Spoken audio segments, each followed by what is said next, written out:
Where am I? Did I not die? Chen Feng remarked as he surveyed his surroundings. It resembled the vastness of outer space, cloaked in darkness, yet myriad luminous points revolved around him. Chen Feng distinctly recalled his demise, struck down by a lightning bolt, his soul bearing memories from 2 lifetimes. Chen Feng's first existence was that of an assassin, one who had taken many lives, ultimately meeting his end at the hands of someone he loved, driven by vengeance for the murder of her parents. In his final moments, he confronted the terrifying depths of human nature. The capacity for one to endure 8 years of married life with their enemy, all in the name of revenge, was profoundly chilling. He had thought that death would bring an end to his suffering, yet upon reincarnation, he found himself burdened with the memories of his past life, rendering him wary of trusting anyone until she appeared. She was a girl lost in her daydreams, and they met at a business conference where her father, Huang Biao, had dealings with Chen Feng's company. Huang Yun was an anime enthusiast and a lover of romantic tales, and since their acquaintance, she had drawn Chen Feng into a world of moving animations, novels, and films. Each time he witnessed her laughter and tears over the stories, a gradual unlocking of his heart ensued, allowing him to share in her joy. However, just as they were preparing for marriage, Huang Yun was kidnapped. During the rescue attempt, Chen Feng nearly lost his life. It was Huang Yun who shielded him, but tragically, she perished in his embrace. This drove Chen Feng into a frenzy as he devoted all his energy to uncovering the mastermind behind the abduction, only to discover it was Huang Yun's father who had orchestrated the plot to usurp Chen Feng's company. In a desperate act, Chen Feng infiltrated Huang Biao's home, planted explosives, and fled in an aircraft. Suddenly, the sky split open, accompanied by thunder and lightning. Upon witnessing the tempest, Chen Feng sought a suitable place to make an emergency landing. After a harrowing descent, the storm intensified, prompting him to mutter, "Damn it, it's deafening if you have the guts, strike me down." Little did he know that he had scarcely moved when the lightning indeed struck him. In that fleeting moment, his mind was flooded with a torrent of expletives. Subsequently, he lost consciousness, feeling as though he were being drawn into that rift. Reflecting on his fate, Chen Feng mused, "I must be dead now, which means I am a spirit. But what are these luminous points?" When he reached out to touch one, it surged toward his forehead, merging into his being. One by one, the glowing points converged upon him. With each integration, fleeting images flashed in his mind, strengthening his essence. He felt his soul growing increasingly formidable. As all the luminous points melded within him, Chen Feng experienced a sublime transformation, realizing that these orbs were fragments of a soul belonging to Otsutsuki Kagaya. From the shard's memories, he learned that he was a prince of the Otsutsuki clan, who had been ambushed by someone named Otsutsuki Mamashiki while traversing dimensions in search of his sister, Kagaya, leading to his demise in a spatial storm that disintegrated his soul. That moment, a third eye manifested on his forehead, radiating white light, which subsequently formed a black hole. Before he could comprehend the situation, he was drawn into it and fell unconscious once more, as the eye guided his soul into the world of Naruto. After locating Kagaya's bloodline and the Yedo Bebernashura, he seamlessly entered the body of Kushina Uzumaki, merging with Ashura's spirit. It was revealed that Otsutsuki Kagaya had originally initiated a technique using her bloodline to locate her kin through the Byakugan, but it had been interrupted by her untimely death.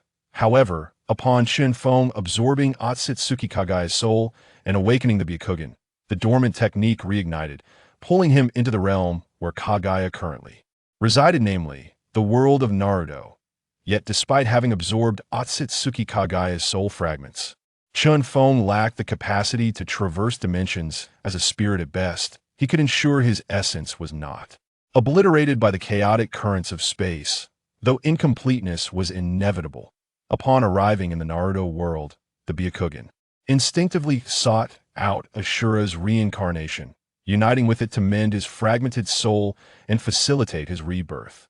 Kushina, sensing a peculiar presence within her, remarked, "It feels as if something has entered my body, but I sense nothing unusual. Perhaps the Nine Tails is envious that I am to become a mother. That must be it." Oh well, I shall not quarrel with a mere fox. Time to cook. Minato will be home soon, and I want to surprise him. She resumed her culinary tasks. The Nine-Tails, however, felt an intrusion upon its domain. Yet, upon probing with its mental prowess, it detected no abnormalities, leading to the conclusion that Kushina's eccentricity had clouded its senses. Frustration mounted as the Nine-Tails attributed its sour mood and the day's misfortunes to Kushina. Yet, despite its indignation, it could do nothing but curse. That damned crazy woman. In a fit of anger, it unleashed its chakra, hoping to disrupt Kushina's concentration. However, the Nine-Tails soon realized that Kushina had fortified her seals, and its chakra was being drawn back, intensifying the constraints upon it. Kushina's voice echoed, "Nine-Tails, what's the matter? Stop acting up and disturbing my cooking. Whose stubbornness? Do you inherit? Oh, it's already late. I must hurry with dinner. Minato will be back soon." She continued, "Nine-Tails, just behave for now. No more disruptions. He'll be back to chat later. Goodbye." With that, silence returned, leaving the Nine-Tails to seethe in frustration under the weight of its enhanced seals. As Chen Feng entered the reincarnated form of Ashura, the Byakugan on his forehead fell silent, which explained why neither the Nine-Tails nor Kushina detected anything amiss.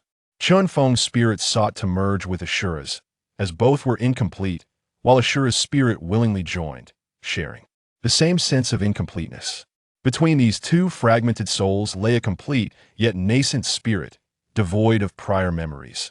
Chen Feng and Ashura's spirits could only merge within this new essence, and thus they united within the burgeoning soul. As the two incomplete souls integrated into the new spirit, it rapidly grew in strength. During this process, the fragmented memories deep within the soul began to coalesce. These fragments contained Chen Feng's 2 lifetimes, Otsutsuki Kagaya's millennia of memories, as well as Ashura's reincarnations and his fateful ties to Indra. Among these shards were sorrow, joy, hatred, and love, though devoid of consciousness. Their impact on Chen Feng was immense, leaving him in a state of turmoil, on the brink of annihilation. Just as he teetered on the edge of despair, the Byakugan shielded his consciousness, extracting emotions from the fragmented memories: joy, empathy, altruism, vengeance, and hatred. Once these emotions were siphoned away, only the memories remained, stripped of feelings, rendering him free from the burdens of empathy. Chen Feng absorbed these memories as if he were merely watching a film, leaving no lasting impact on his consciousness, which at last settled to assimilate this vast reservoir of recollections. However, the emotions that had been extracted autonomously bifurcated into 2 extreme states, intertwining and rotating on one side. The pleasant and joyful emotions emanated a soft white light, while on the other, the negative and resentful feelings emitted a dim, shadowy glow. Once all the emotions coalesced, they manifested into 2 diminutive figures resembling the fetus, yet distinctly different from one another, one exuding refinement and grace, the other brimming with hostility.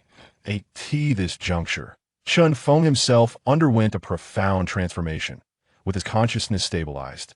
It harmonized completely with the nascent soul, reshaping his appearance and physique to mirror that of the fetus, achieving a flawless amalgamation. The 2 figures exchanged a fleeting glance. The elegant one nodded with a smile towards the hostile counterpart, who, dismissively turning away, plunged into Chen Feng's soul, vanishing without a trace. The refined figure merely shook his head in resignation and followed suit, both disappearing within the depths of Chen Feng's essence. As Chen Feng's soul intertwined with that of the fetus, the latter's body began to undergo gradual changes. Initially, a fissure emerged between the eyebrows on his forehead, nurturing the development of an eye. As the integration progressed, the crack widened, revealing the eye more distinctly. It was a white eye. The cells within the body became increasingly vibrant, pulsating with a robust life force that rendered the fetus imbued with a vitality surpassing that of a vigorous young adult. Indeed, it possessed a life essence even more potent than that of a healthy, mature individual. In addition to this extraordinary vitality, the blood cells within carried an immense sealing power, which continued to amplify, hinting at the formation of a chain. As time flowed steadily onward, This chain gradually took shape, coursing through the entirety of the body, causing the blood to circulate as if it were a chain perpetually flowing. Within the veins, the heightened activity and vitality of the cells ensured that even a severe wound would heal swiftly. The white eye on his forehead had now fully formed. At that moment, Chen Feng awakened, simultaneously feeling a force propelling him upward. He realized then that his new life was about to commence. When Chen Feng beheld the world anew, he discovered that he had been reborn as a mere infant. At that moment, he was cradled in the arms of a middle-aged woman with a ponytail, making her way towards a young man with golden hair and blue eyes. This young man hurried over, calling out, "Naruto, reach out for me." The woman holding him interjected, "The child's mother should see him first," and gracefully circumvented the young man. He stood frozen in place, while Chen Feng was engulfed in bewilderment. A chilling breeze sweeping through his mind as he cursed his fate. How could I have become Naruto Uzumaki? After 2 lifetimes as an orphan, I find myself destined once more for solitude. Am I fated to be devoid of parental love? Indeed, Chen Feng had traversed 2 lifetimes as an orphan, from birth. He had been bereft of family. In his first life, he was unaware of his parents, while in his second, they met with tragedy, sacrificing their lives in a car accident to shield him. Thus, Chen Feng harbored an insatiable yearning for parental affection. He was then placed beside a young woman with flowing red hair. Naruto gazed upon this woman, whose eyes sparkled with love, and realized that she was his mother, Kushina Uzumaki. She tenderly called out, "Naruto," gently stroking his face, and said, "At last, I meet you, Naruto." The moment felt like the epitome of happiness.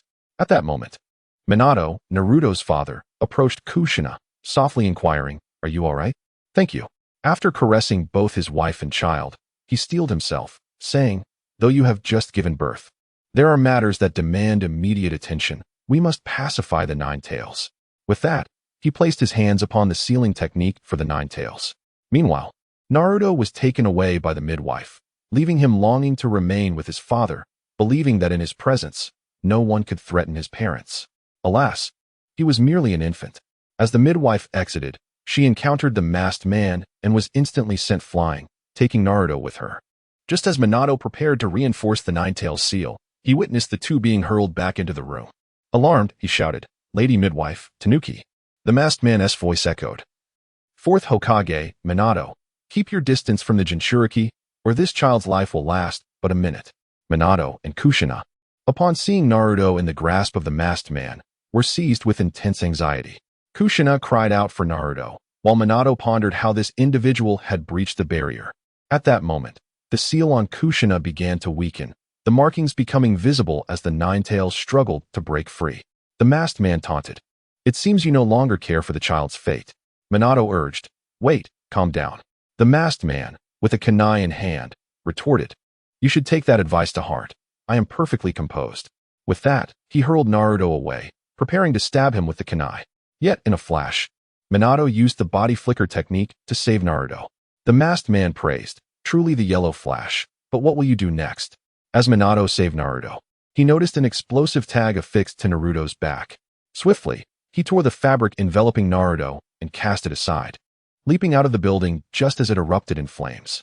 Using the Flying Thunder God technique, Minato transported Naruto home, placing him safely on the bed. "You're safe now," he reassured Naruto. "I will bring your mother back." With that, he vanished to rescue Kushina.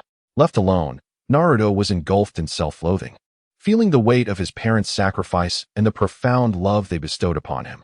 The pain of being unable to protect them and the burden of their suffering consumed him with overwhelming grief and hatred for the masked man. His emotional turmoil profoundly affected the Byakugan on his forehead, as the tightly shut eyes began to absorb his emotions, on the verge of opening. As time slipped by amidst Naruto's anguish and remorse, the room suddenly trembled with energy as Minato reappeared, cradling Kushina in his arms. He gently placed her beside Naruto, instructing, "Do not worry too much, stay close to Naruto." Kushina held Naruto close, weeping softly, while Minato's heart swelled with rage at the sight of his grieving wife. He opened the wardrobe, retrieving his 4th Hokage cloak. Kushina cautioned, "Be careful." Donning the cloak, Minato promised, "I will return shortly," before vanishing. As Kushina embraced Naruto, her eyes brimmed with love and sorrow, devoid of hatred. This moved Naruto deeply, as he recognized that Kushina had been severed from the nine tails. And a Jinchuriki could not survive the extraction of their tailed beast, for their chakra and spirit were intertwined. In that moment, Kushina, aware of her impending demise, thought not of vengeance, but of her newborn son. A warmth filled Naruto's heart, overflowing with maternal love. Before long, Minato returned, bringing both Naruto and Kushina before the nine tails. Exhausted from battle, with chakra nearly depleted, Minato struggled to speak. We must establish a barrier swiftly. My chakra is running low. After setting the barrier, Kushina offered, I will use my remaining chakra to bind the nine tails. Pressing her hands to the ground, she unleashed chains that ensnared the nine tails, rendering it immobile, and added, This is all I can do. At least it will delay the nine tails' resurgence. Thank you for always loving me. Minato, gazing sorrowfully at Kushina's smile, replied, Kushina, I should be the one expressing gratitude. You made me Hokage, my loving wife, and the father of this child. Yet, Kushina interrupted gently, Minato, you need not say that. I am fulfilled, having felt your love. Today is our child's birthday, and all I wish for is to envision our little family together. My only desire is to see Naruto grow. Minato then suggested, Kushina, you need not perish with the nine tails. I will use the 8 trigram seal to bind your remaining chakra and the nine tails within Naruto, ensuring you can witness his growth. However, he lamented, I am not a Jinchuriki, so I must use the dead demon consuming seal to seal half of the nine tails within me. Upon hearing Minato's intent to use the dead demon consuming seal, Kushina urged, but if you do that, you will. Before she could finish, Minato had already completed the seals and unleashed the dead demon consuming seal. Kushina, realizing what he had done, sorrowfully remarked, all this, just to allow me to see our son grow, for the fleeting moments we share. I wanted you to accompany Naruto as he matures, but you know the trials of being a Jinchuriki, so why? Minato gazed at Kushina with deep affection. To make Naruto a Jinchuriki is to maintain the balance of the tailed beasts among the 5 great nations. Furthermore, that masked man brings chaos to this world. It will be Naruto's duty to safeguard this hard-won peace. Kushina found it hard to accept, questioning Minato, can we sacrifice Naruto for the sake of balance, for the nation, for the village? Minato replied earnestly, you understand better than I the consequences of losing our nation, our village, our peace. Moreover, we are all ninjas. At these words, Kushina locked eyes with Minato, recognizing the unwavering resolve of a Hokage in his gaze. Afterward, Minato remarked, and yet, I have not been able to surpass you in life. There are certain lessons only a mother can impart, even though you have only recently embraced motherhood. Thus, this is not solely for you, but also for Naruto. To willingly sacrifice oneself for the sake of one's son is a profound expression of paternal love. With that, Minato activated his technique, extracting half of the nine tails to seal it within himself, immediately feeling an overwhelming weight of chakra. He then summoned the sealing platform and placed Naruto upon it. The nine tails, realizing Minato's intent to confine it within a mere child, was consumed by rage and aimed to kill Naruto, just as its claws were about to strike. Minato and Kushina shielded Naruto, though their bodies were pierced by the nine tails' talons. Minato smiled at Kushina and asked, is there anything you wish to say to Naruto? Time is short. With tears in her eyes, Kushina gazed at Naruto and said, Naruto, don't be picky with your food. Eat well and grow strong. Remember to bathe regularly and don't stay up late. Ensure you get enough sleep. Make friends, even if only a few, as having a couple of trustworthy companions is enough. While I may not excel in academics, you must study diligently in your lessons and ninja techniques. Everyone has their strengths and weaknesses. Do not be disheartened by difficulties. Always show respect to your teachers and seniors. Avoid borrowing money at high interest. And save the earnings from your missions. You must be 20 to drink alcohol, and even then, moderation is key. As you grow older, you may find yourself interested in women. As your mother, I may not fully understand this, but there are only men and women in this world. Seek someone like me. And steer clear of bad company. Be cautious of Jiraiya-sensei. You will encounter much suffering and hardship ahead. But remain steadfast in your identity and hold on to your dreams with the confidence needed to achieve them. There is so much more I wish to teach you and to remain by your side forever. I love you. Turning to Minato, Kushina said, I'm sorry for speaking so much. Minato reassured her, it's all right. Naruto, everything your mother has said is what I wish to convey as well. Now, I shall seal my chakra within you. With that, Minato completed the hand seals and sealed the nine tails along with their chakra into Naruto.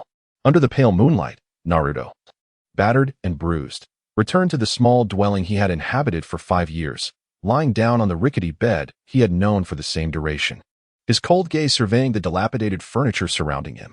As he touched the red mark on his forehead, memories flooded back of 5 years past when his parents had sealed the 9 tails within him to save him, only to perish before his eyes. Twice in his existence, he had been powerless to prevent the death of his parents, and his heart brimmed with resentment. This animosity served as the perfect catalyst for awakening the Byakugan upon his forehead. In that moment, he felt a surge of power rush to his head, and he suddenly saw everything around him with clarity. Though bewildered by the phenomenon, his chaotic emotions transformed into an astonishing calm. Naruto recognized that the Byakugan had awakened, and he became acutely aware that the red mark on his forehead was a manifestation of a spirit inherited from Otsutsuki Kagaya. Simultaneously, he understood that he was in the world of the Hokage, the realm of ninjas, filled with formidable power and unimaginable techniques. In his previous life, his girlfriend had enjoyed watching anime, often inviting him to join, so he was aware that within this ninja world, there existed techniques capable of reviving the dead, such as the rebirth of the outer path. Now fully composed, Naruto recalled that after persuading Nagato, he had witnessed Nagato use the rebirth of the outer path to resurrect all the fallen Leaf Village ninjas. Contemplating the lifeless forms of Minato and Kushina before him, Naruto realized that to resurrect his parents, he needed their complete corpses and souls, along with the Rinnegan. For the Rinnegan, he required the Sharingan of the Uchiha clan and the cells of Hashirama Senju, a fusion of Azura and Indra, which meant he needed to join forces with Sasuke Uchiha. As for the souls, summoning his mother's spirit could be accomplished through the impure world reincarnation technique, while his father's soul would first need to be freed from the Shiki Fuin, a challenge he could not yet undertake. However, he could not afford to delay regarding the corpses, for the third Hokage, Hiruzen Sarutobi, was rapidly approaching. He needed a method to preserve Minato and Kushina. Frantically, Naruto searched his mind for fragments of memory related to Otsutsuki Kagaya. However, the disarray of his recollections made it difficult to find a solution. After considerable effort, he discovered a potential method, utilizing the chakra emitted by the 9 tails sealed within him. The 9 tails was a collective embodiment of chakra, and although it had only recently been sealed within Naruto, it would immediately grant him access to its chakra. Being Kushina's son, he had been exposed to the 9 tails chakra throughout her pregnancy, and his body had long since acclimatized to its influence. Moreover, the Byakugan's control over chakra was astonishingly profound. Now, Naruto's objective was to unleash the bloodline limit of the Uzumaki clan. As he awakened the Byakugan, he became aware of his bodily condition, recognizing that the chain-like form of his blood was representative of the Uzumaki bloodline. Desperately, he harnessed the 9 tails chakra within him to intertwine it with his blood, allowing the chains to extend from his body.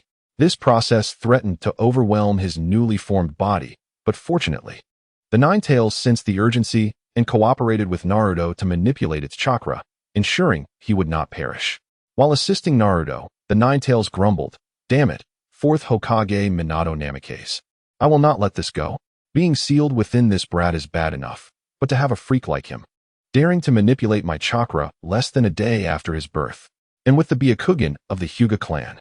Not only that, but he is also using my chakra with a clear purpose, to activate his Uzumaki bloodline limit. What kind of intelligence is this? He is a monster, and I have to cooperate with him. If he dies, I go down with him." Finally, with the 9 tails' aid, Naruto successfully unleashed his bloodline limit. Several chains, blue with a hint of green, emerged from his body and swiftly ensnared the corpses of Kushina and Minato, enveloping them completely. Simultaneously, Naruto's Byakugan emitted a dazzling white light that enveloped their bodies, causing them to vanish within the brilliance. At this moment, the 9 tails within Naruto felt utterly stifled, muttering, "This Byakugan possesses its own independent space." In fact, Naruto had discovered from the fragments of memory pertaining to Otsutsuki Kagaya that her Byakugan contained a small independent space, which astonished him, soon turning to delight. This space resided within the Byakugan, and since Naruto's chains needed to connect to his own body, this hidden space allowed him to preserve the bodies of Kushina and Minato without detection, utilizing the vitality and sealing power of the chains to prevent decay. After securing the bodies of Kushina and Minato, Naruto noticed that the barrier set by Kushina had shattered, depleting all chakra. In an instant, the third Hokage appeared beside Naruto and gathered him into his arms. The third Hokage surveyed his surroundings, failing to find the bodies of Kushina and Minato. He murmured to himself, could it be that the white light just now took their remains away? What exactly was that white light? I have never seen anything like it. Subsequently, he issued a command to all the ninjas present, forbidding any mention of Naruto's identity or his status as the Nine-Tails Jinchuriki. The third looked down at the child in his arms with a gentle smile and said, Naruto, my dear, I will raise you to adulthood and ensure you inherit your father's will. Naruto smiled back at him, and the third, momentarily taken aback, returned the smile. At that moment, an unwelcome voice interrupted. Third, I hope you will allow me to raise this child. The third turned to see Danzo approaching and retorted, absolutely not. I know your intentions. But Naruto is the child of the fourth Hokage. I will not let you turn him into a mere weapon. Give up on that thought, Danzo. With that, the third carried Naruto away. Danzo, feeling slighted by the third's refusal, muttered angrily, you will come to regret this. A Jinchuriki does not require emotions. I will prove you wrong. After the third took Naruto home, it wasn't long before the village buzzed with rumors that Naruto was the Nine-Tails Fox. Although the third had issued a gag order, the whispers persisted, and the villagers, fueled by their grief for lost loved ones, directed their resentment toward Naruto. They sought an outlet for their rage, indifferent to the underlying conspiracies, simply looking for someone to blame. This was the basest nature of humanity. Naruto understood this all too well, having experienced the vicissitudes of life in his past lives. He had grown numb to the warmth and coldness of human affection and felt no excitement anymore. What Naruto craved most now was power. At the age of 3, he requested to live alone, and though the third was initially reluctant, he eventually acquiesced after Naruto's persistent pleas. He provided Naruto with a monthly allowance and a small house. On the second day after moving into his new home, Naruto discovered that someone had smashed a large hole in his roof. As he stepped outside, he was met with the stares of villagers who regarded him as a monster. Children hurled stones at him, and when he went to purchase food and clothing, he was swindled, paying double for expired goods and outdated garments. Naruto contemplated revenge against these villagers, but he knew he must tread carefully. Danzo was still watching him. After learning a method to refine chakra from the third, Naruto spent his days at home honing his chakra, stimulating every cell in his body. His experiences from his previous lives taught him that to gain immense strength, one must possess a robust physique.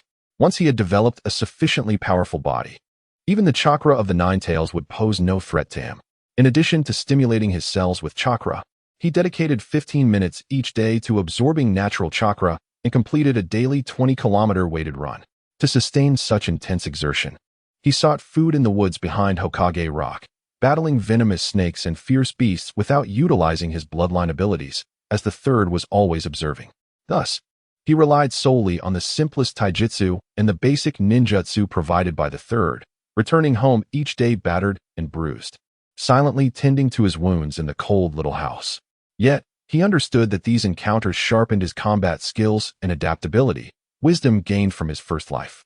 He was pleasantly surprised to discover that each injury, once healed by the Nine-Tails chakra, made his body increasingly resilient, and he grew more accustomed to the chakra itself.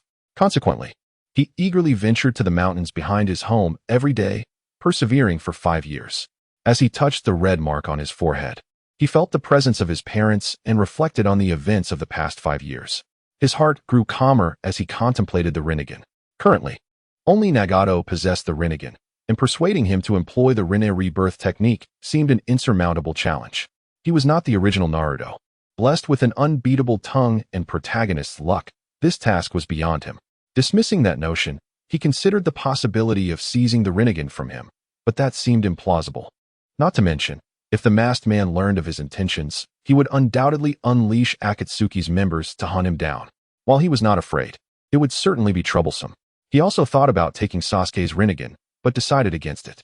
Regardless of whether he could obtain it, he held a certain fondness for Sasuke. At least he was bold and accountable. Moreover, he knew his mother would be furious if she found out he attempted to steal Sasuke's Rinnegan. As Kushina and Mikoto were the best of friends. In the end, Naruto couldn't devise a better plan but contemplated a perilous one, knowing it could lead to catastrophic failure. However, if successful, he would acquire the most suitable Rinnegan. Gazing out the window at the bright moon, He recalled Kushina's final words to him and smiled confidently, murmuring to himself, 2 more years. The following morning, after inspecting his wounds from the previous day's battle, Naruto smiled as he noticed that the most severe injuries had already scabbed over, and the lighter ones had completely healed, leaving no trace behind. His skin was extraordinarily fair and delicate, akin to that of a newborn. Given Naruto's natural inclination to avoid extensive social interaction, coupled with the villagers' animosity, he became increasingly isolated. This led him to appear aloof, though not entirely indifferent. He simply refrained from initiating conversations. Typically, he donned a large cloak and a hood, giving him the appearance of being cut off from the world. Standing before a mirror, he beheld a strikingly handsome young man with a cold demeanor reflected back at him. Golden, shoulder-length hair, a delicate white face, and 3 black whisker-like marks on each side. A red mark adorned his forehead, and he wore a white short-sleeved t-shirt paired with black pants. As he gazed at his reflection, Naruto remarked, "My hair is getting a bit long. I should trim it.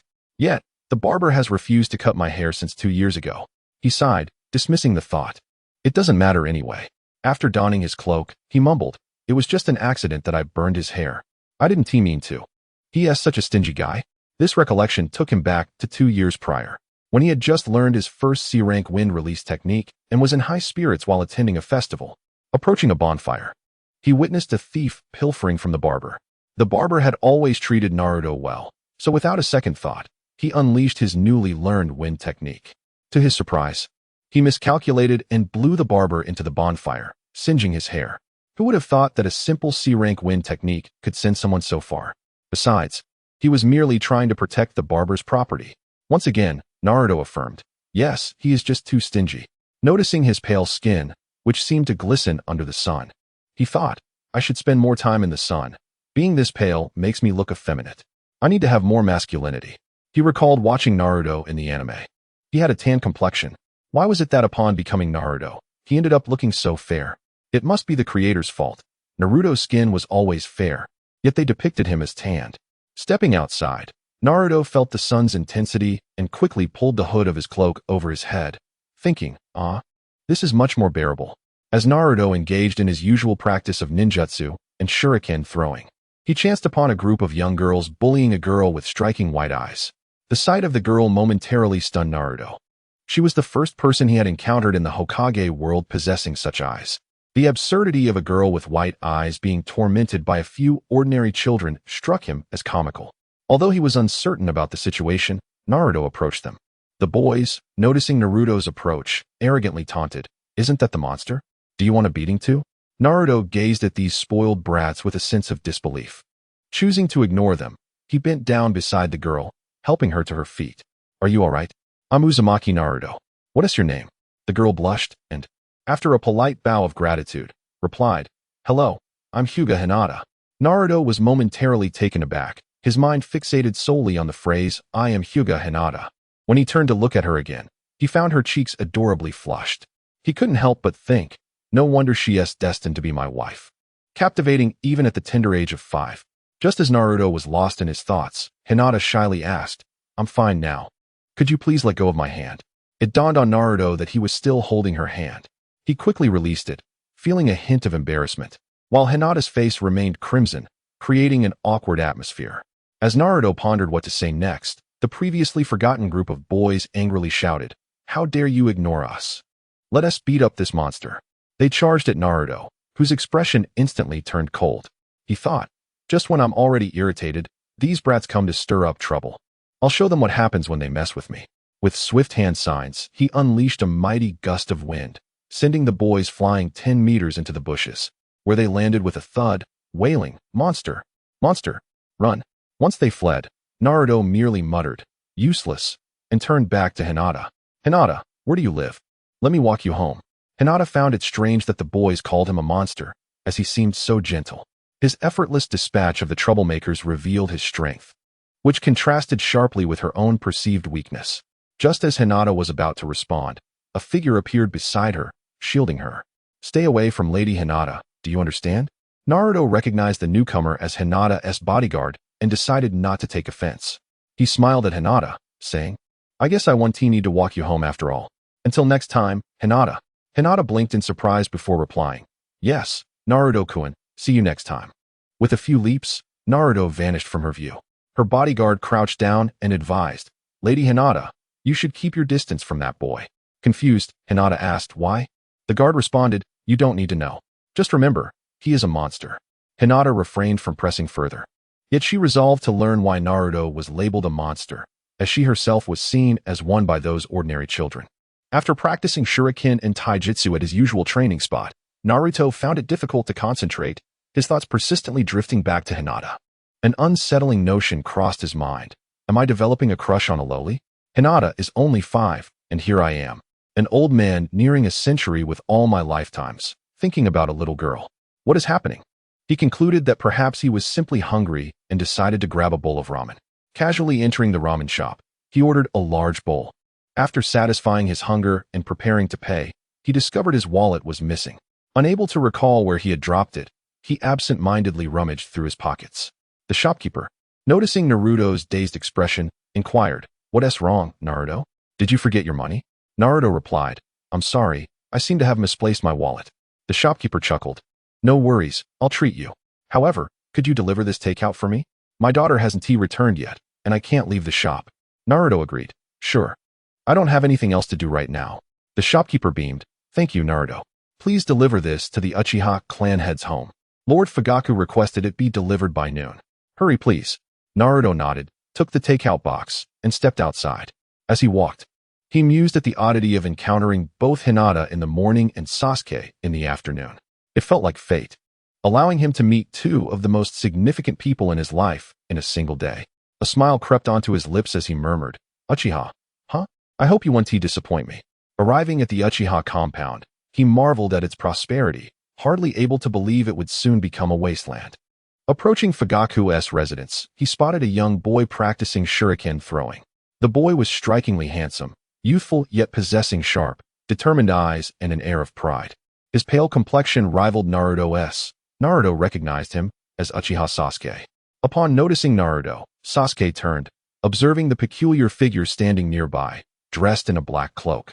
Even wearing the hood on a sweltering day, Sasuke thought it rude not to greet someone in their own home, especially when the figure stood there, dazed and foolish. He deemed Naruto a simpleton.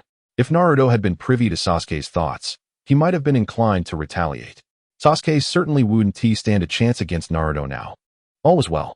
The two remained locked in a cold stare for nearly a minute before Sasuke coolly asked, "Who are you, and what do you want?" Deliberately ignoring the takeout box in Naruto's hands, Naruto lifted it slightly and replied nonchalantly, "I'm just delivering takeout." After that brief exchange, silence enveloped them once more. Just then, the door swung open, revealing a 17-year-old boy who bore a striking resemblance to Sasuke. Naruto and Sasuke both turned to the youth, who was greeted enthusiastically by Sasuke. "Brother, I was practicing shuriken. Are you free now? You promised to teach me." Naruto recognized the young man as Itachi Uchiha, the most loyal and idealistic figure in Konoha, who would go to great lengths for his ambitions, even at the cost of his entire clan. In Naruto's eyes, Itachi was the epitome of a perfect person and an exemplary ninja, akin to his own father. Both shared a common weakness, their loved ones. Itachi would risk everything to protect Sasuke, just as Minato had for Kushina and Naruto, using the dead demon consuming seal merely to allow Kushina to see their grown son. Itachi extended 2 fingers and gently tapped Sasuke's forehead, smiling as he said, "Forgive me, Sasuke. Next time." Sasuke, hearing this, morphed into a sulky little boy, pouting. "It's always like this. Humph." After speaking, he turned his face away. Naruto observed the interaction between the two brothers with a twinge of envy. Such familial affection was something he had never experienced in his life. Itachi noticed Naruto's envious gaze directed at them, particularly at the takeout box in his hands, and smiled, saying, "Little brother, are you here to deliver food? Come on in." With that, Itachi stepped inside, and Naruto followed suit without uttering a word. Sasuke, seeing that they had both entered, reluctantly followed as well. Itachi pointed to the table in the living room and said to Naruto, "You can place it here." After setting down the box and retrieving 2 bowls of ramen, Naruto prepared to leave. At that moment, Itachi turned to him and suggested, "Little brother, why not stay and eat with my brother Sasuke? I have some matters to attend to. You are about the same age as Sasuke. I believe you two could become great friends." Sasuke, overhearing, flared up like an irate cat, exclaiming, "Brother, what are you saying? You think I could become friends with this brain-dead fool? Don't joke around." Upon hearing Sasuke's remark, Naruto's temper flared. "What did you say? You arrogant little brat dare call me brain-dead and a fool? On what grounds?" Sasuke disdainfully shot a glance at Naruto, retorting, "On a scorching day like this, wearing a cloak, a hat, and a mask, covering yourself so thoroughly that only half your face is visible. If that is not brain-dead, then what is? You look dazed and foolish. How else would one describe it?" Naruto, taken aback by Sasuke's words, struggled to find a rebuttal, for Sasuke's assessment contained a grain of truth. Glancing at his own black cloak, Naruto, in a fit of anger, stripped it off and flung it out the window. He glared at Sasuke, ready to argue, but noticed Sasuke staring at him in a daze. "Hey, what's wrong? Are you stunned? Why do you keep staring at me?" Naruto asked, perplexed. Sasuke snapped back to reality and remarked, "So you're a girl? Girls should be more reserved, especially since you're quite pretty." Naruto, upon hearing Sasuke's comment, nearly choked in disbelief. "I'm a boy." "Ah." Sasuke, skeptical, questioned, "You're a boy?" Naruto retorted fiercely, "What do you mean by that dubious expression?" Sasuke huffed, turning his face away and muttering, "What is the point of a boy looking so pretty? Anyone would misunderstand. You're not just a fool, you're a pervert too." Fuming, Naruto shot back, "Better than you, you insufferable brat, with your sharp tongue." After saying this, he also turned his face away. Meanwhile, Itachi, watching their banter, smiled and said, "All right, you two eat your meal first. I have to step out for a while." Sasuke, with a serious expression, said to his brother, "Make sure to remember that for next time." Itachi replied with a smile, "Of course." With that, he left the house. Sasuke looked expectantly at his departing brother until the door closed, then turned to Naruto and asked, "By the way, what is your name, big fool?" Naruto replied nonchalantly, "I'm Uzumaki Naruto." "And you, arrogant brat?" Sasuke replied, "I'm Uchiha Sasuke. And don't call me names, big fool." Naruto nodded, "Fine. But you're not allowed to insult me either." Sasuke merely said, "Let us eat. I'm starving." He sat down and began to devour the ramen. And Naruto joined him, silence enveloping them. After finishing their meal, Sasuke stepped outside to practice shuriken throwing. Naruto, noticing him training, approached and joined in. Sasuke paused briefly upon seeing Naruto practicing, but soon continued without further comment. However, he couldn't help but feel a sense of competition when he noticed that Naruto's shuriken skills were impressive, even more so than his own. Naruto, in turn, was astonished by Sasuke's rapid improvement. Initially, he could only hit 6 or 7 out of 10 shuriken, but now he was hitting them all consistently, his technique enhancing remarkably. Thus, the two of them grew stronger through their friendly rivalry, mutually recognizing each other's progress. They practiced until dusk, the sky turning dark. During this time, Itachi had returned, but they were too engrossed in their training to notice. Eventually, a man and a woman arrived. They were Uchiha Fukyu and Uchiha Mikoto. As Itachi began to speak, Fukyu silenced him with a glance. Observing Sasuke's remarkable progress with the shuriken, Fukyu was astonished. Such advancement was beyond what he would expect from Sasuke.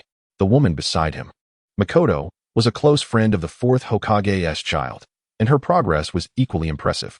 After a brief observation, Fukyu took Mikoto and Itachi back, unnoticed by Naruto and Sasuke.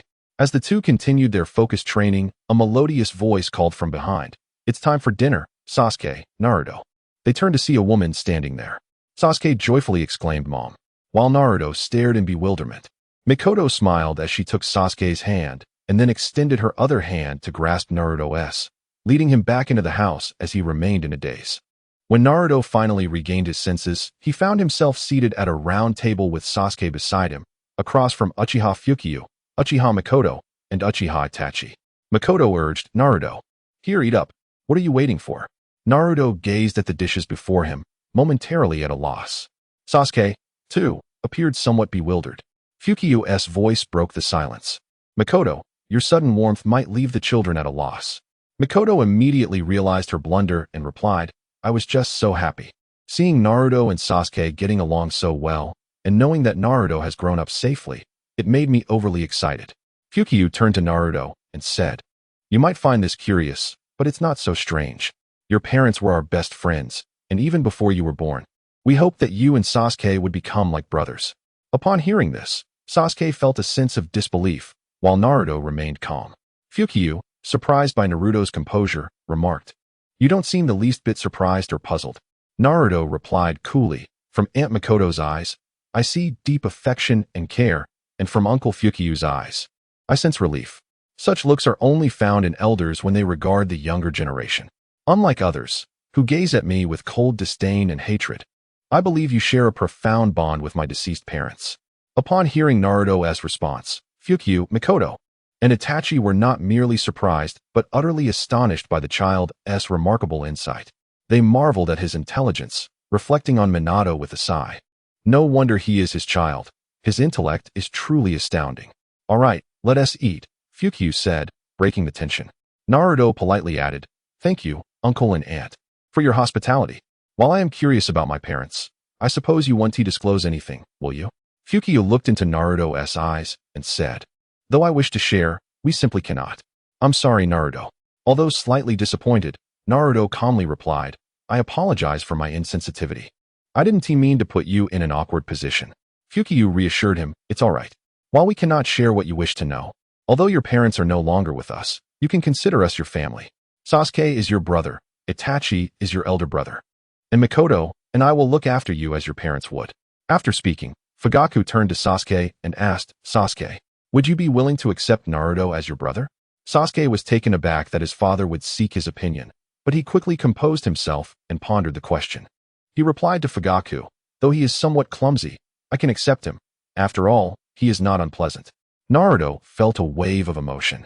Despite Sasuke's words igniting a flicker of irritation within him, he could discern the sincerity behind them. Fugaku then addressed Naruto. "Do you wish to become a member of our family?"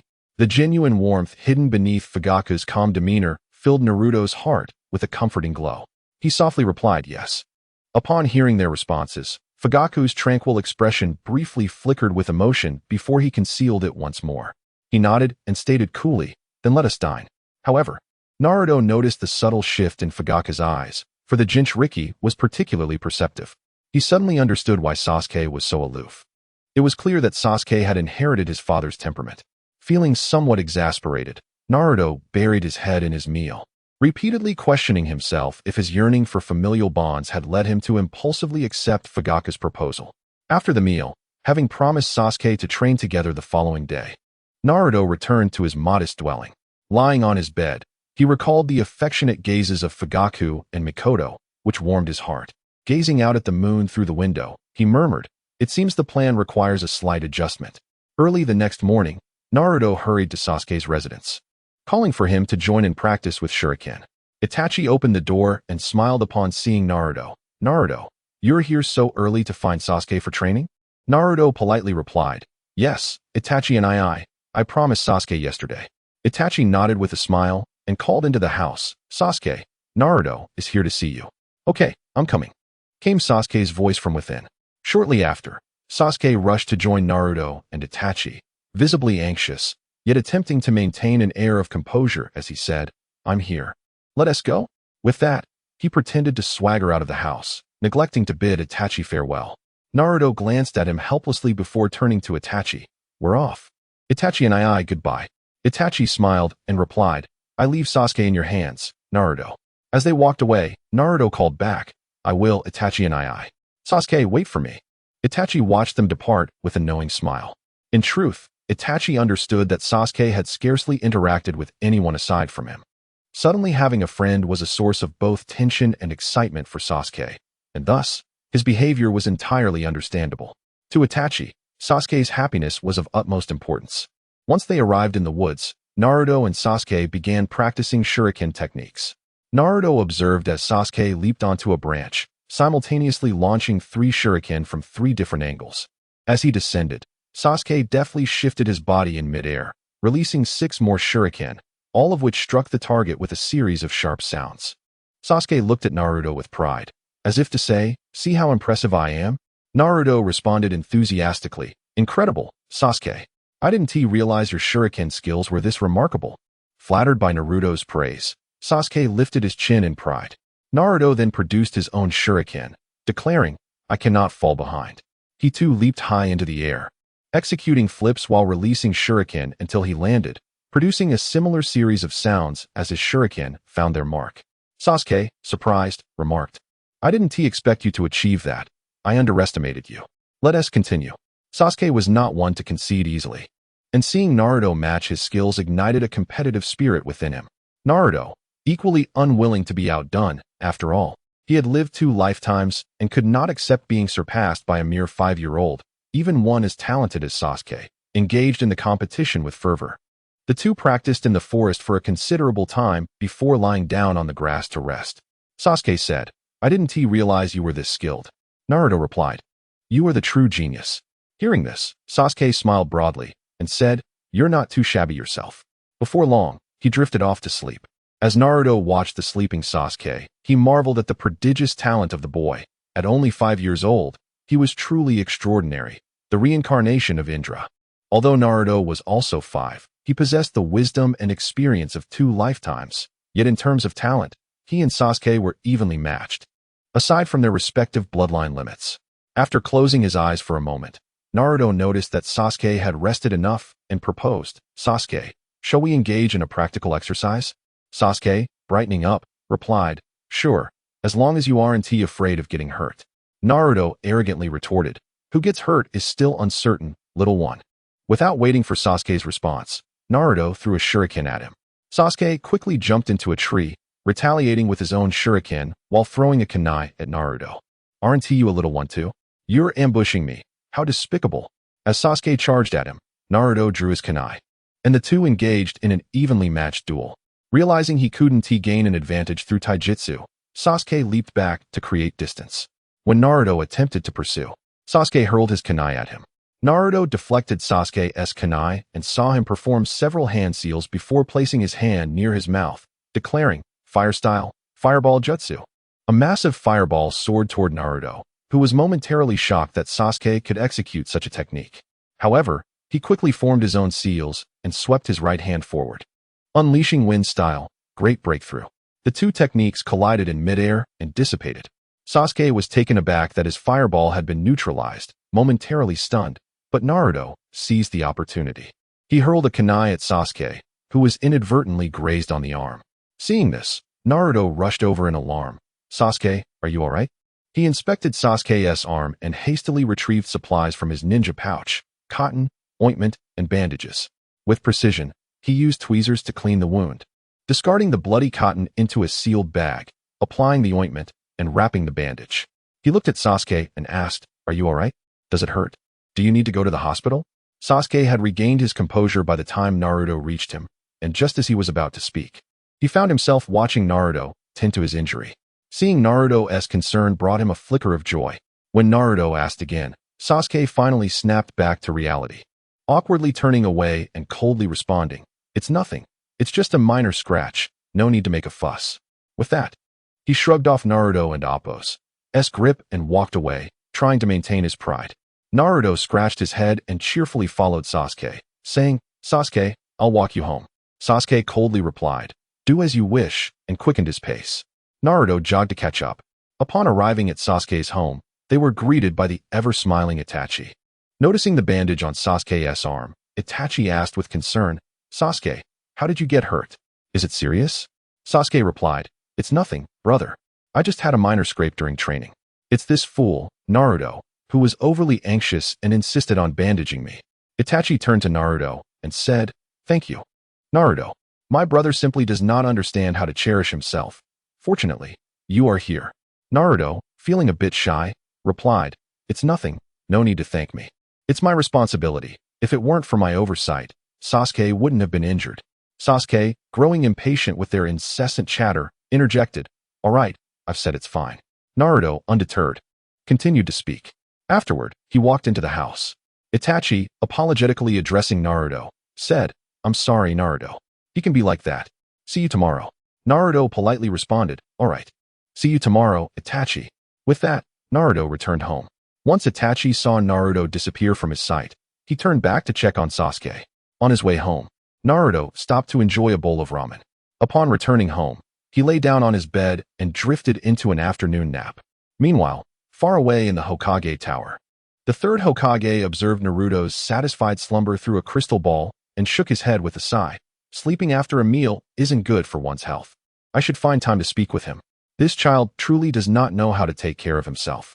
Gazing at the peacefully sleeping Naruto, he reflected on the recent spar between Naruto and Sasuke, murmuring, both of them are promising talents for Konoha's future, worthy of careful cultivation. They will grow to be the great pillars of Konoha. In a few days, I shall send them to the Ninja Academy for proper study.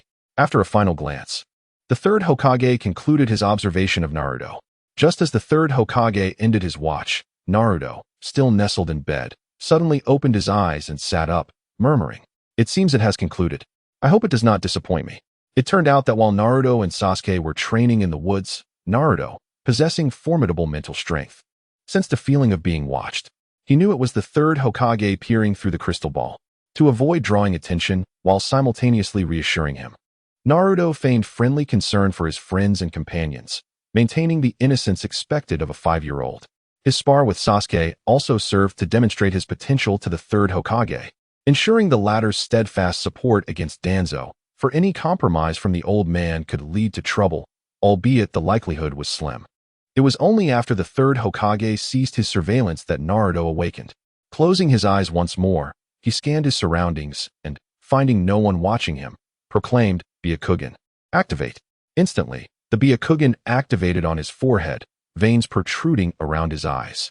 A spatial rift gradually formed before him, and with a swift motion of his hand, he conjured a bag, the very one he had used to collect blood-soaked cotton while tending to Sasuke's wounds. After retrieving the bag, Naruto deactivated the Byakugan and quickly pulled out several medical instruments from beneath his bed. He placed the blood-stained cotton into a glass vial adorned with numerous small holes, using a glass rod to meticulously extract Sasuke's blood until every last drop was squeezed out. Next, he took a needle and pricked his fingertip, allowing a drop of his blood to rest on a glass slide. Then, utilizing a straw, he extracted a small amount of Sasuke's blood to mix with his own. Under the microscope he had borrowed, Naruto observed the seamless fusion of his blood with Sasuke's, devoid of any rejection. In fact, the cells appeared to be more vibrant than ever. Naruto realized he had succeeded halfway. Their blood did not reject one another. The next step was careful observation. For once the cells stabilized, he could boldly inject Sasuke's blood into his own body.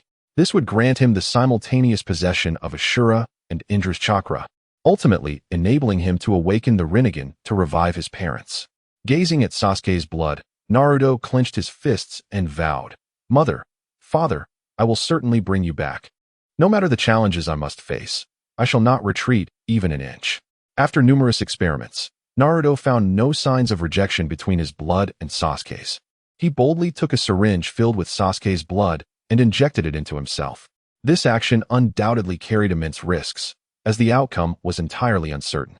Although there were precedents set by Uchiha Madara, the theoretical possibility did not guarantee success, and the methods he employed remained a mystery. Moreover, Naruto and Sasuke were not Madara and Hashirama. The consequences were unpredictable. However, if successful, Naruto would gain his own Rinnegan, free from any rejection, as it would be his own eye. Thus, after careful contemplation, Naruto concluded that merging Sasuke's cells with his own was the optimal approach to acquiring Sage Eyes. Shortly after the injection, Naruto felt an extremely cold chakra merging with his own, a process fraught with agony that threatened to tear him apart.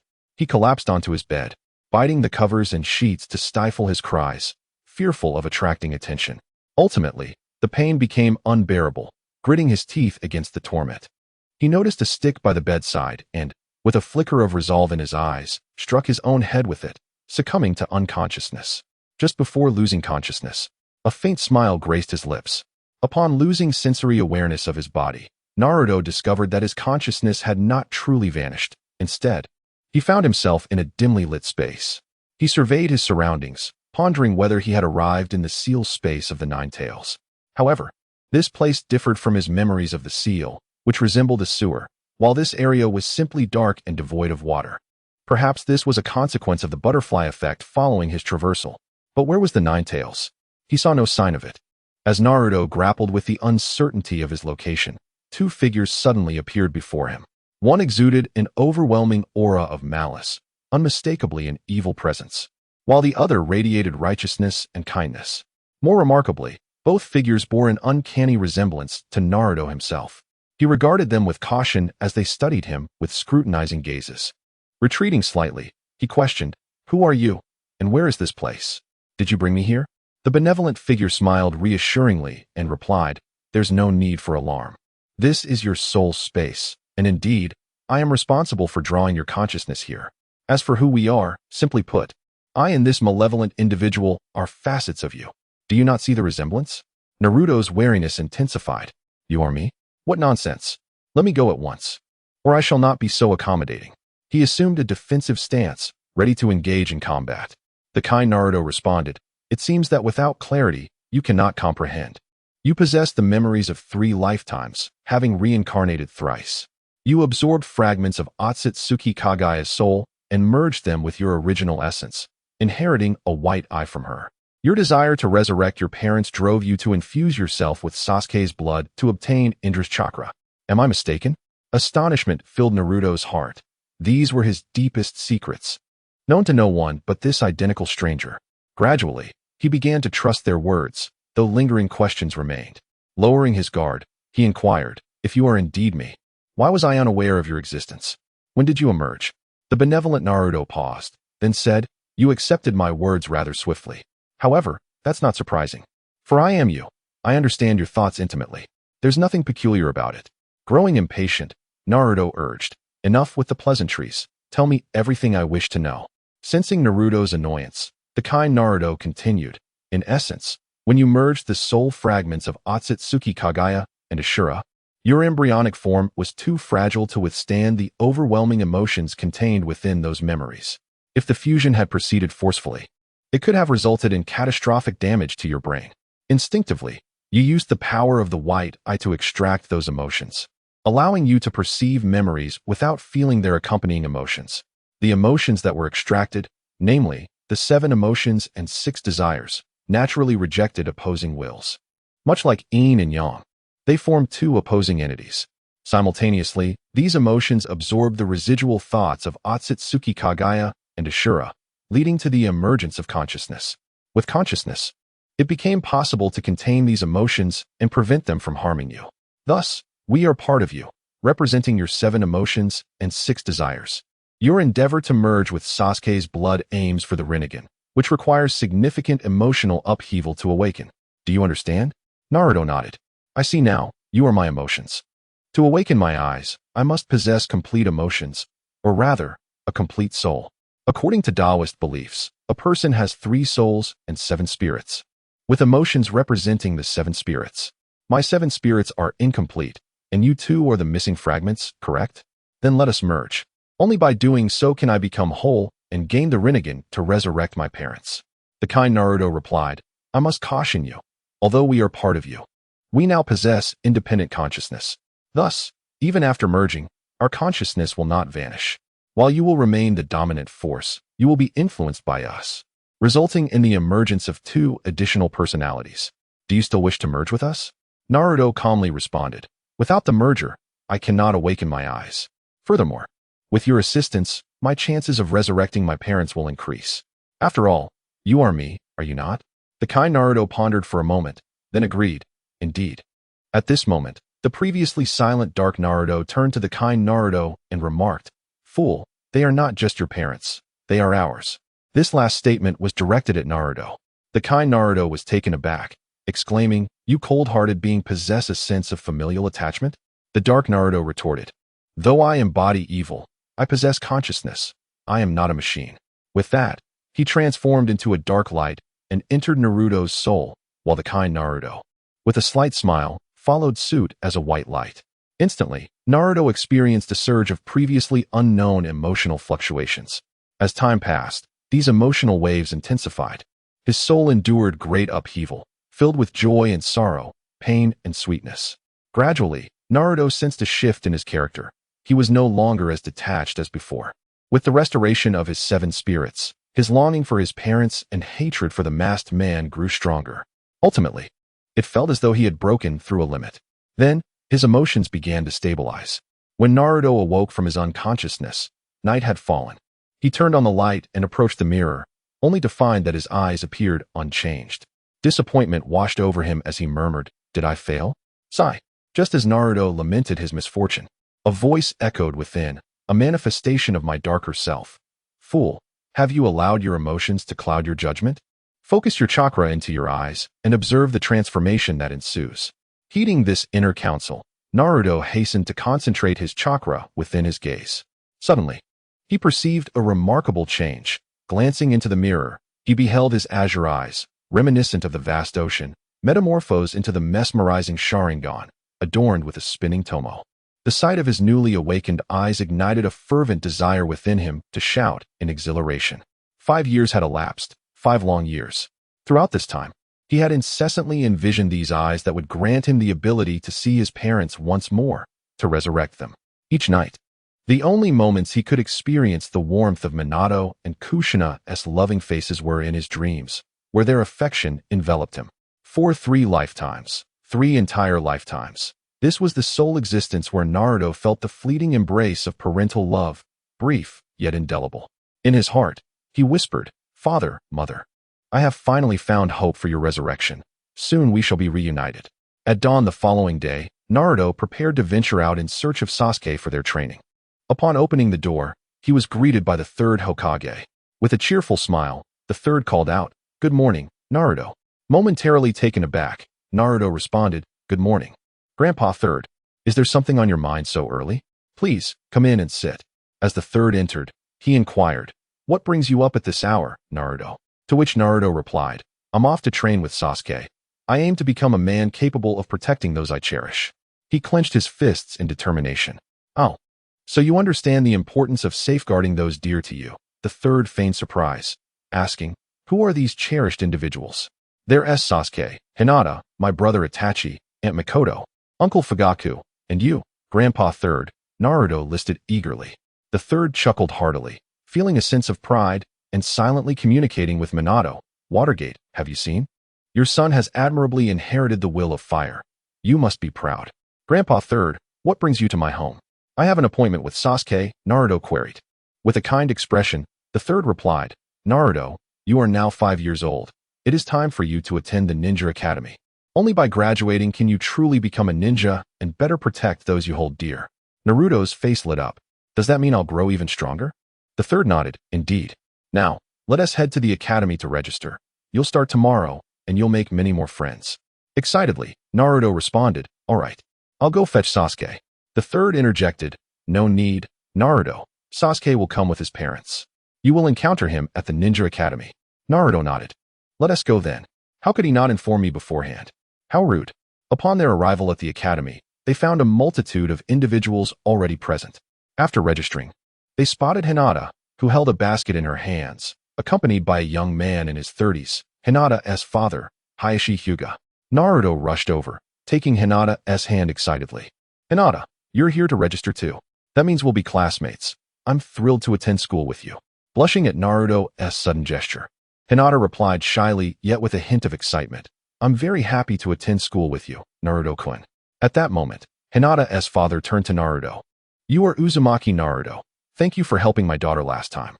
Hiashi then acknowledged the Third, "Hokage-sama, you are here as well." "Yes," the Third replied with a smile. "I accompanied Naruto to register."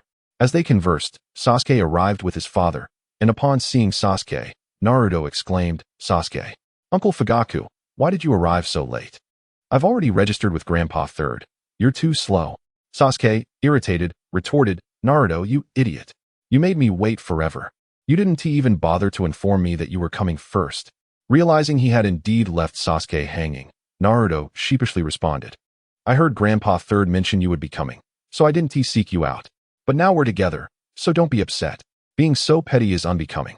Sasuke, exasperated by Naruto's irresponsibility, felt a surge of irritation. At that moment, Fugaku approached the two with courtesy, addressing the Third and Hiashi, "Hokage-sama." "Hiashi-sama, I see you are also here." "Indeed," the Third and Hiashi replied courteously. Naruto, gleefully holding Hinata's hand, introduced her to Sasuke. "Sasuke. This is another friend of mine, Hinata Hyuga. Hinata, meet Sasuke." After glancing at Hinata, Sasuke stated, "I'll go register first. Let us train together afterward." "All right, I'll wait for you," Naruto replied. Fugaku then suggested, "Shall we head inside?"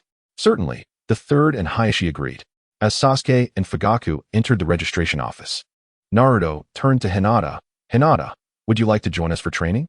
Surprised by the invitation, Hinata hesitated, glancing at her father. She longed to join but feared his disapproval. Noting her glance, Hayashi, understanding her desire, stated calmly, just don't return home too late. Hearing her father's consent, Hinata beamed. Thank you, father. Once Sasuke and Fugaku emerged, Naruto eagerly took Sasuke and Hinata's hands, addressing the adults. Grandpa Third, Uncle Hayashi, Uncle Fugaku, we're off. Go ahead, but don't stay out too late, the third advised kindly. Watching the trio dart away, he chuckled. He truly resembles his father. Minato was just like this. Fugaku chuckled in agreement. Indeed, at such a young age, his prowess nearly rivals that of a Chunin. It's a pity Sasuke is a tad behind. The third remarked. Sasuke is not lacking. When you were his age, you were nowhere near as skilled. Your expectations are simply too high. By the way, Hayashi, what level is your daughter at? Hayashi, hearing their conversation, recognized their keen observations of Sasuke and Naruto's training and was astonished by the children's talents. Disappointed, he responded, alas, my child is too gentle and kind. She simply cannot compare to those two. The third and Fugaku exchanged glances, momentarily taken aback. The third chuckled. You're being too hard on her. A kind heart is a sign of a good child.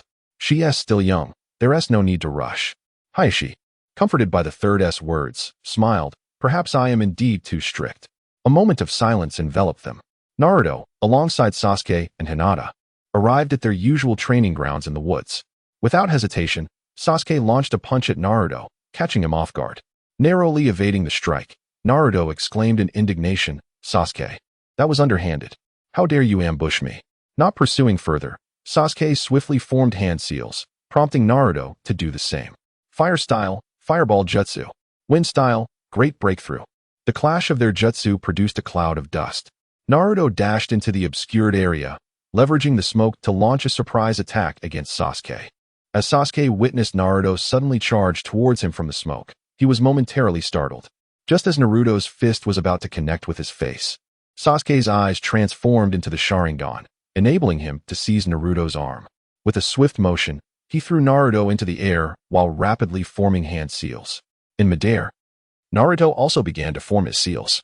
Both simultaneously unleashed their jutsu, fire release, phoenix fire technique, and wind release, wind cutter technique. The collision of their techniques created a shockwave that propelled both Naruto and Sasuke several meters back, only stopping upon crashing into a tree. Naruto exclaimed, Sasuke, you jerk. Are you trying to kill me? Sasuke retorted, you're not much better, idiot. Hinata, who had been somewhat bewildered since her arrival in the forest, was taken aback by the sudden confrontation between Sasuke and Naruto. As she regained her composure, she marveled at their displayed prowess, feeling a wave of insecurity wash over her. Yet, she encouraged herself silently, reminding herself that they were of the same age and that their relentless efforts were something she should aspire to match. Seeing Naruto and Sasuke collide with the tree, Hinata rushed over, asking, Naruto-kun, Sasuke-kun, are you alright? Naruto stood up, brushing himself off, and said, I'm fine. I'm fine. With Sasuke's level of strength, he could never hurt me. Ha ha ha. I am incredibly strong. Sasuke also got up, replying, you're such a fool. It would be a luxury for you to even think you could hurt me. Naruto, irked, shot back. What do you want then? Sasuke, equally defiant, was ready for a confrontation again. Hinata quickly interjected, Naruto-kun, Sasuke-kun, why don't you both have something to eat? She opened her basket, revealing a plethora of food. Upon seeing the food, Naruto suddenly remembered that he hadn't eaten anything that morning and joyfully rushed over to indulge, exclaiming, delicious. Hinata, you will definitely be a wonderful wife in the future. Hinata's face instantly flushed crimson. Sasuke approached as well, thanking Hinata for her hospitality. Observing Naruto's gluttonous eating habits, he remarked, what a rude fellow. He joined in, though he couldn't resist taunting Naruto further. You, the Uchiha's second young master, have the nerve to speak of manners? You are just as sweaty as I am. You should have a wash before eating. Even while eating, both Sasuke and Naruto continued to seize every opportunity to jab at each other. By the way, Sasuke, when did you quietly awaken your Sharingan? After finishing the meal, Naruto suddenly recalled that Sasuke had been using his Sharingan during their battle. He was astonished, considering Sasuke was only 5 years old now. In his memories, Sasuke had only awakened it during the Land of Waves arc. The current Sasuke was far more formidable than he remembered. I awakened it a few days ago after training with you, Sasuke replied nonchalantly. Naruto quickly deduced the reason. During their sparring, he had defeated Sasuke, which must have spurred Sasuke to awaken his Sharingan. What a true prodigy he is. Realizing why Sasuke had awakened it early, Naruto felt a surge of happiness for him. That's amazing, Sasuke. You're a genius. I remember Itachi awakened his by 7 or 8 years old. You're even stronger than him. Hearing Naruto's excitement about his awakening, Sasuke felt a sense of joy as well. Thank you, Naruto. If you hadn't trained with me, I wouldn't have awakened it so quickly, Sasuke replied. Naruto, feeling bashful, said, It's nothing. It's all your talent. It doesn't concern me. Besides, fighting you has made me feel stronger too. So let us not thank each other. Let us progress together. Yes, together, Sasuke agreed, feeling somewhat moved. You're not Hinata. Your gratitude gives me goosebumps. It's cold. I must be underdressed, Naruto muttered softly, but Sasuke heard him. Sasuke felt foolish for thanking that insufferable brat, and thought perhaps he should just get rid of him. Meanwhile, Hinata's face turned a deep shade of red after hearing Naruto's comment. Noticing Sasuke's gloomy expression directed at him and Hinata's flushed cheeks, Naruto realized he had inadvertently spoken his mind again. However, Naruto's resilience had thickened to the point where he decided to divert the conversation. Clearing his throat, he said, Let us practice tree climbing and water walking next. Sasuke and Hinata's attention shifted immediately, with Sasuke asking curiously, Tree climbing and water walking? What is that? Hinata looked equally puzzled. It's a technique that allows us to walk on trees and water by channeling chakra into our feet. It also helps us better control our chakra output, preventing waste. As he spoke, Naruto approached a tree and attempted to climb it, but after just a few steps, he fell back down. This is tree climbing. Chakra output must be stable. Once we can walk freely on trees, we can practice water walking, which means our chakra control will be adequate. Upon hearing this, Sasuke and Hinata appeared eager to try. Sasuke approached the tree, following Naruto's instructions and concentrating his chakra beneath his feet. However, like Naruto, he only managed to ascend a few steps before falling. After landing, he contemplated his next move. Hinata then arrived at the base of the tree and, by following Naruto's method, effortlessly reached the top, descending gracefully. Both Naruto and Sasuke were taken aback by her ease. Naruto exclaimed, Hinata, you're incredible. How did you do that so quickly? Sasuke was equally curious, but too proud to ask Hinata directly. Fortunately, Naruto posed the question first. Hinata, slightly bashful from Naruto's praise, responded, Actually, it's thanks to Naruto-kun's excellent teaching. I just tried following his method. At a loss for words, Naruto could only say, Well then, Hinata, why don't you try water walking? Okay, she replied, moving to the edge of the water. After gathering chakra beneath her feet, she stepped onto the surface, and, just like with the tree, she succeeded instantly. Naruto and Sasuke were left speechless in astonishment. Naruto pondered Hinata's extraordinary chakra control, and, upon catching a glimpse of her Byakugan, it dawned on him. I understand why Hinata was able to master tree climbing and water walking so quickly. Sasuke, intrigued, asked, You know? What is it? Naruto replied honestly, It's related to Hinata's Byakugan. Byakugan? What is that? Sasuke queried, confused. Sasuke, are you genuinely unaware? Or are you pretending? The Byakugan is a bloodline limit technique, similar to your Sharingan, Naruto explained. Bloodline limit? Sasuke looked at Naruto in bewilderment. Realizing that Sasuke genuinely didn't know what a bloodline limit was, Naruto felt exasperated. You have it, yet you don't know what it is? Despite his frustration, Naruto patiently clarified. A bloodline limit is a technique passed down through blood, just like your Sharingan and Hinata's Byakugan. They are both ocular jutsu within the bloodline limits. Upon hearing this, Sasuke comprehended that both he and Hinata possessed bloodline limits, specifically ocular techniques. Since ocular techniques are merely one form of bloodline limit, are there other types? Sasuke inquired. Naruto responded, Of course, there are two types of bloodline limits.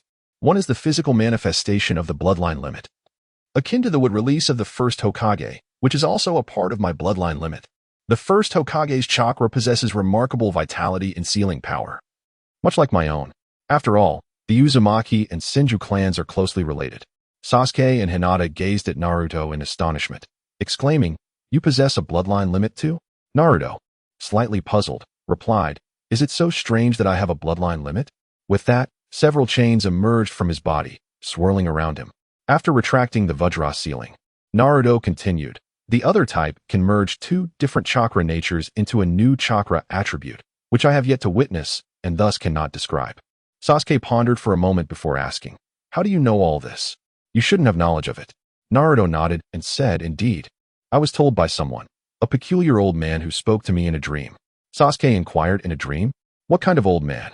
Naruto mused for a moment before stating, "He claimed to be Otsutsuki Kagaya, also known as the Sage of Six Paths Sage." Both Sasuke and Hinata exclaimed in surprise.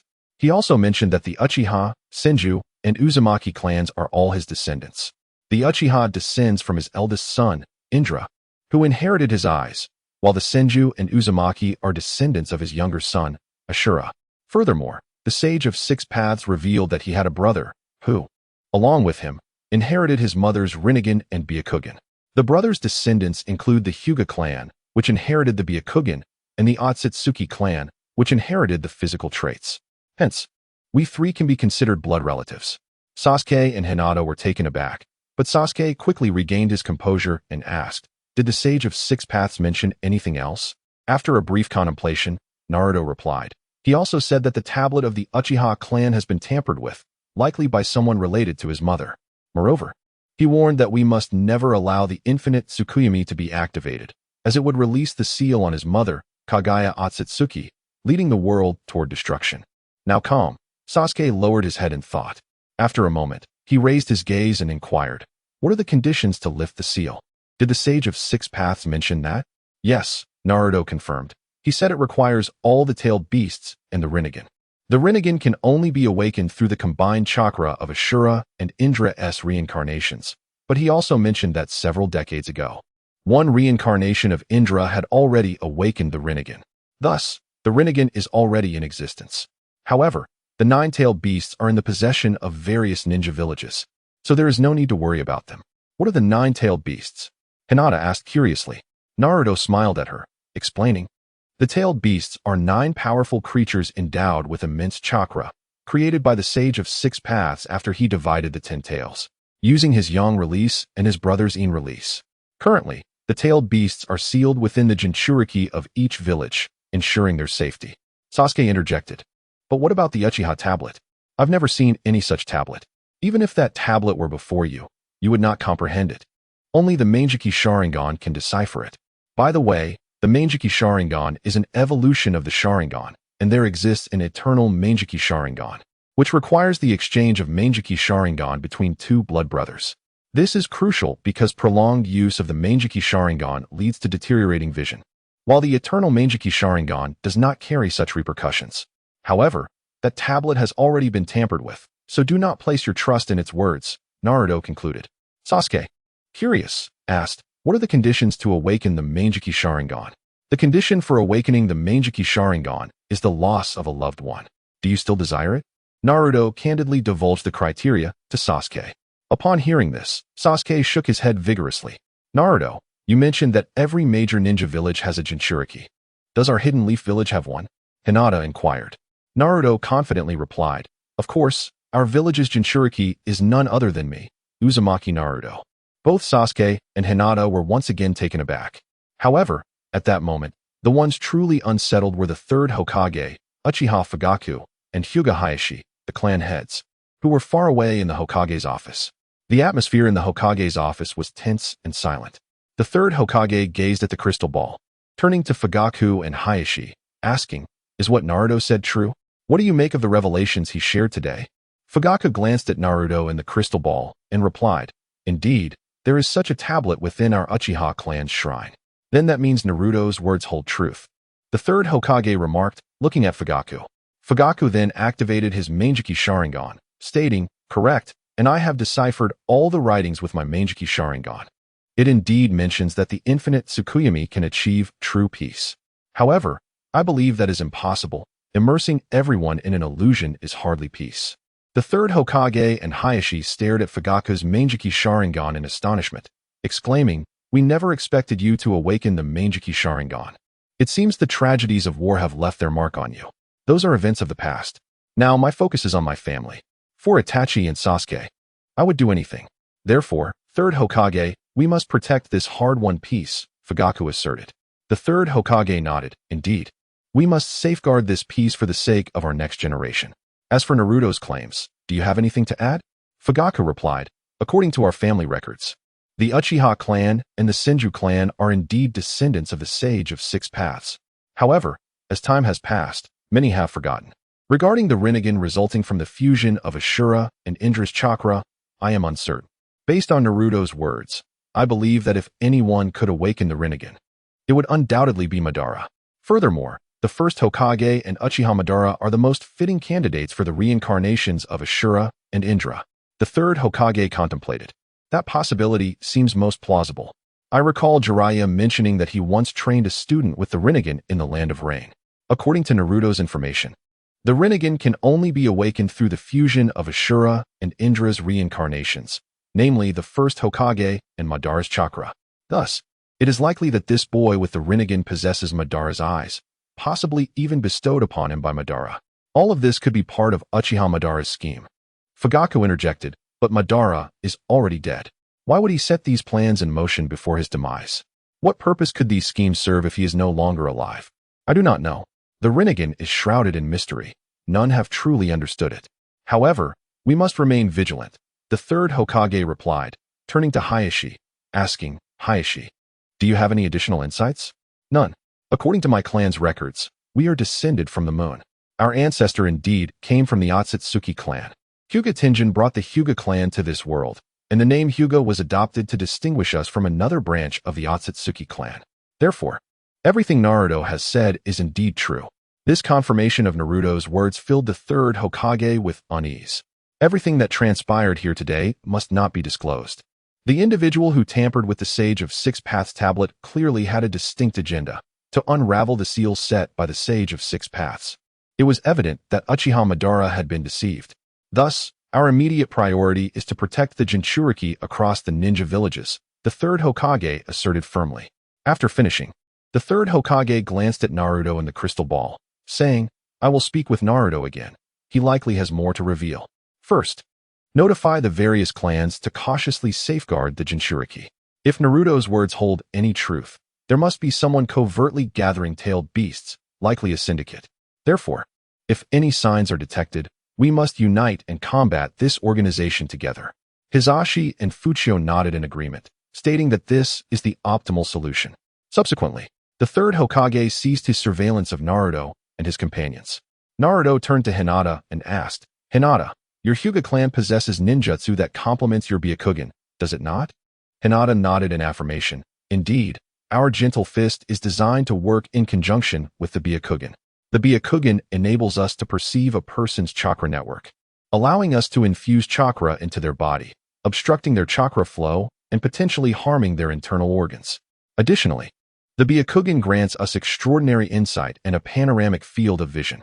Upon hearing Hinata's explanation, Naruto suggested, show me a gentle fist technique. I wish to consider how you might develop further. Trusting Naruto implicitly, Hinata nodded and demonstrated the gentle fist before him. Noticing that the gentle fist was effective only at close range, Naruto pondered the implications. He instructed Hinata to cease her demonstration and remarked, Hinata, it seems your gentle fist can only be utilized in close quarters, significantly limiting your offensive options. If you encounter an opponent with superior taijutsu, you would be forced into a defensive position, unable to mount an attack. With your keen insight and chakra control, you ought to develop ranged techniques instead of relying solely on close combat. You must fully exploit the advantages offered by your Byakugan. Hinata, perplexed, inquired, what should I do? Naruto proposed, why not attempt to concentrate your chakra into a kunai? If successful, employing chakra-infused kunai for targeted strikes would be far more effective than engaging in close combat. Should you master this, your strength could increase exponentially. He recalled Kagaya and Appo's use of hair to ensnare Sasuke and Appo's summoned beast. This notion mirrored Naruto's own training strategy, using the gentle fist for close encounters, chakra-infused kunai for singular targets, and the 8 trigrams for crowd control. However, due to the influence of the 9 tails, Naruto found himself unable to train effectively. Hinata, encouraged by Naruto's words, responded, I will heed your guidance, Naruto-kun. However, condensing chakra into a kunai is inherently challenging, let alone ensuring it disperses upon release. After all, Naruto, you can only achieve this in Sage Mode. Thus, Naruto and Sasuke practiced tree climbing and water walking, while Hinata focused on condensing her chakra. Notably, upon hearing Naruto's advice to Hinata, Sasuke also sought guidance on his own development. Naruto merely replied, "First, master tree climbing and water walking. If you cannot control your chakra, discussing anything else is futile." In truth, Naruto had little to offer Sasuke, as the applications of the Sharingan had been largely explored by predecessors. Sasuke merely needed to accumulate battle experience. As for Hinata, her clan's development of the Byakugan was somewhat lacking, which was why Naruto could assist her. Thus, Hinata practiced condensing chakra into kunai, while Naruto and Sasuke focused on their exercises, returning home only at dusk. The trio agreed to attend school together the following day and continue their training. However, Naruto understood that it was unlikely Hinata and Sasuke could consistently train with him, as they needed to focus on their family's ninjutsu and taijutsu. Nonetheless, both Hinata and Sasuke promised to dedicate some time each day for joint training. Naruto felt a surge of joy, knowing that they genuinely regarded him as a friend. After escorting them home, he mused, "Am I truly afraid of solitude? No, I must have simply grown accustomed to it. Yet, the feeling of having friends is truly delightful." Before Naruto could finish his reflection, a bothersome voice echoed in his mind, reminding him that even if Sasuke currently considered him a brother, he must not forget that in 2 years, Itachi Uchiha would annihilate the Uchiha clan. Would he truly be able to rescue Sasuke from the depths of hatred? He was reminded that he was not the original Naruto and could not achieve what the former Naruto had. In response to the Dark Persona's words, Naruto chuckled inwardly, acknowledging, "Indeed, I am not the original Naruto. However, like him, I detest solitude. Having tasted the sweetness of friendship, do you believe I would relinquish it? You underestimate my resolve."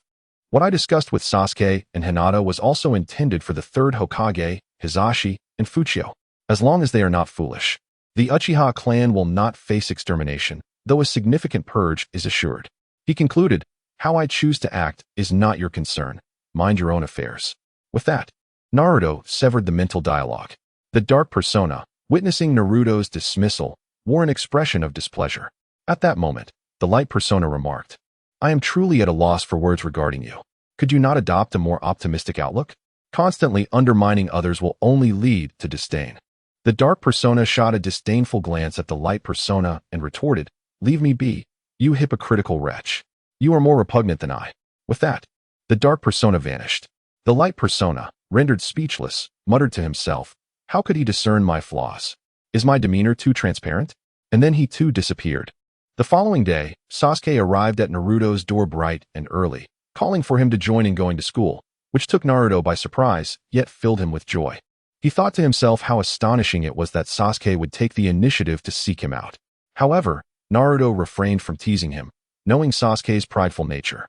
Any teasing might provoke his wrath, potentially leading to Sasuke withdrawing from future interactions. Thus, Naruto suppressed his urge to jest and simply said, "Sasuke, wait a moment. I need to grab a mask." After donning a mask, Naruto joined Sasuke, and as they descended the stairs, they fortuitously encountered Hinata, who had come to invite Naruto to school. The three of them then proceeded to the Ninja Academy together. It was the first day of the new term, and their homeroom teacher, Irika, arrived at the classroom early, feeling somewhat anxious as it was his inaugural teaching experience. Upon entering, Sasuke immediately became the center of attention among the female students. Noticing the girls gazing at Sasuke, Naruto instinctively grasped Hinata's hand and retreated to a quiet corner where they sat together. "Hello, Sasuke-kun. My name is Ino Yamanaka. I am delighted to be your classmate." "Hello, Sasuke-kun. I am Sakura Haruno. It is a pleasure to be in the same class as you." Just as Naruto led Hinata away, two girls with flowing blonde and pink hair approached Sasuke, introducing themselves. Observing others attempting to engage with Sasuke, the remaining girls in the class also rushed forward to introduce themselves, causing Sasuke's expression to darken. However, his well-mannered upbringing prevented him from lashing out. Even though he felt exasperated, Naruto, glancing at Sasuke, remarked, "Fortunately, I possess foresight, heh. By the way, Hinata, did you avoid being trampled by this horde of lunatics?" "No, I'm fine, Naruto-kun," Hinata replied, her cheeks flushed. Her gaze inadvertently drifted to the hand that Naruto was holding, filling her heart with sweetness. What a nuisance, came a weary voice from the desk beside Naruto. Turning to his left, he spotted a boy clad in a short-sleeved shirt with a ponytail, appearing utterly drained, accompanied by a chubby boy who was incessantly munching on chips. Recognizing them, Naruto identified them as Choji Akimichi and Shikamaru Nara, members of the Konoha 12. At that moment, two individuals appeared at the classroom door. One had a small dog resting atop his head, while the other was enveloped in an oversized trench coat, completely concealing himself, even donning sunglasses. These two were none other than the oil-haired Shino and the dog-loving Kiba. Alongside them were the two girls encircling Sasuke, the pink-haired Sakura Haruno and the blonde Ino Yamanaka. Thus, the entire elite group of 9 was present, with the exception of Neji, Tintin, and Lee from the year above. While Naruto was lost in thought, Sasuke, with a scowl, sat beside him. Sasuke, you are truly popular, and I can't help but envy you, Naruto chuckled, observing how the girls flocked around Sasuke. Sasuke's expression darkened further as he retorted, do you believe I could rip off your mask and let the girls see your face? I doubt it would yield better results than mine. Sasuke was bemused by Naruto's return to wearing a mask, suspecting it was premeditated. Naruto, aware that Sasuke was merely venting, feigned fear. No way. I already have Hinata. She's all I need. The rest are yours, since you're accustomed to it, aren't you? He raised the hand entwined with Hinata's. Hinata blushed at Naruto's gesture, feeling shy yet elated. Sasuke, seeing Naruto's smug expression, chose to remain silent, deciding to ignore him. When Naruto noticed Sasuke's indifference, he turned to converse with Hinata, while the girls who had initially intended to join them were called back to their seats by Iruka. Today marks the first day of school. Let us commence with a simple self-introduction to familiarize ourselves with one another. When your name is called, please come up to the podium, Iruka instructed, clapping his hands. The class quieted down, attentively listening to their teacher, with the exception of Naruto, who continued to chatter away with Hinata, his voice echoing through the classroom. Hinata, do you think Uncle Hizashi will be angry if I tell him you're my girlfriend? Why aren't you responding? Why is it so quiet? Naruto looked around and realized the entire class was staring at him, creating an awkward situation. However, Naruto's thick skin allowed him to laugh it off, saying, you all continue. Don't mind me. He then settled into silence, signaling Iruka to proceed as if he were invisible. This infuriated Iruka, who was ready to teach this disobedient student a lesson about the serious consequences of ignoring the teacher. Just as Iruka was about to unleash his fury, a chorus of whispers erupted among the students. Isn't that the monster?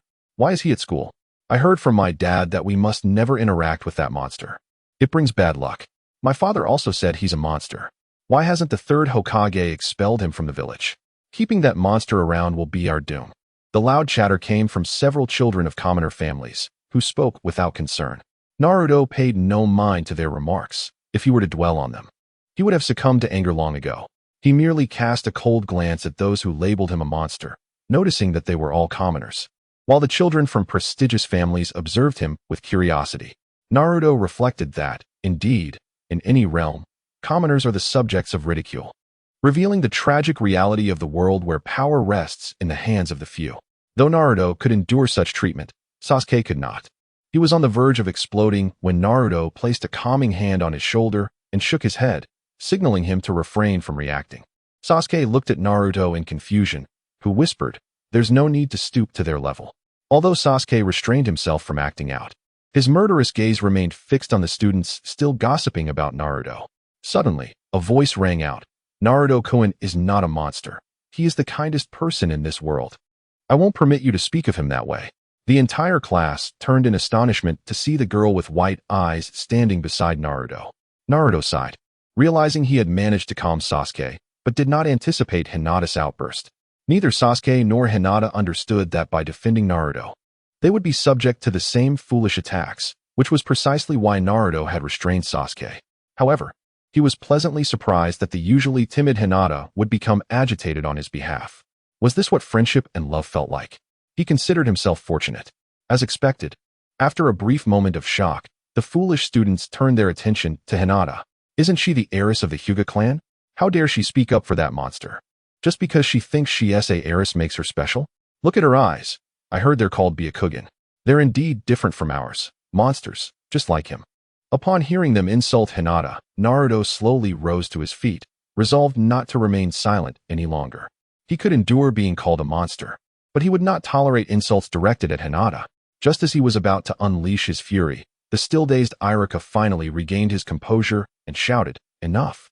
The students who had been gossiping instantly fell silent, adopting the demeanor of well-behaved pupils. Iruka cleared his throat and added, "Let us continue with the self-introductions. Since you have stood up, you may go first." He gestured towards Naruto. Naruto paused for a moment before approaching the podium, speaking calmly. "I am Naruto Uzumaki.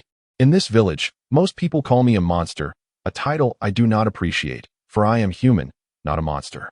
Monsters exist only in the delusions of the foolish.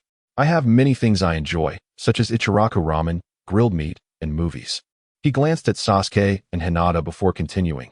"I cherish my friendship with Sasuke as if he were my brother, because I am an orphan, and having a brother brings me joy. I also love Hinata. She is always so gentle, kind, and beautiful. My dream is to protect those I hold dear. That is all I have to say, teacher." Sasuke smiled faintly at Naruto's mention of their brotherly bond. The girls were taken aback by the depth of Naruto and Sasuke's friendship, while Hinata's face flushed crimson upon hearing Naruto declare his love for her. The rest of the class, aside from Sasuke, was not merely surprised but utterly shocked. Iruka coughed and said, "Well, Naruto, your introduction was excellent, but I must remind you that early romance is not advisable." Naruto, puzzled, asked, "Is dating prohibited at school?" After a moment as contemplation, Iruka replied, "Not exactly." "Then that means it's not opposed, right? Why can't I date then? Are you single, and is that why you're jealous of me?" Naruto retorted. Iruka was taken aback, feeling the sting of being a single dog as Naruto's words hit home. "All right, Naruto, you may sit down now," Iruka said, exasperated. As Naruto descended from the podium, he couldn't resist adding, "Oh, and to those who just called Hinata a monster, listen well. I'll let you off this time. But if it happens again, I won't hold back." With that, a chilling aura radiated from Naruto, palpable to everyone in the class, albeit fleeting.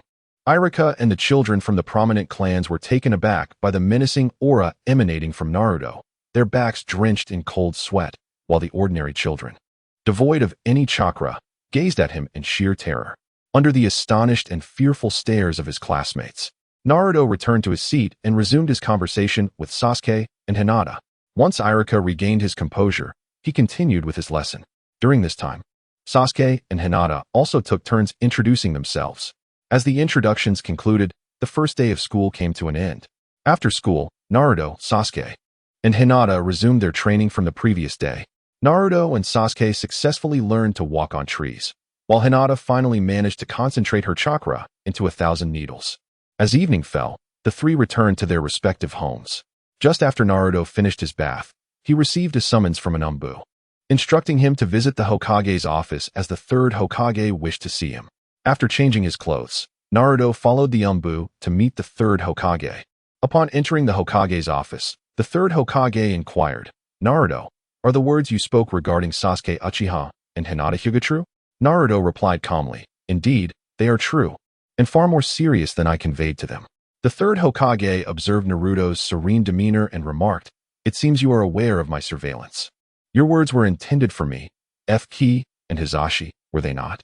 Naruto affirmed, "Yes, I sensed that you, Uncle F-Ki, and Uncle Hizashi were eavesdropping on us, so I took the opportunity to inform you." The Third Hokage, perplexed, asked, "You sense my surveillance?"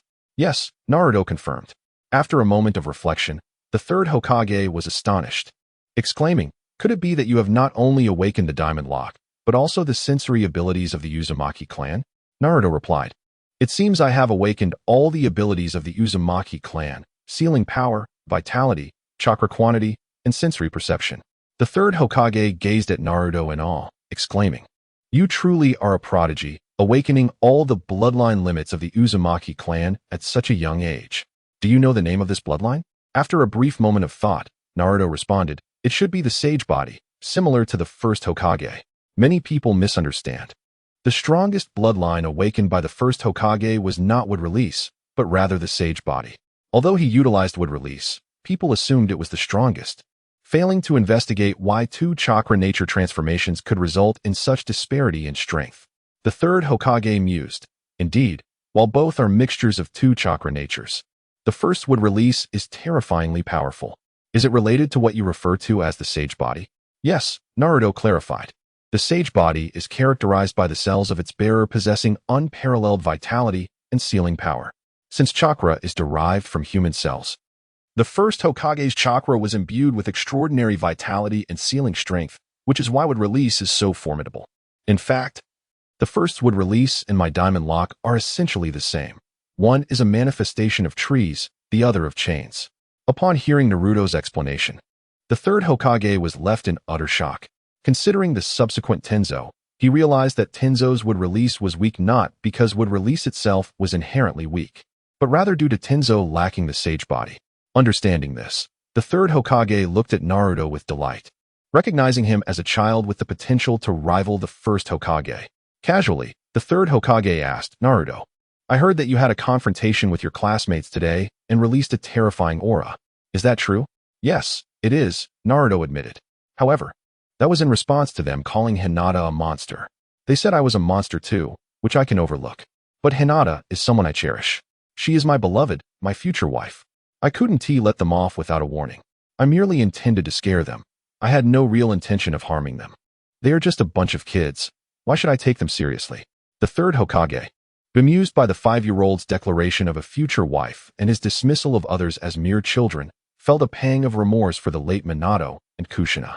He thought to himself that Iriko was rather irresponsible, allowing a 5-year-old to engage in such early romantic notions. Maintaining a calm facade, the third Hokage remarked, "So you frightened your classmates to protect what you hold dear. While that may not be entirely right, your intentions are commendable.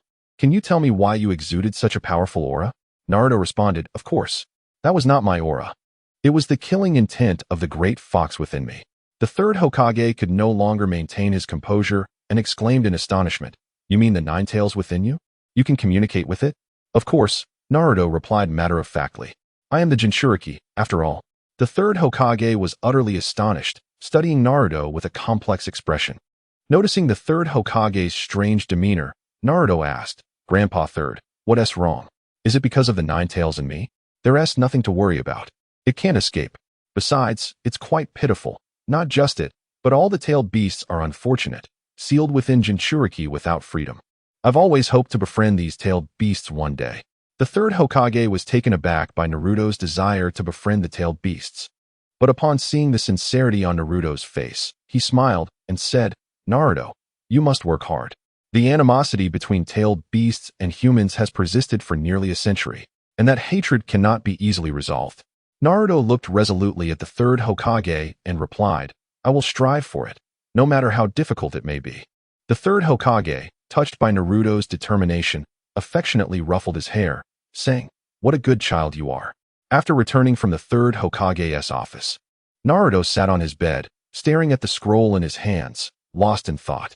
He had not anticipated that the third Hokage would provide him with the sealing techniques of the Uzumaki clan. Memories of the third Hokage presenting him with the scroll flooded his mind. The third Hokage had approached Naruto with a box, stating, "Inside are scrolls containing the sealing techniques of the Uzumaki clan, along with some insights and improvements on sealing techniques from the fourth Hokage. These are now entrusted to you." After handing over the box, he allowed Naruto to return home. Looking at the scrolls, Naruto murmured, "I didn't expect this old man to be so accommodating. But he does this for the sake of the village.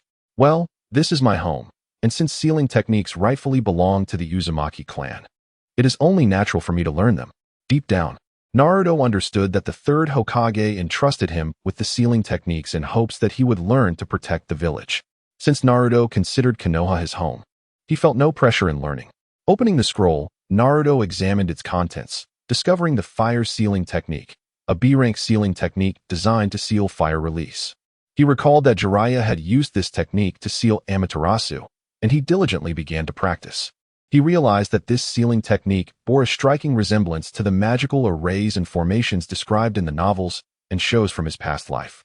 This sealing technique, too, required hand seals to manipulate chakra according to the patterns outlined in the scroll, thereby achieving the intended seal. With this understanding, Naruto made his way to the kitchen, igniting the gas stove. Gazing at the flames, he unleashed several chains of diamond lock, arranging them according to the sealing technique's diagram. Then, utilizing the method described in the scroll, he directed the flames from the stove into the formation, watching as the fire was completely absorbed by the chains. Seeing this result, A triumphant smile spread across Naruto's face as he thought, just as I imagined. While the diamond lock is a manifestation of chakra chains, it ultimately stems from my own chakra. Thus, I am able to utilize the sealing techniques without forming hand seals, and the Vidral lock itself possesses sealing capabilities, thereby enhancing the strength of the seal. Naruto instructed the chains to arrange themselves into the pattern for unsealing, and suddenly, the flames that had been sealed erupted forth, nearly incinerating Naruto's home. Fortunately, he was able to reseal the flames in time. Observing the disarray of the kitchen, Naruto burst into laughter, reveling in the chaos. After tidying up the kitchen, he eagerly returned to his room to continue studying the patterns on the scroll.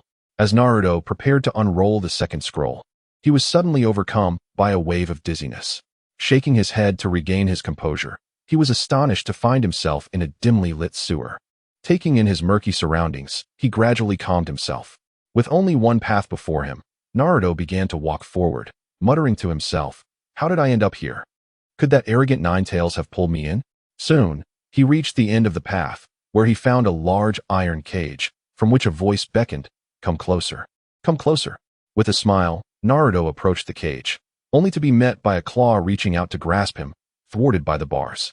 An enraged roar echoed from within the cage, and Naruto beheld the full visage of the legendary Ninetales. "Is such fury truly necessary?" Naruto inquired. "Could we not engage in a civil conversation?" The Ninetales, regarding the unperturbed Naruto, replied, "It seems you are unfazed, given that you are aware of my existence. How could you be surprised? Now, young one, what is the nature of your Byakugan? Do not attempt to deceive me. I have watched you grow, and I am privy to all your secrets." Naruto chuckled. "I expected you to inquire about my Sharingan first. I'm surprised that you are curious about my Byakugan. It appears you are well aware of its secrets." The Ninetales scoffed. "The Byakugan's secrets are trivial. What intrigues me is that you are the offspring of Uzumaki Kushina and Namikaze Minato, both of whom do not possess the Byakugan, yet you have it innately. Unlike your Sharingan, which was awakened through the transplantation of Uchiha blood. Therefore, I am even more fascinated by your Byakugan." Naruto, slightly taken aback, replied, "I didn't expect your interest in my Byakugan to stem from this. You possess quite the curiosity. You should consider a career in science. Being a tailed beast seems a waste of your inquisitiveness, for all knowledge begins with curiosity." The Ninetales, incensed by Naruto's evasion, roared, "Enough of your prattle. Will you speak or not? If not, begone." Naruto scratched his head and said, "I never said I wouldn't speak. Why the rush? Is this how you approach inquiries?" Noticing the Ninetales' temper flaring again, Naruto quickly added, all right, I'll speak. How about this? Do you know of the Sage of Six Paths? Oh, you've erred again. You are the child of the sage who created you all. But do you know the sage's lineage? Do you know of his mother and brother? The Ninetales responded, "I indeed do not know those things. But I know you do. Yet, I am now more curious about the origin of your Byakugan." The Ninetales calmed down and patiently answered Naruto's questions. "You've finally settled down," Naruto remarked. "Rest assured, I will share everything you wish to know, and I also have some matters wherein I hope you might assist me. By the way, what is your name, Ninetales? After all this time chatting, I still don't know your name." "My name? Humans concern themselves with the names of tailed beasts? Shouldn't they be more preoccupied with how to harness and obtain our power? When did humans begin to care about our names?" The Ninetales scoffed, growing increasingly agitated. Naruto gazed at the Ninetales and said, "I cannot fathom why you are so enraged. Perhaps you have been deceived by humans too often, but you cannot condemn all individuals based on the actions of a few. Humanity is complex. There are both good and bad among us. I can assure you that I harbor no ill will towards you. I merely wish to be your friend. I hope to alleviate the hatred you harbor towards humanity, for I understand that hate does not bring joy. One cannot live in this world solely for the sake of hatred, can they? You claim to wish to alleviate my hatred? Who do you think you are to say such things?" The Ninetales retorted angrily. Naruto smiled and responded, "Because we are friends, after all. Do you not believe that a Jinchuriki and their tailed beast are naturally the best of companions? Our lives are intertwined. If our fates are bound together, what cannot be resolved?" He continued, "Thus, my desire to dissolve your hatred is not mere rhetoric. Moreover, my request for your assistance is predicated on your willingness. I would never force you. You wish to be my friend?" The Ninetales laughed heartily. Humans and tailed beasts as friends? How absurd. As the Ninetales continued to laugh, he was met with Naruto's earnest gaze, which reflected unwavering determination. The Nine Tails, reminded of the Sage of Six Paths' words spoken before his passing, pondered. Perhaps this boy is the one the sage foretold, a companion who would genuinely understand them. Since you claim we are friends, then you must first lift this seal. The Nine Tails stated. Of course, I have no issue with that. Even if you did not ask, I would do so. However, you must promise me that when I release the seal, you will remain calm and composed. The Nine Tails questioned, why would I be angry upon lifting the seal? I would be overjoyed. That's good, Naruto sighed in relief. Though the Nine Tails remained puzzled, he did not linger on it. As Naruto confidently approached the great door, the Nine Tails could not help but ask, are you not concerned that I might seize your body upon my emergence? Naruto replied, why would you want to take my body? What do you intend to do? Wouldn't it be more beneficial to collaborate? With my help, you could achieve your goals much more swiftly. Besides, if you desire control over the body, simply inform me. There is no need to resort to force. Realizing that Naruto genuinely considered him a friend, the Nine Tails chose to remain silent, unwilling to engage further. Observing the Nine Tails' silence, Naruto muttered, unable to respond, yet maintaining your enigmatic demeanor. You truly are a peculiar individual. At that moment, the Nine Tails could no longer contain himself, springing to his feet and bellowing. Didn't you say you would lift the seal? Hurry up. What are you dawdling for? As Naruto perceived the anger of the Nine Tails, he hastily sprinted towards the seal gate, murmuring softly, this tsundere attitude of yours is rather troublesome. Much like Sasuke's irritating habit, the Nine Tails contemplated obliterating Naruto with a tailed beast bomb, thinking how utterly unlovable this little brat was. Upon reaching the gate, the Nine Tails channeled its chakra, propelling Naruto to the front of the sealing talisman. At that moment, Naruto smiled and inquired, by the way, Nine Tails, what is your name? Please tell me. The Nine Tails turned its head away in a haughty manner, but soon enough, Naruto heard the name Kurama. Ecstatic, Naruto exclaimed to the Nine Tails. From this day forth, you shall no longer be the fearsome Nine Tails fox. Instead, you will be my companion, Naruto Uzumaki from the Hidden Leaf Village. With that, Naruto beamed at Kurama, who, in turn, offered a smile back. Kurama felt a surge of joy, mixed with nostalgia.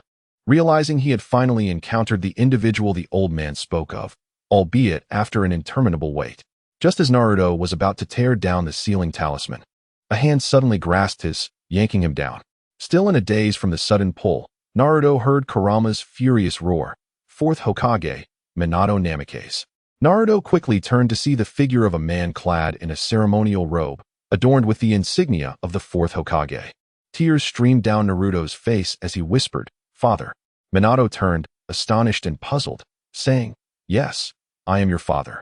But I thought so much time had passed. You appear to be only 5 or 6 years old. Moreover, the seal shows no signs of damage. Why would you attempt to break the Nine-Tails seal? Naruto was about to respond when Kurama's furious voice interrupted again. Annoyed, Naruto retorted, Kurama, you promised me to remain calm. Have you forgotten? Your insistence on my composure is rather hypocritical, given that you were the one who sealed me away. Kurama growled back. You expect me to maintain my calm when you speak of the very seal that imprisoned me? Naruto gazed at Kurama and replied, but my parents died because of it. So you see, we are even. Besides, without my parents, we could never have become friends. So please, do not be so angry. Isn't this moment wonderful? Although Kurama found some merit in Naruto's reasoning, he remained irate. Sensing Kurama's displeasure, Naruto plastered a smile on his face, saying, all right, no need to be upset.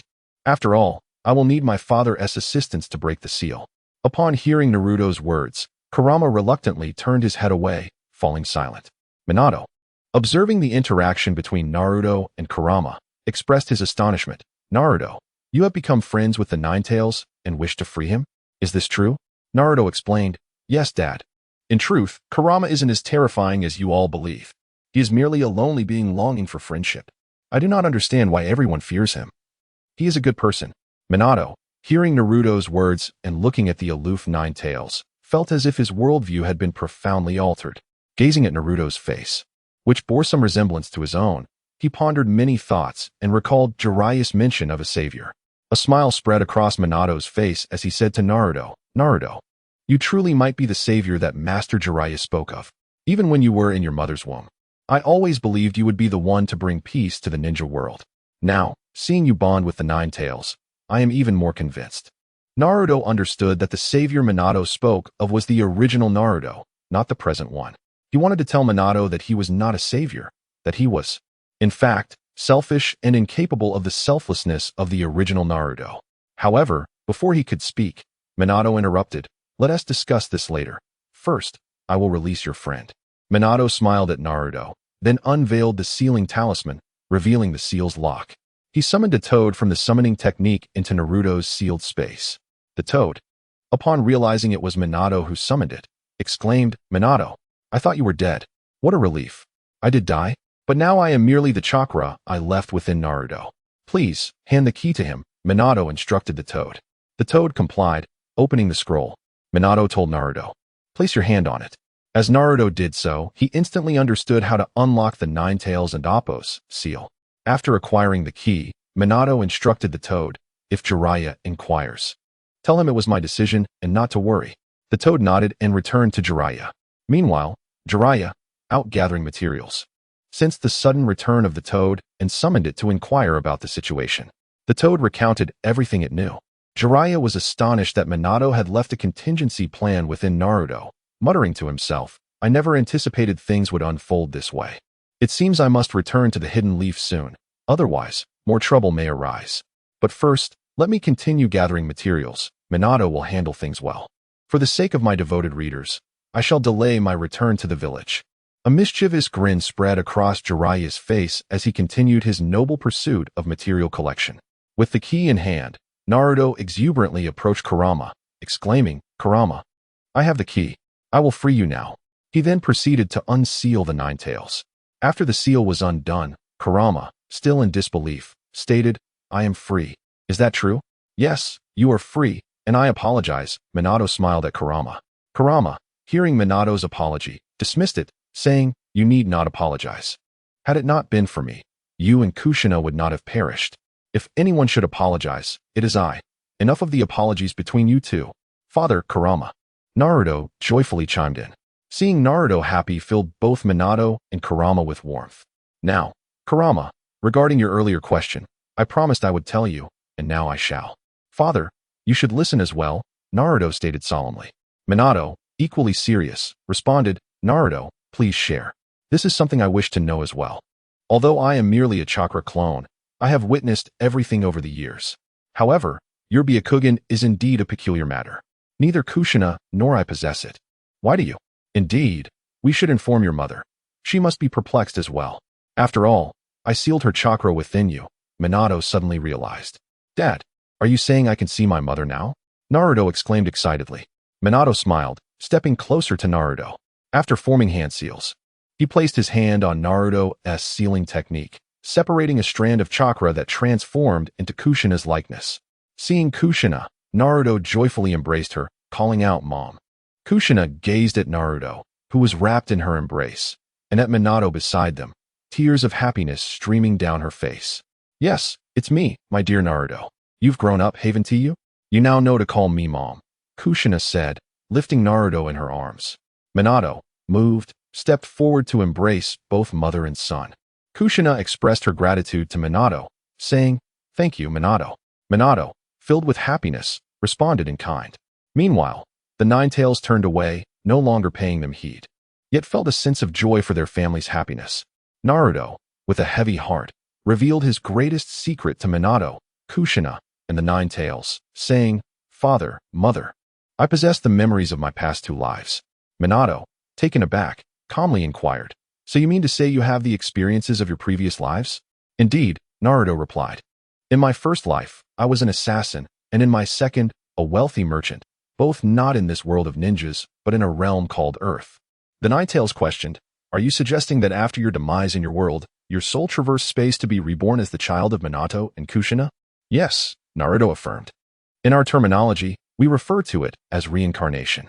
We believe that upon death, souls travel to the afterlife, where they drink Mengpo's soup to forget their past and are then reborn.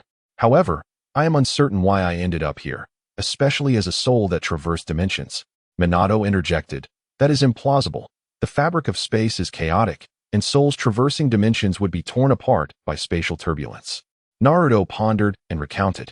I recall that during my second life, I was struck by lightning while fleeing in an aircraft after vanquishing my enemy. It felt as if the sky itself had opened. Minato, upon hearing this, concluded, that must mean someone opened a spatial tunnel, and you were fortuitously swept inside. However, entering such a tunnel should have left your soul fragmented. How did you restore it? Naruto reflected. After regaining consciousness, I found myself surrounded by numerous soul fragments, which I absorbed to restore myself.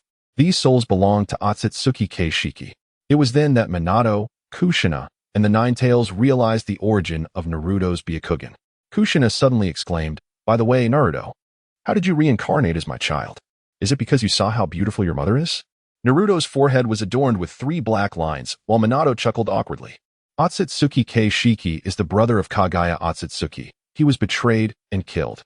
His Byakugan contained the technique for spatial movement, which I harnessed to transport myself to this world. However, the journey left my already restored soul fragmented once more, and instinctively, the Byakugan caused me to become your child, reincarnating within your womb. As for why it was you, it is because you were bearing the reincarnation of Ashura, whose lineage is closest to that of Otsutsuki Keishiki. Thus, my soul fused with Ashura's before I was born. Do you still recognize me? Naruto asked anxiously, fearing that his past memories would cause Minato and Kushina to reject him. Seeing his worried expression, Minato and Kushina could not help but laugh. Kushina embraced Naruto tightly, saying, "Silly child, regardless of whether you possess memories of your past lives, you are still the child of Minato and me." Minato added, "You only need to remember that you are Uzumaki Naruto, our beloved child." As Naruto found solace in their embrace, he felt like the happiest person in the world. How do you know all of this? Even if Otsutsuki Keishiki is indeed the uncle of the Sage of Six Paths, he couldn't possibly know about this world. All of this must be something you already knew, the Nine Tails interjected, pulling the trio back from their familial reverie. Minato also inquired, "Yes, Naruto. How do you know all of this so clearly?" Naruto, seeing the curiosity in their eyes, disclosed all that he knew without reservation. The revelation left them utterly astounded. They could not fathom that this world was merely a part of Naruto's previous life's anime. No wonder he understood so much. Minato remarked with a sense of wonder. The Nine Tails responded dismissively. Even if this world is but an anime from Naruto's past life, we exist in reality. What is there to lament? Naruto chimed in, "Exactly, father. Upon entering this world, I am now one of its inhabitants, and everything will become different. The most malleable aspect of this world is humanity, as human thoughts cannot be swayed by anything." Minato regained his composure and said, "Thank you for your concern. I am not being obstinate, merely reflecting on the incredible nature of it all. As long as we can be united as a family, that is all that matters." Kushina then took Minato's and Naruto's hands, and they nodded warmly in agreement. "What do you plan to do next, Naruto?" Minato asked. Looking at his parents, Naruto replied, "From the moment of your deaths, I have been preparing to resurrect you. So the first step is to bring you back, mother and father." Upon hearing this, Minato and Kushina furrowed their brows, with Minato stating, "Naruto, your mother and I are both deceased, so I hope you reconsider resurrecting us." "Indeed, Naruto, as long as you lead a fulfilling life, your father and I have no regrets," Kushina added. Naruto understood that they believed the deceased should not be disturbed, as it was deemed a desecration of the dead, a taboo. Even the most rebellious of individuals, like Sasuke, had asserted that the resurrected Madara was an artifact of a bygone era that should not reappear. Thus, Naruto knew convincing his parents would not be a straightforward task. However, he had a trump card to play, appealing to their gentle natures. "Father, mother, your reluctance to be resurrected stems from the belief that you are dead and should not return to the world of the living, which society also upholds, correct?" Naruto asked earnestly. "Isn't that the case?" Kushina queried, perplexed. "What exactly are you trying to convey, Naruto?" Minato asked. The Nine Tails, observing silently, interjected, "Please, allow Naruto to finish before you speak. I believe he will not disappoint you." Naruto earnestly continued, "Father, mother, I simply wish to express that your resurrection will not lead society to perceive it as a desecration of the dead. You will truly return to life. Have you forgotten? I just mentioned that the Rinnegan possesses the ability to bring the dead back to life. The rebirth technique allows for genuine resurrection, not merely binding souls to a corpse as in the impure world reincarnation. But didn't you say that the cost of performing that technique is the life of the caster? If it means sacrificing your life to bring us back, We would rather remain dead, Kushina said anxiously. Naruto gently reassured her, do not worry, mother. There is also the forbidden technique, Izanami. As long as I set up Izanami, and then utilize the rebirth technique, I can resurrect you without any cost to myself. Furthermore, the price of Izanami will be nullified due to my sage body, so my vision will not be compromised. Kushina remained skeptical. Is that true? Please do not deceive your mother.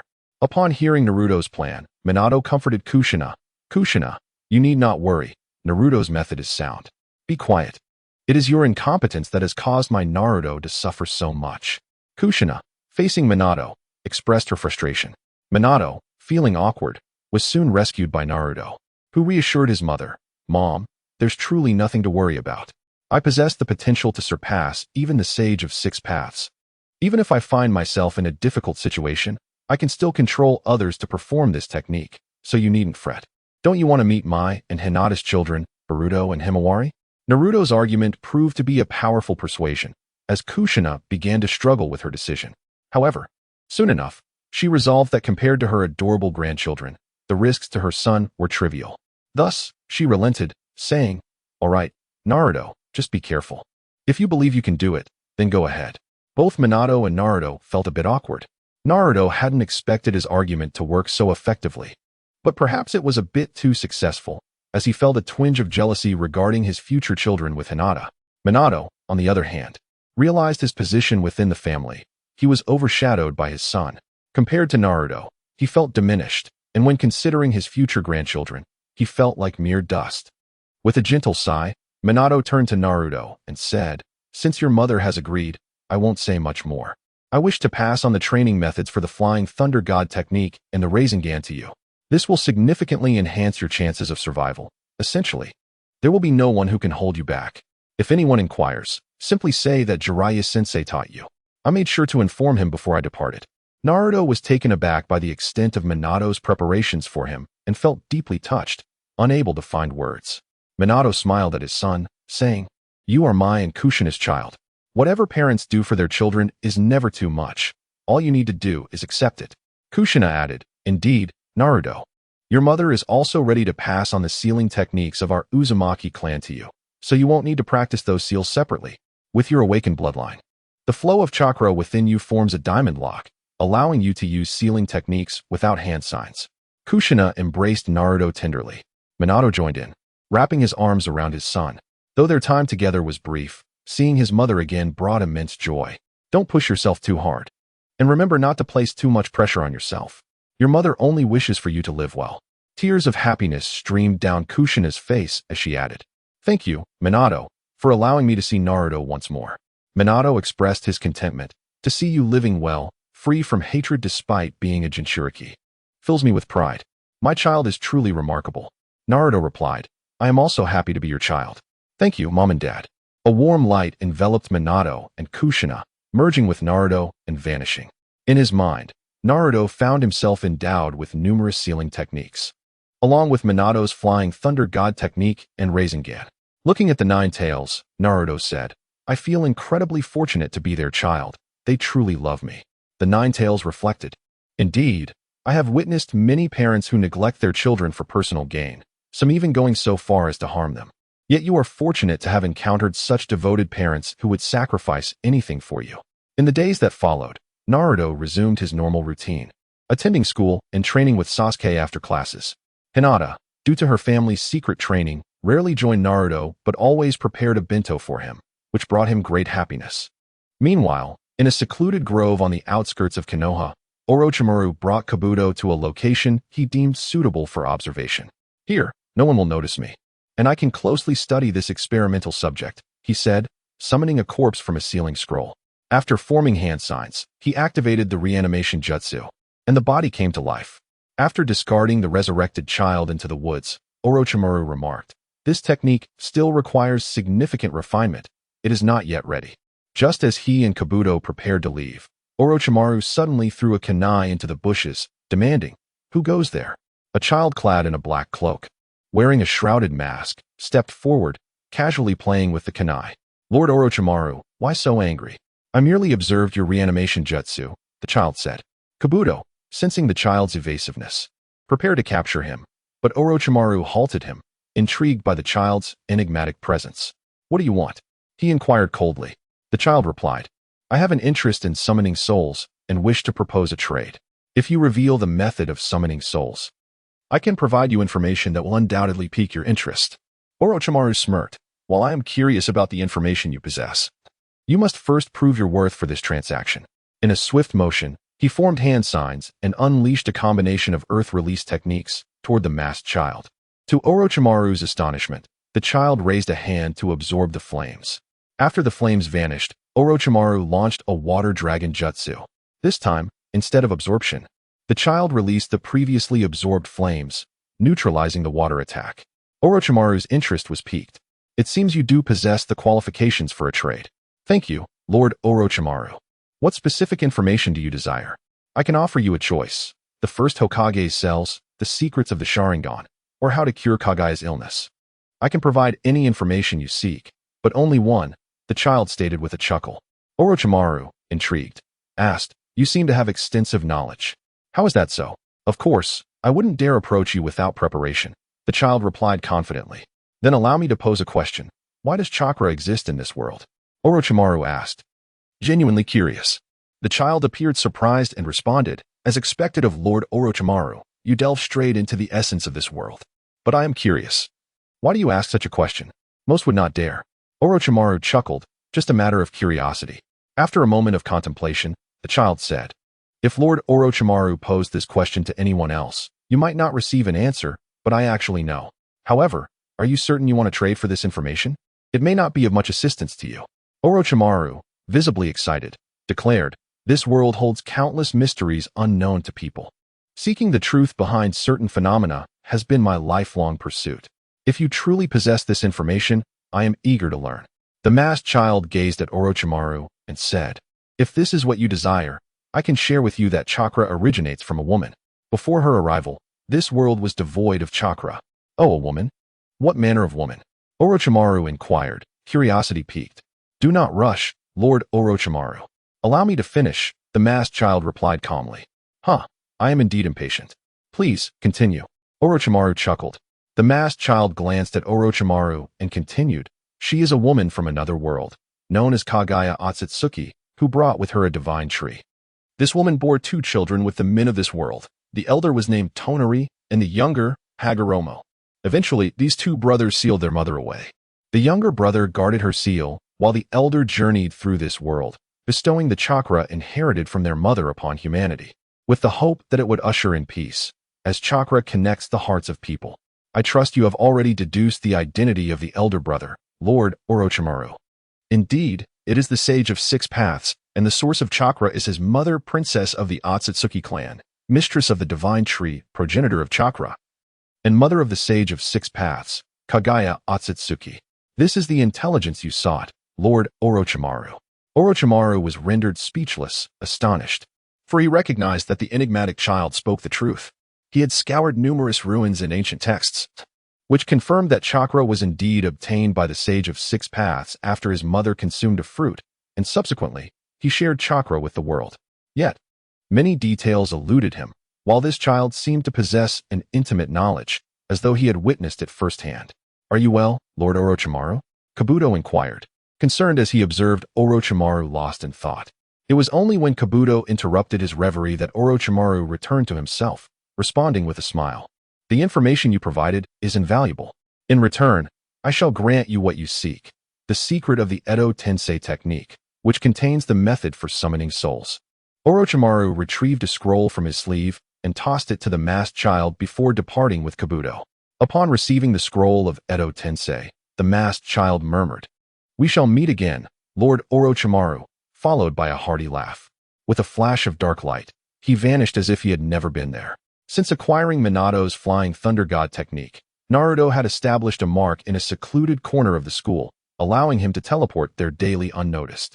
However, today, upon using the technique, he discovered a child staring blankly at him. Naruto assessed the child and asked, "Who are you, and why are you here?" The child appeared timid, attempting to flee but was swiftly captured by Naruto's bind. Once caught, the child began to wail, and soon, the skies opened up with rain. Naruto exerted considerable effort to calm him. In a quiet corner of the Hokage rock, Naruto shared ice cream with the child. "You must promise not to cry anymore after this ice cream," he said. "What kind of boy cries like that? By the way, what is your name?" Naruto inquired. "I am called Yuta," the child replied after a moment's contemplation. "Shikamaru and Ino told me not to come to the village. But I was so lonely in the woods that I ran out." "You said your name is Yuta?" Naruto asked, recalling a friend from his childhood named Yuta, who could control the weather and seemed to have been left here after being summoned by Orochimaru's Edo Tensei. "Yuta, shall I teach you how to whistle?" Naruto proposed. Yes, I want to learn," Yuta exclaimed, filled with excitement. The two practiced whistling together. Meanwhile, Shikamaru, CHG, Ino, Sakura, and Kiba frantically searched for Yuta, but to no avail. Wait, didn't Yuta mention he met Naruto in the village? What if Naruto has taken him? Shikamaru pondered aloud. Ino, hearing his suspicion, replied, "That can't be. Naruto wouldn't know Yuta, and besides, he is so reclusive he probably wouldn't even realize Yuta is not from the village." "But they have met," Sakura interjected. Ino reflected, "Still, that guy is rather intimidating. I don't really want to interact with him." Kiba asserted, "Regardless, we must go. If Yuta truly has been captured by him, it could spell trouble." Shikamaru concurred, "Kiba is right. We should all go together to find him." A voice interjected, "If you're speaking of a scruffy-looking child from another village, I know where he is." The group turned to see Shino emerging from the woods. Shikamaru asked, "Shino, you really saw Yuta? Where is he?" "I did see him, but he is from another village." "Are you sure this is wise?" Shino cautioned. Sakura replied, "Even if Yuta isn't from the village, he is our friend. Please, Shino, tell us where he is." Seeing the determination in their eyes, Shino relented. "I saw him with Naruto atop the Hokage rock, seemingly enjoying ice cream." Shikamaru and the others were taken aback. They had assumed that if Naruto had taken Yuta, he would hand him over to the village's Umbu, but it seemed Naruto had instead befriended Yuta, just as they had. "Regardless, we must seek out Naruto now," Shikamaru sighed. And the group set off to find him. Meanwhile, Naruto and Yuta were still practicing whistling, and Yuta was becoming quite skilled. As Yuta whistled, a gentle, warm breeze began to stir around them. "You are indeed here. We have been searching for you." Naruto heard a voice of complaint and turned to see Sasuke and Hinata approaching. "What's the matter? Just because I didn't come looking for you right away, Sasuke? When did you become so petty?" Naruto teased with a smile at Hinata. "Hinata, you came," Naruto said warmly. "Yes, Naruto-kun," Hinata replied shyly. "Who is this?" Hinata asked, glancing at Yuta beside Naruto. Sasuke also regarded Yuta, his brow furrowing slightly as he remarked, "A child from another village." "Ah, Sasuke, you are still so sensitive." "Indeed. He is a new friend of mine named Yuta, but he means no harm, so there's no need to fear."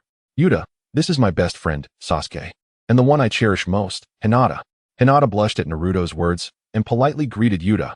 "Hello, I am Hinata Hyuga. It is a pleasure to meet you, Yuta-kun." "I am equally delighted to meet you, Hinata," Yuta replied, beaming. Sasuke coolly stated, "I am Uchiha Sasuke. It is a pleasure to meet you." "Likewise, Sasuke," Yuta responded, undeterred by Sasuke's demeanor. Just then, Shikamaru's group arrived, relieved to find Yuta safe and sound. They rushed over, surrounding him with questions. Seeing the concern from his friends, Yuta felt a surge of happiness and exclaimed, "Shikamaru, Sakura, Ino, everyone, this is my new friend Naruto, Sasuke, and Hinata. I am truly happy to have made new friends." Shikamaru looked at Naruto and Sasuke, expressing gratitude. "Thank you for not turning Yuta over to the village." "Huh, Shikamaru, you needn't be so formal. We are all friends here. Besides, Yuta is also my friend," Naruto replied with a grin. Moreover, it revealed an air of arrogance. His skin was remarkably fair, rivaling that of Naruto.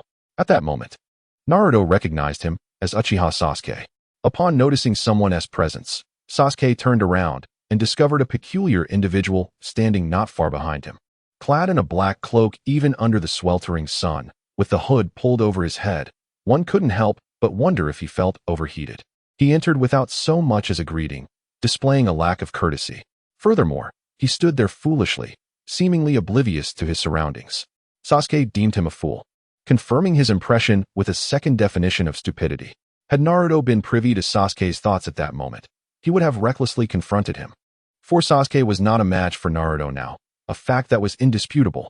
The two exchanged cold stares for nearly a minute before Sasuke, with an air of nonchalance, inquired, "Who are you, and what brings you here?" He deliberately overlooked the takeout box in Naruto's hand. Naruto raised the box slightly and replied calmly, "I'm delivering food."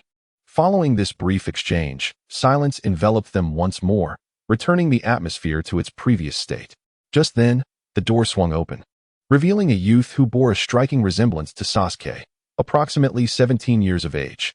Both Naruto and Sasuke turned their attention to the young man, and Sasuke, brimming with excitement, dashed forward exclaiming, "Brother, I've been practicing shuriken throwing. Do you have a moment? You promised to teach me." Naruto recognized this individual as Uchiha Itachi, the man renowned for his unwavering loyalty to Konoha and his fervent ideals, a man who would not hesitate to sacrifice his entire clan for his convictions. Naruto inquired, "What is that?" To which Shikamaru responded with a puzzled expression. Naruto pointed to his forehead and declared, "Right here." In that instant, everyone witnessed a crimson mark on Naruto's forehead split open, revealing a pair of Byakugan eyes. Even Sasuke and Hinata were left astounded. "Byakugan? How is it possible that you possess Byakugan, Naruto-kun?" Hinata exclaimed in astonishment. With a smile, Naruto explained, "This is my greatest secret. I have possessed it since birth. Perhaps my lineage is intertwined with the Hyuga clan. However, upon investigating my ancestry, it seems that I am the only one with Byakugan. My bloodline must be rather unique." Hinata, perplexed, questioned, "Is that so? Yet, I don't recall my father ever mentioning any close blood relations in our family." Naruto chuckled lightly. "Well, perhaps you simply didn't ask, and therefore your father did not inform you." In truth, Naruto was not entirely fabricating his story. The Uzumaki clan was indeed linked to the Sage of Six Paths, while the Hyuga clan descended from the same progenitor. The two clans were originally brothers. However, Naruto's Byakugan did not stem from the sage's lineage. Others were oblivious to this, even Hinata, and thus they accepted Naruto's words as truth. Suddenly, Naruto's Byakugan emitted a brilliant radiance, and a fissure materialized in the space before him. Once he had absorbed Yuta's body, he closed his Byakugan. With a grin, Naruto addressed the group, "Now it's done. Yuta should no longer be under that person's control. I hope we can find a way to revive Yuta in the future." Although Yuta could no longer join them in their play, Naruto had forged a friendship with Tsunade due to Yuta and Appo's influence. Moreover, Naruto had discarded his mask. The reason behind this change stemmed from an encounter on Hinata's birthday when he visited Ino's house to buy flowers. Ino remarked that Hinata, as the eldest daughter of the Hyuga clan, would attract many handsome suitors. To deter those admirers, she suggested that Naruto should showcase his charm, particularly by removing his mask, which might otherwise create a misconception that he was unattractive. Compelled by Ino's words and lacking romantic experience from his previous lives, Naruto believed her advice and discarded the mask. In reality, he merely wished to see handsome individuals. Later that day, as Naruto prepared to train after school, he encountered a member of the Hyuga clan waiting at the school gate. The individual approached him and said, "You are Uzumaki Naruto, correct? Greetings. I am Hyuga Kinna from the Hyuga clan. Our clan leader requests your presence at the Hyuga residence." Naruto was taken aback, pondering. "I hardly have any association with Hyuga Hisashi. Could this be related to Hinata?" The thought of Hinata caused Naruto to subconsciously lower his demeanor, as it is customary for a son-in-law to exhibit humility in the presence of his future father-in-law. He couldn't help but ask, "What does Uncle Hisashi wish to discuss with me?" Hyuga Kinta replied nonchalantly, "I am unaware. I am merely carrying out orders. Please follow me." With a sigh, Naruto conceded. "All right, lead the way." Naruto and Hyuga Kinta arrived at the Hyuga residence, where they encountered several individuals from the Hidden Cloud Village, as indicated by their forehead protectors. Naruto recalled the recent tensions between Konoha and the Lightning Village, pondering how it was possible to meet Cloud Village members here. Upon entering the Hyuga household, they were led to the main hall, where Hyuga Hayashi sat on a cushion. Kinta addressed him, stating, "Chief, Uzumaki Naruto has arrived." Hayashi nodded at Naruto and said, "This matter does not concern you anymore. You may leave." Kinta acknowledged and exited. Naruto approached Hayashi and inquired, "Uncle Hayashi, have you called for me?" Hayashi gestured for him to sit, saying, "Please take a seat." "Thank you," Naruto replied, settling onto the cushion opposite Hayashi. After pouring a cup of tea for Naruto, Hayashi finally asked, "I have heard from Hinata that you possess the Byakugan, which has been passed down through my clan. I would like to understand its origins, and I hope you do not mind. The Byakugan is of utmost importance to the Hyuga clan, being the very foundation of their existence in the shinobi world. However, Recognizing Naruto's uniqueness, Hayashi expressed his curiosity about how he came to possess the Byakugan. Naruto responded, "There is no need for formality. I understand that as a clan leader, it is your duty to protect your family. May I ask how much you know about the origins of the Byakugan? Have you heard of the Otsutsuki clan?" Hayashi pondered for a moment and replied, "Although this is a family secret, there is no need to conceal it from you. I am indeed aware of the Otsutsuki clan, and my Hyuga lineage descends from them. Our ancestors originally resided on the moon, but when Hinata Tenjin descended to this world, our clan adopted the surname Hyuga to distinguish ourselves from another branch of the Otsutsuki clan. The reason being, our bloodline inherited the Byakugan, while the other branch inherited the physical traits." As Hayashi spoke, he suddenly realized something. Recalling a conversation he had with Hinata and Sasuke, he exclaimed, "Could it be that your bloodline has reverted? This is improbable, yet I cannot fathom how you possess the Byakugan." Naruto was taken aback by Hayashi's deduction, thinking to himself, "I never said anything, yet you have pieced it all together." However, Hayashi continued, "But that cannot be right. Shouldn't your bloodline's reversion first manifest as the Sharingan? After all, your lineage is closely related to the Uchiha clan." Hayashi looked at Naruto with confusion. "You are correct, Uncle Hayashi. My bloodline is indeed closely related to the Uchiha clan, but I never claimed to have not awakened the Sharingan." Naruto replied before activating his two-tomo Sharingan to gaze back at Hayashi. Hayashi was left speechless, astonished by Naruto's Sharingan. He thought to himself, what a prodigy. Not only has he awakened the Byakugan at the tender age of 5, but he has also awakened the Sharingan and possesses the sage body of the Uzumaki clan. This is a talent rivaling that of our ancestors. After clearing his throat to mask his surprise, Hayashi said, "Well, I now understand the origins of your Byakugan. I will explain this to the Third Hokage and Fugaku. After all, it is significant that you have awakened both the Sharingan and the Byakugan, along with the sage body. I am uncertain what arrangements the Third Hokage will make. But you need not worry. You are a part of Konoha, and I believe they will not make things difficult for you." Naruto expressed his gratitude. Understanding that Hayashi was aiding him in being able to use the Sharingan and Byakugan openly without scrutiny from the villagers, he felt a deep sense of appreciation for Hayashi, perhaps influenced by his relationship with Hinata. "Now, having concluded matters regarding clan leadership, I wish to inquire as a father, what is the nature of your relationship with Hinata? Please, enlighten me," Hayashi said, casting a stern gaze at Naruto. Feeling uneasy under Hayashi's intense scrutiny, Naruto was at a loss for words. Just then, Hinata rushed into the room, carelessly entering without removing her shoes. Upon seeing her hurry, Hayashi furrowed his brow. Hinata had encountered her younger sister Hanabi at the entrance, who informed her that their father had summoned Naruto. With concern for Naruto weighing heavily on her mind, she hurried inside without a second thought. Such a lack of decorum. Hayashi remarked disapprovingly. "Father, may I ask why you summoned Naruto?" Hinata inquired with genuine concern. At that moment, her thoughts were solely occupied with Naruto, oblivious to the rest. Naruto, watching Hinata's worried expression, felt a rush of warmth, but knew he must remain respectful to Hayashi to avoid trouble. "Hinata, it's nothing to worry about. Uncle Hayashi merely wanted to have a conversation with me," he reassured her. Upon hearing Naruto's words, Hinata's anxiety subsided, and she turned to Hayashi with an apologetic expression, saying, "Father, I am sorry. I was just worried when I heard you called Naruto." Hayashi, slightly displeased, replied, "What? Do you think of me as a heartless father? Since you are here, sit down." Hinata, realizing the gravity of the situation, carefully removed her shoes and sat beside Naruto, her head bowed.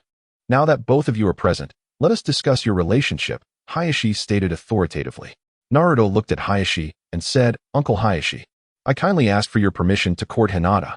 I promise to bring her happiness and protect her with all my strength, ensuring she suffers no harm. I implore you to grant your approval." Hinata was taken aback, surprised that Naruto would speak so boldly to her father, yet her heart swelled with joy, realizing that Naruto held feelings for her as well. Hayashi observed Naruto's steadfast gaze and Hinata's beaming countenance, letting out a soft sigh. However, he still needed to ask the necessary questions. "Hinata, do you also harbor feelings for Naruto?" he inquired. Upon being asked, Hinata and Appo's cheeks flushed crimson as she lowered her head and murmured, "Yes." Naruto and Appo's hearts soared at her response. "Since Hinata shares your feelings, I shall not oppose your relationship. However, should you cause her any sorrow, I will not hesitate to take action," Hayashi warned, his tone a blend of acceptance and protectiveness.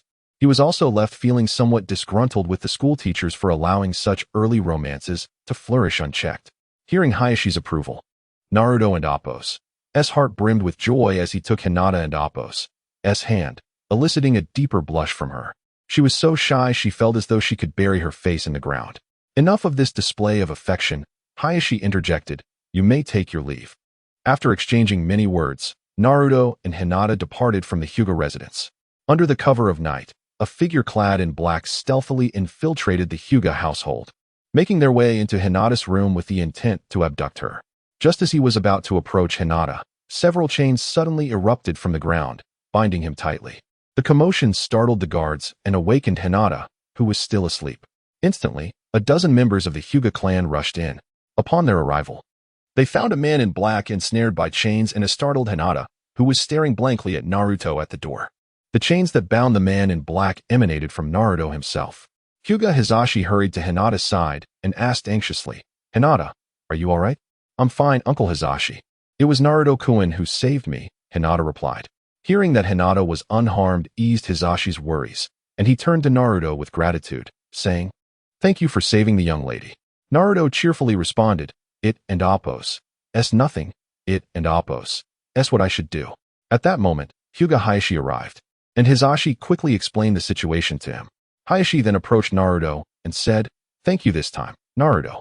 Naruto responded with a grin, "It's what I should do. I promised Uncle to protect Hinata, and I always keep my word. That is my ninja way." Hayashi looked at Naruto with satisfaction and said, "Good. I knew I entrusted Hinata to the right person. Now, Naruto, let us take this villain to the Third Hokage and explain the situation." "Sure," Naruto replied. Naruto and Hayashi escorted the man in black to the Hokage's office, where they handed him over to Ibiki and then waited for the Third Hokage's arrival. After a while, the Third Hokage entered with two advisors, Tsunade and Mido. After exchanging greetings, the Third Hokage said, "I have had Ibiki interrogate him. This man is a Jonin from the Cloud Village, and he likely infiltrated the Hyuga clan to acquire the Byakugan. Even if his mission failed, he could incite a war between Konoha and the Cloud Village. Thankfully, Naruto prevented that. By the way, Naruto, how did you end up at the Hyuga estate?"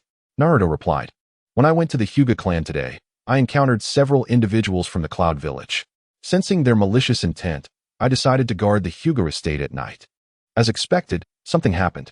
Everyone understood that Naruto had fully awakened the bloodline of the Uzumaki clan, so they were not surprised. Fortunately, you noticed, otherwise it could have led to war," the Third Hokage said with relief. "The Cloud Village is being overly aggressive, daring to harm my Hinata. We cannot let them off lightly. What should we do next, Third Hokage?" Naruto said angrily. To Naruto, Hinata was his greatest weakness. Anyone who dared to harm her would face dire consequences. His fury had reached its peak, ready to explode at any moment. If he had not foreseen the danger and hidden at the Hyuga estate, who knows how things would have unfolded, as in the past. Without that, wouldn't his Hinata have been in peril? Now, Naruto was filled with rage, ready to unleash it. "Calm down, Naruto," the Third Hokage said. "Clearly, someone is trying to provoke a war between Konoha and the Cloud Village, so we must not fall into their trap. It would be best to leave this matter to the Raikage." Naruto incredulously replied, "What do you mean, leave it to the Raikage? What if he deceives us?" "No, this matter cannot be handed over to him. Even if, as you say, it is some rogue element in the Cloud Village trying to incite war, the Raikage is still responsible for his subordinates' actions. Ultimately, this must be resolved by Konoha. We cannot leave it to the Cloud. I will make sure that anyone who dares to lay a finger on Hinata pays dearly." As he spoke, a powerful crimson chakra erupted from Naruto, enveloping him and forming 4 tails of the 9 tails cloak, while his Sharingan evolved to 3 Tomo. Even his Byakugan radiated a chilling white light. The onlookers were astonished by Naruto's transformation, not only shocked by the outpouring of the 9 tails chakra, but also by the fact that Naruto could possess both Sharingan and Byakugan simultaneously. The Third Hokage, feeling anxious, said, "Naruto, what are you planning? You must stop this at once." Hisashi had not yet had the chance to inform the Third Hokage about the eyes. Just as Naruto unleashed the 9 tails chakra, hidden Umbu began to appear, including Danzo. Naruto's furious expression then calmed as he knelt before the Third Hokage and said seriously, "Lord Hokage, esteemed advisors, Lord Danzo, I understand that for the sake of the village, you may not want to escalate this situation. As a member of Konoha, I can comprehend that. However, I request your permission to seek an explanation from the Cloud Village on a personal basis. It is also to show the world that despite our internal conflicts, Konoha remains the foremost among the 5 great shinobi villages. Please grant me this. Without waiting for a response, Naruto vanished from their sight. Danzo then asked, Third Hokage, what is going on? Why did the Jinchuriki go berserk and claim he would go to the Cloud Village? I need an explanation. At this point, Tsunade explained the situation to Danzo, who turned to the Third Hokage and said, Third Hokage, you are acting less mature than a child.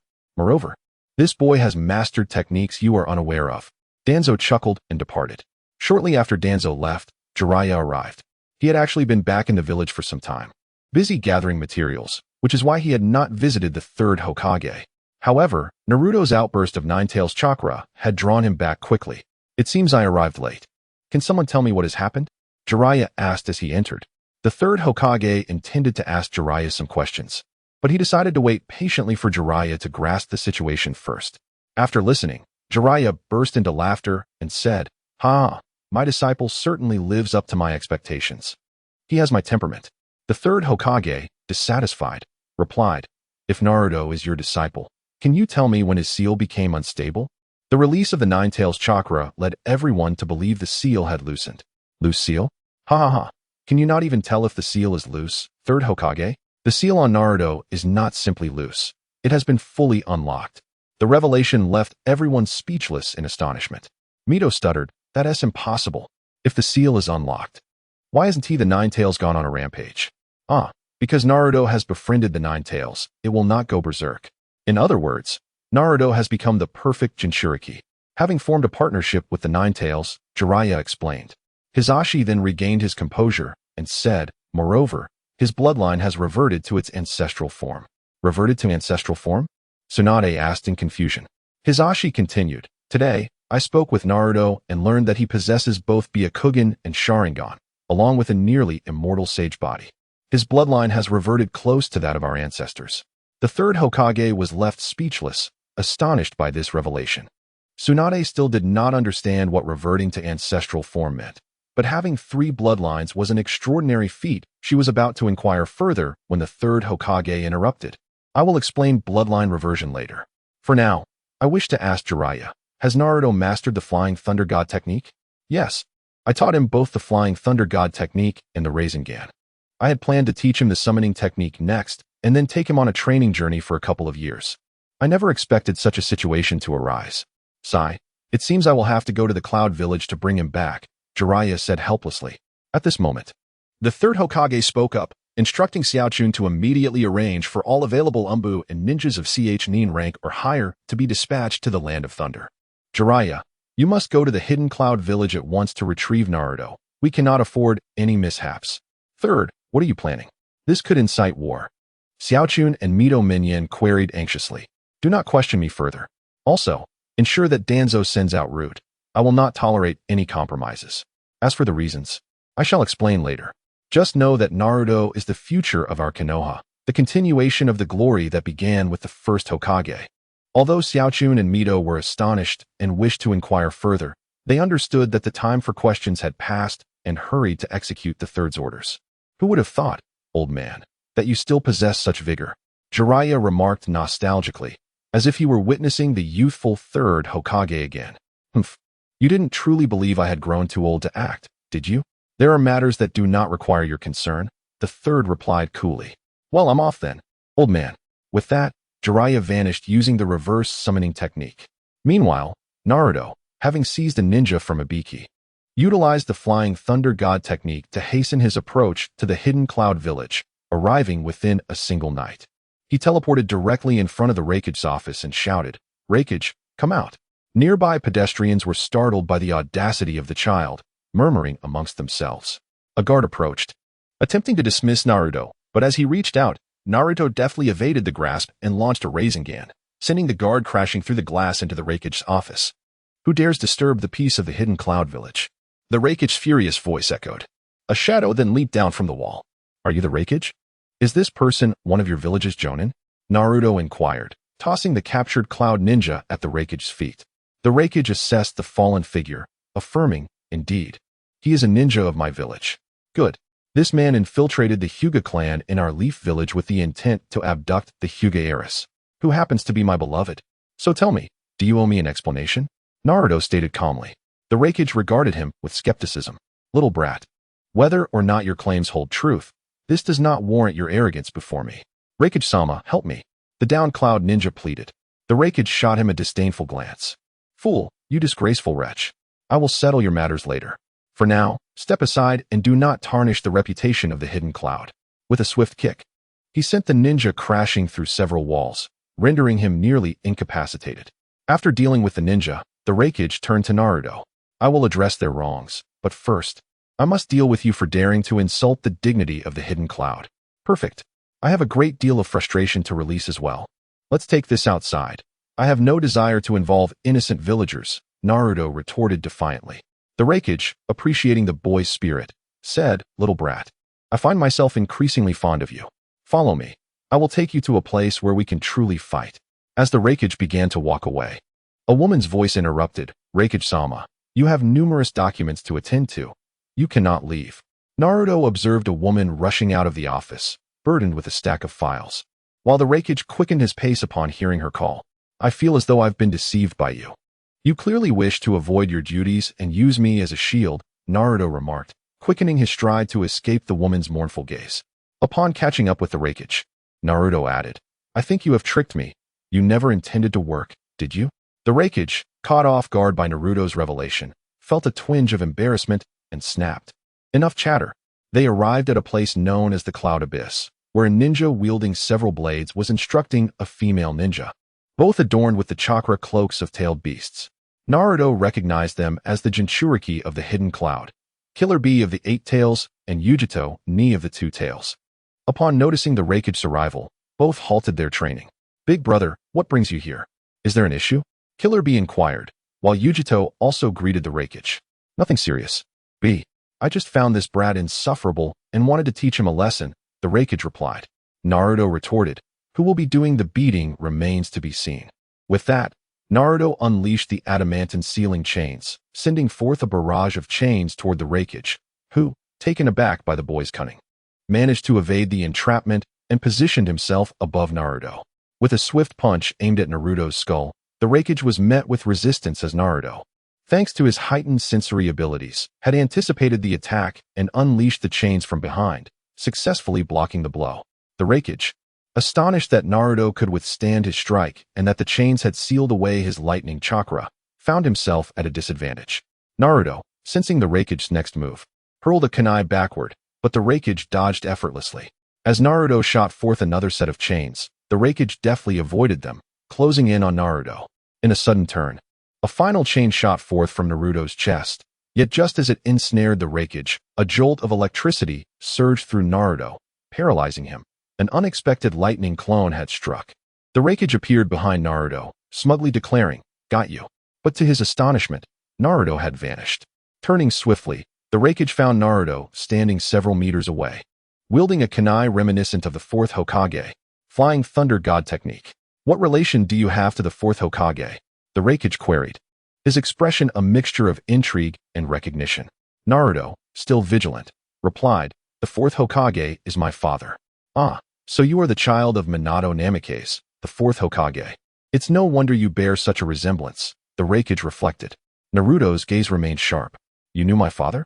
Of course, he was the greatest rival of my life. I once believed he would bring an end to the chaos and wars of this world, becoming a savior. Alas, he perished, and in death, he left nothing but regret and sighs, the Raikage reminisced. Naruto, unwavering, countered, You are mistaken.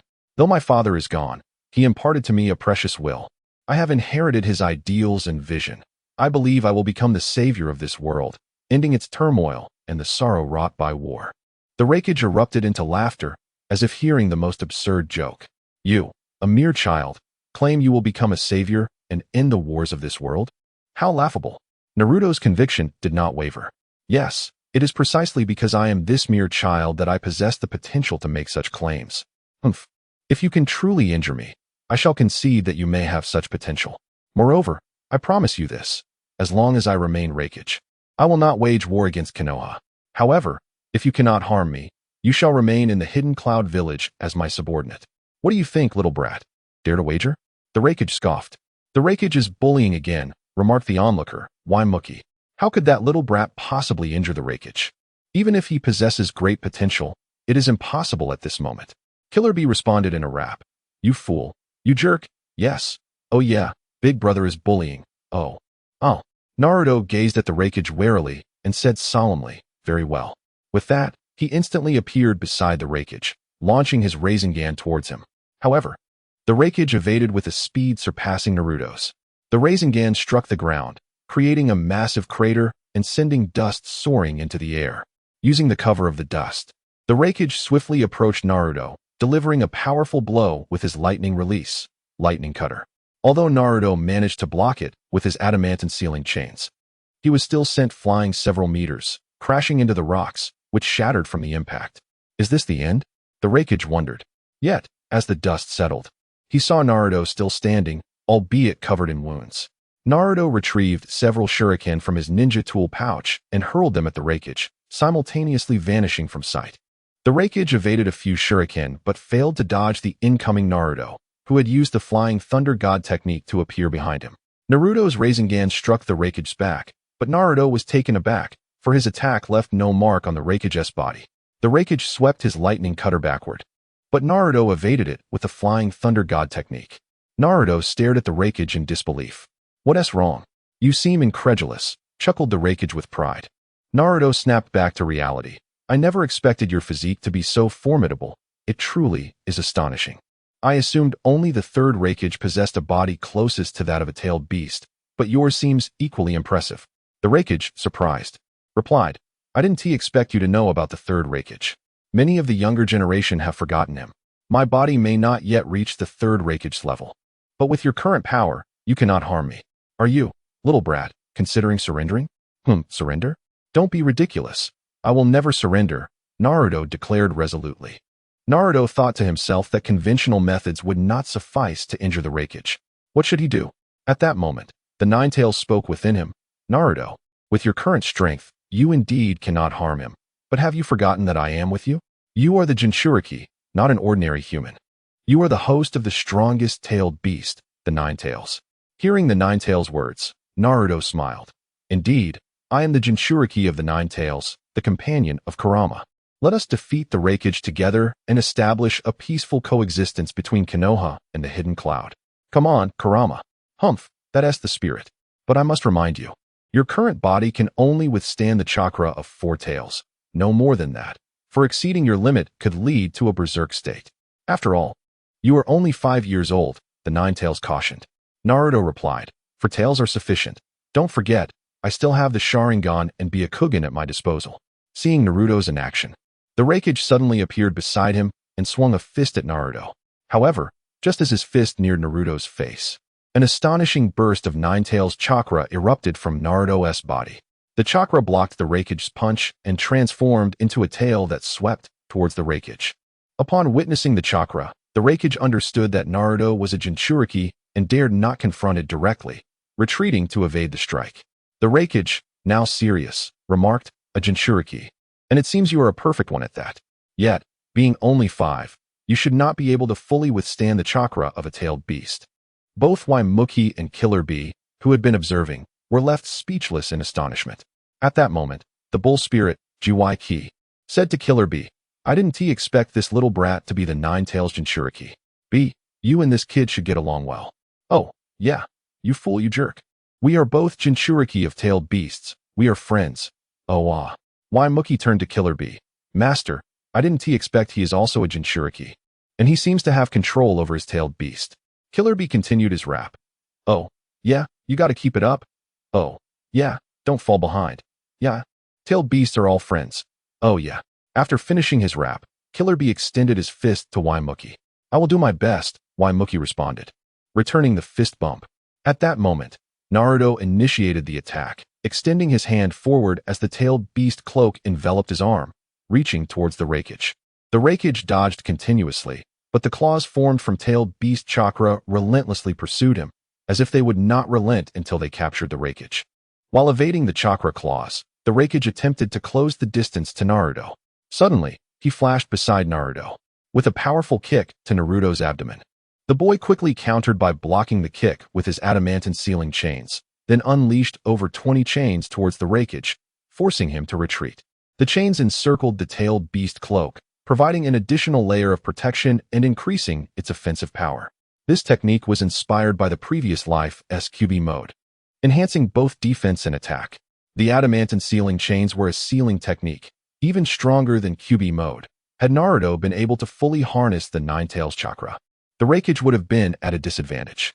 The Raikage, impressed that Naruto could merge the tailed beast with the Uzumaki clan's bloodline limit, remarked, "I must admit, you are a genius for combining the Uzumaki's bloodline limit with the tailed beast. You can indeed injure my body. But do not forget, my greatest strength lies not in my body, but in my speed." With that, the Raikage vanished and struck a heavy blow to Naruto from behind, sending him crashing into countless rocks.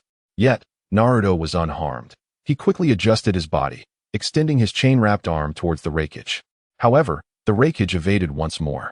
Naruto, growing desperate, incorporated his four tails into the attack, yet still could not catch the Raikage, altering the surrounding landscape significantly. "I told you, my strength lies in my speed. You cannot catch me with your current pace," the Raikage confidently declared.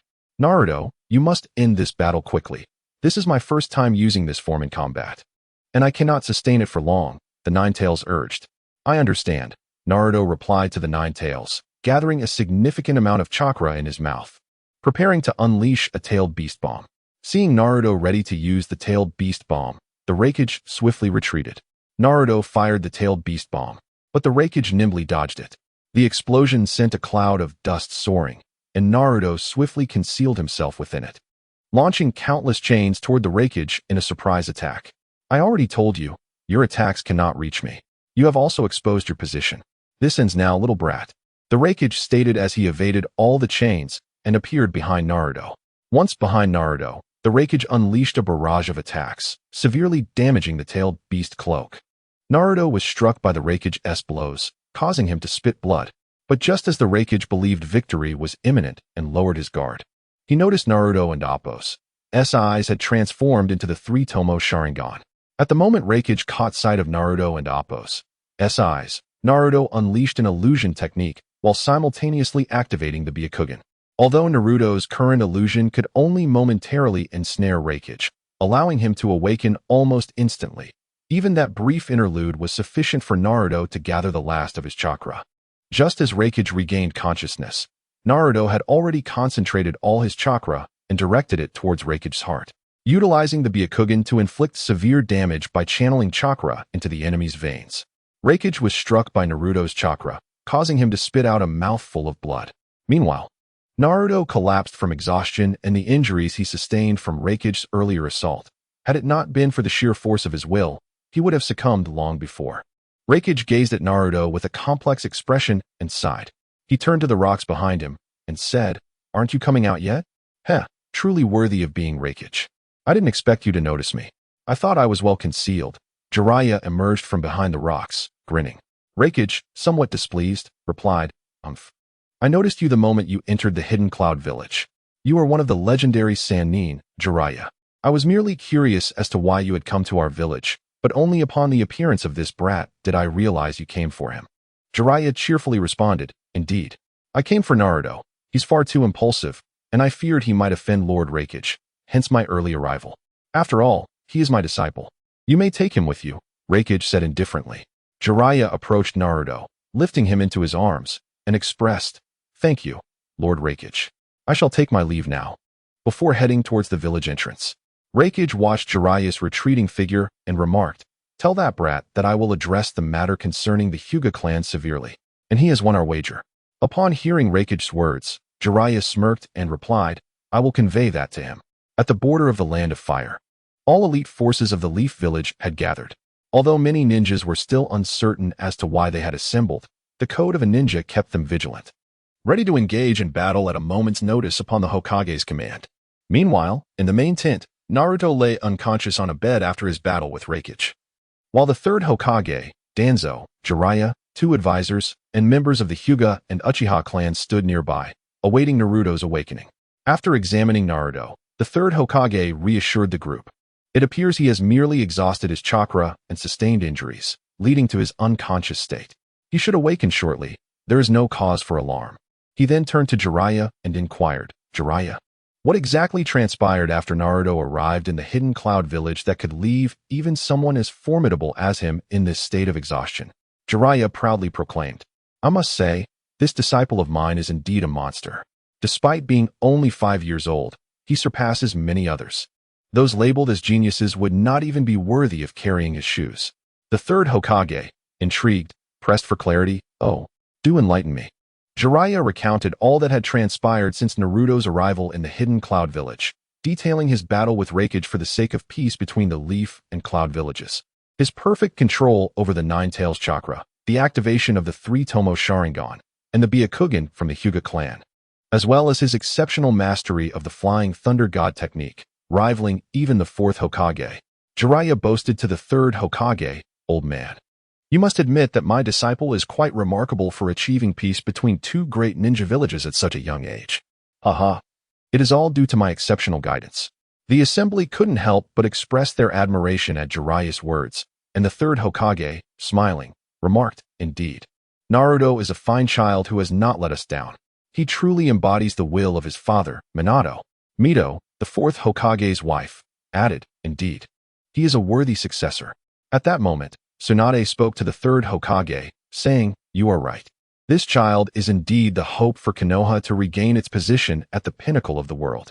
Even if it incites war, it matters not. Even Danzo could not help but admire the 3rd Hokage's correct judgment. Just as the assembly was pondering, a messenger from the hidden cloud village arrived, prompting the 3rd Hokage to request the envoy's entrance. 2 ninjas from the hidden cloud, Killer B and A, entered the tent, with a Leaf Ninja accompanying them. The Leaf Ninja addressed the 3rd Hokage, saying, Hokage-sama, the emissaries from the hidden cloud village have arrived. The 3rd Hokage turned to Killer B and A, inquiring, what brings you here? A responded, Hokage-sama, Lord Raikage has sent us to express our apologies for the actions of our people in the Leaf Village. We will ensure severe punishment for those involved. He paused before continuing. Furthermore, regarding the wager between Raikage and Naruto Uzumaki, Lord Raikage hopes to establish a fair peace treaty with the Leaf Village, fulfilling his promise to Naruto. We hope for your response so we may report back to Lord Raikage. The assembly was taken aback, although they had just heard from Jiraiya about Naruto's wager with Raikage. They had not anticipated such swift developments. However, the experienced individuals in attendance quickly regained their composure. The 3rd Hokage responded calmly. As for the actions taken by the hidden cloud in the Leaf, since Raikage wishes to address it himself, we trust he will handle it fairly. As for establishing peace, that has always been our intention. The Leaf Village hopes to coexist peacefully with the hidden cloud, assisting one another. May we have the opportunity to meet Naruto Uzumaki? Asked the envoy. Danzo, ever vigilant, questioned, what business do you have with Naruto Uzumaki? A quickly clarified, please do not misunderstand. My master and I merely wish to speak with Naruto. After all, we are both Jinchuriki, and I believe we would have much in common to discuss. There is no ill intent. The assembly, realizing the significance of having Jinchuriki as messengers, understood that they likely shared many topics to discuss, and their vigilance eased. The 3rd Hokage replied, I apologize, but Naruto has yet to awaken. A expressed regret. That is unfortunate. We can only wait for another opportunity. Please convey to Naruto our hope that he will visit the hidden cloud village again. The 3rd Hokage assured him, I will relay your message. Then we shall take our leave, A concluded, and together with Killer Bee, they departed with a sense of disappointment. The primary goal of Killer Bee's visit was to forge a friendship with Naruto, but alas, that could not come to fruition. The Leaf Ninjas remained for 3 days, during which they reached a non-aggression pact with the hidden cloud village. On the 3rd day, when Naruto finally awoke, he found the 3rd Hokage by his side. Danzo, the advisors, and members of the Hyuga and Uchiha clans had already returned to the Leaf Village to attend to pressing matters. The 3rd Hokage had intended to leave as well, but chose to stay with Jiraiya to ensure Naruto's safety. Naruto, you have finally awakened. Do you feel any discomfort? The 3rd Hokage asked with concern. Naruto felt warmth in his heart at the 3rd Hokage's genuine care for him. Naruto awoke, bewildered, and asked, Grandfather Third, where am I? Wasn't I battling the Raikage in the hidden cloud village? How did I end up here? And why are you here as well, Grandfather? Jiraiya, noticing that Naruto was oblivious to his presence, retorted angrily. Humph. How dare you ask? You recklessly charged into the hidden cloud village, and if I hadn't brought you back, do you think you would have emerged unscathed? Only then did Naruto notice Jiraiya standing beside the third Hokage. Jiraiya, feeling even more incensed that Naruto had just now acknowledged him, was about to unleash his fury when the third Hokage intervened, saying, "Enough. The child has just awakened. As his teacher, you should show some concern rather than scolding him. Let Naruto rest properly. We can discuss matters later. Come with me and do not disturb his recovery." Thus, he pulled Jiraiya out of the tent. After a day's rest, Naruto learned that it was Jiraiya who had rescued him from the hidden cloud village. He also discovered that the third Hokage had summoned all the elite forces of the village out of fear for his safety. Overwhelmed with emotion, Naruto found himself at a loss for words, realizing that he had always believed himself to be an unloved orphan. However, the concern shown by the third Hokage and Jiraiya filled him with a warmth he had only previously felt from his parents, now augmented by the love of these two figures. "Why are you so dazed? Why can't you speak?" Jiraiya said with dissatisfaction. Once Naruto composed himself, he replied, "I just didn't expect that you, Grandfather Third, would go so far as to wage war against the hidden cloud for my sake. Nor did I foresee the perverse sage risking everything to infiltrate the hidden cloud village for my rescue. It's quite moving." Both the third Hokage and Jiraiya sensed Naruto's yearning for affection and care, stirring a deep sense of compassion within them. Jiraiya then asked, "Naruto, do you harbor resentment towards your parents?" Naruto replied, "To say I do not resent them would be a lie. Yet, my love for them surpasses any bitterness. I resent that they cannot be here to witness my growth, that we cannot enjoy familial bliss together. I resent my father for being the Hokage and my mother for being a host for the Nine Tails. Yet, I love them dearly. They sacrificed so much for me. They gave their lives to ensure my safety while I learned to control the Nine Tails. Their brief presence in my life taught me the value of familial bonds and how to become a strong individual. For the sake of peace in this world and to bring happiness to others, my parents relinquished their own happiness. I remember my father telling my mother that our family is composed of shinobi. As he reminisced about his parents, a profound sorrow enveloped Naruto. Jiraiya approached Naruto, ruffling his hair in encouragement. "Cheer up, Naruto. Do not dwell in sorrow. It is through sadness that we grow stronger. Only by overcoming grief can you become truly formidable.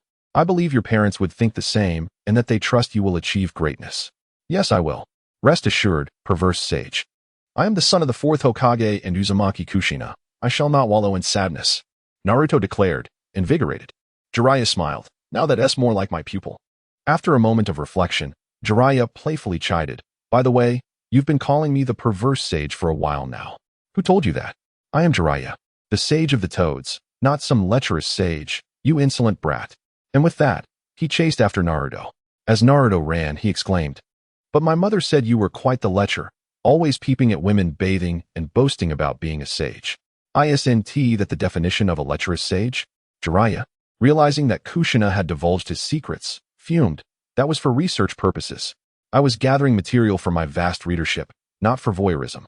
Kushina had told him that peeking at women bathing made one a pervert, and so Naruto persisted. "So, perverse sage Jiraiya. Yes, that holds true." Frustrated, Jiraiya nearly lost his composure, determined to teach the brat a lesson, regardless of Naruto's recent recovery. Sensing Jiraiya's fury, Naruto swiftly unleashed all his shuriken and used the flying thunder god technique to escape.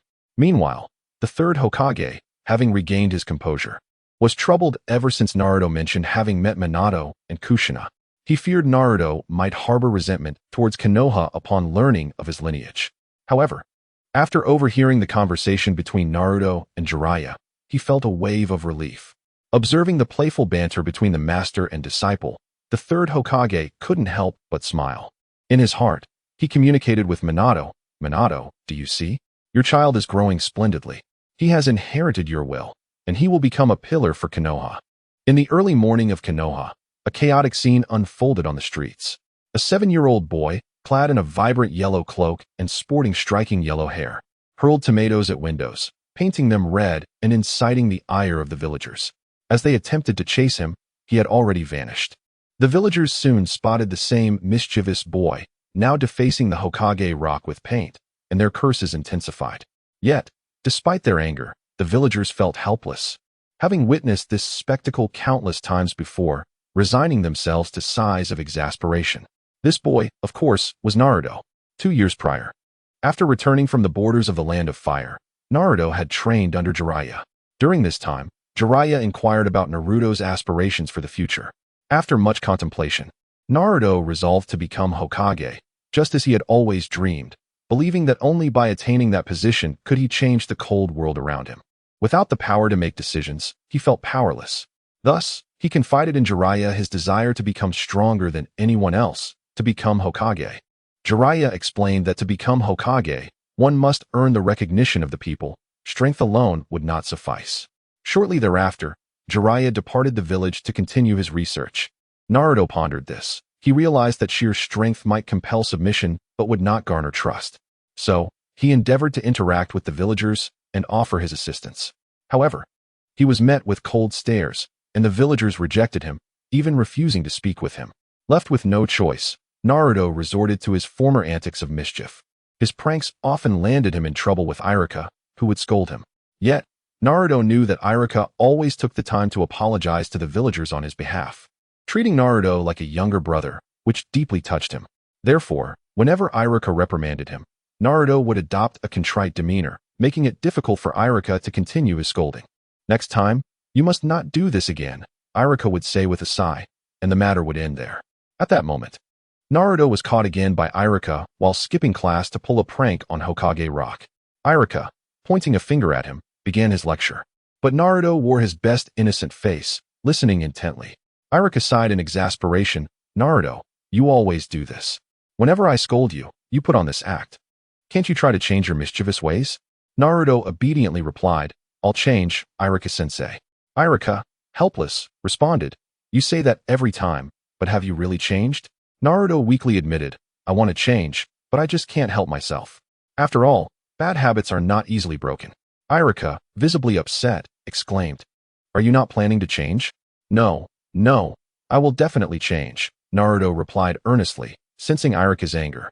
However, upon gazing into Iruka's eyes, he realized that convincing him to change would be quite a challenge. Ultimately, with a heavy heart, Iruka led Naruto back to school to continue their lessons. As Naruto settled into his seat, Sasuke inquired, Where did you run off to? Before Naruto could respond, Shikamaru lazily interjected, What else could he have been up to? Probably playing pranks again. Did he throw tomatoes at someone's window or deface Hokage Rock this time? With a sense of pride, Naruto declared, I did both. First, I smashed windows, and then I used the Flying Thunder God technique to reach Hokage Rock and paint the faces of the first, second, and third Hokages in a riot of colors, showcasing my artistic flair. At this moment, Sasuke asked, What about the fourth Hokage? Naruto pretended to ponder before saying, The fourth is too handsome, too perfect. I wouldn't know how to approach that. Sasuke retorted, You're just making excuses.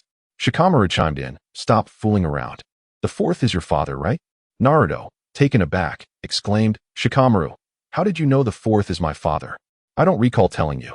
Shikamaru replied nonchalantly. My dad told me. In fact, all the older kids from prominent families in our class know. It's probably an unspoken rule to keep it quiet. Naruto turned to Sasuke, hoping for confirmation, and Sasuke nodded in agreement. Shikamaru continued, Honestly, Naruto, you don't have to play pranks every day. I know you don't genuinely enjoy it. Curiosity piqued. Sasuke wanted to hear Naruto's explanation. When they first met, Naruto had been much colder, but at some point, he had developed a penchant for mischief, which puzzled Sasuke. However, being a person who disliked prying, he had refrained from asking. Naruto candidly confessed, It's because I've decided I want to become Hokage. Shikamaru, intrigued, asked, Wanting to be Hokage, how does that relate to your pranks? It's quite relevant. Naruto asserted. To become Hokage, one must possess not only immense strength, but also the recognition of everyone in the village. My master taught me that. I have the strength. But gaining the village's acknowledgement is challenging. You both know I'm the Jinchuriki. The villagers see me as a monster and ostracize me. I can only use pranks to make them recognize me as a mischievous child rather than a monster. Truth be told, it's exhausting. At this revelation, Shikamaru and Sasuke understood why Naruto had suddenly taken to mischief. It was a means to an end. Shikamaru empathized, saying, That truly sounds arduous. Sasuke then asked, Naruto, could you share your reasons for wanting to become Hokage? Is it because your father was one? Naruto replied solemnly, Absolutely not. I don't aspire to be Hokage merely because my father was one. In fact, I resent that my father was Hokage because he died for the village when I was born. You know, I've only seen him twice. Once at my birth and once 2 years ago when I broke the seal. Yet, he was so kind to me. And I want to inherit his will to bring peace to this world, so that others suffer as I have. Looking at Sasuke and Shikamaru, he asked, "Will you help me?" After exchanging glances, Sasuke and Shikamaru responded in unison, "Of course." Naruto beamed, "Thank you. I believe that the world will change because of the three of us. Shikamaru will be our strategist, as you possess the sharpest mind, Sasuke. You will be the finest commander overseeing all military affairs in Konoha, while I will manage governance. Together, we will usher peace into this world. No matter the pain and hardships that lie ahead, we will shoulder and overcome them." Sasuke, inspired by Naruto's fervor, quipped, "Naturally, without me, how could a fool like you achieve anything?" Shikamaru laughed, "With your intellect, I can't trust you two to venture out alone. I'll stick with you both." Thus, 3 7-year-old children boldly proclaimed their intent to change the world. After school, Sasuke, as usual, intended to train with Naruto. Passing the Uchiha clan's residence, Sasuke remarked, "Naruto, my brother is home today. He promised to teach me shuriken techniques when he returned. Let us go find him." Naruto joyfully responded, "Itachi is back? I haven't seen him in ages. Let us go." The two eagerly made their way to find Itachi, but upon arriving at the Uchiha home, they noticed Itachi engaged in a heated argument with several Uchiha clan members. By the time Naruto and Sasuke reached the scene, the argument had concluded, and the group departed after exchanging harsh words. In that fleeting moment, Naruto caught a glimpse of Itachi's eyes transforming into the kaleidoscopic pattern of the Manjiki Sharingan, only to revert back swiftly. Understanding the implications of Itachi's eyes, Naruto felt a wave of sorrow wash over him. He recalled the tremendous effort he had expended to prevent another tragedy befalling the Uchiha clan, including revealing his own secrets and making numerous preparations. Yet it all seemed in vain. He pondered, "Is there truly nothing I can do to change this? No, that cannot be. I can alter this fate. I am Naruto Uzumaki, and I am aware of all that has transpired. Since history has repeated itself, I shall infuse it with change.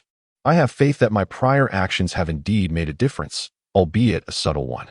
With determination, he turned to Sasuke, saying, "Brother, teach us how to wield shurikens like you do." Sasuke eagerly approached Itachi, exclaiming, "Itachi, teach us." Itachi smiled at Naruto and Sasuke, replying, "All right, I'll teach you both right now. Let us head to the training grounds." Once in the woods, Itachi began instructing them in the art of shuriken throwing, a lesson that continued late into the evening.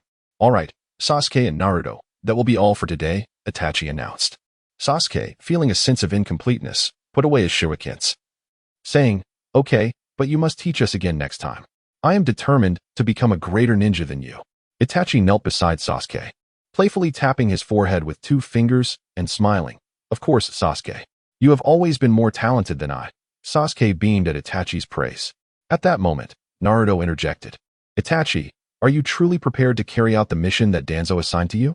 Hearing Naruto's words, Itachi appeared taken aback, while Sasuke wore a puzzled expression, wondering about the mission and why it would be surprising that his brother was on another task. Looking quizzically at Naruto, Itachi asked, "Naruto, how do you know about my mission?" Naruto responded earnestly, "Yes, Itachi, I am aware of the mission you have been given, but you should consider Sasuke's feelings before proceeding. I know you are acting for his sake, but once Sasuke learns the truth, do you think he will be happy? No, he will only dwell in darkness. You cannot rely on the eye that Shursui left you to fulfill your plans, for that would be deceit. Eventually, he will awaken to the truth, and he will only plunge deeper into darkness. Moreover, Sasuke is no longer a child.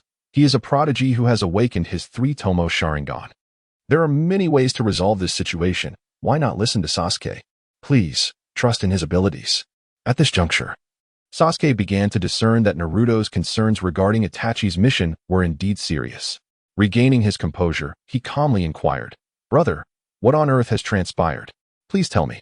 I am not the weakling you need to protect, but rather your brother who stands shoulder to shoulder with you." With that, Sasuke activated his Sharingan, adorned with the 3-tomo, and gazed intently at Itachi, awaiting his response in silence. Just as Sasuke hoped for an explanation from Itachi, he was instead met with the sight of Itachi's Manjiki Sharingan. As Itachi lifted his gaze towards Sasuke, His eyes suddenly transformed into the Manjiki Sharingan. Startled by this abrupt change, Sasuke found himself ensnared in Itachi's Jinjutsu before he could react. Nearby, Naruto noticed the sudden daze in Sasuke's eyes and realized something was amiss. He attempted to respond, but Itachi was swifter. Having just cast the Jinjutsu on Sasuke, he turned and fixed Naruto with a piercing glare. In an instant, Naruto too fell victim to Itachi's illusion. Concurrently, Itachi's consciousness entered Naruto's sealed space, where he encountered the Nine Tails. The Nine Tails regarded Itachi's Manjiki Sharingan and remarked, "You are quite audacious, young one, to dare venture here. You do not believe that your Manjiki Sharingan grants you free reign, do you?" Itachi fixed his gaze upon the Nine Tails and replied, "I trust you will refrain from intervening in this matter. I am aware that you could swiftly expel me from this sealed space and awaken Naruto, yet you have chosen not to. This indicates your tacit approval of my actions. Does it not?" The Nine Tails chuckled heartily. "Indeed, you speak true, and this is precisely why I allow you to use Jinjutsu on Naruto. However, I wish to know your intentions." Itachi continued, "The majority of the Uchiha clan has turned against us. If they rebel, it will bring tremendous harm to the village. Though my father currently holds them in check, this cannot last indefinitely." The Nine Tails responded, "So, they have tasked you with dealing with these individuals, correct?" Itachi affirmed, "Precisely. We cannot allow them to endanger the village." Konoha was painstakingly established by the First Hokage and Uchiha Madara, serving as a beacon of hope for peace. Despite several wars, life is far better than in times of chaos. At least now, children can grow up in a relatively peaceful environment. The Nine Tails conceded, "You are right. Although I harbor deep resentment towards the First Hokage and Uchiha Madara, I must acknowledge their contributions to the world's peace, which aligns with the aspirations of the Sage of Six Paths." Itachi nodded. "Thus, I cannot permit them to shatter Konoha's peace. Nor can I allow the Uchiha clan to bear the mark of treachery. Therefore, the Third Hokage and my father intend for me to take on the mantle of a rogue ninja, cleansing the Uchiha clan of all dissenters." The Nine Tails comprehended Itachi's intentions. He sought to shoulder all blame alone. With a sigh, the Nine Tails questioned, "Is this truly worth it?" Itachi resolutely replied, "It is worth it. This will preserve the honor of the Uchiha clan, allowing my brother to thrive in Konoha. Additionally, you should be aware that the Uchiha tablet has been tampered with." The Nine Tails nodded. "Yes, I have heard Naruto mention it." Itachi continued, "Then you must understand that someone is covertly advancing the infinite Tsukuyomi plan, aiming to resurrect Kagaya Tsutsuki.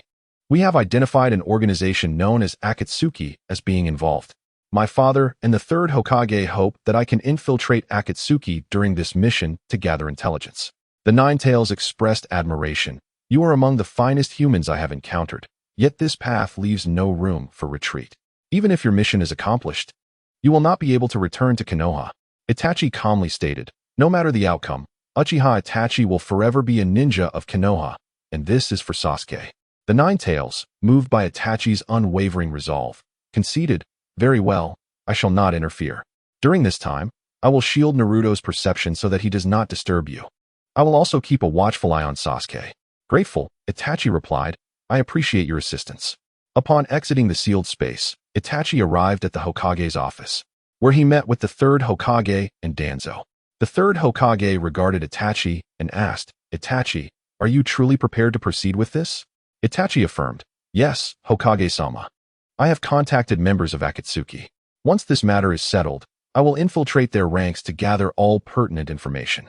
The Third Hokage, with a pained expression, remarked, "Itachi, you need not take on such burdens." Itachi resolutely countered, "Hokage-sama, this is my decision.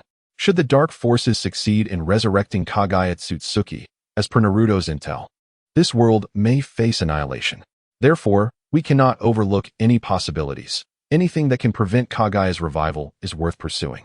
The Third Hokage, gazing into Itachi's determined eyes, sighed deeply. "Very well then." At that moment, Danzo interjected, "Itachi, every endeavor comes at a cost. You may leave now and fulfill your mission." Itachi nodded at the Third Hokage before vanishing.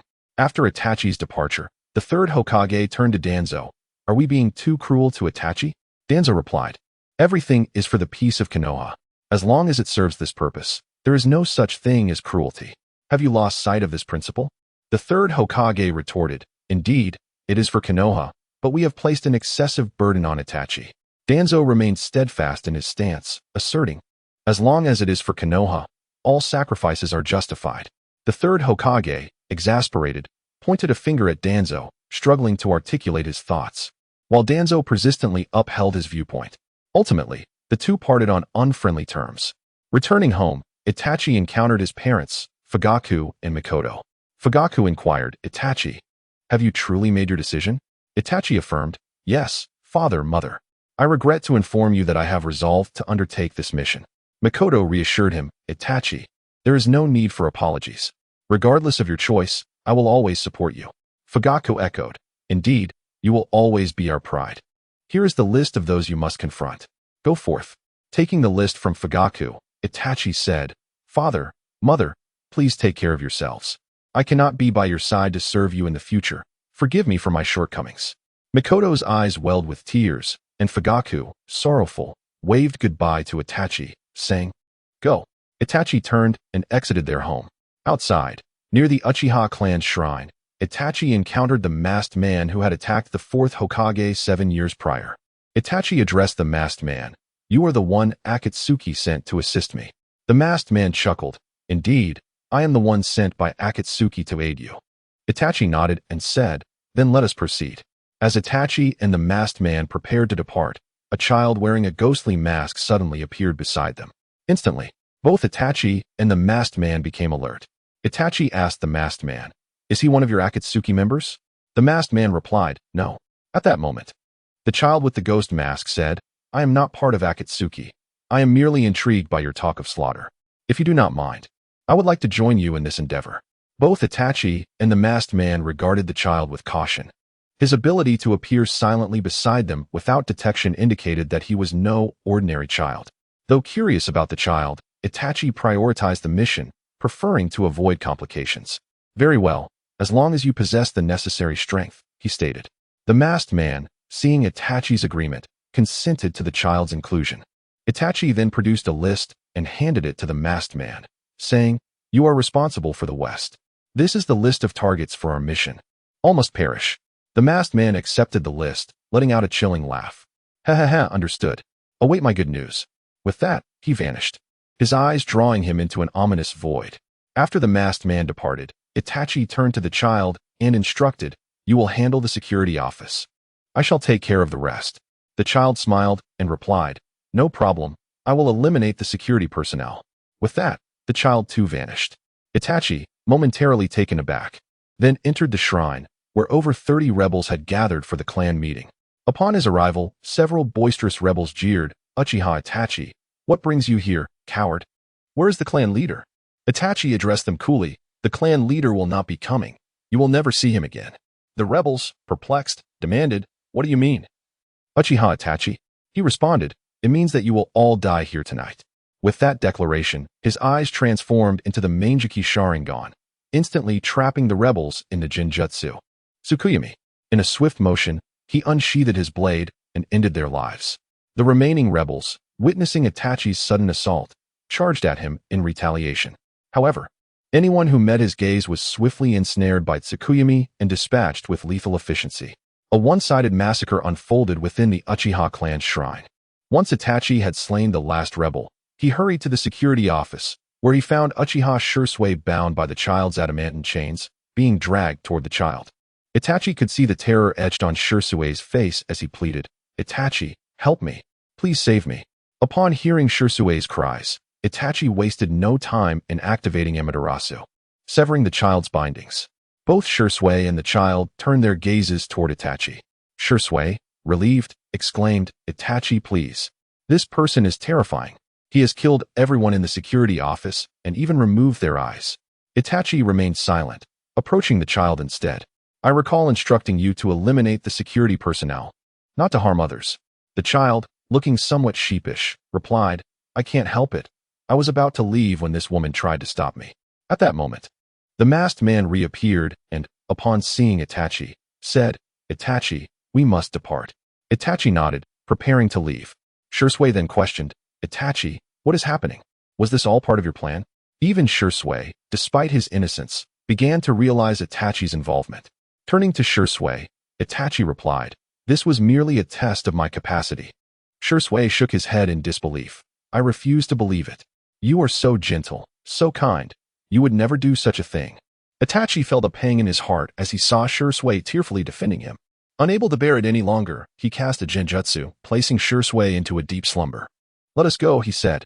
The masked man cast a lingering glance at Shui before departing. The child then remarked to Itachi, I'm leaving too. Today was quite enjoyable. With that, he vanished.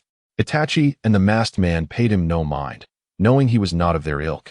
As they journeyed toward the land of rain, the masked man asked Itachi, aren't you curious about that child? Could he be a member of the Uzumaki clan?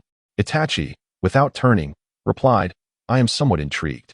The child's use of adamant chains indicates he belongs to the Uzumaki clan and possesses considerable strength. Yet, I have not encountered him in Konoha. The masked man inquired further. Could it be Naruto Uzumaki? I have heard he is quite powerful, able to injure the Raikage at such a young age. Itachi responded, impossible. Naruto fell victim to my Tsukuyami and should not awaken so soon. Furthermore, Naruto has blonde hair, while that child has red hair. Additionally, Naruto utilizes the Flying Thunder God technique, while that child employs a technique akin to ours, involving ocular powers. The masked man expressed surprise. Ocular powers?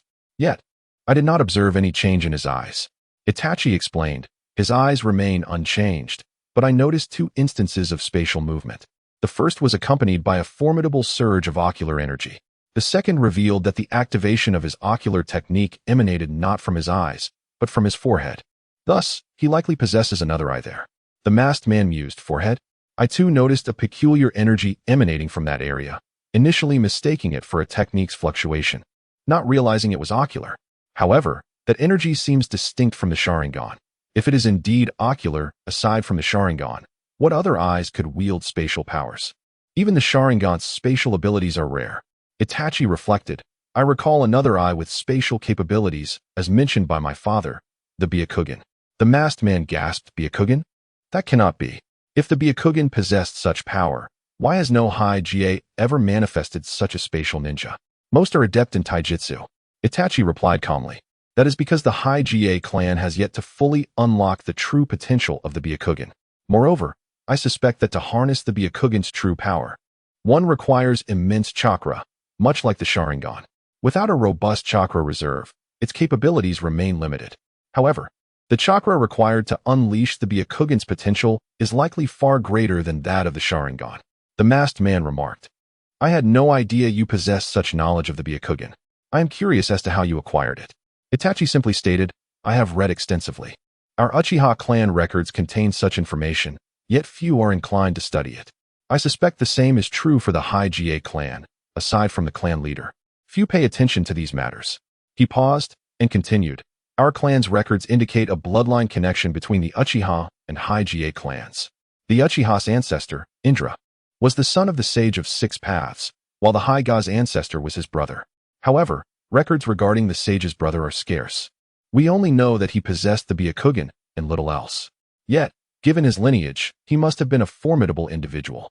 The masked man pondered, I see. But why does that child possess the Byakugan if he is clearly of the Uzumaki clan?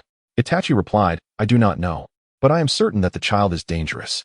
I am unsure of his abilities, but I sense he is my equal, which is why I wish to avoid provoking him. He likely serves as an agent for Danzo. Upon hearing Itachi's words, the masked man ceased his inquiries, and the two silently continued their journey toward the land of rain. Meanwhile, in the underground of Konoha, the child with the ghostly mask appeared behind Danzo. It seemed Danzo anticipated his arrival, displaying no surprise. He simply inquired, have the matters been resolved? The child affirmed, yes, all the rebels have been eliminated, and Uchiha Itachi has departed with the Akatsuki. Here is what you requested. A child retrieved a bottle from a storage scroll and placed it upon the table.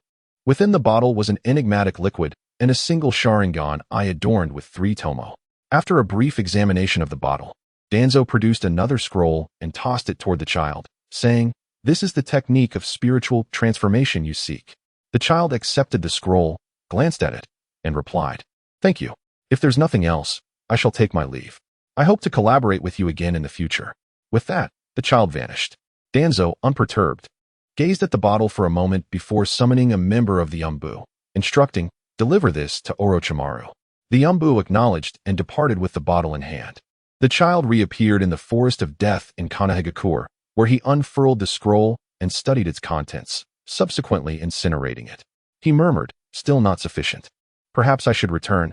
That person might possess a solution. With those words, the child dissipated into a wisp of black smoke. The following morning, the village of Konoha trembled with turmoil as the Uchiha clan suffered a devastating blow. The entire security force had been annihilated by none other than Uchiha Itachi. The Third Hokage issued an S-rank arrest warrant for Itachi, marking the gravest crisis since the sacrifice of the Fourth Hokage. A palpable sense of dread enveloped the village as they mourned. Naruto and Sasuke visited the memorial stone to pay their respects to the fallen. At the funeral, Naruto witnessed the profound sorrow and anguish of the bereaved families, leaving a deep impact on him. Despite his strenuous efforts to prevent such a tragedy, he had grossly underestimated the darkness of this world, as Itachi had executed his orders without hesitation. The village continued its oppression against the Uchiha clan, and Itachi remained a rogue ninja, joining the Akatsuki. For the first time, Naruto questioned his ability to change this sorrowful world. The only solace he found was that the Uchiha clan had not been completely exterminated. As noon approached, the attendees departed, leaving Naruto and Sasuke, who observed Uchiha Shisui, standing silently before the memorial, tears streaming down her face. Sasuke contemplated offering comfort, but was restrained by Naruto, who said, "Let Shisui-san remain for a while longer. After all, everything stems from the actions of her beloved. She must be experiencing immense grief. So it is best to allow her this moment. Besides, you are not in a position to console her." Sasuke, his gaze resolute, turned to Naruto and said, "Tell me, what exactly transpired? Why did my brother commit such acts? Why do father and mother seem indifferent to his actions? Father, as the head of the Uchiha clan, should care about such events, yet he appears unconcerned. Why? I know you possess the answer." Recognizing the determination in Sasuke's eyes, Naruto understood that withholding the truth could lead to dire consequences. Furthermore, he did not wish to deceive Sasuke, as he was both astute and tenacious. Sharing certain truths might not be detrimental and could even present alternative choices. Naruto gazed into Sasuke's eyes and said, "Do you truly wish to know?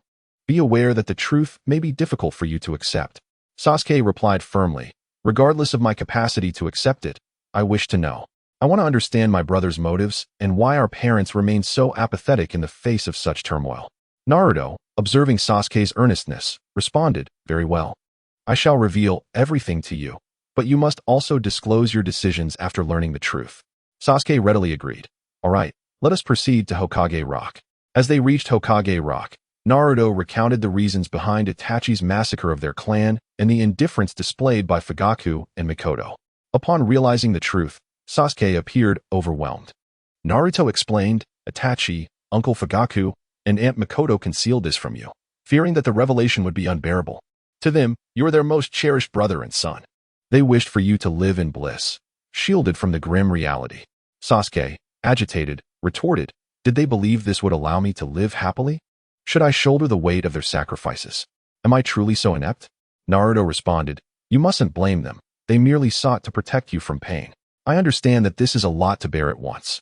Take your time. I will wait for you here tomorrow to hear your choice." With that, Naruto departed, leaving Sasuke in solitude. Such burdens are not easily borne, especially for a 7-year-old. Even an adult would struggle to accept them. Naruto believed that time would help Sasuke find clarity. The next morning, Naruto arrived at Hokage Rock and spotted Sasuke waiting for him. Approaching his side, Naruto remarked, "I did not expect you to rise so early. Speak, and share your thoughts and intentions." Sasuke surveyed the village of Konoha and declared, "I yearn for a world of peace, devoid of darkness and sorrow. After much contemplation, I thought of you. You aspire to become Hokage, to transform this world, and you seek my assistance. This aspiration aligns with my own. Together, I believe we can effectuate change." Naruto gazed upon the village, his heart swelling with joy. Sasuke had not disappointed him. He smiled and affirmed, "Indeed, we shall change this world." In that moment, Naruto reflected on Hashirama and Madara, sensing an uncanny parallel in history. Yet, he remained convinced that he and Sasuke would not share the same fate as Hashirama and Madara, for Sasuke was unlike Madara, and he was not Hashirama. Naruto believed that he and Sasuke could usher in genuine peace for the world. As they regarded Konoha, Naruto inquired, "Sasuke, while I am confident you will not let me down, I cannot help but wonder why you made such a decision. Sasuke, also gazing at the village, replied, when you first revealed the truth, I found it difficult to reconcile. For the sake of the village, my brother made an immense sacrifice, costing the lives of so many clan members. Was it worth it? Although I do not fully grasp the significance of the village, I trust you and my brother. I believe there must be a rationale behind your choices. Sasuke continued, as I pondered your desire to eradicate sorrow and darkness from this world, I realized that if such despair were eliminated, my brother might return to the person I once loved. Thus, I have resolved to join you in realizing your dream. For it is also mine. Naruto was momentarily taken aback by Sasuke's response, surprised by the simplicity of his reasoning. Yet, it was this simplicity that grasped the essence of the issue. If the world were to attain peace, devoid of sorrow and darkness, then Itachi could indeed return. Naruto chuckled. Sasuke, I must admit, you are a genius. Though your perspective may be straightforward, it is a perspective that many fail to consider. Sasuke scoffed, casting a dismissive glance at Naruto and retorted, do you assume I am as foolish as you? That such a simple question would challenge me? How absurd. I do not take pride in being praised by an imbecile like you. Naruto, incensed by Sasuke's words, felt a surge of frustration and nearly resolved to reprimand the arrogant child. However, considering Sasuke's recent tribulations, he refrained. Internally, he rationalized. Given that he has just endured such a profound upheaval, I shall let this insolent child be for now. A mature individual must overlook the transgressions of the young. I shall temporarily spare you, but I will hold you accountable next time. In truth, Naruto feared that engaging in a confrontation with Sasuke here might incur the wrath of Iruka-sensei. Each time he observed Iruka's nagging demeanor, Naruto ultimately decided against it. After calming his emotions, he spoke. Sasuke, do you wish to understand why Itachi made such profound sacrifices for the village? What does the village truly mean? Sasuke abruptly turned, fixing his gaze on Naruto. Can you enlighten me? You know? Naruto nodded. Yes, I understand. I comprehend the essence of the village and why Itachi sacrificed so much for it. For my father did the same for the village. At that moment, Sasuke recalled that this foolish boy's father was the fourth Hokage. Once he regained his composure, Sasuke asked, will you share this with me? Naruto affirmed, of course. You know that Konoha was established by the first Hokage alongside your Uchiha clan, right? Sasuke replied, yes, I am aware. My father spoke of it. Konoha was founded by the first Hokage and Uchiha Madara. But what relevance does this have to my inquiry? Naruto responded, it is indeed relevant. It sheds light on why so many have sacrificed for the village. Sasuke, taken aback, inquired, is there more to it? Naruto continued, there is a reason. In the era of the first Hokage and Uchiha Madara, the average lifespan was merely 15 years. Consider how terrifying it is for humans to live only that long. Sasuke, astonished, asked, why was the lifespan so short? Naruto sadly replied, due to war. In that tumultuous age, children like us, at the age of 7 or 8, were thrust into battle, fighting for the survival of our clans. Imagine the brevity of life in such an environment. Sasuke remarked, so? The first Hokage and Uchiha Madara built the village to change that? Naruto confirmed, precisely. In that era, it was a mere fantasy for people to aspire to grow up in a relatively peaceful environment. Yet, it was those dreamers who strove for the impossible. The ones who realized this dream were Uchiha Madara and the first Hokage, Senju Hashirama. Naruto looked intently into Sasuke's eyes and said earnestly, and Itachi is one who inherited the will of the first Hokage. His burdens for the village stemmed from his dreams, just as yours do. Sasuke replied, you are correct. But I desire to learn about the origins of the village. Please share with me all that you know. Naruto pondered for a moment before nodding. The origins of the village trace back to the meeting of the first Hokage and Uchiha Madara. According to records, they were childhood friends, though their families were rivals. Sasuke exclaimed, the Uchiha and Senju were adversaries? Naruto confirmed, indeed, they were.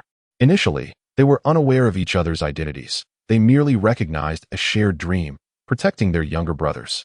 It was only later that they came to understand their familial ties, transforming from friends into enemies. Sasuke interjected, the transition from friends to enemies must have been heartbreaking. Naruto nodded and continued, the most tragic event was the death of Uchiha Izuna, Madara's brother, at the hands of Tobirama Senju, the second Hokage. Sasuke gasped, the second Hokage killed Madara's brother? How could their enmity ever be resolved? How did they ultimately come together to build Konoha? Naruto replied, indeed, after Tobirama killed Izuna, In his quest for vengeance, Madara acquired Izuna's eyes and evolved them into the eternal Mangekyo Sharingan. He sought revenge against Hashirama, and they battled for an entire day and night, yet Madara was ultimately defeated by Hashirama. Sasuke was astonished. The first Hokage defeated Madara, who possessed the eternal Mangekyo Sharingan. Hashirama is truly fearsome. Naruto beamed, of course. Otherwise, how could the world regard Hashirama as the god of shinobi? Sasuke, unimpressed, retorted, "It's not you who achieved that. So why are you boasting? Let us move on with the story." Naruto, somewhat begrudgingly, replied, "I too shall reach their heights, and I will surpass them before you." Sasuke sighed, "I understand, but can we proceed with the story now?" Naruto, feeling somewhat disheartened by Sasuke's nonchalant demeanor, continued, "After Hashirama defeated Madara, he urged him to join forces and realize their childhood dream. However, Madara, grieving over Izuna's death and disheartened by his defeat, lost his drive to pursue that dream and thus rejected Hashirama and Appo's offer. Yet, Hashirama was unwilling to abandon his friend and persisted in his pleas." Naruto paused before continuing. Ultimately, Madara imposed a condition. If Hashirama agreed to this, he would join forces to end the chaos of the world. Sasuke queried, "What was that condition?" Naruto replied, "The condition was that Hashirama must kill Tobirama or take his own life." Sasuke exclaimed, "What? Madara would demand that Hashirama kill his own brother?" Naruto confirmed, "Yes. But Hashirama refused to harm his brother, leading him to choose suicide. Perhaps it was Hashirama's sincerity that moved Madara. In the end, Madara prevented Hashirama's death, and together, they constructed the village of Konoha, a place they had envisioned in their youth." By the way, the name Konoha was actually suggested by Madara. After hearing the origins of the village, Sasuke fell into deep contemplation before stating, "If Konoha was built to achieve peace, why then do so many sorrows still abound?" Naruto looked earnestly at Sasuke and replied, "That is precisely our next task." The first Hokage merely initiated the journey toward peace. Following the establishment of the village with Madara, numerous villages sprang up across the world, with the strongest being the 5 great shinobi villages. While he lived, the world enjoyed a fleeting peace due to his might. Naruto's demeanor turned grave, however. He underestimated the hatred that permeated this world. After his passing, the suppressed animosities within each village erupted. Despite the first Hokage dividing the tailed beasts among the villages to maintain balance, he could not quell the desires and hatreds of the people, leading to the subsequent shinobi world wars. At this, Sasuke remarked, "So, our mission is to eradicate these desires and hatreds?" Naruto nodded approvingly at Sasuke. "Precisely. Our goal is to extinguish these desires and hatreds, and to usher in true peace for this world." Sasuke then stated, "To achieve this, we must possess enough power and status. Hence, you aspire to become Hokage, correct?" Naruto affirmed resolutely, "Indeed. Once I become Hokage, I shall ensure that this world knows no war, only peace." "Sasuke, will you support me?" Sasuke replied, "Of course. This is no longer merely your foolish dream. It has become mine as well. I will make certain that my brother lays down his burdens and returns to being the gentle, strong, and kind brother he once was, rather than the rogue ninja that all despise." Naruto nodded. "Yes, let us strive together to bring Itachi back and realize peace in this world." Sasuke added, "But for now, I must focus on enhancing my strength." Naruto concurred. "Indeed, we must swiftly augment our abilities. Rest assured, I will assist you in vanquishing Danzo." For no other reason than to satisfy his own desires, he would resort to any means necessary. At this moment, Sasuke firmly declared, "No, Danzo. I must resolve this matter with my own hands. I am aware of your concern that I may act impulsively in seeking vengeance against Danzo, but rest assured, I am also intent on fostering peace in this world. I shall not act unless I possess complete certainty." Naruto, observing Sasuke, suddenly chuckled. "Heh, Sasuke. Do you realize that Hashirama Senju and Madara Uchiha once stood in our very position? Hashirama envisioned transforming this very forest into a village, and now here we are, proclaiming our intent to achieve peace in this world. I have faith that we shall succeed, for I am not Hashirama, and you are not Madara. Therefore, we will undoubtedly succeed, won't we?" Sasuke coolly replied, "Of course, we will realize peace in this world." Just then, a villager on the streets of Konoha shouted, "That little brat is back. Everyone, prepare yourselves." Instantly, the crowd hurried to tidy their stalls. However, before they could finish, a flash of yellow light streaked by. All the stalls and shops were splattered with tomato sauce. turning them a vivid red. The villagers gazed at their stained goods, their faces reflecting a hue akin to liver. In unison, they turned their eyes toward the end of the street, where stood the last person they wished to see, Naruto. Clutching a tomato in one hand and an empty basket in the other, he boasted, "Did you think you could stop me? You are sorely mistaken." Furious, the villagers brandished sticks and charged at Naruto, but before they could reach him, another flash of yellow light appeared, and Naruto disappeared once more. The villagers, now despondent, looked toward Hokage Rock, only to find that the faces of all the Hokages, save for the fourth, had been defaced with paint. One villager lamented, "When will this end? It has been 7 years, and that little brat shows no signs of stopping." Another added in despair, "We cannot endure this any longer." The collective sentiment of hopelessness swept through the villagers.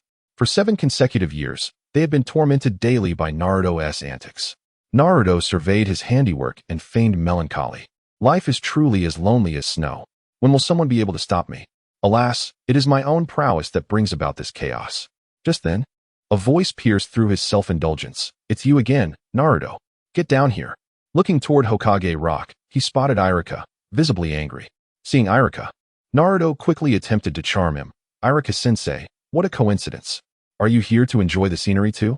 Iruka, growing more furious at Naruto's evasiveness, shouted, "Get down here this instant." Realizing Iruka was serious, Naruto obediently descended to his side. Without hesitation, Iruka delivered a sharp whack to Naruto's head, prompting him to yelp in pain. While Naruto cradled his head, Iruka produced a rope and swiftly bound Naruto like a dumpling, dragging him toward the school as if he were a small dog. Protesting, Naruto exclaimed, "Iruka-sensei, this is personal assault. This is unjust. I could report you." Iruka, undeterred, approached Naruto and delivered another sharp whack, silencing him. Iruka muttered, "You're about to graduate, yet you still engage in such pranks. You still can't even perform the shadow clone technique? Why haven't you practiced properly?" Hearing Iruka's grumbles warmed Naruto's heart. He understood how much Iruka truly cared for him. In truth, Naruto feigned his inability to master the shadow clone technique to lure out Mizuki, who, being a Chunin, posed a potential threat to the village. However, lacking evidence to prove Mizuki was a spy, he had to rely on memories from his past life to draw him out. After school, Naruto, Sasuke, Hinata, and Shikamaru gathered on the rooftop of the classroom. Sasuke inquired, "Naruto, have you truly resolved to proceed with this plan?" Shikamaru and Hinata leaned in, eager to hear Naruto's response. Naruto regarded the three of them and affirmed, "Yes. I have pretended not to master the shadow clone technique for 7 years to expose Mizuki, the traitor." Shikamaru then asked, "But how do you know that tomorrow's graduation exam will be the shadow clone technique? And how can you be certain Mizuki is the traitor? Furthermore, how do you know that your actions will entice Mizuki?" Naruto replied, "A few years ago, I discovered a laboratory in the back mountains of Konoha, where I observed Mizuki conducting experiments, dangerous human experiments." Shikamaru queried, "What happened next? Didn't you inform the Hokage?" Naruto shook his head. "No, I feared Mizuki would flee. If I informed the third Hokage, it would surely alert him." Shikamaru pondered, "That is indeed a possibility." Naruto continued, "Moreover, I overheard him discussing plans to steal the Scroll of Seals, which contains forbidden jutsu. He mentioned that he could use students who fail the exam, as they would be less suspect to the third Hokage." Sasuke interjected, "So you have been pretending not to learn the shadow clone technique all these years?" Naruto nodded, "Indeed. Historically, the graduation exams have always included the shadow clone, transformation, and substitution techniques, so I feigned ignorance of the shadow clone technique to ensure Mizuki would approach me, allowing me to capture him."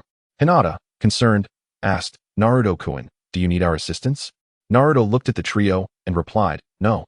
I only share this with you to alleviate your worries. I can handle this alone.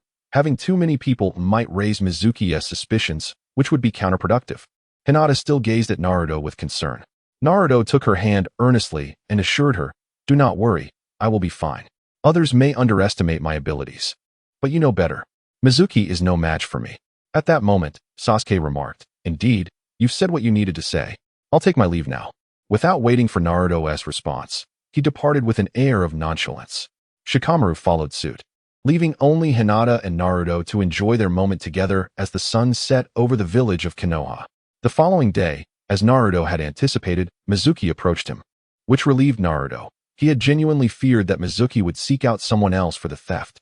Following the script, Naruto employed the seduction technique, developed solely for pranking the Third Hokage, to obtain the Scroll of Seals and retreated to the woods. He began studying the multi-shadow clone technique and the impure world reincarnation technique. The former was the ultimate enhancement for a sage body, while the latter was intended for summoning his mother-esque spirit and preparing for encounters with Orochimaru and Kabuto. Once Naruto mastered these two techniques, he encountered Iruka again. Naruto feigned innocence. "Iruka-sensei, can I graduate now?" Iruka, visibly anxious, responded, "Naruto, how could you steal the Scroll of Seals?" Naruto, feigning confusion, replied, "Mizuki-sensei told me that if I obtained the scroll, I would graduate." Upon hearing this, Iruka was taken aback. "Mizuki instructed you to steal the scroll?" Naruto maintained his act. "Yes, Mizuki-sensei said that mastering the techniques within would guarantee my graduation." At that moment, a flurry of shurikens suddenly shot down from the trees. Iruka quickly pushed Naruto aside, only to be wounded by the shuriken himself. Observing Iruka's injury, Naruto's heart surged with rage. He had always regarded Iruka as an older brother and had let his guard down around him. When Mizuki attacked, Naruto sensed the malice, but, due to his trust in Iruka, was caught off guard and pushed aside. By the time he reacted, Iruka had already been harmed. Iruka turned to Mizuki perched in the tree and exclaimed, "I see now. You deceived Naruto to obtain the forbidden scroll, didn't you? Naruto must never hand it over to you." Mizuki sneered, "Naruto, Iruka actually despises you. Since you are too cowardly to admit it, let me enlighten you." Naruto calmly regarded Mizuki and replied, "Oh, what do you wish to tell me?" At that moment, Mizuki had already become a mere specter in Naruto's eyes, rendering him eerily tranquil. Iruka, aware of Mizuki's intent, urgently shouted, "Stop it! Mizuki, cease your words." Ignoring Iruka, Mizuki continued with a sinister grin, 12 years ago, the Nine Tails wreaked havoc in Konoha, and it was you who killed Iruka's family. No one cares about your existence." Mizuki anticipated that Naruto would go into a frenzy upon hearing this revelation, yet Naruto maintained his composure as he replied, "Is that all you wanted to say?" Mizuki's incredulity was matched by Iruka's astonishment at Naruto's calm demeanor. Naruto raised his hands to form a seal and declared, "If you have finished speaking, then prepare to face the wrath for the injury you inflicted upon Iruka-sensei." Shadow Clone Jutsu. In disbelief, Mizuki watched as Naruto conjured over 2,000 physical clones. The original Naruto coolly commanded, "Subdue him." Instantly, the multitude of clones surged forward, overwhelming Mizuki, and when the clones dissipated, Mizuki lay lifeless. Naruto approached Iruka, supporting him as he asked, "Iruka-sensei, are you all right?" With a complex expression, Iruka responded, "Naruto, you must not take Mizuki's words to heart. You are not the Nine Tails. You are Uzumaki Naruto of Konoha, my student. Do you understand?" Naruto chuckled, "Oh, Iruka-sensei, I do care. Mizuki is not entirely wrong. I am indeed the Jinchuriki of the Nine Tails, but I am also Uzumaki Naruto of Konoha, so please do not worry about me. I am fine." Iruka smiled reassuringly at Naruto and said, "Close your eyes." Unsure of Iruka's intent, Naruto complied, sensing Iruka fastening something to his forehead. Suddenly realizing what it was, Naruto opened his eyes, touched the Konoha forehead protector, and looked at Iruka in delight. Iruka beamed at Naruto, saying, "Congratulations, Naruto, you have graduated." The following morning, Naruto arrived at the Hokage's office, where the photographer awaited. After the photo session, Naruto slowly approached the Third Hokage to apply for his Genin certificate. Upon entering, he saw a 7-year-old boy rush towards the Third Hokage, tripping over his long scarf and falling. Recognizing the only one bold enough to act so disrespectfully towards the Third Hokage, Naruto identified him as Konohamaru, the Hokage's grandson. Ignoring Konohamaru, Naruto presented his documents to the Third Hokage, stating, "Grandfather, here are my documents. From now on, I am a Genin of Konoha." The Third Hokage reviewed the documents, stamped them, and said, "Congratulations, Naruto. As of today, you are a Genin of the Hidden Leaf Village." With a warm smile, he added, "Time has flown by so quickly. Naruto, you have become a capable ninja." Naruto politely replied, "Thank you for your continued guidance." The Third Hokage responded kindly, "There is no need for such formality. Your father entrusted you to my care, and I have always regarded you as my own grandson. I believe you will not disappoint me." Naruto affirmed, "I will not, grandfather." At that moment, Ebisu had just helped Konohamaru to his feet, and was thinking, so this is the mischievous Ninetales brat? He doesn't seem so bad. Konohamaru, now standing, glared at Naruto and shouted, "Are you the one who plotted against me? Do you know who I am?" He then swung his fist at Naruto. But before he could reach, a binding technique emanating from Naruto ensnared him. Naruto had merely tied up Konohamaru without any additional sealing techniques, yet the boy struggled fiercely, hurling insults at Naruto. The third Hokage felt embarrassed, but knew Naruto would not harm Konohamaru. Meanwhile, Ebisu anxiously urged, "You should let Konohamaru go. He is the grandson of the third Hokage." Naruto paid no heed to Ebisu's words and approached Konohamaru, who arrogantly declared, "I am the grandson of the third Hokage. Do you dare to hit me?" Inwardly scoffing, he thought, "You must be just like Ebisu-sensei, too afraid to do anything." However, Naruto remained silent and delivered a swift punch to Konohamaru's head. Internally, he mused, "So what if you are the Hokage's grandson? I am the son of the fourth Hokage. I wouldn't oppose. T dare act so arrogantly. How dare you, a mere child, be so bold before me?" Konohamaru was left dazed by the blow, while Ebisu stood petrified in shock. And the third Hokage could only shake his head helplessly. After dealing with Konohamaru, Naruto felt invigorated as he made his way to the Hyuga residence for a date with Hinata. However, this outing was marred by Konohamaru's persistent attempts to follow Naruto with his clumsy stealth, insisting on recognizing Naruto as his leader. Naruto, eager to enjoy his time with Hinata, rejected Konohamaru's advances. Yet, Konohamaru was undeterred, relentlessly trailing Naruto and insisting on his claim, much to Naruto's annoyance. Seizing an opportunity when Konohamaru was distracted, Naruto managed to shake him off and arrived at the park with Hinata. Hinata, puzzled, asked, "Naruto-kun, who is that child? Why does he keep following you?" Naruto sighed. "That's Konohamaru, the third Hokage's grandson. I don't know what he's thinking." Hinata gasped, "The third Hokage's grandson? Why does he want to call you his leader?" Naruto shrugged. "I have no idea. It doesn't matter. By the way, Hinata, the graduation ceremony is tomorrow. I heard that after becoming Genin, we will be assigned to teams. I really hope we can be in the same team."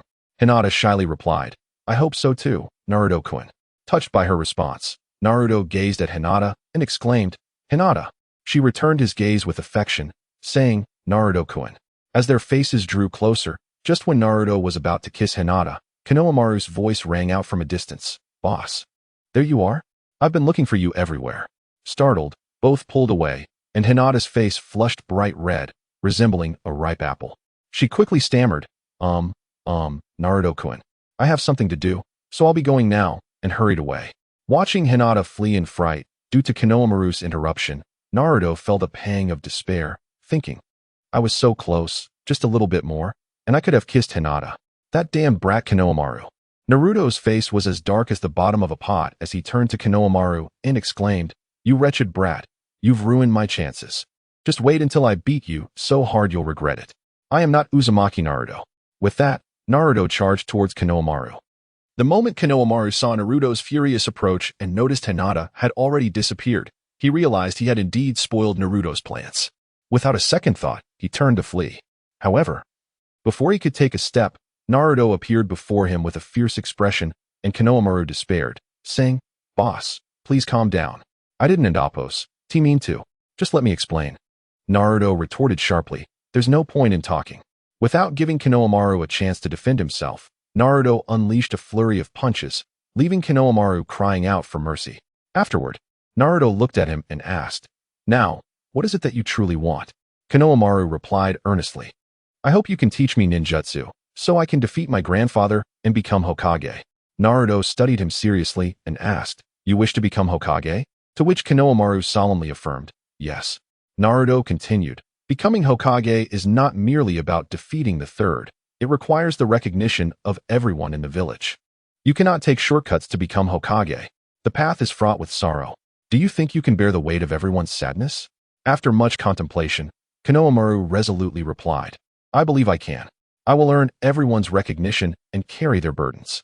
Naruto felt a sense of pride in Konohamaru.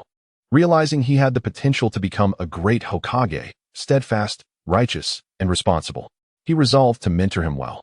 While gaining everyone's recognition is essential to becoming Hokage, one must also possess formidable strength to protect the village. Therefore, I have decided to teach you ninjutsu, so you can better safeguard our home. Konohamaru exclaimed with delight. Really? Thank you, boss. I knew you were the best. He then eagerly asked, what will you teach me first? Naruto, brimming with pride, responded, the first jutsu I will teach you is the transformation technique. Don't underestimate it. This is my original technique, the seduction technique, which I once used to defeat the third Hokage. Konohamaru was astonished. You defeated Grandpa with that? I must learn it. You absolutely have to teach me, Naruto assured him. Rest assured, I will teach you. Now, let's start with transforming into that big sister. Thus, Konohamaru began learning the seduction technique. It was undeniable that he was a prodigy, mastering it in just one afternoon, though he still needed refinement. Just as Konohamaru had learned the technique, Hybe came looking for him. When Konohamaru resisted, he resorted to the seduction technique against Hybe. However, Hybe mocked him, and just as he was about to forcibly take Konohamaru away, Naruto furiously intervened with his harem technique, defeating Hybe. The next day, Naruto and Hinata attended the graduation ceremony at school. As they walked, Naruto seemed distracted.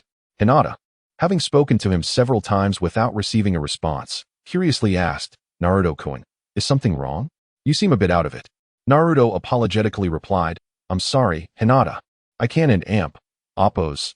Quite explain it, but I have this unsettling feeling that something bad is about to happen. Yet, with my sensing abilities, I can amp. Oppose. Detect any imminent danger. It and Oppose. That's quite strange. Hinata, intrigued by Naruto and Oppose's intuition, knew that if he sensed something was amiss, there must be a reason. She activated her Byakugan to survey their surroundings. But nothing unusual appeared in the village. This is odd. My Byakugan hasn't revealed any suspicious individuals, she remarked. Seeing that Hinata's Byakugan had not detected anything out of the ordinary, Naruto chuckled. Perhaps I'm just being overly sensitive. Besides, with the space-time abilities of the Flying Thunder God technique, I should be able to sense any threats. Let's hurry, we don't want to be late. With that, he took Hinata's hand and strode forward. Hinata, feeling shy, responded softly, yes, Naruto-kun. Upon arriving at the classroom, they found many students already present. When Kiba saw Naruto holding Hinata's hand, he curiously asked, Naruto, what are you doing here? Isn't today the graduation ceremony? Didn't you fail the exam and have to repeat a year? Naruto proudly waved his forehead protector tied to his arm and declared, I've graduated too, Kiba. Did you really think a mere exam could hold me back? You're too naive. Kiba glanced at Naruto's forehead protector and scoffed. What's there to be proud of? I have one too. Just then, Sasuke arrived, and Naruto greeted him with a smile. Sasuke, you made it. Sasuke approached and remarked, looks like your plan succeeded. Congratulations. Naruto replied, thanks. At that moment, Naruto suddenly felt a shove from behind, causing him to stumble forward towards Sasuke. The classroom fell silent, and everyone, including Naruto and Sasuke, was taken aback. Just then, a voice called out from behind Naruto, I arrived first, Ino. It was Sakura's voice. Ino then chimed in, forehead girl. It seems you bumped into someone. Sakura, realizing she had collided with Naruto, quickly bowed and apologized. I'm so sorry, Naruto. Confused by the sudden silence in the classroom, she looked up and was startled to see Naruto and Sasuke kissing. She gasped in shock. Naruto and Sasuke, having snapped out of their bewilderment, began to gag. Meanwhile, all the girls in the class shot menacing glares at Sakura and Ino, who felt the weight of their hostility. At that moment, Naruto's mind shattered. He finally understood the source of his earlier unease. Although he was aware of most plot developments in this life, he had largely forgotten the trivial details due to not paying much attention to anime in his previous life, mostly going along with his girlfriend. He now regretted not having thoroughly watched the entire storyline. Naruto glared at the person who had bumped into him, but, upon seeing Sakura and Ino's pitiful expressions, felt a sense of resignation. He could only say, it's fine, but I hope you two won't cause such disturbances again. Sasuke, hearing this, shot a frustrated glance at Sakura and Ino before walking back to his seat. Naruto, still holding Hinata's hand, led her to their seats. If anyone's heart was truly breaking at that moment, it was undoubtedly Hinata's. All she could think was, Naruto-kun's first kiss was taken. That should have been mine. Meanwhile, in the Hokage's office, the third Hokage and several guiding jonin were peering into the crystal ball, observing the graduation class with expressions of bewilderment. The third Hokage cleared his throat to regain everyone's attention. Regarding the class you are tasked with overseeing, I shall now share their circumstances with you. Hong inquired, Lord Third, do you have any directives? The third Hokage nodded and replied, this year's graduating class includes several heirs from prominent clans. So it is essential for you elite jonin to serve as their guiding instructors. Asuma, with a cigarette in his mouth, asked, what's your arrangement? Just speak plainly. The third Hokage nodded again and said, Asuma, you will be responsible for Class 10, which consists of Nara Shikamaru, Yamanaka Ino, and Akimichi Choji. Asuma expressed mild surprise. Oh, so it's the Ino Shikacho trio. How intriguing. After showing Asuma their appearances, the third continued, Hong, you will oversee Class 8, which includes Yamanaka Shino, Inazuka Kiba, and Hyuga Hinata. Hong, lacking confidence, responded, the eldest daughter of the Hyuga clan. Am I capable of handling this? The third looked at Hong and reassured her. I have faith in your abilities. You must believe in yourself. With renewed determination, Hong affirmed, I will do my best, Lord Third, you can rest assured. The third then turned to Kakashi and stated, Kakashi, your responsibilities are the most substantial. Kakashi, slightly taken aback, inquired, oh, who am I to be responsible for? The third Hokage replied, you are to mentor the future Hokage of Konoha. This was a decision made collectively with my two advisors and Danzo. Everyone present was astonished.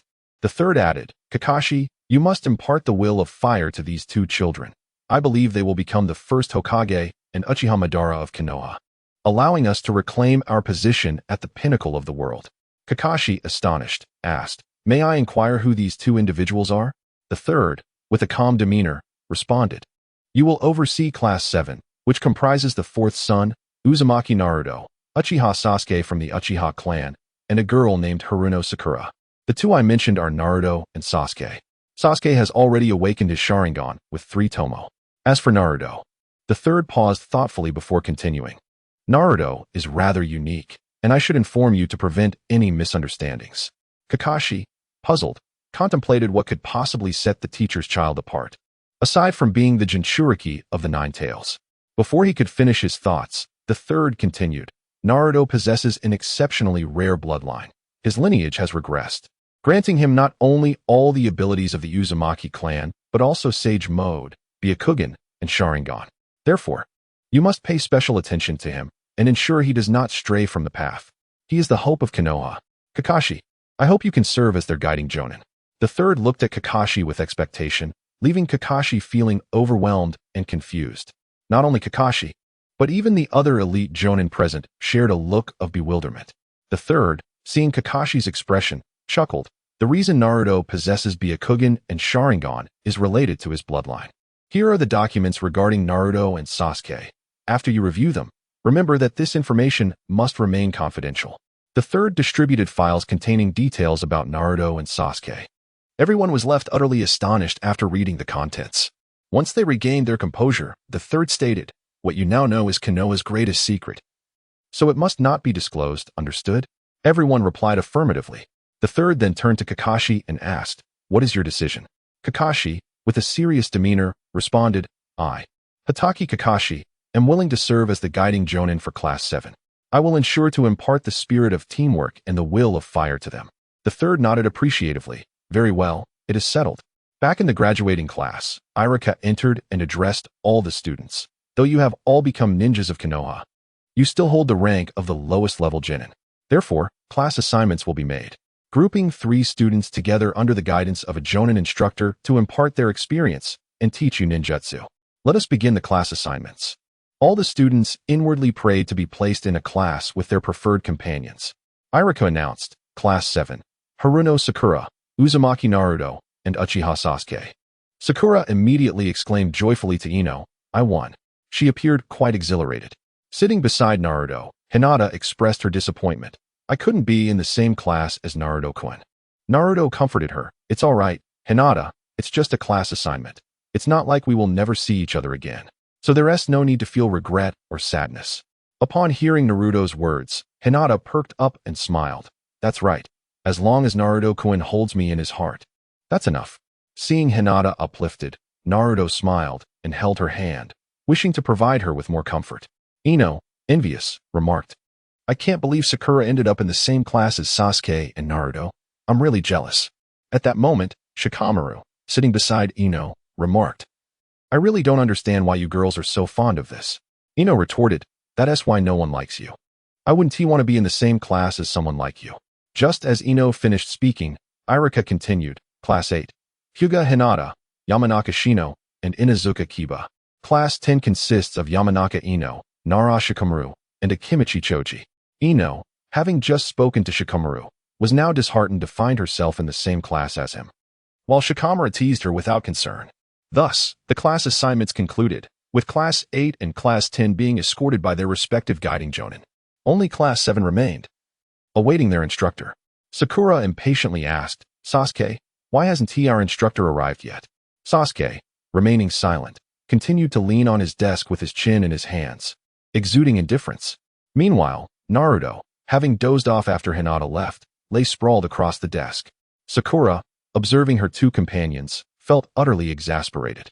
Realizing Sasuke was unresponsive and understanding that he had yet to accept her, she reluctantly shook Naruto, saying, Naruto, wake up. Upon being roused, Naruto groggily mumbled, Hinata, is it time for dinner? Sakura's irritation flared. All you think about is food, Naruto. Rubbing the back of his head in confusion, Naruto asked, What is up, Sakura? Why are you so angry? Sakura, seeing Naruto's innocent demeanor, found it hard to keep her temper and asked, Naruto, why do you think our instructor hasn't arrived yet? Other classes have already left for hours. Naruto, aware of Kakashi's habitual tardiness, replied, He is probably pondering the meaning of life. Don't worry, he should be here soon. Turning to Sasuke, Naruto added, By the way, Sasuke, I'm coming over to your house tonight. Does Aunt Mikoto have dinner prepared for me? Sasuke coldly responded, I don't know. I left home early this morning. You can ask her yourself later. Frustrated by Sasuke's aloofness, Naruto retorted, Sasuke, with an attitude like that, you'll never get married. Look at me. I already have Hinata. He added, You're still single. Stop being so cold, as if someone owes you a fortune. Sasuke remained unfazed and replied, I don't need you, idiot, to worry about me. Naruto, pointing at Sasuke in frustration, could only stammer, but in the end, he couldn't change Sasuke's demeanor. With a sigh, he lamented, I really miss the old Sasuke. The current you is as cold as ice, which is quite bothersome. Your actions may indeed hinder your chances of finding a spouse. Uncle Fuchio and Aunt Meichin must be quite distressed. Sasuke, feeling provoked by Naruto, retorted angrily, Are you looking for a fight? If so, I am ready at any moment. Naruto waved his hands and replied, No, we've been sparring for 7 or 8 years now. Please allow me a few days of respite. I'm currently trying to impress Uncle Rizu, who has been reluctant to let Hinata out lately, insisting she focus on mastering the 8 trigrams 64 palms. I must win Uncle Rizu over so that he allows Hinata to accompany me on dates. Upon hearing this, Sasuke arrogantly declared, Suit yourself. I can train alone without you. With that, he dismissed Naruto from his mind, leaving Naruto with an expression of helplessness. Meanwhile, Sakura, observing the interaction between Naruto and Sasuke, felt superfluous and was filled with envy, pondering when she might capture Sasuke's attention in such a manner. At that moment, the classroom door swung open, drawing the gaze of all three. A young man in his early 20s entered, sporting silver hair, his forehead protector askew, obscuring one eye, and a mask covering his face. Naruto immediately recognized him as Kakashi, their guiding teacher. Kakashi regarded the trio and remarked, I must say, my first impression of you is quite favorable. He led them to the school balcony and said, Let us begin with a brief introduction. The three remained silent, exchanging glances, until Sakura broke the tension, asking, Teacher, what should we say during the introductions? Kakashi pondered for a moment before suggesting, for instance, your likes and dislikes, or your future aspirations and dreams. Sakura replied, Why don't you set an example for us, teacher? Kakashi responded, Very well. I am Kakashi Hitaki.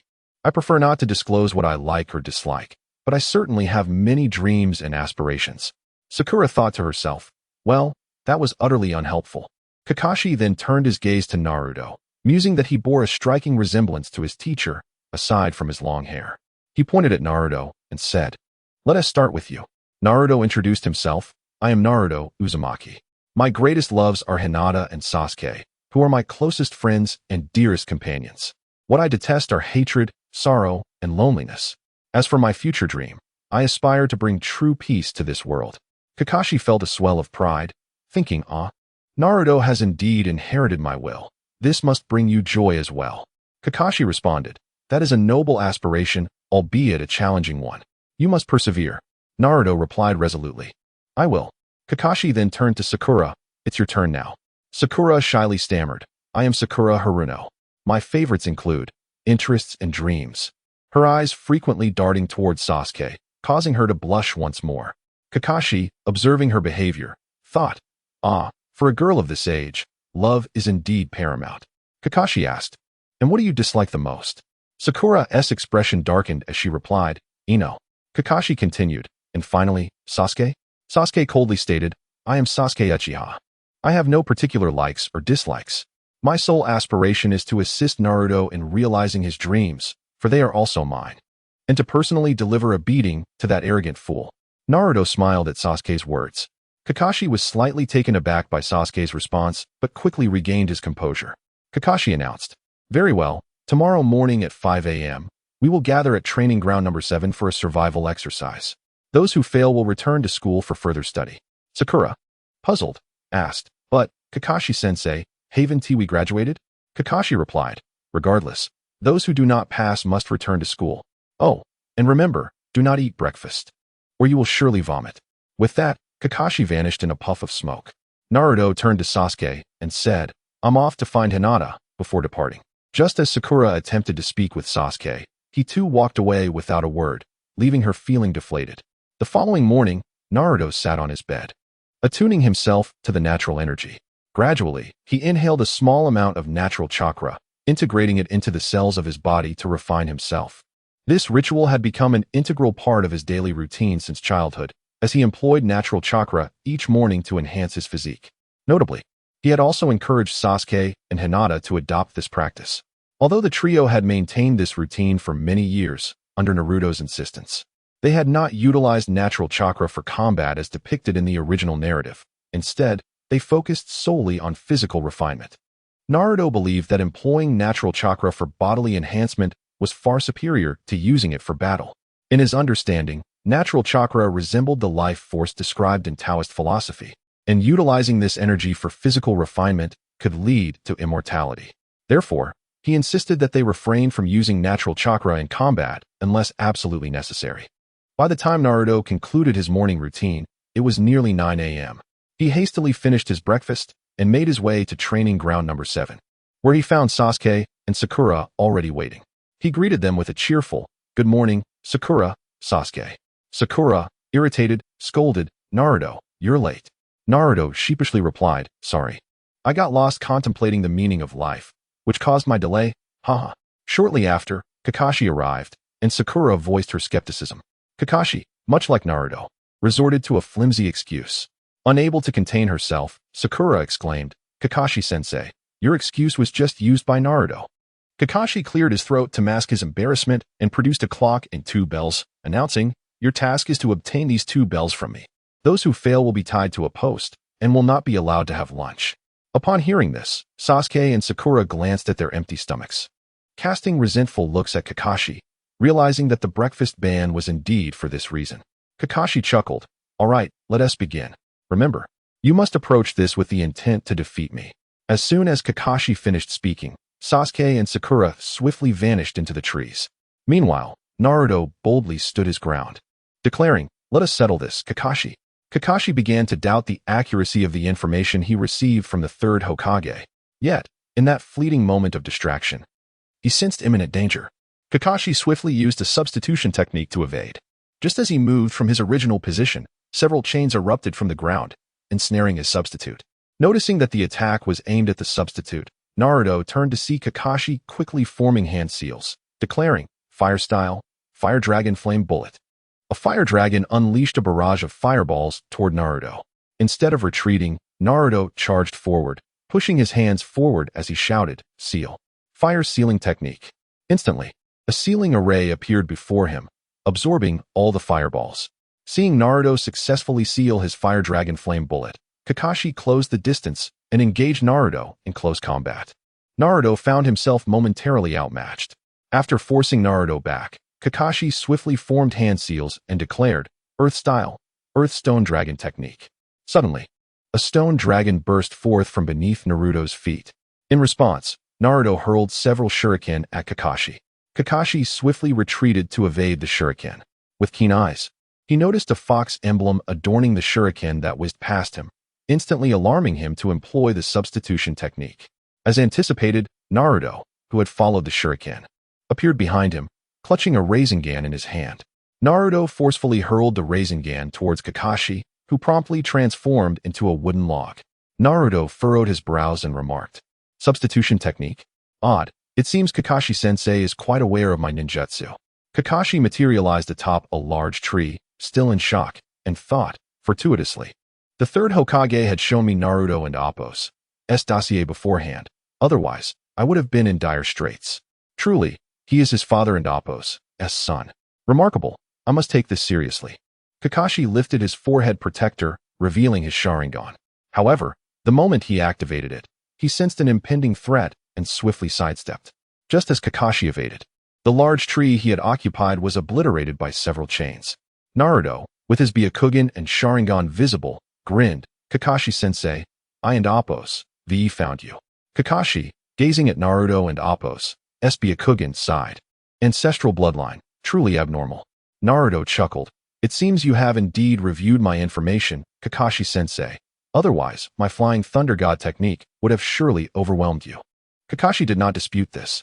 Seeing Kakashi's silence, Naruto continued with a smirk.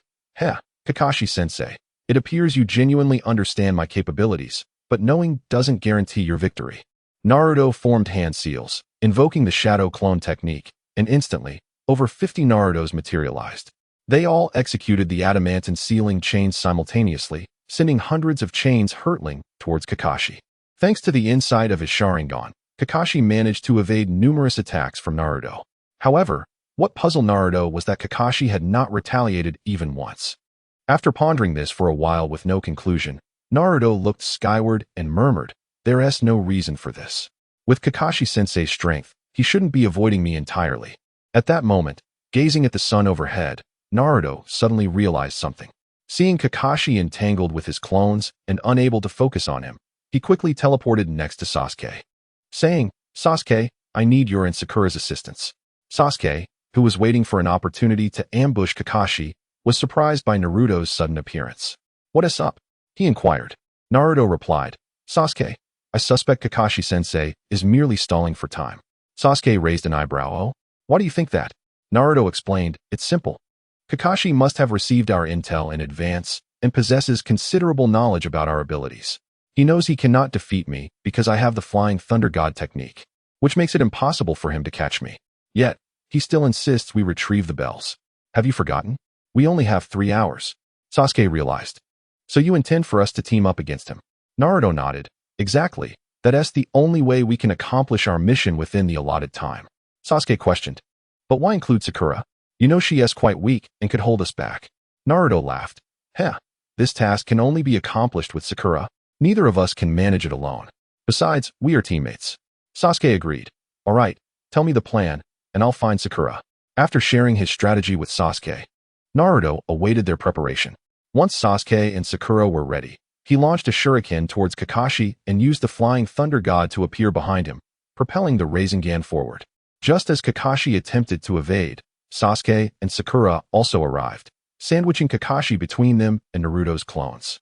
Without hesitation, Kakashi charged towards Sakura. She swiftly threw 2 shuriken to hinder Kakashi.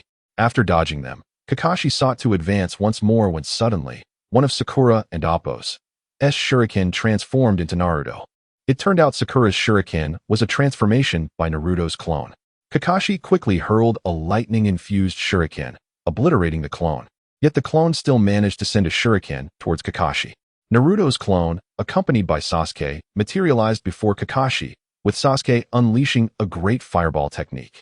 Kakashi had no choice but to leap upward to evade Sasuke's jutsu. Sasuke swiftly launched a shuriken, which Kakashi narrowly dodged, but it transformed into Naruto this time, the real Naruto. Naruto unleashed a series of adamantine sealing chains, ensnaring Kakashi midair, and triumphantly declared, "Kakashi-sensei, we have won." Just as Naruto prepared to seize the bells from Kakashi's waist, Kakashi suddenly exclaimed, "Oh, do you think you've won?" In an instant, Kakashi transformed into smoke. The trio gasped, "Shadow clone technique? When did that happen?" Naruto promptly dispelled his shadow clones, retrieving memories from them, realizing that Kakashi had likely used the dust raised during the battle as cover to create his own clone. Naruto activated his Byakugan to survey the surroundings.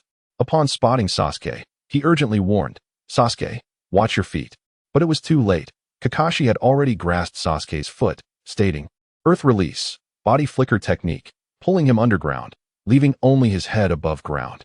Kakashi then dashed at remarkable speed towards Sakura, locking eyes with her. And she fell victim to his Jinjutsu. After subduing Sakura, Kakashi rapidly charged at Naruto. Standing cautiously, Naruto observed Kakashi's advance. Kakashi commended, "Your plan is quite well structured, but still rather immature. Did you truly believe this would lead to victory? Your confidence is misplaced." Suddenly, Naruto grinned. "Is that so, Kakashi-sensei?" Kakashi hesitated momentarily, but by then, he was already in front of Naruto. Without a word, Kakashi threw a punch at Naruto. Naruto raised his hands to shield his chest. But just as Kakashi prepared to throw another punch, he was astonished to see the Naruto before him get sent flying. Kakashi stood there in disbelief, pondering how Naruto could be so weak. Suddenly, the real Sakura, who should have been ensnared in the Jinjutsu, appeared behind Kakashi. With remarkable speed, she snatched the bells from his waist and vanished. Kakashi recalled when he had cast the Jinjutsu on Sakura, he had felt her shoulder brush against him. Looking at his shoulder now, he noticed a fox emblem on his vest, and the pieces of the puzzle clicked into place. The Sakura who fell for his Jinjutsu was actually Naruto in disguise, while the Naruto he had struck was Sakura transformed, all to lower his guard and leave a flying thunder god mark on himself. At that moment, Naruto had already freed Sasuke from the ground and helped the dazed Sakura to her feet. The trio stood before Kakashi, and Naruto proudly announced, "Kakashi-sensei, we have won." Kakashi regarded the three with admiration. "I never expected to be outsmarted by you three little rascals." Then, with a curious expression, he added, "But I'm intrigued. How did you manage that? My shadow clone was definitely ensnared by your adamant sealing chains, Naruto. When did you and Sakura switch places and transform to counter me?" Naruto beamed. It was when you charged at Sasuke using your earth release technique. I switched positions with Sakura using the flying thunder god technique. This was prearranged. Had you not captured your true body first, Sakura and I would have instantly swapped places. I would then use the flying thunder god to interchange our positions." Kakashi questioned, "Oh, how were you so certain that I would first target Sasuke instead of you or Sakura?" Naruto confidently asserted, "Because you, sensei, already possess our intel, you will undoubtedly target Sasuke first. If you were to confront Sakura, Sasuke and I would have time to react, and you would find yourself caught between us. Conversely, if you were to engage me first, that would be impossible, as I have the flying thunder god technique and Byakugan, making it nearly impossible for you to defeat me in one fell swoop. Thus, your only option is to confront Sasuke, dispatch Sakura, and then contend with me." Kakashi, taken aback by Naruto's confidence, remarked, "I never anticipated you would exploit my prior knowledge of your intel to formulate a strategic plan. I must admit, Naruto, your understanding of human psychology has reached a rather formidable level, akin to that of a seasoned veteran. However, I am curious as to your next course of action. There are only 2 bells, yet 3 of you. How will you resolve this?" Kakashi gazed at Naruto with playful intrigue.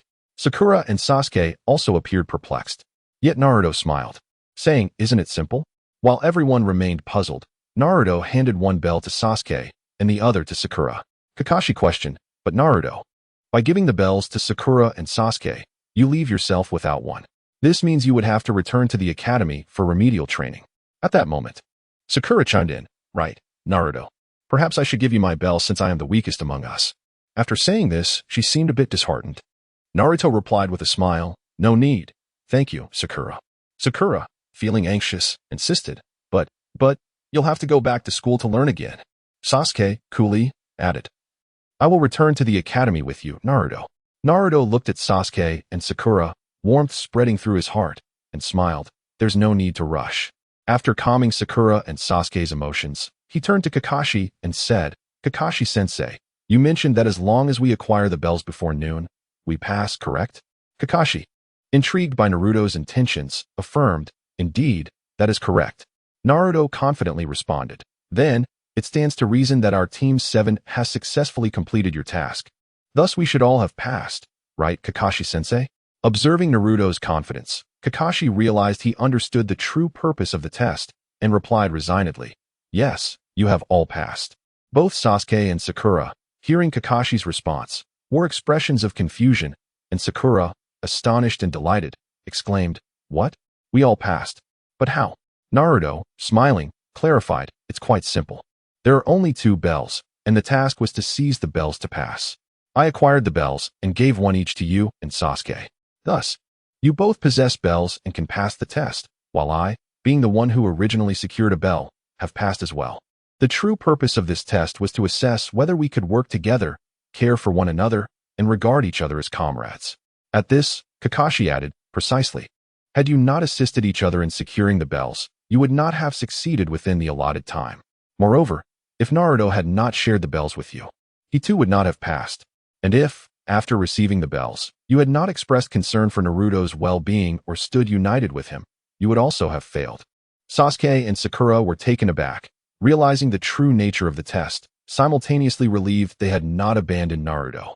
Kakashi looked earnestly at the 3 of them and said, "In the ninja world, those who cannot complete their missions are deemed worthless, but those who disregard their comrades are even less than that. Thus, remember, you are a unit, partners in a team, comrades with whom you can entrust your very lives." The 3 exchanged glances and in unison replied, "We understand." Kakashi, filled with satisfaction, announced, "Well then, I hereby declare that Team 7 is officially established and will commence missions tomorrow." The trio erupted in joyous cheers, while Kakashi looked on with pride. In a shadowy realm, an evil Naruto observed all that transpired outside, disdainfully stating, "Ugh, I detest this so-called friendship. Human nature is inherently ugly and selfish. How could one possibly entrust their life to so-called comrades? It is utterly hypocritical." At that moment, a benevolent Naruto countered, "How can you say such a thing? The most precious aspects of humanity are family, friendship, and love.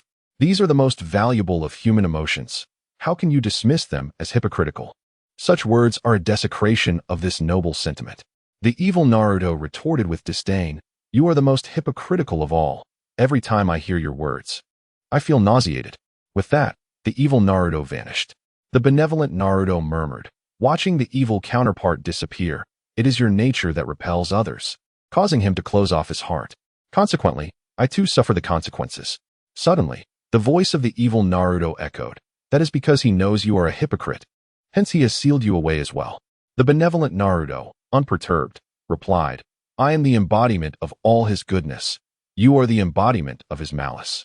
In truth, we are the same, though I project a far more favorable impression. Moreover, I believe that soon he will reopen his heart, and I advise you not to tempt him further, for he remains wary of both you and me. I have no desire to be sealed away, reduced to a mere shadow of the 9 tails." In the darkness, only a cold snort could be heard before silence fell. The benevolent Naruto understood he had been heard and opted not to intrude further, merely whispering, "I hope you do not let me down, Naruto." With that, the benevolent Naruto too vanished. The following day, Naruto and his companions commenced their tasks under Kakashi's guidance. Sakura and Sasuke, who had begun with eagerness, soon grew listless, appearing as though they had transformed entirely. Naruto, having anticipated the D-rank missions of weeding, locating lost items, and picking up litter, found himself growing weary. After over a month of tasks revolving around childcare, weeding, and street cleaning, anyone would find it intolerable. Naruto approached Kakashi and said, "Kakashi-sensei, could we possibly take on a more advanced mission? Even a C-rank task would suffice. This monotony is driving us all to madness." Kakashi, observing the trio with a bemused expression, inquired, "You wish to undertake a more challenging task?" All 3 nodded vigorously. Kakashi, seeing their eager faces, relented, "Very well. But you must first complete today's assignment." The 3 beamed with excitement, and Naruto confidently declared, "No problem, we will finish today's task swiftly." "Sensei, what is today's mission?" Sakura queried curiously. Kakashi glanced at the mission scroll and replied, Today we need to catch a cat." Naruto exclaimed with enthusiasm, all right, sensei. Remember what you just said.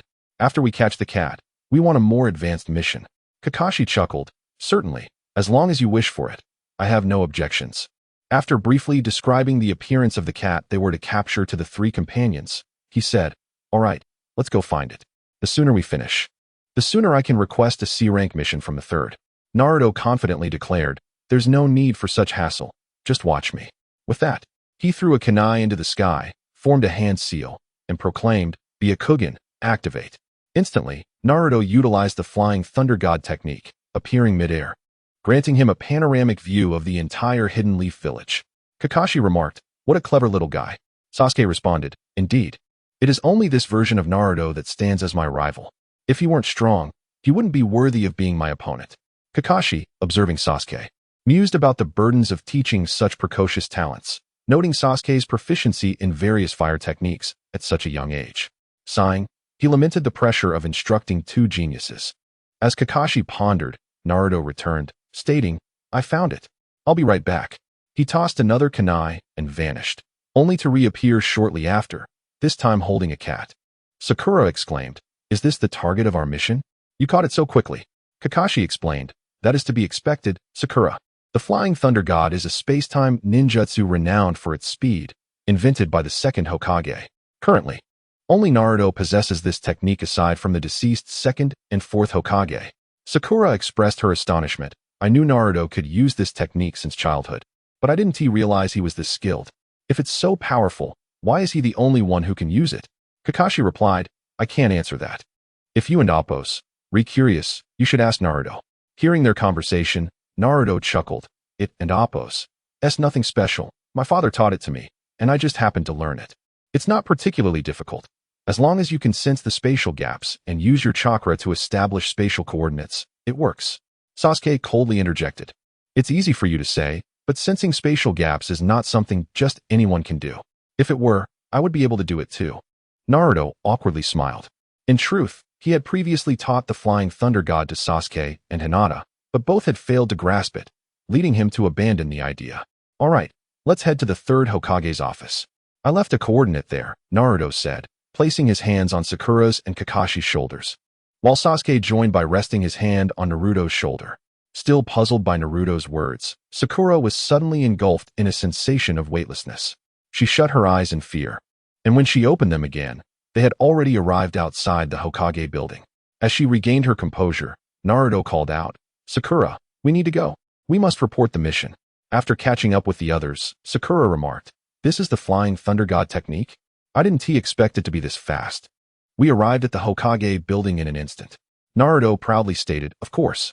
That's why it's known as the fastest space-time ninjutsu. The trio entered the Hokage's office to report their mission.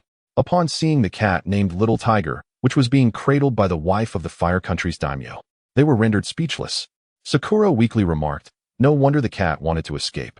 Naruto added, yeah, if I were that cat, I would run away too. Sasuke simply nodded in agreement.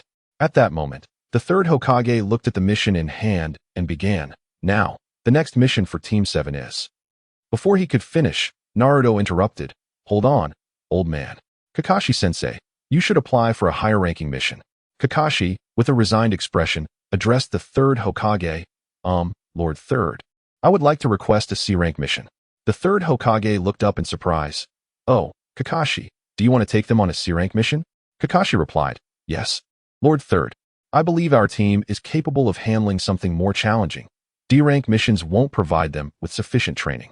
At this point, Irika, who stood beside the third Hokage, nervously interjected, Kakashi-sensei, isn't it a bit too soon?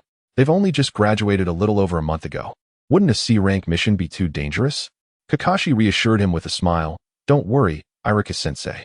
With me around, they will face no danger. Upon hearing Kakashi's words, Irika realized his concerns were unwarranted. With a Jonin-level shinobi like Kakashi present, a C-rank mission posed little threat to his students. Apologetically, Irika said, I suppose I was overly cautious. Thank you for taking care of them, Kakashi-sensei. Kakashi chuckled, it's no trouble at all. The third Hokage studied Naruto and Sasuke, recognizing that D-rank missions truly would not offer them adequate training. He was keenly aware of the significant progress Naruto, Sasuke, and Hinata had made over the years. Naruto alone possessed strength rivaling that of elite Jonin. If not for his lack of experience, he might have already surpassed the average level of a Kage. Similarly, both Sasuke and Hinata had attained Jonin-level prowess. A C-rank mission would merely present them with a suitable challenge. Thus, the third Hokage announced, well, I happen to have a C-rank mission available for you. He retrieved the mission details and continued, this task involves escorting an individual to the Land of Waves. Upon hearing Land of Waves, Naruto recalled a mission involving a rogue shinobi from the mist and a boy named Haku. He thought, I suppose I'll find out when we get there. As Naruto ruminated, a drunken man stumbled into the room. The third Hokage addressed him, Mr. Tazuna. These young ninjas will be protecting you on your journey back to the Land of Waves. Tazuna, still inebriated, glanced at the trio and scoffed. What? Just a bunch of kids? Is this really all right? Especially that short one. He looks like a fool. Naruto, initially amused, quickly realized he was the shortest and felt a surge of irritation at the rude remarks of the client. Annoyed, he appeared behind Tazuna, kunai drawn against his throat, and asked, Do you doubt our capability to protect you, Mr. Tazuna? Tazuna broke into a cold sweat, startled by Naruto's sudden aggression. Kakashi, exasperated, remarked, Naruto, what are you doing? If you kill the client, it will tarnish the village's reputation, and you could even lose your shinobi status. Naruto, still smiling, lowered the kunai and replied, I understand, Kakashi-sensei. I merely wanted to demonstrate my strength. Don't you agree, Mr. Tazuna? Are we capable of protecting you now? Tazuna, though not foolish, forced a chuckle. Yes. I believe you will safely escort me to the Land of Waves. However, his laughter was clearly strained. Kakashi, not dwelling on the matter, accepted the mission and said, Then we will meet tomorrow at the village gate. After bidding farewell to the third Hokage, he departed with the three companions.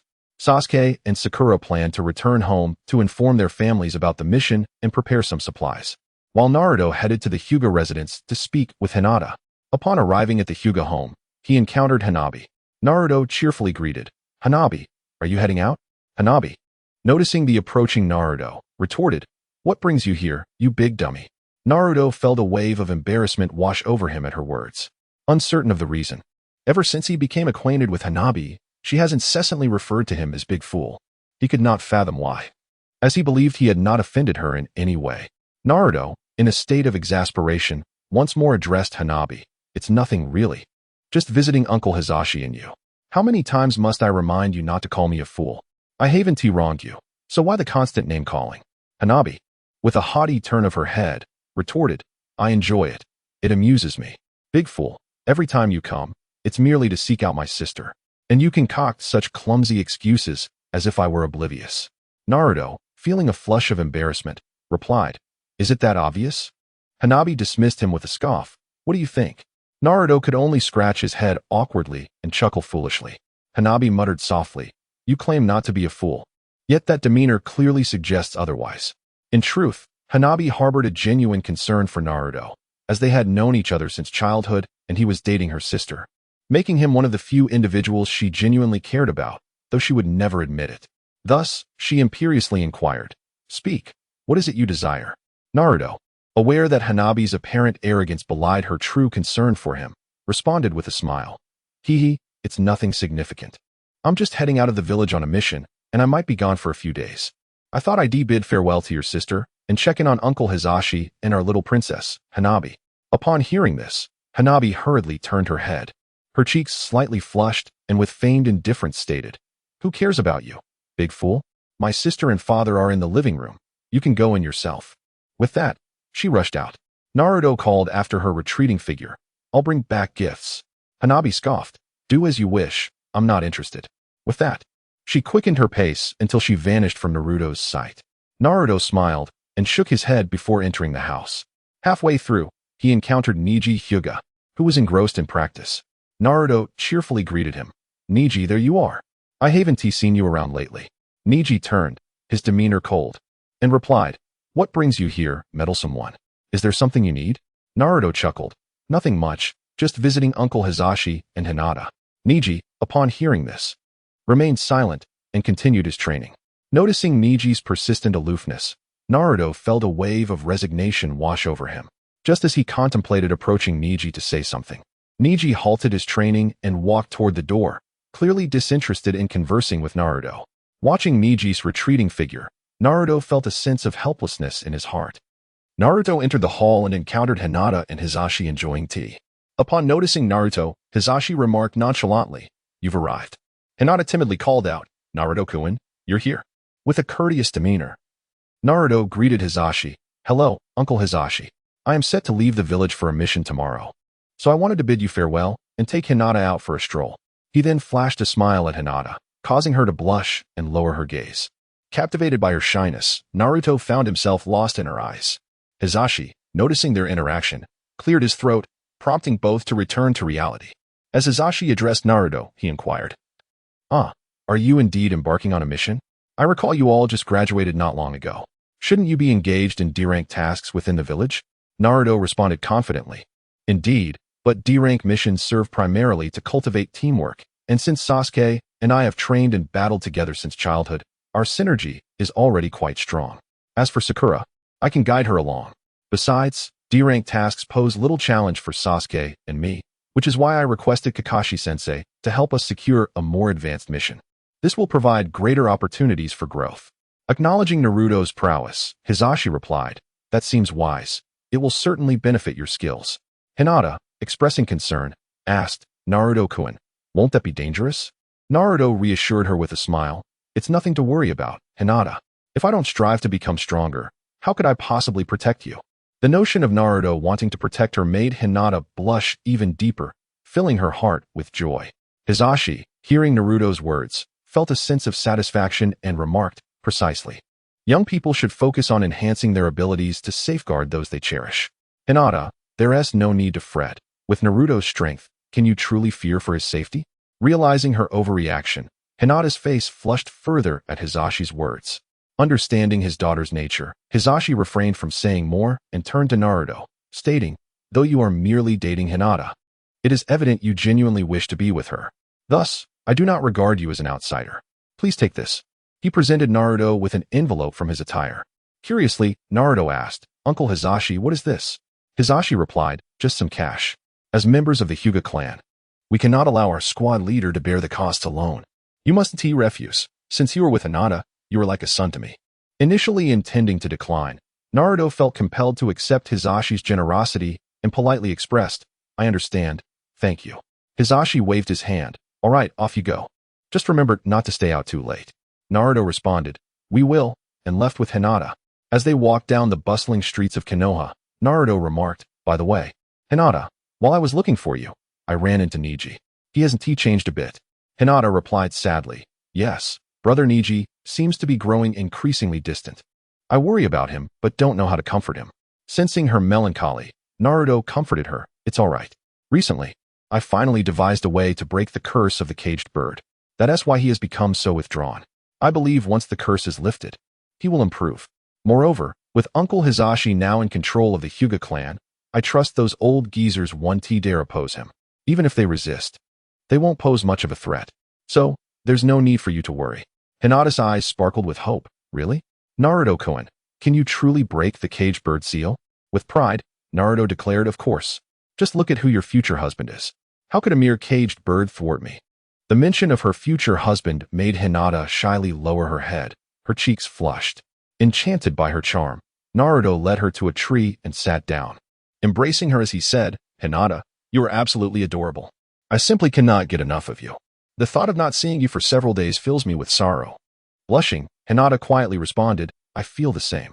Naruto gently lifted her chin, and as their eyes met, they both recognized the profound affection in each other's gaze.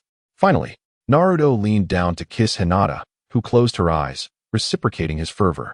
The setting sun of Konoha bathed them in golden light, casting elongated shadows of the young lovers entwined in each other's embrace. The next morning, Naruto arrived at the designated meeting place at the village entrance. His spirits high as he cheerfully announced, all right, let us set forth towards the land of waves.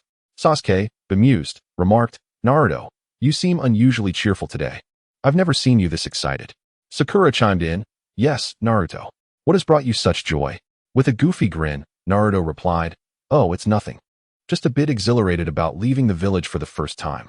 Although Sasuke remained skeptical, he chose not to voice his doubts.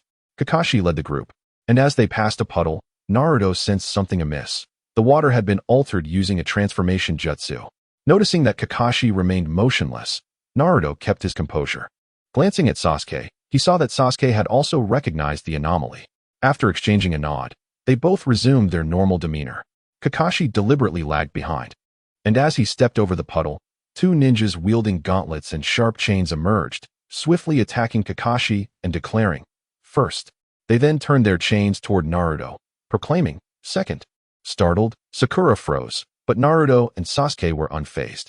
As the attackers lunged at Naruto, he suddenly vanished from sight, reappearing behind one of them, while Sasuke appeared behind the other. In unison, they struck the two ninjas with powerful blows, sending them flying.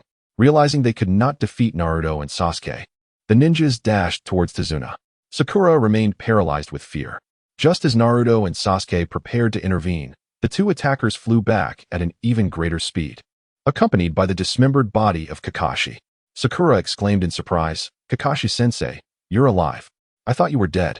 Naruto added sarcastically, "Kakashi-sensei, are you not going to continue feigning death? We were preparing for your funeral." Kakashi's previously good mood soured as he glared at Naruto. "Naruto, why do you seem so disappointed that I'm alive?" Naruto replied nonchalantly, "It's better for a beloved teacher to be dead than to worry his dear students." Kakashi sighed, "But didn't Ti arrive just in time? Besides, with the two of you around, I wouldn't be in any danger even if I didn't show up." "Naruto, you're far too gentle with Sakura. That's not ideal." Naruto, at a loss for words, conceded, "All right, I admit you have a point. But Sakura is still a girl, so it's better for her to learn about the harsh realities of this world gradually." Kakashi reflected on Naruto's words, feeling a sense of admiration for his gentle nature. After hearing the conversation between the two, Sakura expressed her gratitude to Naruto, saying, "I'm fine, Naruto. In truth, I am aware of the situation. I just need a little time to adjust. I will adapt quickly." After saying this, Sakura made a fist as if to encourage herself. Naruto smiled and replied, "All right then. I believe you can do it." At that moment, Kakashi turned to Tazuna and said, "Mr. Tazuna, I think you owe me an explanation." Tazuna felt a wave of unease under Kakashi's gaze and replied hesitantly, "What?" Kakashi continued, "In a C-rank mission, no ninjas would typically be involved. At most, there would be some thieves. The presence of ninjas indicates that this is at least a B-rank mission. The reason I hid earlier was to determine their target. Clearly, their target is you, meaning this task is above B rank. You have concealed the mission's difficulty, and we have the right to terminate it." At this point, Tazuna realized he could no longer maintain his facade and, with a heavy heart, said, "Do you know about the Land of Waves? It's an island nation controlled by the rogue merchant, Gat. The country is impoverished. I cannot afford the fees for a high-ranking mission. He controls all the ports, and only I can construct a transnational bridge that will give the Land of Waves hope again. He fears that my bridge will threaten his power. If you do not protect me, Gat will kill me. So I hope you will continue to protect me so that I can successfully build the bridge. Of course, the choice is yours. Whatever you decide is fine." After listening to Tazuna's response, Kakashi turned to Naruto, Sasuke, and Sakura and said, "You decide. Whether we continue or terminate this mission is up to you." Naruto and Sasuke fell silent, while Sakura nervously urged, "Sasuke, Naruto, let us terminate the mission. A task of this level seems a bit premature for us." Naruto smiled at Sakura, saying, "I believe we should continue our mission. After all, we have already accepted this task. We should see it through to completion, shouldn't we?" Sakura, feeling a bit fearful, insisted, "But we have the right to terminate this mission." Sasuke then coldly stated, "I choose to continue the mission as well." Sakura, surprised, exclaimed, "Even you, Sasuke?" Naruto smiled at Sakura and reassured, "I know you're a bit scared, but Sasuke, Kakashi-sensei, and I will protect you. Besides, it's not every day we get a high-ranking mission. I really don't want to give up. Moreover, I promised Hinata and Hanabi that I would bring them gifts. So how could I abandon that?" Seeing that both Sasuke and Naruto were determined to complete the task, Sakura reluctantly agreed. "All right then." With Sakura's consent, Naruto excitedly turned to Kakashi and said, "Kakashi-sensei, we will continue the mission." Kakashi felt relieved that they did not give up in the face of increased difficulty and smiled, saying, "Then, Team 7, let us proceed." After confirming their decision to continue, Naruto approached one of the enemies with a kunai and swiftly dispatched him. Sakura and Tazuna gasped in shock. Sasuke frowned, while Kakashi remarked, "Naruto, what are you doing?" Naruto, confused, replied, "Kakashi-sensei, is there something wrong? Shouldn't we eliminate the enemies obstructing our mission?" Kakashi was slightly surprised to hear such a casual statement from Naruto, who remained unfazed. He responded, "That is true. But I would prefer if you could delay your exposure to such brutality a bit longer." Naruto laughed, saying, "Just now, you said I was too gentle with Sakura, and now you're saying this. I really can't understand your thoughts." Kakashi felt a little wounded by Naruto's words, thinking, what an insufferable fellow. Ignoring Kakashi, Naruto moved towards another enemy, but was interrupted by Sasuke, who said, Naruto, leave this one to me. Naruto looked at Sasuke and realized, oh right, you haven't killed anyone yet, have you? Fine, this one is yours. He handed the kunai to Sasuke. Sasuke approached the enemy, took the kunai, and swiftly slashed at the enemy's neck, causing blood to splatter all over him. Seeing Sasuke drenched in blood yet steady and unshaken, Naruto encouraged, Sasuke, your angle for killing was off, but it's your first time, so managing to do it with such steadiness is commendable. With practice, you'll avoid getting splattered next time. Hearing Naruto's words, Sasuke looked at the blood on himself and then at the clean Naruto, frowning as he replied, I will. Meanwhile, Kakashi also frowned and said, Naruto, what you said is correct, but can you tell me how you managed to perform such a standard killing motion? Naruto's method of killing was so precise that it appeared as though he had extensive experience. However, Kakashi knew that Naruto had never left the Hidden Leaf Village, so he was genuinely curious about how he accomplished it. Naruto replied, it's nothing much. My inner companion showed me numerous instances of slaughter in the ninja world and allowed me to feel his killing intent. Not just me, but Sasuke and Hinata also experience this regularly. Once you've seen enough, it becomes second nature. Kakashi looked at Sasuke, who nodded in agreement. Realizing that Naruto had allowed the Nine Tails to use Jinjutsu to give them a glimpse of the harsh realities of the ninja world. Understanding this, Kakashi relaxed and said, then let us continue forward. At that moment, Tazuna spoke up, I know of a small path that will allow us to reach the land of waves more swiftly, and it's quite concealed. Most people are unaware of it. Kakashi smiled and replied, then please lead the way. Tazuna responded, no need for thanks. You are here to protect me, so please follow me. Team 7 once again set forth towards the land of waves. As they arrived at the border of the land of waves, Tazuna guided the group onto the narrow path, hoping to evade their pursuers and safely enter the country. Just as they were about to reach the land of waves, Naruto suddenly threw a kunai towards the shore, startling Sakura, who exclaimed, Naruto, what's wrong? Everyone looked toward the shore and saw it was merely a rabbit, which caused them to breathe a sigh of relief. Sakura, dissatisfied, scolded, Naruto, don't scare us for no reason. It could give someone a heart attack. Just as Sakura finished her sentence, Kakashi became tense and said, no, that's a snow rabbit. The land of waves shouldn't have snow rabbits. Be careful. With that, Kakashi pressed Sakura's head down. Naruto and Sasuke, along with Tazuna, quickly ducked to the side as a massive blade flew past their small boat. Had it not been for Kakashi's timely action in pushing Sakura down, she would have been grievously harmed. Sakura, still shaken, remarked, that was close. I almost died. Suddenly, a person stood atop the large blade, and upon seeing Kakashi, he said, so it's the copy ninja Kakashi. Your reputation precedes you. I've heard of you in the ninja world. The one who has copied over 1,000 techniques with your Sharingan. No wonder the demon brothers failed. Recognizing the person, Kakashi responded, so it's the rogue ninja Zabuza Momochi, who once attempted to assassinate the daimyo of the Land of Water to incite a coup. Zabuza looked at Kakashi and said, Kakashi, I do not wish to be your enemy. I wonder if you could hand over the old man behind you. Kakashi replied lazily, that's out of the question. He is the target we are tasked with protecting, so I must refuse. Zabuza, with a hint of resignation, remarked, what unfortunate timing. He is also my target this time. So, as he spoke, he began forming hand signs and declared, technique of the mist shadow. Suddenly, a thick fog enveloped the surface of the water. Kakashi, sensing the oppressive mist around him, anxiously inquired, what is happening, Kakashi-sensei? Why has such a dense fog suddenly arisen? Kakashi replied, this is Zabuza's renowned technique. The silent killing technique. At that moment, Zabuza's voice echoed, the neck, the heart, the liver. From which part shall we commence? Abruptly, Kakashi leaped ashore with Tazuna and Sakura, joining Naruto and Sasuke, while their small boat was cleaved in two by Zabuza and Appo's massive blade. Seeing Kakashi protect Tazuna and Sakura as they escaped to the land, Zabuza refrained from pursuing them, merely releasing a potent aura of killing intent that enveloped Kakashi and his companions. Under the weight of Zabuza's murderous intent, Sakura trembled.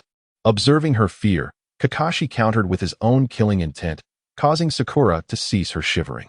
Kakashi gently patted Sakura's head and assured her, do not fear, Sakura. I shall protect you. He then turned to Naruto and Sasuke, continuing, Sasuke, Naruto, you must safeguard Tazuna. I will handle Zabuza. Naruto exclaimed, do you not need assistance? Kakashi responded, just ensure Tazuna's safety. Naruto shrugged, very well then. Sasuke maintained his stoic demeanor, but Naruto understood his desire to confront Zabuza. Indeed, Naruto himself wished to engage. Yet he knew Kakashi would not permit it. With a grin, Naruto said to Sasuke, leave it to Kakashi-sensei, Sasuke. Sasuke nodded in agreement, fine then. Naruto and Sasuke positioned themselves to protect Sakura and Tazuna. Kakashi, with his formidable strength, could have easily defeated Zabuza. However, he had underestimated Zabuza and found himself ensnared in a water prison. Kakashi lamented, I was overly careless. Zabuza laughed heartily. It seems the legendary Leaf Village ninja, Kakashi, is not all that impressive. Kakashi, observing Zabuza's arrogance, sighed, you do not truly believe you have one, do you? Zabuza questioned, are you suggesting you can escape? Kakashi replied, currently, I cannot, but have you forgotten? I am not alone. Zabuza, perplexed, glanced toward Naruto and burst into laughter. Kakashi, do you think these mere children can rescue you? Ha ha ha. Kakashi retorted disdainfully, do not underestimate the ninjas of the leaf. Sasuke, Naruto, I leave it to you now. Naruto, filled with excitement, exclaimed, oh, I didn't expect to have a chance to shine. Fantastic. Leave it to me. Sasuke countered, it should be entrusted to me. You, fool, can step aside. Zabuza watched the two squabbling over their impending demise and chuckled, children, do you believe that graduating from the Ninja Academy makes you a true ninja? I will show you how ruthless this profession can be. With that, he created a water clone, preparing to eliminate Sasuke and Naruto. However, when he launched his attack, he realized that the two were utterly dismissive of him, still bickering about who would go first. Enraged, Zabuza declared, I will tear you to shreds. He then swiftly struck at Naruto. Naruto hurled a kunai towards Zabuza's real form and concentrated a Rinnegan in his hand. Zabuza's clone recognized the danger of Naruto's Rinnegan, but it was too late to halt the assault, forcing it to strike at Naruto. Zabuza evaded Naruto's kunai, yet his clone's blade descended toward Naruto's head. Just as Zabuza believed he could dispatch Naruto with a single blow, the boy vanished before his eyes, leaving Zabuza's clone momentarily stunned. However, Sasuke was not idle. As Naruto launched his kunai, Sasuke had completed his hand signs. In that fleeting moment of Zabuza's clone's confusion, Sasuke initiated his attack. First, he cast an illusion using his Sharingan, followed by a great fireball that obliterated Zabuza's clone. Meanwhile, Naruto, using the Flying Thunder God technique, appeared beside Zabuza, having evaded the kunai and struck Zabuza's shoulder with his Rinnegan, sending him flying and rescuing Kakashi. Naruto remarked, Kakashi-sensei, I didn't expect you to be in such a predicament. Kakashi replied with resignation, I was careless. Naruto asked, should I finish him off? Kakashi, valuing his pride, declined, no, I will handle this myself. Zabuza, having regained his footing, approached Naruto and Kakashi, questioning, that little brat used the Fourth Hokage's Flying Thunder God technique, didn't he? To witness such legendary ninjutsu is truly a rewarding experience. And that boy must be from the Uchiha clan, with a 3-tomo Sharingan. The leaf truly is a cradle of genius. Kakashi affirmed, indeed, Zabuza, this time I shall not be careless. Naruto wisely positioned himself beside Sasuke, observing the confrontation between Kakashi and Zabuza. This time, Kakashi was vigilant, fully exploiting the replication ability of his Sharingan, copying all of Zabuza's techniques and movements. Just as Kakashi prepared to deliver the final blow to Zabuza, a young boy from the Umbu of the Mist Village appeared and dispatched Zabuza with a flurry of shuriken, subsequently taking Zabuza's corpse away. Naruto vaguely recalled that this boy was Zabuza's comrade, but since Kakashi had exhausted his chakra and fallen unconscious, Naruto did not protest, allowing the boy to carry Zabuza away, confident that Zabuza would not pose any further threat. Moreover, Naruto's memory suggested that Zabuza was not inherently malevolent, so he did not dwell on it. Guiding Tazuna, they carried Kakashi to Tazuna's home. Inside, Kakashi struggled to open his eyes and murmured, where is this? I remember arriving at Tazuna's house. At that moment, Tazuna's daughter, Tsunami, inquired, Kakashi-sensei, are you alright? Kakashi, upon seeing Tsunami, replied, it may take a few days before I can move. The group then entered the room. Sakura asked, Kakashi-sensei, how are you? Are you alright? Kakashi smiled wryly, I overused my Sharingan. I may be immobile for a week. Sakura complained. Honestly, the Sharingan is impressive, but the after effects are quite severe. Naruto chimed in. Heh, that's because Kakashi-sensei isn't from the Uchiha clan. So using the Sharingan drains him significantly more than it does an Uchiha, both in chakra and physically. Sakura, puzzled, asked, is that so? Naruto replied, what did you think? Sakura, still confused, remarked, but Naruto, you also have a Sharingan. Why don't you suffer the same as Kakashi-sensei? Naruto proudly stated, that's because I am from the Uzumaki clan. Our bloodline is exceptionally robust, and my Sharingan is naturally compatible with me, unlike Kakashi-sensei's. Sakura inquired, what makes it different? Aren't they both Sharingan? Naruto laughed. That's because my Sharingan is my own, while Kakashi-sensei's I was given to him by someone else. Sakura turned to Kakashi and asked, is that true, sensei? Kakashi nodded yes. My Sharingan was bestowed upon me by my most important companion. Sakura replied, I see, that makes sense. At that moment, Dazuna interjected. But being able to deal with such formidable ninjas this time seems worthwhile, doesn't it? Kakashi sighed, reminiscing, and responded, Zabuza Momochi, perhaps he is not dead yet. Sakura exclaimed in surprise, what? Kakashi-sensei, you mean Zabuza Momochi is still alive? Sasuke, equally astonished, added, how is that possible? We confirmed he had no pulse or breath. Kakashi recalled, the boy who took Zabuza away was indeed wearing a mask from the Umbu of the Mist Village. However, the Umbu only needs to bring back the head of the deceased, yet he took the entire body, so I am certain Zabuza is still alive. That Umbu must be Zabuza's ally. Worried, Sakura asked, what should we do, Kakashi-sensei? Kakashi smiled reassuringly, don't worry, Sakura. Even if Zabuza is alive, I believe he is gravely injured. Therefore, during my recovery, I plan to train you all to enhance your abilities. Upon hearing Kakashi and Appo's words, Naruto and Sasuke felt a surge of excitement. Just then, a child entered, and everyone turned to look at him. The child remarked, Mom, they will die? Everyone who opposes Kato will die. Tsunami scolded, Inari, that's very rude. They are the ninjas protecting your grandfather. Thanks to them, he returned home safely. Dazuna apologized. I'm sorry, the child doesn't understand. Naruto and the others chose not to engage with Inari and followed Kakashi into the woods. Kakashi intended to teach Naruto and the others how to control chakra through tree climbing. However, he lost his composure when Naruto and Sasuke effortlessly reached the tree tops and walked on water. Feeling disheartened, he sighed. Well, do you have anything you wish to learn? Naruto recalled Sasuke's lightning techniques and Sakura's immense strength, saying, Kakashi-sensei, do you have any powerful lightning ninjutsu? Kakashi replied, I do have one formidable lightning technique. But Naruto, I've seen your records. You seem to have wind affinity. Why would you want lightning? Naruto chuckled, Kakashi-sensei, it's true I have wind affinity. But Sasuke has lightning affinity. You could teach him, and besides, Sasuke's Sharingan has developed much better than mine. You could pass on your insights about using the Sharingan to him. At that moment, Sasuke felt a stirring of gratitude, yet his pride prevented him from accepting such help. Thus, he retorted, you don't need to meddle in my affairs, you big idiot. Naruto laughed, Sasuke, I'm not saying this for you. I'm saying it for our team. Just think, if you become stronger, our chances of completing missions will increase. Sasuke wanted to respond, but Naruto continued, besides, I haven't even developed my Rinnegan yet. So, you have no reason to feel embarrassed. Let us do it this way, Kakashi-sensei. I leave Sasuke in your hands. Kakashi agreed. That seems fine. Alright, we'll proceed as Naruto suggested. Then Naruto turned to Sakura.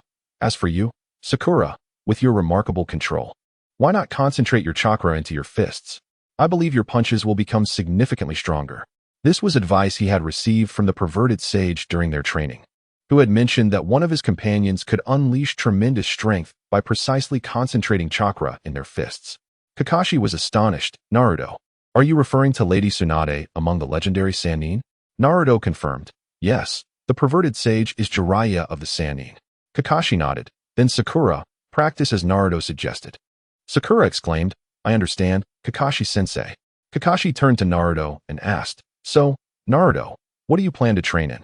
After pondering, Naruto replied, well, I'm not quite sure. Initially, I intended to work on chakra nature transformation, but it seems too early for that. Instead, I plan to focus on enhancing my understanding of the Byakugan and Sharingan, as my proficiency with them is quite lacking. Kakashi inquired with concern, do you need my guidance? Naruto smiled, no thanks, Kakashi-sensei. You should concentrate on teaching Sasuke. I can manage on my own. Kakashi, understanding, replied, very well. If you have any questions, feel free to ask me. After nodding, Kakashi said to Sasuke, now Sasuke, follow me. Sasuke merely nodded, without a word, and followed Kakashi. Once Kakashi and Sasuke departed, Naruto said to Sakura, I'm leaving now, so be careful on your own.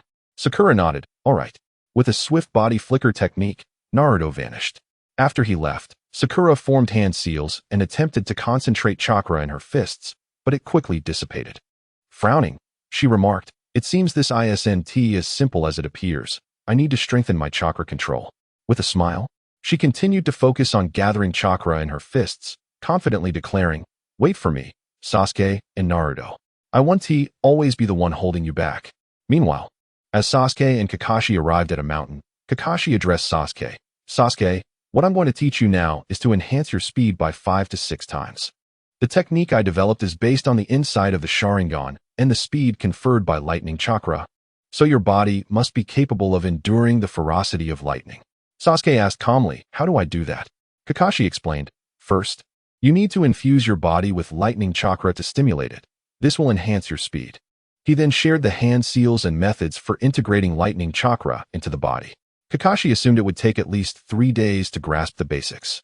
To his astonishment, Sasuke mastered it immediately. Kakashi, bewildered, asked, Sasuke, how did you achieve this? Generally, it takes 4 to 5 days to learn to walk. Even a genius needs at least 3 days to grasp the basics. How did you manage to do it so quickly? Reflecting on Kakashi's words, Sasuke thought of Naruto and recalled how Naruto had advised him and Hinata during their training to avoid using natural chakra in combat, as it could be perilous and might turn one to stone if mishandled. Once they learned to wield natural chakra freely, they could teach others. But even without using it for combat, it could be utilized for body refinement, significantly accelerating their learning of any jutsu while preventing backlash. Most importantly, it could promote longevity and heal wounds. With this in mind, Sasuke replied, perhaps it's because I've been using natural chakra for body refinement with Naruto and Hinata since childhood. Kakashi was genuinely astonished, swallowing hard as he said, you mean to tell me you've been using natural chakra for body refinement since you were young? Sasuke nodded, yes. Kakashi exclaimed in disbelief, do you realize how dangerous that is? You could easily die. Sasuke confirmed, I know. Naruto mentioned the risks, but we succeeded, didn't we? Kakashi was at a loss for words and could only exclaim, I truly cannot tell whether you kids are geniuses or just reckless. Well then, since that is the case, let us begin your training in Raikiri. This is the technique I have developed, comparable to Naruto's Rinnegan, classified as an A-rank ninjutsu. I hope you will continue to refine it in the future, as the ultimate form of this technique is an S-rank ninjutsu. Upon hearing Kakashi mention that the final manifestation of this technique is S-rank, Sasuke felt a surge of excitement and resolved to master it, thinking to himself, Naruto, I will not let your kindness go to waste, but I shall not be surpassed by you either. After parting ways with Sakura, Naruto ventured deeper into the forest. He murmured to himself, it is time to develop the Sharingan. The Byakugan is more challenging to cultivate, but the ability to harness the Sharingan will allow me to elevate my strength in a shorter span of time. All that remains is my father's essence. The moment has come. At that moment, the nine tails within Naruto spoke up. Naruto, you intend to unlock the power of the Sharingan? Realizing that the nine tails had overheard his musings, Naruto chuckled. Indeed, Kurama. Do you have any valuable advice? The nine tails replied, though I harbor a deep disdain for the Sharingan. It is precisely due to this aversion that I comprehend the necessity of potent negative emotions to catalyze its evolution. After contemplating for a moment, Naruto responded, emotions, you say? I believe I know what to do. The nine tails, puzzled, inquired, what do you plan to do? Naruto grinned. I will unseal my inner self and release those two beings. Only when they emerge will my emotions be complete, allowing me to expedite the mutation into the Rinnegan. The nine tails exclaimed in astonishment. Are you saying you intend to unleash your other two personas? Do you realize how perilous this is? You could very well become a demon. With confidence, Naruto replied, I am aware of the risks. I may lose control. However, do I not have you to assist me? Touched by Naruto's words, the nine tails laughed heartily. Ha! Very well. I shall accompany you on this perilous journey, for we are partners, after all. Ha ha. Naruto, moved, expressed his gratitude. Thank you, Kurama. It is an honor to know you. The nine tails responded in kind. Naruto, I too am grateful. It is my honor to know you. After Naruto released the seal on his mind, his spirit entered the depths of his inner space. He did not see his two personas standing in the dark expanse. Who angrily addressed the void. Are you two ignoring my presence? Why won't you come out? Oh, there's no need to be so furious. It took considerable effort for you to decide to free us. How could we dare to disregard you? The benevolent Naruto replied innocently. Noticing only one persona had spoken, Naruto inquired, "Where's the other one?" "I am here." The dark Naruto appeared behind him. Naruto gazed at them both and declared, "I have conditions for your release." The dark Naruto coldly responded, "What conditions? Speak." The benevolent Naruto interjected, "Don't always be so frosty.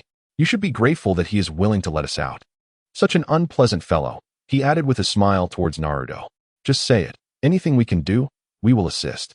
Naruto looked at the two and said, "I wish to evolve into the Rinnegan as swiftly as possible. What methods do you propose?" The dark Naruto replied icily, "It's quite simple. You must kill either Sasuke or Hinata to achieve that evolution." Naruto exploded in anger. "What did you say? Do you believe I won't seal you away again right now?" "Calm down. What he mentioned is indeed the fastest method. There is another way to evolve into the Rinnegan, but it will take considerably longer," the benevolent Naruto quickly explained.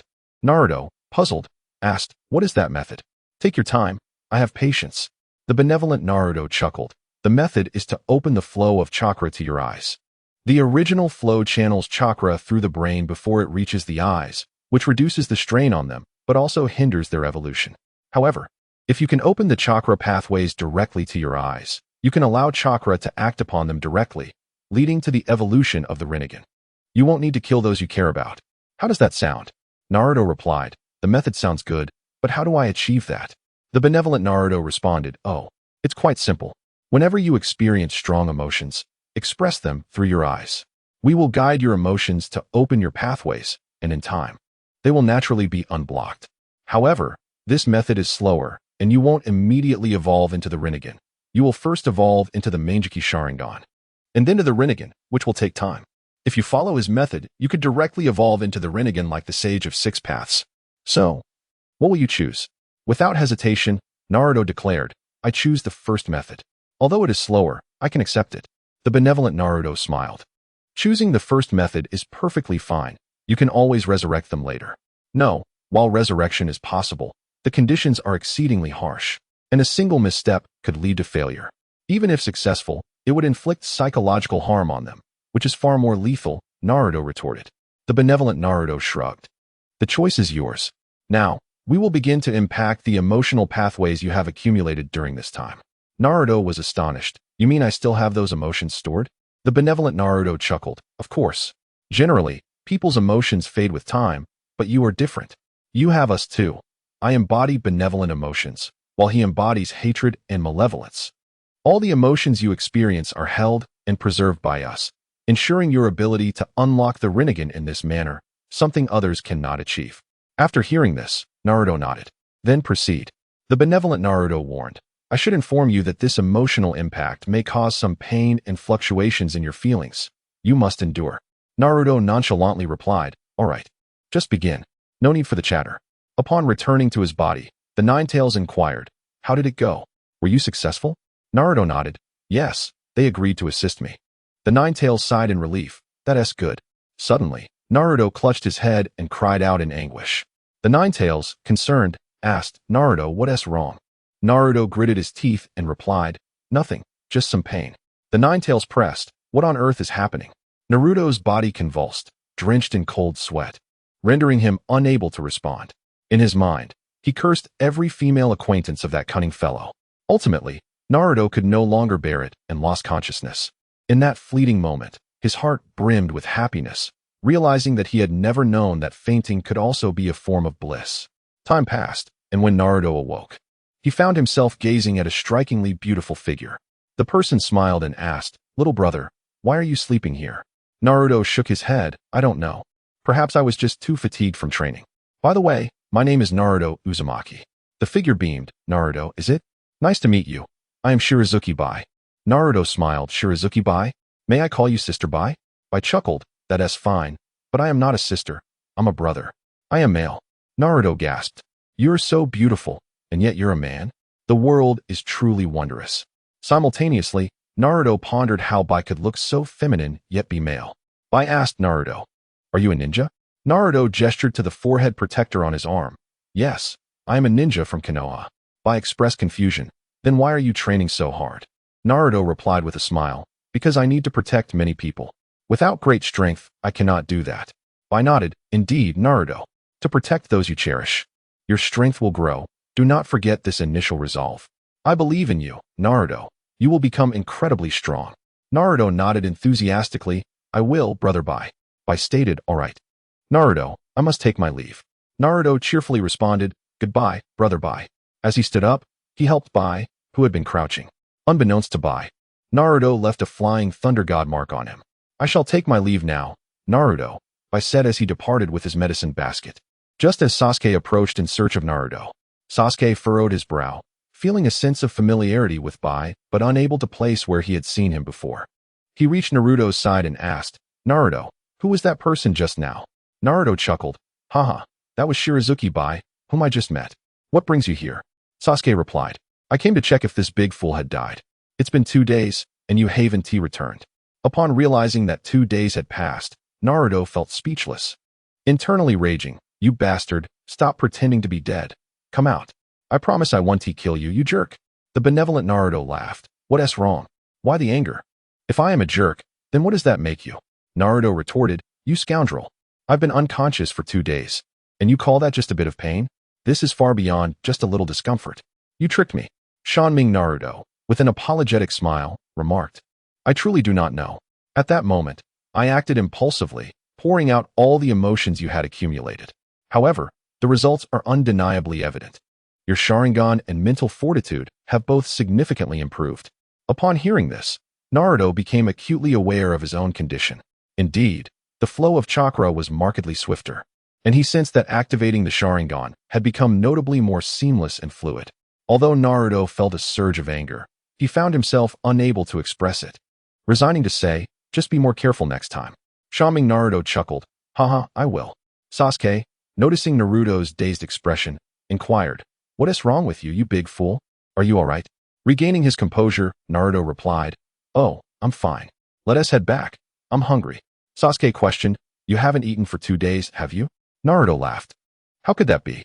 Besides, I have my military rations." With that, he made his way to Dazuna's house, and Sasuke, not wanting to dwell on it, followed suit.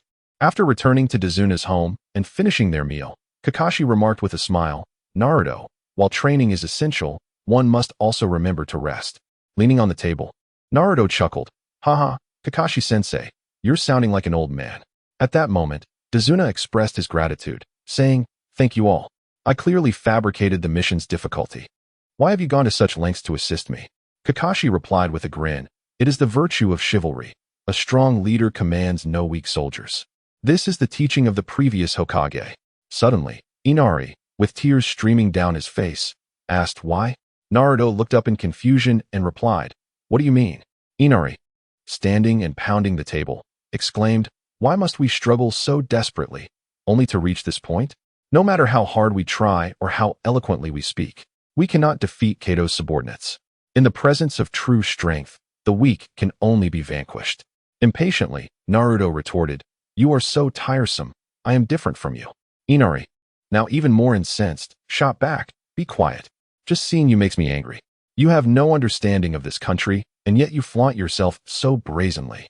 Speaking so grandiloquently, you know nothing of suffering. I am entirely different from you all."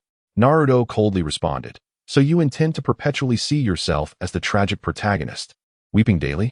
Perhaps a crybaby like you should continue to sob every day." With that, Naruto glared fiercely at Inari with his beast-like eyes. Sakura, admonishing from the side, said, "Naruto, that was too harsh." Without replying, Naruto merely shoved his hands into his pockets and walked out in silence. Naruto lay on his bed, pondering the situation of Inari.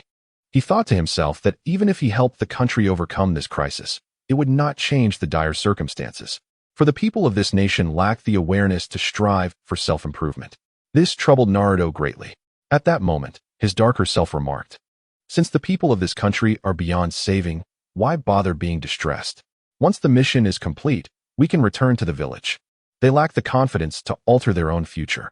In response, his brighter self retorted, one cannot say that without attempting to change them. How can you know they are incapable of change? The darker self replied, I remain skeptical about such individuals. Do not forget, I embody the darker side of humanity. I understand better than anyone how challenging it is for such people to transform. Naruto's brighter self chuckled. Ah, it may be difficult, but it is not entirely hopeless. It is better to attempt change, Naruto, we must not abandon them. Just as the darker self was about to respond, Naruto interjected. Enough. Both of you be quiet. I am utterly exhausted.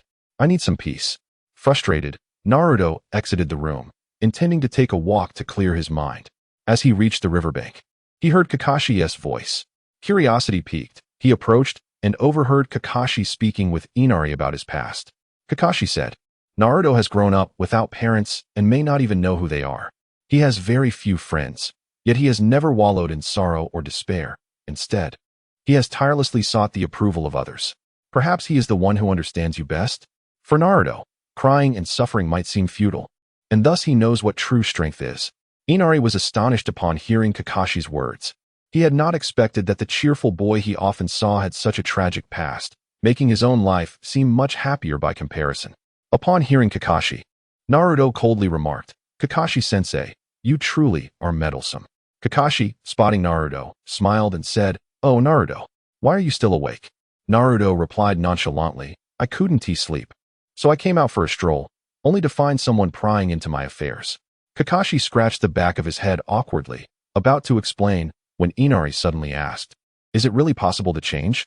Naruto, puzzled, responded, Change cannot be solely based on us providing hope. You must also possess the courage to alter your own circumstances. If you lack that courage, even if the bridge is completed, it would be in vain. After saying this, Naruto intended to return to sleep, but Inari declared, I will work hard. I won't let you underestimate me. Naruto smirked slightly and replied, You can do as you please. It's none of my concern. I only aim to complete my mission. Kakashi laughed, saying, You truly are an ungracious fellow. Inari's face lit up with joy as he said, I now know what to do. Thank you, Kakashi-sensei. Kakashi chuckled, No need for thanks. It's good to see you motivated. Lying on his bed, Naruto felt a surge of happiness. His brighter self remarked, You see, as long as we do not give up, there is still hope for them. Naruto laughed. Perhaps you are right. The darker self countered, It's merely a case of a blind cat stumbling upon a dead mouse. But indeed these people have not succumbed to fear. They still have a chance. Naruto replied, Well, that gives me motivation. With that, he peacefully drifted into sleep. After Naruto fell asleep, the darker self turned to the brighter self and asked, Why are you acting this way? The brighter self chuckled, What is wrong with that? Regardless of whether he succeeds or fails, it does not harm him, does it? The darker self pondered and said, You are correct, yet I dislike your hypocritical demeanor. The brighter self, annoyed, retorted, How am I being hypocritical? I have always been this way. You owe me an apology. That is slander. The darker self ignored him and returned to the depths of their mind, leaving the brighter self in silent resignation.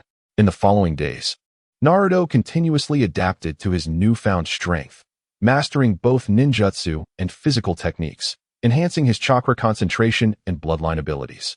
Each day left him exhausted yet exhilarated. One day, he woke up later than usual and, upon descending the stairs, found only Inari and Tsunami present. The others were absent. Naruto inquired, Where is everyone? Tsunami replied, Kakashi-sensei and the others have gone to the bridge. Today is the day it will be completed. Naruto intended to rush to the bridge, but as he prepared to leave, he suddenly sensed someone approaching. He said, I'll check the bridge first. With that, he swiftly returned to Dazna and Appo's house, hiding on the rooftop. He wanted to observe how Inari would respond to adversity. Meanwhile, a battle had already commenced on the bridge, with Kakashi engaged in combat with Zabuza, while Sasuke found himself trapped in an ice mirror by Haku. After a brief exchange of blows, both Zabuza and Kakashi retreated. Zabuza smirked, Kakashi, are you worried about that little Uchiha? Kakashi replied, You should be the one worried. I don't believe that the boy from the Mizuki clan can defeat Sasuke. Zabuza laughed, Is that so? Then let us continue. I've devised a strategy to counter your Sharingan. After forming a series of hand signs, Zabuza declared, Water style, hidden mist technique. Instantly, Kakashi lost sight of Zabuza and had to rely on his senses to fight back. Sasuke, too, faced greater challenges, engulfed in Haku's mist, which was further enhanced by the icy chakra of the Mizuki clan. Despite utilizing lightning release to enhance his speed, Sasuke found himself hindered by the icy mist. The Sharingan, shrouded in mist, could only perceive Haku's vague silhouette. After narrowly dodging a Senbon from Haku, Sasuke cursed, "Damn it. I didn't expect the Sharingan to have such a flaw." Haku's voice echoed, "As long as you do not attempt to escape my ice mirror, I will refrain from attacking you." Feeling insulted, Sasuke retorted, "What? Do you think I am unworthy of being your opponent? Stop underestimating me." With swift hand signs, Sasuke unleashed Fire Style, Grand Fireball Technique. He concentrated half of his chakra into the technique, causing the temperature around them to rise sharply, shattering Haku's mist. Haku, surprised by Sasuke's counter, acknowledged, "I didn't expect you to break my mist in such a way. I must admit, you are indeed a genius. However, you are still trapped within my crystal mirror, so stay here." At that moment, Naruto finally saw the arrival of Kato's subordinates. Witnessing Inari muster the courage to fight back, Naruto felt a swell of pride and intervened to aid Inari before teleporting to Sasuke's side using the Flying Thunder God technique. However, as Naruto reached Sasuke, he sensed imminent danger, quickly grabbing Sasuke's hand and dodging to the side. Naruto's sudden appearance halted the battle on both sides. Looking at the panting Sasuke and the multitude of Hakus hidden in the ice mirror, Naruto grinned. "Sasuke, it seems you are in quite a predicament. Need a hand?" Sasuke, irritated by Naruto's carefree demeanor, snapped, "What? Do you think I need your help, you idiot?" Naruto, sensing Sasuke's anger, replied playfully, "Why are you upset again? You need to work on that temper. If you keep this up, you'll have trouble finding a girlfriend." Sasuke understood Naruto's character well. The more one fussed over him, the more mischievous he became. It was best to simply disregard him. Sasuke coldly remarked, "Be cautious. This guy's jutsu is formidable." Naruto, sensing Sasuke's disinterest in his topic, felt a pang of disappointment, yet he recognized the gravity of the situation. "I've noticed," he replied. "If I were outside, I could potentially break this jutsu. But from within, it's not so simple." Sasuke pondered, "Can't you use your Flying Thunder God technique to escape?" Naruto lamented, "I could certainly use the Flying Thunder God, but I lack a seal outside this bridge, and I doubt he would allow me to throw my kunai." Sasuke concluded, "Then we must defeat him." Naruto chuckled, "Hold on. I merely suggested it would be more challenging from within, not that it's impossible.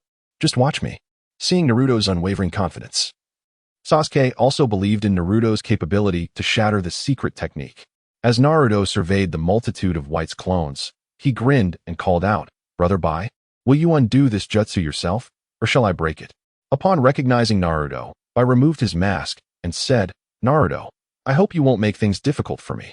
Naruto replied with a smile, "Oh, Brother Bai, I know you are a good person, but I also hope you can understand my position. Besides, Zabuza is merely after Kato's money. I can assist him with that. How does that sound?"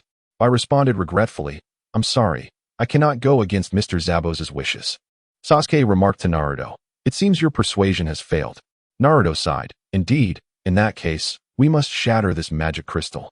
He turned to the Nine Tails and said, "Kurama, it's time to act." The Nine Tails chuckled, "I've been ready."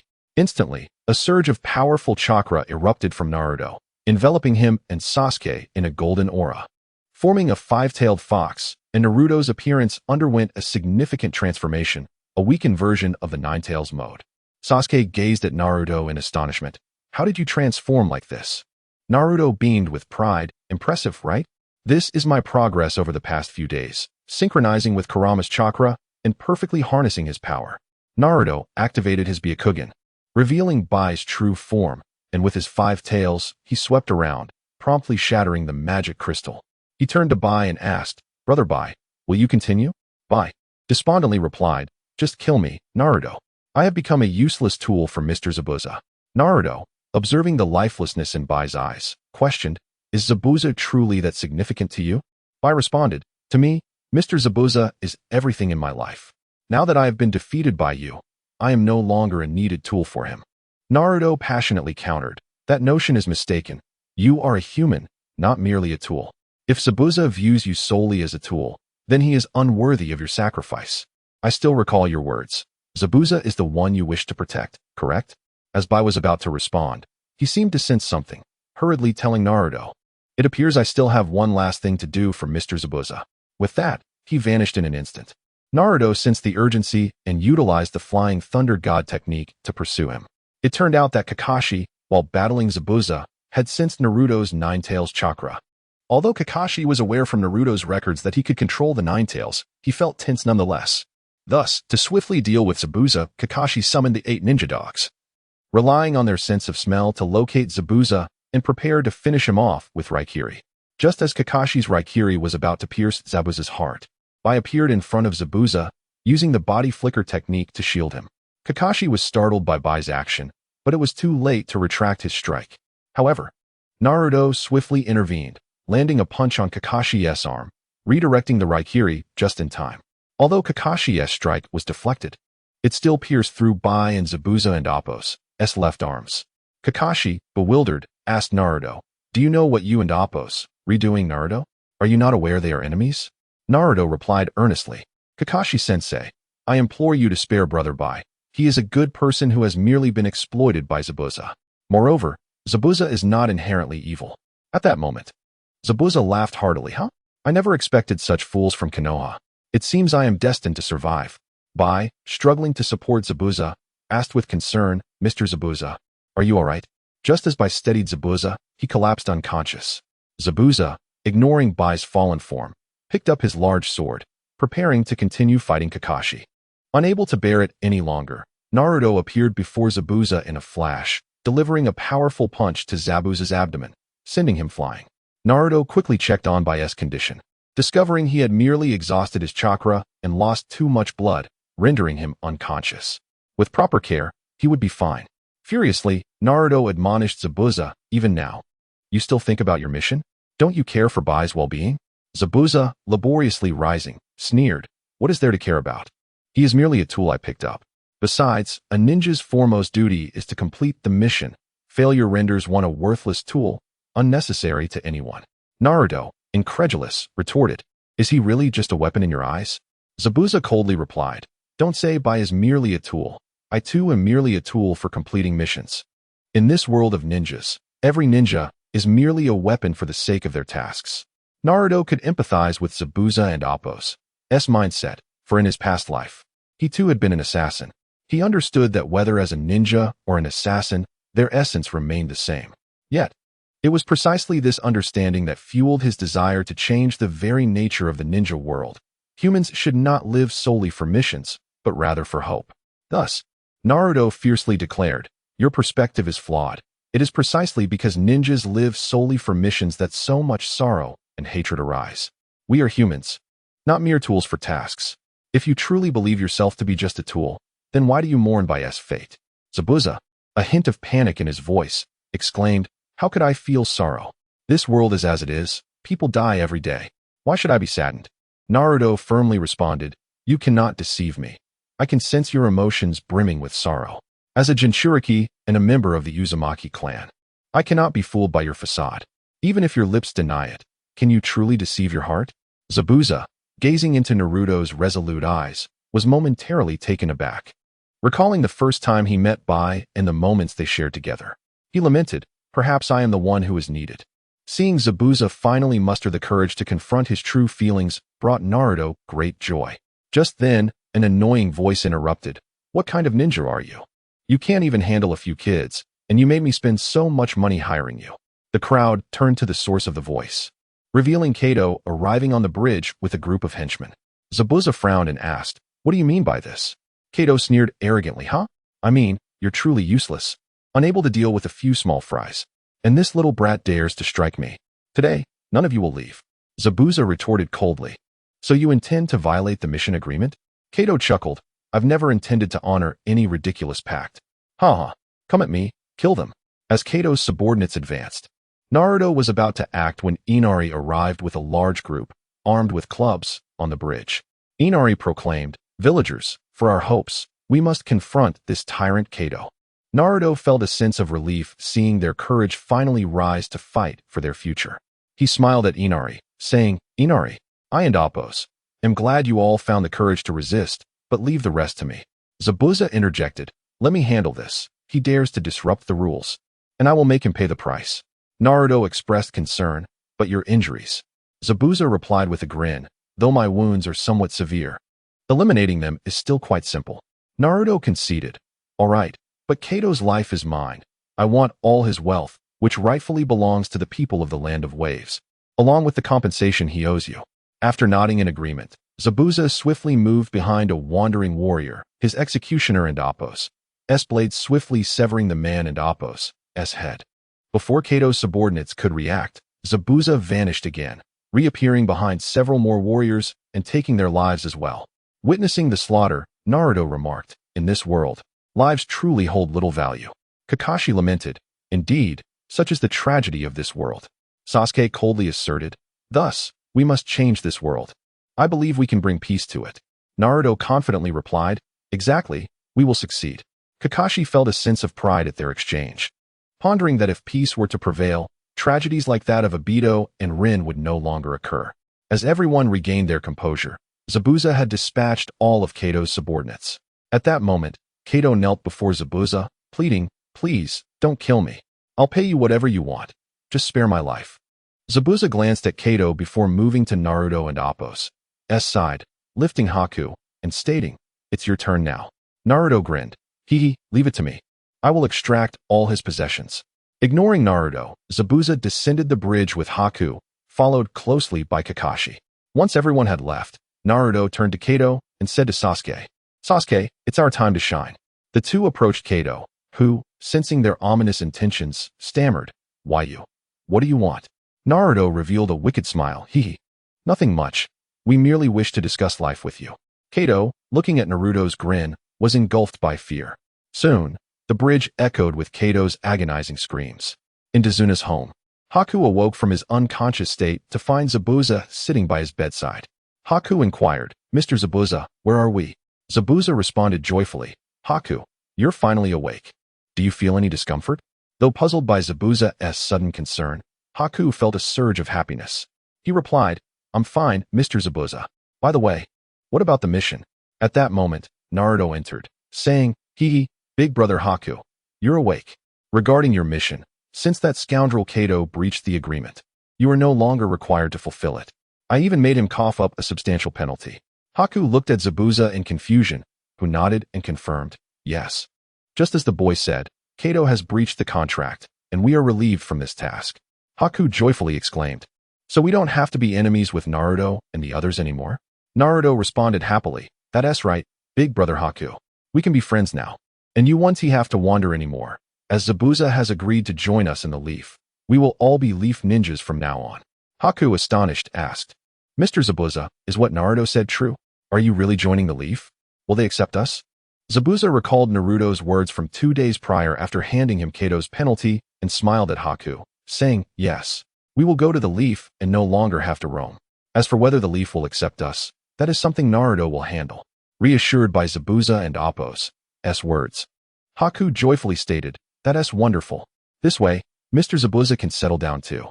Zabuza, seeing Haku and Appo's pure smile, felt a wave of tranquility wash over him, resolutely thinking, Haku, I will protect your pristine heart. Naruto, Kakashi, and Sasuke arrived at the riverbank in front of Dazuna's house. Kakashi, with a look of confusion, asked, Naruto, are you truly determined to have Zabuza and Haku join Konoha? You must understand they are rogue ninjas. I doubt the Third Hokage would accept them. Naruto chuckled. I am aware that persuading the old man to take in Zabuza is quite a formidable challenge, and it might even lead to a rift with the Mist Village. Sasuke inquired, then why would you still consider sheltering them? Naruto replied, Sasuke, have you forgotten our ideals? Sasuke responded, how could I? Our dream is to bring peace to this world. Naruto continued, precisely. Achieving world peace necessitates formidable forces and strength. I have spoken with Zabuza. He is also a victim of this era. I shared my dreams with him and expressed my hope that he and Haku could assist me in realizing this vision. Initially skeptical, he agreed to take a gamble with me. What reason do I have not to support him? Moreover, Zabuza's strength is not to be underestimated. And Haku is a prodigy. Kakashi remarked, if that and Appo's the case, how do you plan to present this matter to the Third Hokage? Naruto responded, the old man will understand my intentions. To achieve world peace, we cannot reject anyone who yearns for peace and wishes to join us. Only through inclusivity can true peace be attained. After contemplating, Sasuke said, "If you've made up your mind, then so be it. I have no objections." Kakashi added, "Very well. I will do my utmost to explain this to the third Hokage." Naruto smiled. Hee, thank you, Sasuke, and thank you, Kakashi-sensei. Kakashi smiled back. With such noble aspirations and your willingness to strive for them, how could a teacher ever hinder your progress? Naruto, you must persevere. You have chosen a path less traveled. And I hope you find success. Naruto nodded. I will, Kakashi-sensei. In the shadows, the dark Naruto spoke to the benevolent Naruto. As you predicted, he has indeed chosen the most arduous path. You must be quite pleased. The benevolent Naruto smiled. Given his character, it was not difficult to foresee. The dark Naruto, skeptical of Naruto's potential, scoffed. You know that it is impossible. Why not stop him? The benevolent Naruto replied, your pessimism blinds you. How can you know he won't succeed without trying? Even if he fails, it is not a disaster, for through this journey, he will grow stronger. The dark Naruto conceded. You make a valid point. Regardless of the outcome, he will undoubtedly grow stronger. However, greater hope often leads to greater disappointment, and thus his eyes may evolve more rapidly. The benevolent Naruto responded, I still hope for his success. The dark Naruto retorted dismissively, success is of little concern to me. I only care whether he meets the standards I desire. Anything beyond that is not my concern. With that, the dark Naruto vanished. The benevolent Naruto muttered, I truly despise conversing with selfish individuals like you. Following this, he too disappeared. Days later, after Haku's injuries had healed, Naruto and his companions set out for Konoha. Inari, watching the departing group, asked Dasna, Grandfather, can we make this country prosperous? Dasna smiled, the bridge is complete. And Naruto has entrusted us with all the assets formerly owned by Kato. I believe we can indeed strengthen the land of waves. Inari nodded, then curiously asked, Grandfather, what are you going to name the bridge? Dasna gazed at the receding figures of Naruto and his friends and replied, Naruto Bridge. After 2 days of travel, Naruto and his companions finally returned to Konoha. Kakashi addressed Naruto, Zabuza, and Haku, saying, Naruto, you will accompany me to inform the third Hokage about the situation. Zabuza and Haku, you should come too. Kakashi then instructed Sasuke and Sakura, as for you two, please return home for now. Team 7 will take a brief respite for the next few days. Sasuke, concerned, asked Naruto, do you want me to accompany you? Sakura echoed, yes, Naruto. Perhaps we should explain this to the third Hokage together. Naruto smiled, no need, it's not a grave matter. Besides, the old man is not one to cling to outdated notions. He will understand. At that moment, Haku apologized. I'm sorry for causing you trouble, Naruto. Naruto quickly waved his hand. No, it's nothing serious. Kakashi assured Sasuke and Sakura, rest assured, I guarantee there will be no issues. Thus, Sasuke and Sakura had no choice but to head home. Kakashi led Naruto, Zabuza, and Haku to the Hokage and Appo's office, knocking on the door before entering. The third Hokage looked at Haku and Zabuza and remarked, so, these are the rogue ninjas from the Mist Village, Zabuza Momochi and Haku. Zabuza replied respectfully, yes, Hokage-sama. The third Hokage continued, I received word from Kakashi that you wish to join Konoha. Is that correct? Zabuza and Haku replied respectfully, yes, Hokage-sama. Unable to tolerate their formalities, Naruto impatiently interjected, hey, old man, are you going to drag this out? Just say whether you agree or not. There's no need for all this fuss. Kakashi admonished, Naruto, you must not be so disrespectful to the third Hokage. The third Hokage chuckled, it's quite all right, Kakashi. Naruto, you are still young. It is better to clarify matters, lest unpleasantness arise later on. You must remember, you are destined to inherit the role of Hokage, so you cannot be so impulsive. Zabuza and Haku were surprised at the mention of Naruto's future as Hokage, but felt indifferent. However, Kakashi was acutely aware of Naruto's precarious position within the village. As the host of the Nine Tails, Naruto was often met with disdain and animosity from the majority of the villagers, with only a handful recognizing his existence. Furthermore, due to the fourth Hokage's actions during the Third Shinobi World War, he had made enemies of the other four nations. Consequently, the third Hokage was wary of revealing Naruto's lineage for his safety, resulting in Naruto, despite being the fourth's son, receiving no corresponding treatment. Now, with the third Hokage suggesting Naruto should assume the position of Hokage in the future, it implied that the third might consider revealing Naruto's heritage. which could prepare for potential conflict with the other four nations. While Kakashi contemplated this, Naruto, though pleased internally, outwardly retorted, "Old man, how many more years can you work?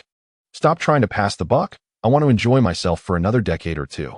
Just behave and live for another decade or two before we discuss anything." The third Hokage chuckled at Naruto's jest. "Then I would become a monster, wouldn't I?" After the laughter subsided, the third Hokage turned serious, addressing Zabuza and Haku. "I understand your reasons for wanting to join Konoha, and I wholeheartedly welcome you. However, Zabuza, as a rogue ninja from the Mist, although Konoha does not fear the Mist Village, it is best to avoid escalating tensions. Therefore, I propose that you work closely with me and join the Umbu. What are your thoughts?" Without hesitation, Zabuza replied, "I will follow your guidance." The third Hokage nodded and turned to Haku. "As for you, Haku, what are your intentions? Since you are not from the Mist Village, you can freely roam Konoha." Haku answered, "Hokage-sama, I wish to stay with Zabuza." The third Hokage smiled, "Very well. You may also join the Umbu and work alongside him." Haku expressed gratitude. "Thank you, Hokage-sama." The third Hokage waved his hand dismissively. "No need for thanks. Tenzo, please take them to the Umbu for their documentation." Suddenly, an Umbu appeared beside the third Hokage and replied, "Yes, Hokage-sama." Kakashi gazed at the emerging Umbu with surprise and exclaimed, "Isn't that Tenzo? How have you been?" Tenzo politely responded, "Thank you for your concern, Kakashi-senpai. I am well." The third Hokage interjected, "All right, Tenzo, you lead them down. They will follow you from now on." To which Tenzo replied, "Yes, Lord Hokage." The third Hokage smiled at Zabuza and Haku, saying, "Welcome to Konoha. Please accompany Tenzo." Zabuza and Haku respectfully responded, "It is our honor. We shall take our leave now, Lord Hokage." As they departed, Haku turned to Naruto and said, "Thank you, Naruto. I will come to see you once I am settled." Naruto nodded, replying, "All right, brother Haku." Following this, Kakashi briefed the third Hokage on the task details before taking his leave, while Naruto lingered, anticipating that the Hokage had more to discuss with him. Once Kakashi had exited, the third Hokage waved his hand, causing Naruto to feel the Umbu's presence dissipate. Naruto smiled and said, "Old man, what is so mysterious that even the Umbu had to be sent away?" The third Hokage chuckled, "Naruto, I received a confidential report from Kakashi stating that you have perfectly mastered controlling the Nine Tails, correct?" Naruto shrugged nonchalantly. "I thought it was something serious." "Indeed, during my time in the Land of Waves, I finally synchronized with Kurama's chakra." "Oh, Kurama is the name of the Nine Tails." The third Hokage expressed his relief, remarking, "If Minato knew of your achievements, he would be immensely proud." Naruto replied wistfully, "Yes, he should be happy for me." After a moment of reflection, he said, "All right, old man, you aren't just reminiscing about my father, are you? What is it that you need to discuss?" The third Hokage's demeanor turned serious as he addressed Naruto. "From Kakashi's report, I understand that you, Sasuke, and Hinata have been using natural energy to enhance your bodies since childhood?" Naruto, puzzled by the inquiry, responded honestly, "Yes, that is correct." The third Hokage's expression darkened as he demanded, "Who taught you this?" Noticing the Hokage's displeasure, Naruto hesitated before replying, It was Jiraiya-sensei who taught us." The third Hokage, both astonished and enraged, exclaimed, "You mean to say it was Jiraiya who instructed you?" As this revelation reached Jiraiya, who was far away in the land of hot water, diligently gathering material for his writing, he suddenly sneezed loudly, nearly alerting the bathing maidens nearby. Thankfully, he swiftly utilized the body flicker technique to escape the scene. Perched atop the bathhouse, Jiraiya mused, "How strange. Who is speaking of me? It's about time I return to Konoha and check on Naruto." Back in the Hokage's office, the third Hokage was seething with fury after Naruto reaffirmed that Jiraiya had been the teacher. He roared, "Jiraiya, you scoundrel. You've been a rascal since childhood, and it seems age has only worsened your folly." Although Naruto felt a tinge of guilt towards Jiraiya, he quickly pushed that aside in the face of the Hokage's wrath, convincing himself that it was indeed Jiraiya's teachings. As for the future consequences when Jiraiya discovered he had been led astray, that was a concern for another day. Curious about the source of the Hokage's ire, Naruto asked, "Grandpa Third, why are you so angry?" "Using natural energy for body enhancement has clearly strengthened my physique without any adverse effects." The third Hokage, momentarily suppressing his rage, explained, "Naruto, you don't understand. While utilizing natural chakra can rapidly enhance one's physique, the side effects are significant." "What side effects?" Naruto inquired, bewildered. The third Hokage nodded gravely. Indeed. The side effects are irreversible. Naruto gasped. What kind of side effects could be so severe? The third Hokage sighed. Although natural chakra can greatly amplify the body's cells, it accelerates cellular metabolism, ultimately shortening one's lifespan. Naruto was taken aback. How can this be? Shouldn't enhancing one's physique lead to a longer life? The third Hokage, exasperated, replied, Naruto, you are oversimplifying.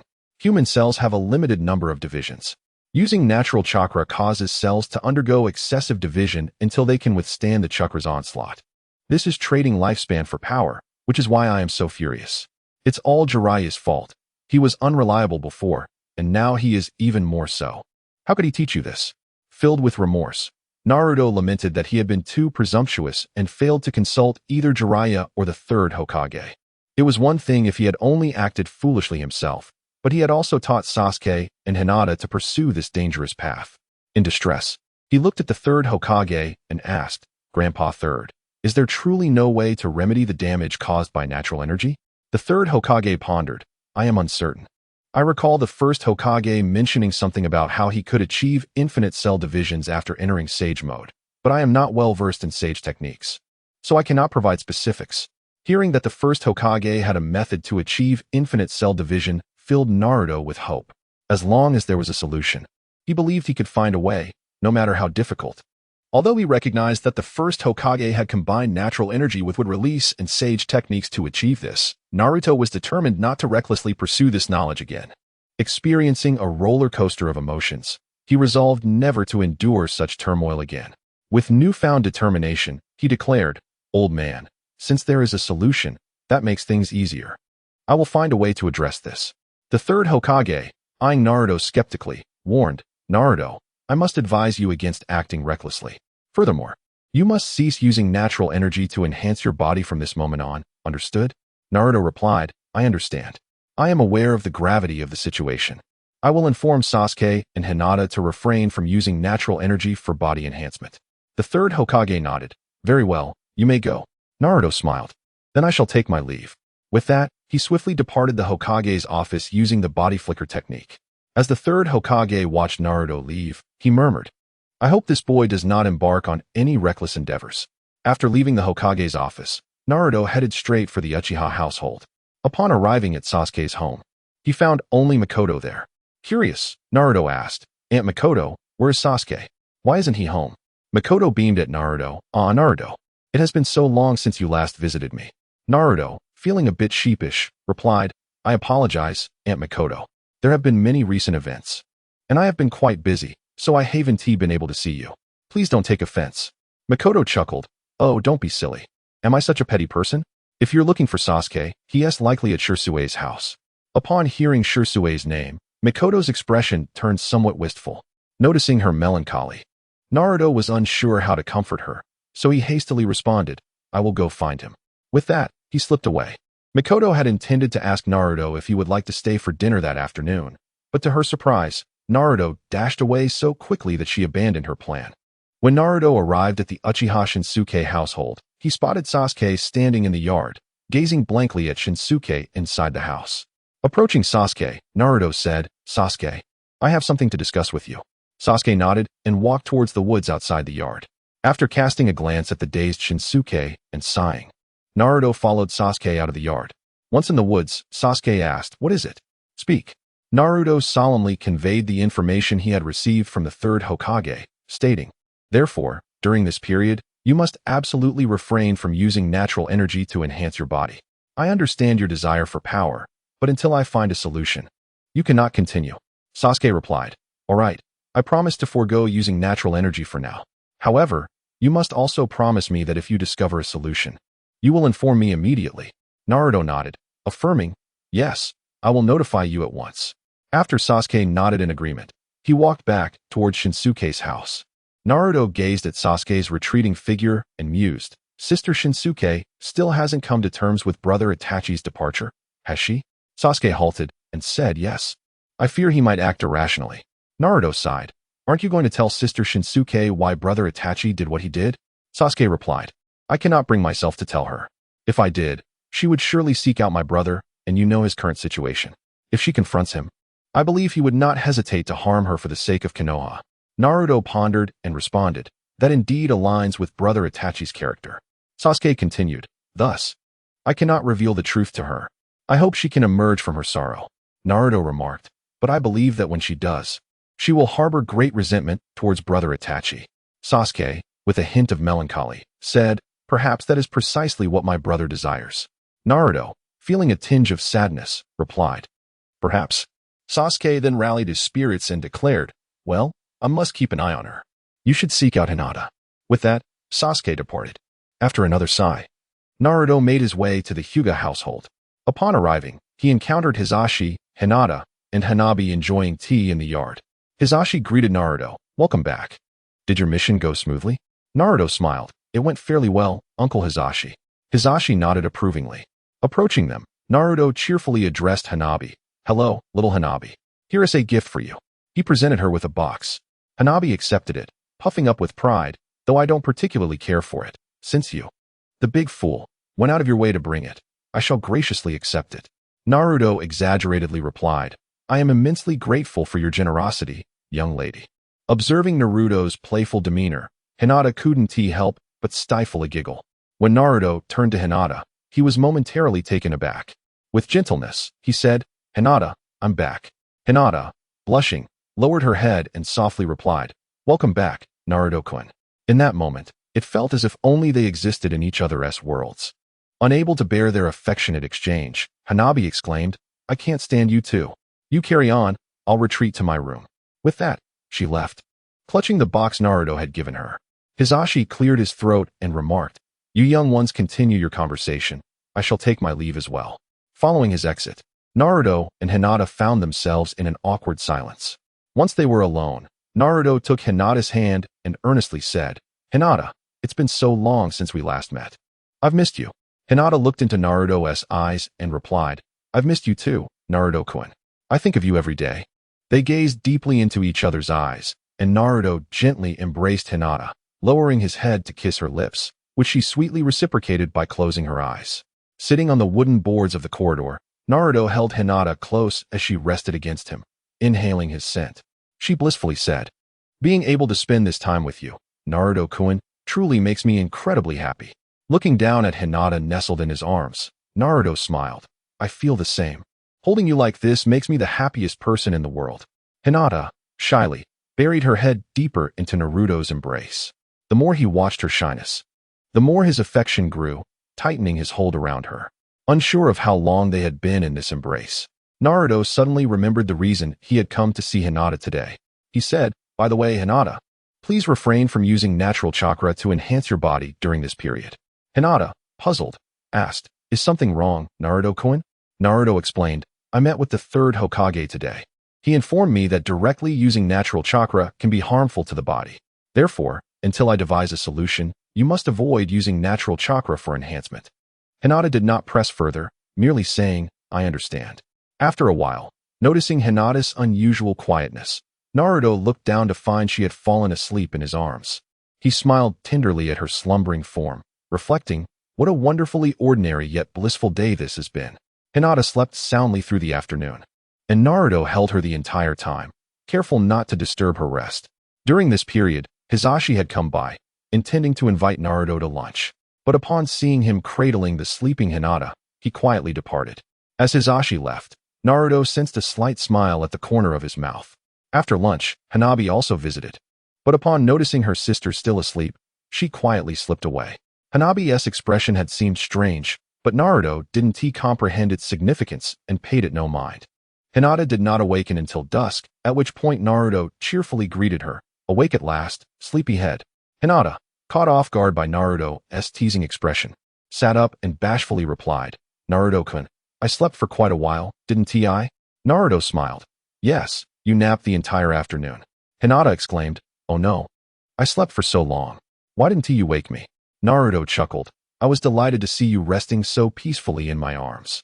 How could I bear to wake you? Besides, it proves something. Hinata, though shy, curiously asked, what does it prove, Naruto-kun? He gently responded. It shows that I can provide you with a sense of security and that you trust me completely. Hinata's face flushed crimson at his words, and she lowered her head, murmuring, "Naruto-kun, you're so mischievous." Seeing her bashful demeanor, Naruto laughed heartily as he embraced her gently, saying, "Let us go grab something to eat. You must be hungry." Embarrassed, Hinata could only respond with a soft affirmation. At that moment, Hanabi returned, impatiently exclaiming, "Are you two done? Sister, let us go eat and ignore this big fool."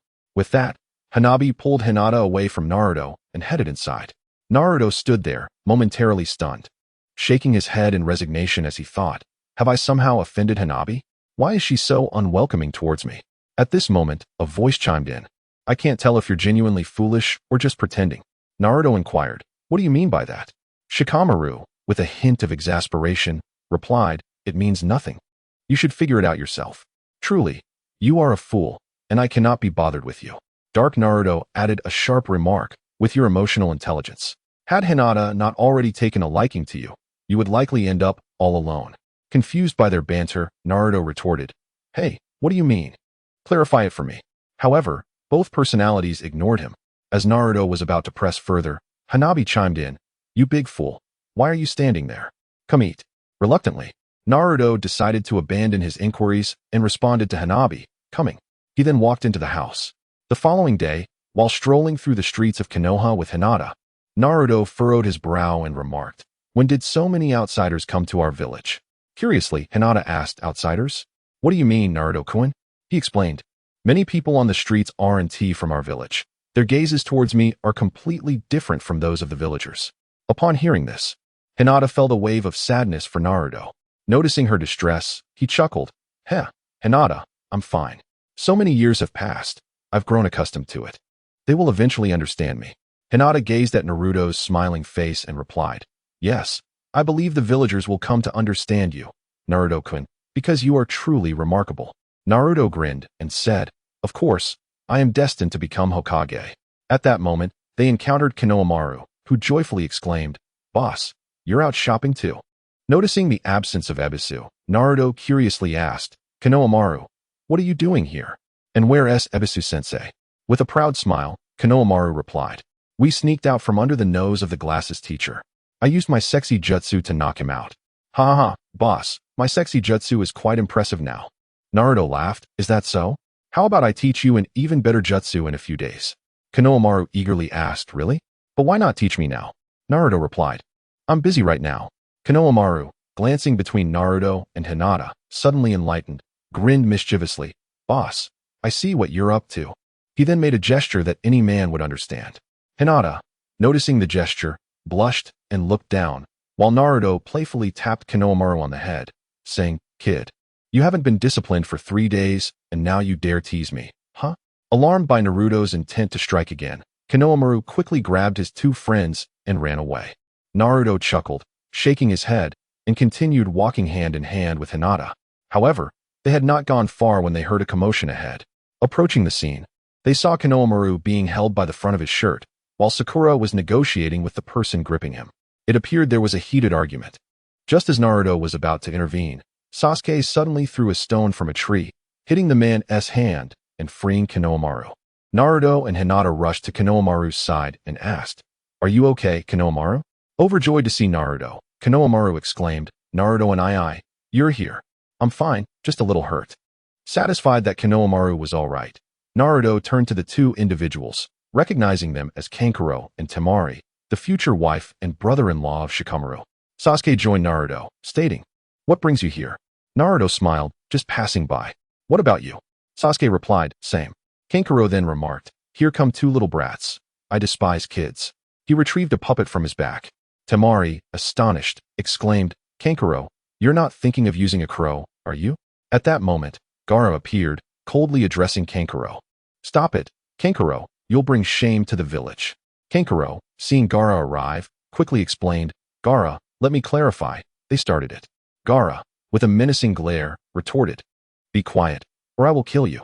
Instantly frightened, Kankuro tucked away his puppet. Gaara turned to Naruto and Sasuke, apologizing, "I'm sorry for the disturbance. It was our fault." Sasuke ignored Gaara, simply telling Naruto, "I'll take my leave now. Don't forget to meet at the bridge in the evening. Kakashi seems to have something to discuss with us." Naruto acknowledged, "I understand." Sasuke nodded and prepared to leave. Gaara then asked, "What are your names?" I find you quite intriguing. Sasuke coldly replied. Before inquiring about others' names, you should first introduce yourself. Gaara responded, I am Gaara of the Sand. Sasuke replied, I am Uchiha Sasuke. With that, he walked away. Naruto cheerfully introduced himself. Hello, I am Uzumaki Naruto. It's a pleasure to meet you, Gaara. I'll take my leave now. He then walked away, hand in hand with Hinata. Gaara watched them depart, his eyes filled with a sinister intent. Meanwhile, in the Hokage's office, the third Hokage addressed the assembled Jonin. For this year's Chunin exams, we will collaborate with the Sand Village and several other ninja villages. The location will be here in Konoha. Please recommend your capable subordinates. Only 4 Jonin stepped forward: Kakashi, Kurenai, Asuma, and Guy. Guy approached the third Hokage, stating, Guy, recommend my students from Team 3, Hyuga, Tenten, and Lee to participate in this Chunin exam.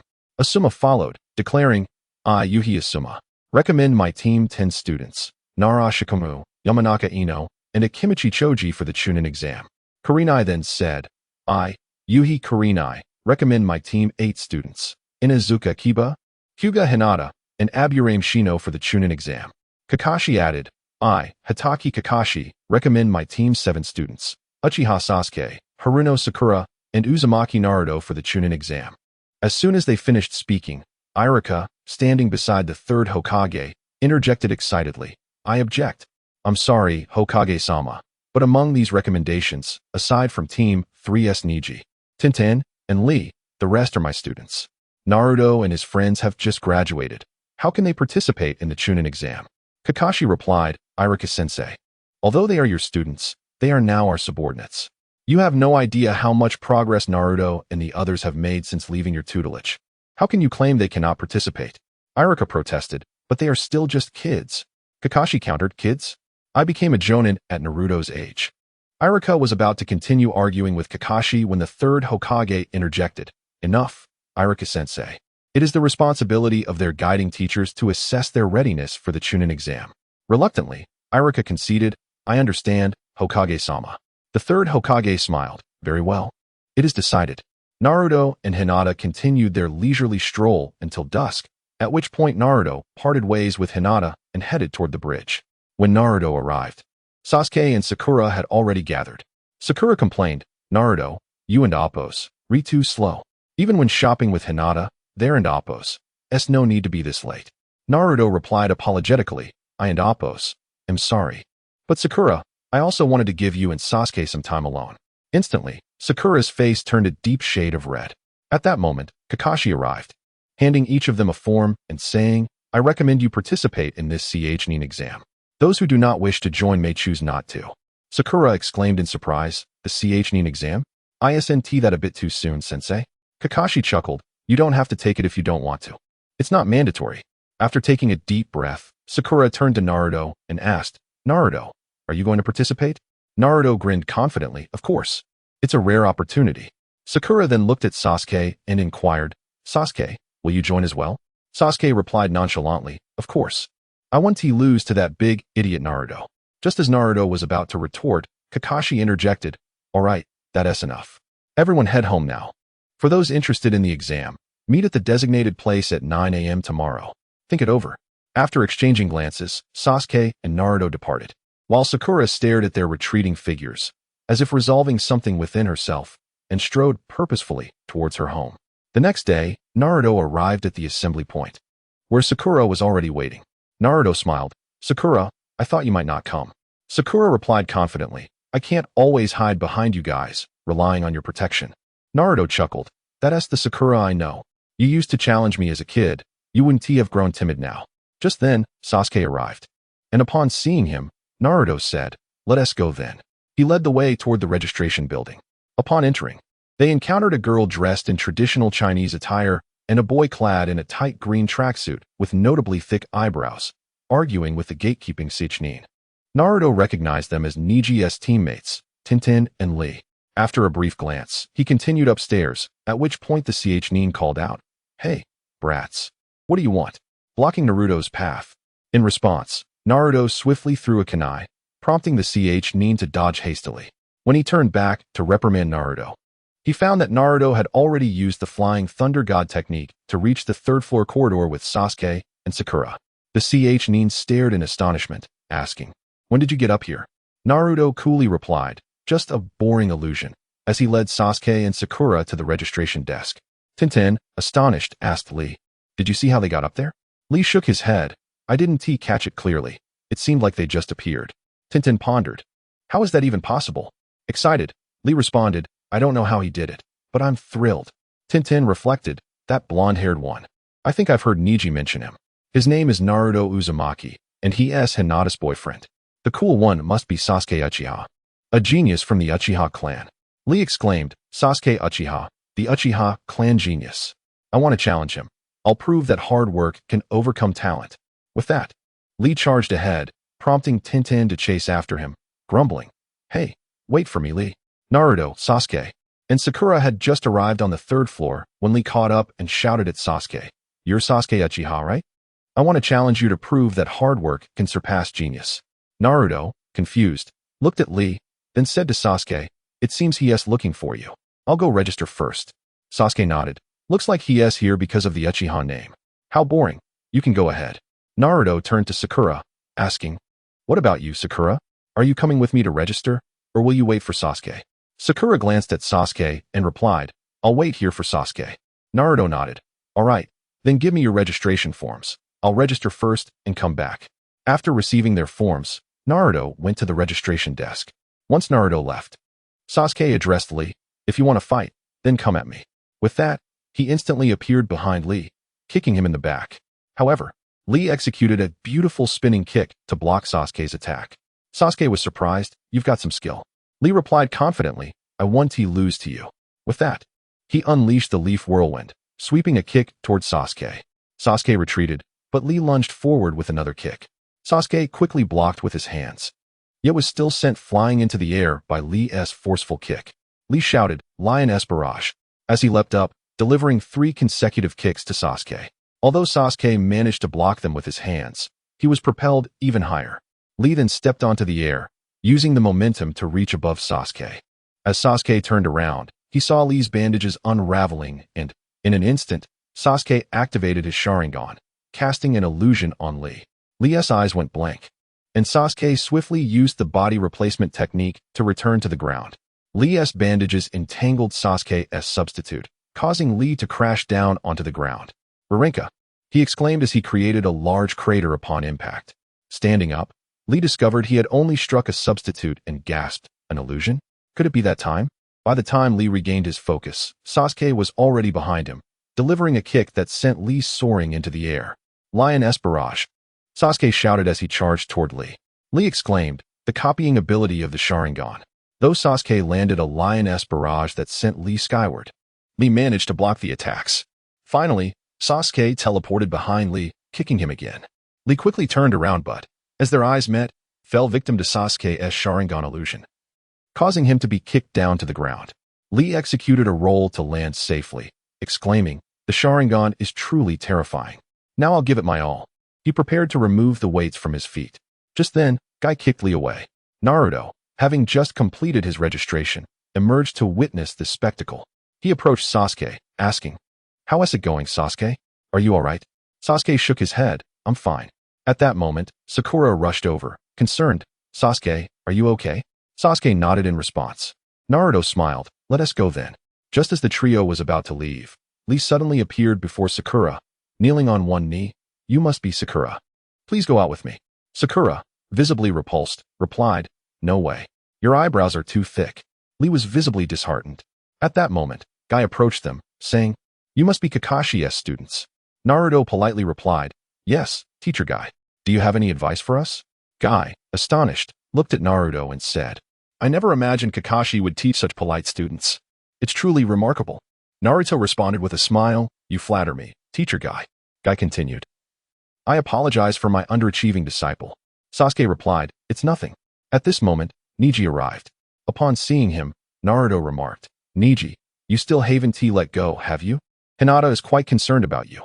If you make her cry, I will surely pummel you." Neji glanced at Naruto and coldly replied, "My affairs are none of your business. You big idiot." With that, he headed towards the registration desk. Sakura, standing beside Naruto, inquired, "Naruto, do you know him?" Naruto nodded and said, Yes, he is Hinata's cousin. I've heard he is the strongest genin in Konoha during this period, a year above us. Sakura exclaimed in astonishment. He is that formidable? After a nod from Naruto, he looked at Sasuke, whose haughty demeanor caught his attention, and said, Sasuke, I know you're not convinced, but at this point, it's quite possible you wouldn't be able to defeat him. Sasuke, taken aback, asked, You can't even beat him? Naruto pondered before responding. Without the assistance of Kurama, it would be quite challenging for me to win against him, although my chances are greater. What, are you afraid? Sasuke confidently retorted. Not at all. He is only slightly stronger than me. It won't be long before I surpass him. Naruto smiled. Well, I believe you can do it. Let us go find Kakashi-sensei. The three approached the waiting room where they found Kakashi. He chuckled. I knew you wouldn't disappoint me. If even one of you had failed to show up, your team would have lost automatically, as it's a team-based exam. If one gives up, the entire team fails. Sakura, surprised, exclaimed, Then why didn't you tell us sooner, Kakashi-sensei? Kakashi replied with a grin, Had I mentioned it earlier, regardless of whether you wanted to participate or not, you would have joined for Sasuke's sake. That would not have been your own choice. Overall, you have not let me down. Kakashi then looked at the excited trio and said, All right, it's time to begin the exam. You may enter now. Nodding in agreement, they stepped into the classroom to prepare for the examination. As soon as they entered, Ino rushed over and hugged Sasuke from behind, joyfully exclaiming, Sasuke, you're here. Sakura, immediately irritated, pulled Ino away, saying, Ino, get off him. Ino clung tighter, refusing to let go, and retorted, Let go of me, wide forehead. Sasuke, finding the situation bothersome, yet unable to be too forceful, resigned himself to the tug-of-war between the two girls. Just then, Shikamaru approached and remarked, You all made it. Naruto replied with a smile, Yes, it seems everyone from our class is here. He then walked over to Hinata and said, Hinata, you're here too. Hinata shyly responded, Yes, Naruto-kun, you're here as well. Naruto took Hinata's hand and led her to a seat. At that moment, Kabuto approached and began chatting with Shikamaru and Sasuke. Disinterested, Naruto ignored them and turned to Hinata, saying, I encountered Neji on my way here, and he seems different. What is going on? Feeling shy being embraced by Naruto in front of so many people, Hinata replied, It seems Uncle Hizashi spoke with him and helped him resolve his inner turmoil. But Neji seems to be avoiding me. I don't know why. Naruto contemplated and suggested, Perhaps he feels embarrassed for having treated you poorly before. It's all right. Just find a time to talk to him. Hinata nodded but fell silent, content to rest in Naruto's embrace. Meanwhile, Sasuke, eyeing Naruto, turned to Kabuto and asked, Since you've gathered so much information, do you have any on Uzumaki Naruto? The others, intrigued by Sasuke's sudden inquiry, awaited Kabuto's response. Kabuto replied, Of course. Under the curious gazes of the group, Sasuke coolly urged, Then go ahead. Kabuto retrieved Naruto's dossier and stated, Uzumaki Naruto, orphaned at a young age, faced discrimination in Konoha, labeled a monster by the villagers. He has known Uchiha Sasuke and Hyuga Hinata since he was 5. Sasuke, impatient, interrupted, I already know that. What I want to know is Naruto's strength. Adjusting his glasses, Kabuto explained, Currently, he possesses the bloodline limit of the Uzumaki clan, the 4th Hokage's Flying Thunder God technique, and the Rinnegan. His strength should be at the level of a Jounin. Disappointed, Sasuke concluded, Your intelligence seems lacking. I'm done asking. Kabuto, curious, remarked, Oh, so you imply that Uzumaki Naruto's strength is beyond what you've stated? Sasuke disregarded Kabuto's inquiry and simply stated, In this Chunin exam, he is the only one I care about. At that moment, Orochimaru's 3 subordinates, overhearing Sasuke, retorted defiantly, Kid, you're quite arrogant. Today, I'll show you what it means to be unaware of your own limitations. Sasuke glared at the trio and warned, If you seek death, I can oblige. Just as Sasuke was about to deal with the Sound Ninja trio, Ibiki entered the exam room, loudly announcing, You worthless lot, behave yourselves. Cause any trouble, and you'll all fail. The exam is about to commence. Naruto, observing the exam format, thought to himself, so it's a test of information gathering? He looked up to see Sasuke activating his Sharingan to copy abilities, while Gaara had unleashed his sand. Many others were utilizing various abilities to cheat. Naruto chuckled. What a splendid display of talents. I suppose I should join in. Activating his Byakugan, Naruto scanned the room before picking up a pen to take notes. During this time, several participants were eliminated. Once all questions were completed, Ibiki wrote the 10th question on the board and announced, "There is one final question. If you answer correctly, you will pass regardless of your prior answers. If you answer incorrectly, it doesn't matter if you got the others right. You will fail, and you will no longer be eligible to participate in Chunin exams. Additionally, if anyone chooses to forfeit, one person's withdrawal means the entire team fails. Now, it's time to make your choice, you worthless lot." Hearing Ibiki's harsh conditions, many began to waver. As time passed, more and more participants chose to withdraw. Ibiki continually manipulated and disturbed the candidate's judgment with his words. Finally, when only 26 teams, totaling 78 individuals, remained without further withdrawals, Ibiki declared, "Now, I announce that all of you present have passed the first exam." This announcement left all candidates in shock. Someone questioned, "But isn't there a 10th question? How can we have passed?" Ibiki replied, "Your choice was the 10th question. This test assessed your team cohesion. You needed to believe in your own abilities to face the upcoming challenges while also trusting that your teammates could do the same. Your decision to persevere signifies that you have passed the first exam." Just then, Mitarashi Anko burst through the window in a rather comical entrance, announcing, "Now is not the time to relax. I am the examiner for the second exam, Mitarashi Anko. Everyone follow me." The entire room was left in disbelief at Anko's antics, their expressions reflecting a mix of amusement and confusion. Ibiki, standing behind Anko, commented, "Just look at the atmosphere in the room." Anko, noticing the candidates and Appo's expressions, felt momentarily disheartened. Counting, she remarked to Ibiki, 78 participants, 26 teams. "You certainly went easy on them in the first exam, didn't you, Ibiki?" Ibiki responded, "It's because this group of candidates is exceptionally talented." Anko nonchalantly replied, "For the second exam, I intend to eliminate at least half of the participants." The crowd gasped in surprise. Anko continued, "The exam will commence tomorrow. For details regarding time and location, ask your supervising jounin. Now, you are dismissed." After receiving the time and location for the second exam from Kakashi, Naruto, along with Hinata, released Sakura and Sasuke, and strolled through the streets of Konoha. Concerned, Hinata turned to Naruto and said, "Naruto-kun, I'm a bit anxious about tomorrow's exam." Naruto chuckled and reassured her, "What's wrong?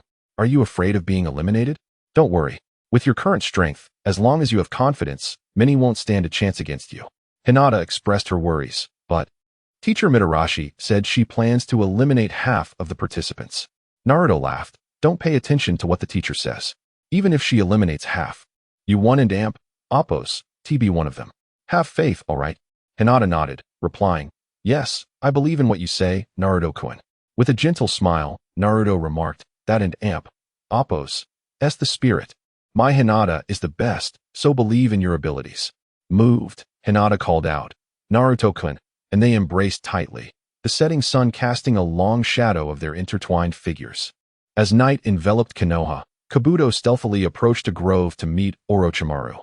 Kabuto stood beside Orochimaru and said, "Lord Orochimaru, everything is prepared." Orochimaru smiled. "Kabuto, you've done well this time." At that moment, a voice echoed, "Lord Orochimaru, it's been a long time. I didn't expect to find you in Konoha." Startled, Kabuto drew a kunai, alerting, "Who goes there? Show yourself." A red-haired youth, wearing a demon mask, emerged from the woods. Orochimaru recognized him, chuckling, I didn't expect it to be you." The youth replied, "I'm honored that you still remember me, Lord Orochimaru." Orochimaru inquired, "I wonder what brings you here. Speak." The youth replied, "I simply seek to acquire something from you." Curiously, Orochimaru asked, "And what might that be?" The youth stated, "The bodies of the first and second Hokage." Orochimaru responded, "Oh? How did you learn that I possess the bodies of the two former Hokage?" The youth smiled, "It's not a mystery. I once interacted with Danzo and learned that their bodies are in your possession. I wish to exchange for them." Orochimaru questioned, "What do you intend to do with the bodies of the two past Hokages?" The youth replied with a grin, "I am merely curious about the first Hokage's would release and wish to study it. I hope you can assist me." Orochimaru countered, "What do I gain in return?" The youth assured, "I would never disappoint you. I know you are keen on acquiring Uchiha Sasuke's body. I can help you achieve that." Orochimaru scoffed, "Oh? What makes you so sure I desire Sasuke's body?" The youth explained, "Because you returned to Konoha? And since you arranged for Kabuto and the Sound Ninja to enter the Chunin exams, I've been watching you. Coupled with the information you obtained from me years ago, I believe you sought to verify its authenticity. You must have encountered Itachi Uchiha, as he is the only Uchiha you could have met, and you were defeated by his Manjiki Sharingan. Thus, you wish to obtain Sasuke, who shares his lineage. Am I mistaken, Lord Orochimaru? Orochimaru chuckled. Indeed. You possess a remarkable mind. Yes, I have encountered Itachi and faced defeat at his hands, but my ambitions extend beyond him. I have also encountered the Rinnegan and comprehend its terror. Thus, I seek to acquire the Sharingan to combat the wielder of the Rinnegan. My true desire lies with the Rinnegan. The youth lamented. As for the Rinnegan, I cannot assist you. I shall take my leave now, Lord Orochimaru. Just as he turned to depart, Orochimaru called out, Wait. I can provide you with the bodies of the first and second Hokage, as well as the body of the first's grandson, Senju Rope Tree. However, you must help me with a task. Curious, the youth asked, What task? Orochimaru replied, You must not only assist me in obtaining Sasuke's body, but also help me destroy Konoha. What do you say? If you agree, I will grant you what you desire. The youth inquired, Does the third Hokage hold such deep animosity toward you? Orochimaru grinned, That's of no concern to you. Just assist me in obliterating Konoha, and I shall provide you with the bodies you seek. The youth agreed. Very well, just inform me when the time comes. Though I cannot guarantee success. Orochimaru smiled. You need only help me deal with the third. As for Sasuke, I will handle that myself. The youth replied, Do as you wish. I merely seek what I desire. With that, he vanished. Kabuto expressed his concern. Lord Orochimaru, I feel this individual cannot be trusted. Orochimaru, confident, replied, I understand your worries, Kabuto, but I have my plans. Though the old man may be aged, he remains formidable. With this boy's assistance, even if we fail, I can still escape. Kabuto asked, So, if we fail, will you use him to divert the third's attention for your escape? Orochimaru chuckled, Precisely. To the old man. A mysterious genius with intentions to destroy Konoha poses a greater threat than I do. Even if he spares me, he will not overlook this boy. Kabuto queried, Then what shall we do next, Lord Orochimaru? Orochimaru smiled. We proceed according to plan. You continue with the exam and keep a close watch on Sasuke and Appo's every move. Kabuto affirmed, I know what to do, Lord Orochimaru. You can rest assured. With that, Kabuto vanished back to Konoha. Orochimaru gazed at the village, smiling. We shall meet soon. Lord Yuanfei, I hope you do not disappoint me. With that, Orochimaru departed. The following morning, Naruto, Sasuke, and Sakura arrived at the Forest of Death in Konoha, where many candidates had already gathered. Red Bean announced, Is everyone here? If so, come forward to receive a death warrant. She produced a stack of documents before the candidates. One candidate protested, We are just here to take an exam. Why must we sign a death warrant? Red Bean coldly smiled, Because this exam is deadly. She materialized behind the candidate, a dagger poised at his throat. Do you still have objections? The candidate, trembling in fear, could not utter a word. Red Bean scolded him as she returned to the podium. Those wishing to take the exam should sign quickly. No more chatter. With a smile, Naruto approached Red Bean, saying, Teacher Red Bean, please provide me with a death warrant. Red Bean regarded Naruto with a smile. We have a fearless one among us. Have you thought this through? Once you sign, there is no turning back. Naruto grinned. Teacher Red Bean, people die every day in this world, and as a ninja, death is a natural part of life. Do you think I would fear it? Red Bean looked at Naruto with admiration. You are a competent ninja. She handed him a death warrant, which Naruto signed, and returned to her. After Sasuke also signed the death warrant, all the examinees followed suit and signed their own. Once everyone had completed this act, Hondo produced a large stack of scrolls, stating, Here are 26 scrolls, one for each team. They comprise the Book of Heaven and the Book of Earth. You must secure a scroll that differs from your own within 5 days. And the location is the Death Forest behind me. After obtaining the scroll, you must reach the central tower within these 5 days. Thus, your second examination will be deemed successful. The exam officially begins now. With that, Hondo opened the gates to the Death Forest, and all the examinees rushed inside. Upon entering the Death Forest, Sasuke turned to Naruto and said, We should agree on a code. This will prevent others from impersonating us to deceive us into surrendering the Book of Earth. Naruto then asked Sakura, what do you think of Sasuke's suggestion? Sakura replied, I think it's a good idea. After the trio had established their code, Sasuke instructed Naruto, use your Byakugan to scan for anyone with the Book of Heaven. As Naruto activated his Byakugan, he warned Sasuke, be careful, and quickly pulled him aside. Several kunai were embedded where Sasuke had just stood, their ends adorned with explosive tags. Sensing the danger, the trio swiftly evaded the ensuing explosion. After the smoke cleared, Naruto shouted into the woods, "Who is there? Show yourself." At the same time, several chains shot from his body towards the forest. A figure emerged, skillfully dodging Naruto's attack. Upon closer inspection, they recognized the man as Orochimaru, a figure reminiscent of a snake. Orochimaru remarked, "I didn't expect you to possess the Byakugan of the Hyuga clan. It makes sense, considering you are the future son-in-law of Hayashi Hyuga. Having the Byakugan isn't surprising. Unfortunately, you are not my target this time."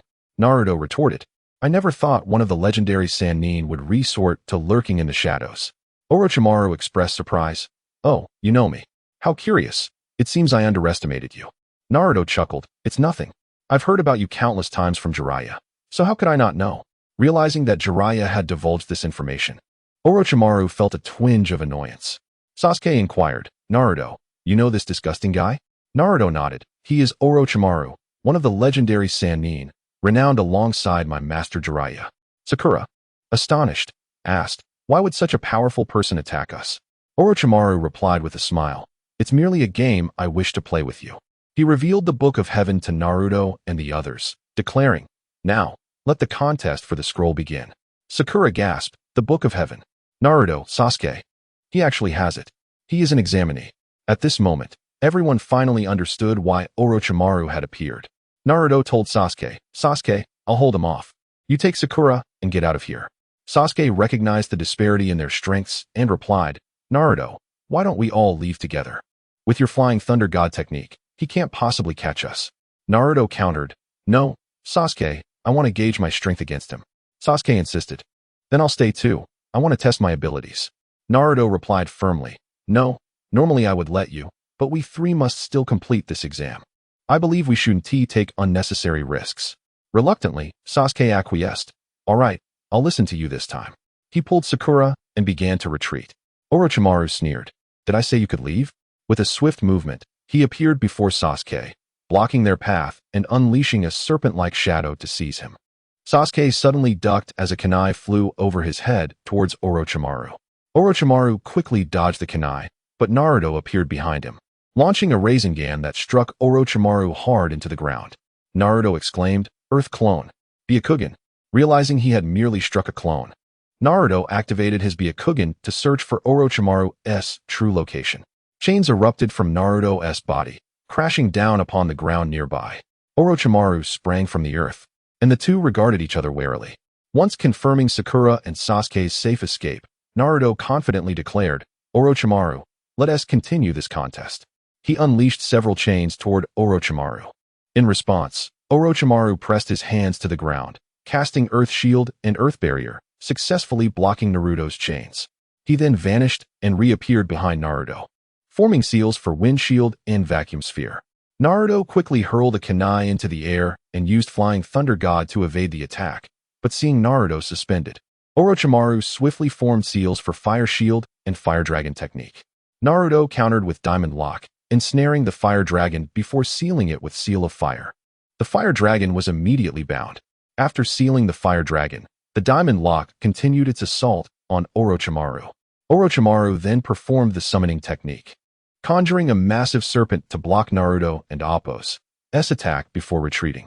However, when he glanced back, he saw that the serpent he had summoned was already dismembered by Naruto and Appo's chains. Orochimaru mused to himself, "What a terrifying little brat." Meanwhile, Sasuke, fleeing with Sakura, encountered a masked boy. Sasuke coldly demanded, "Who are you? And why are you blocking my path?" The boy chuckled, "Oh, it's nothing. I merely wish to present you with a gift." Sasuke retorted, "I don't care who you are. Get out of my way now, or I want to go easy on you." The boy grinned, "That one to do. You should graciously accept my gift." With that, he lunged at Sasuke. Sasuke urgently told Sakura, "Sakura, run. I'll hold him off." Sakura replied defiantly, "No, I'm part of Team 7. I can't abandon my comrades." She positioned herself in front of Sasuke, throwing a powerful punch at the oncoming boy. The boy attempted to deflect her blow with one hand, but was unexpectedly sent flying by the force of her strike. Sasuke stared in shock at Sakura. "Sakura, when did you become so strong?" Sakura confidently responded, "I can't always hide behind you and rely on your protection." The boy, now recovering from being struck, remarked, "I underestimated you. I thought you were a burden, but you turned out to be an unexpected challenge. Now, I want to hold back. With that, he unleashed several chains towards Sasuke and Sakura. Sasuke exclaimed in surprise, Diamond Lock. You're from the Uzumaki clan. He and Sakura quickly dodged. Sakura struck the ground with a powerful punch, causing it to collapse. The boy leaped into the air to evade the attack, only to find Sasuke waiting above.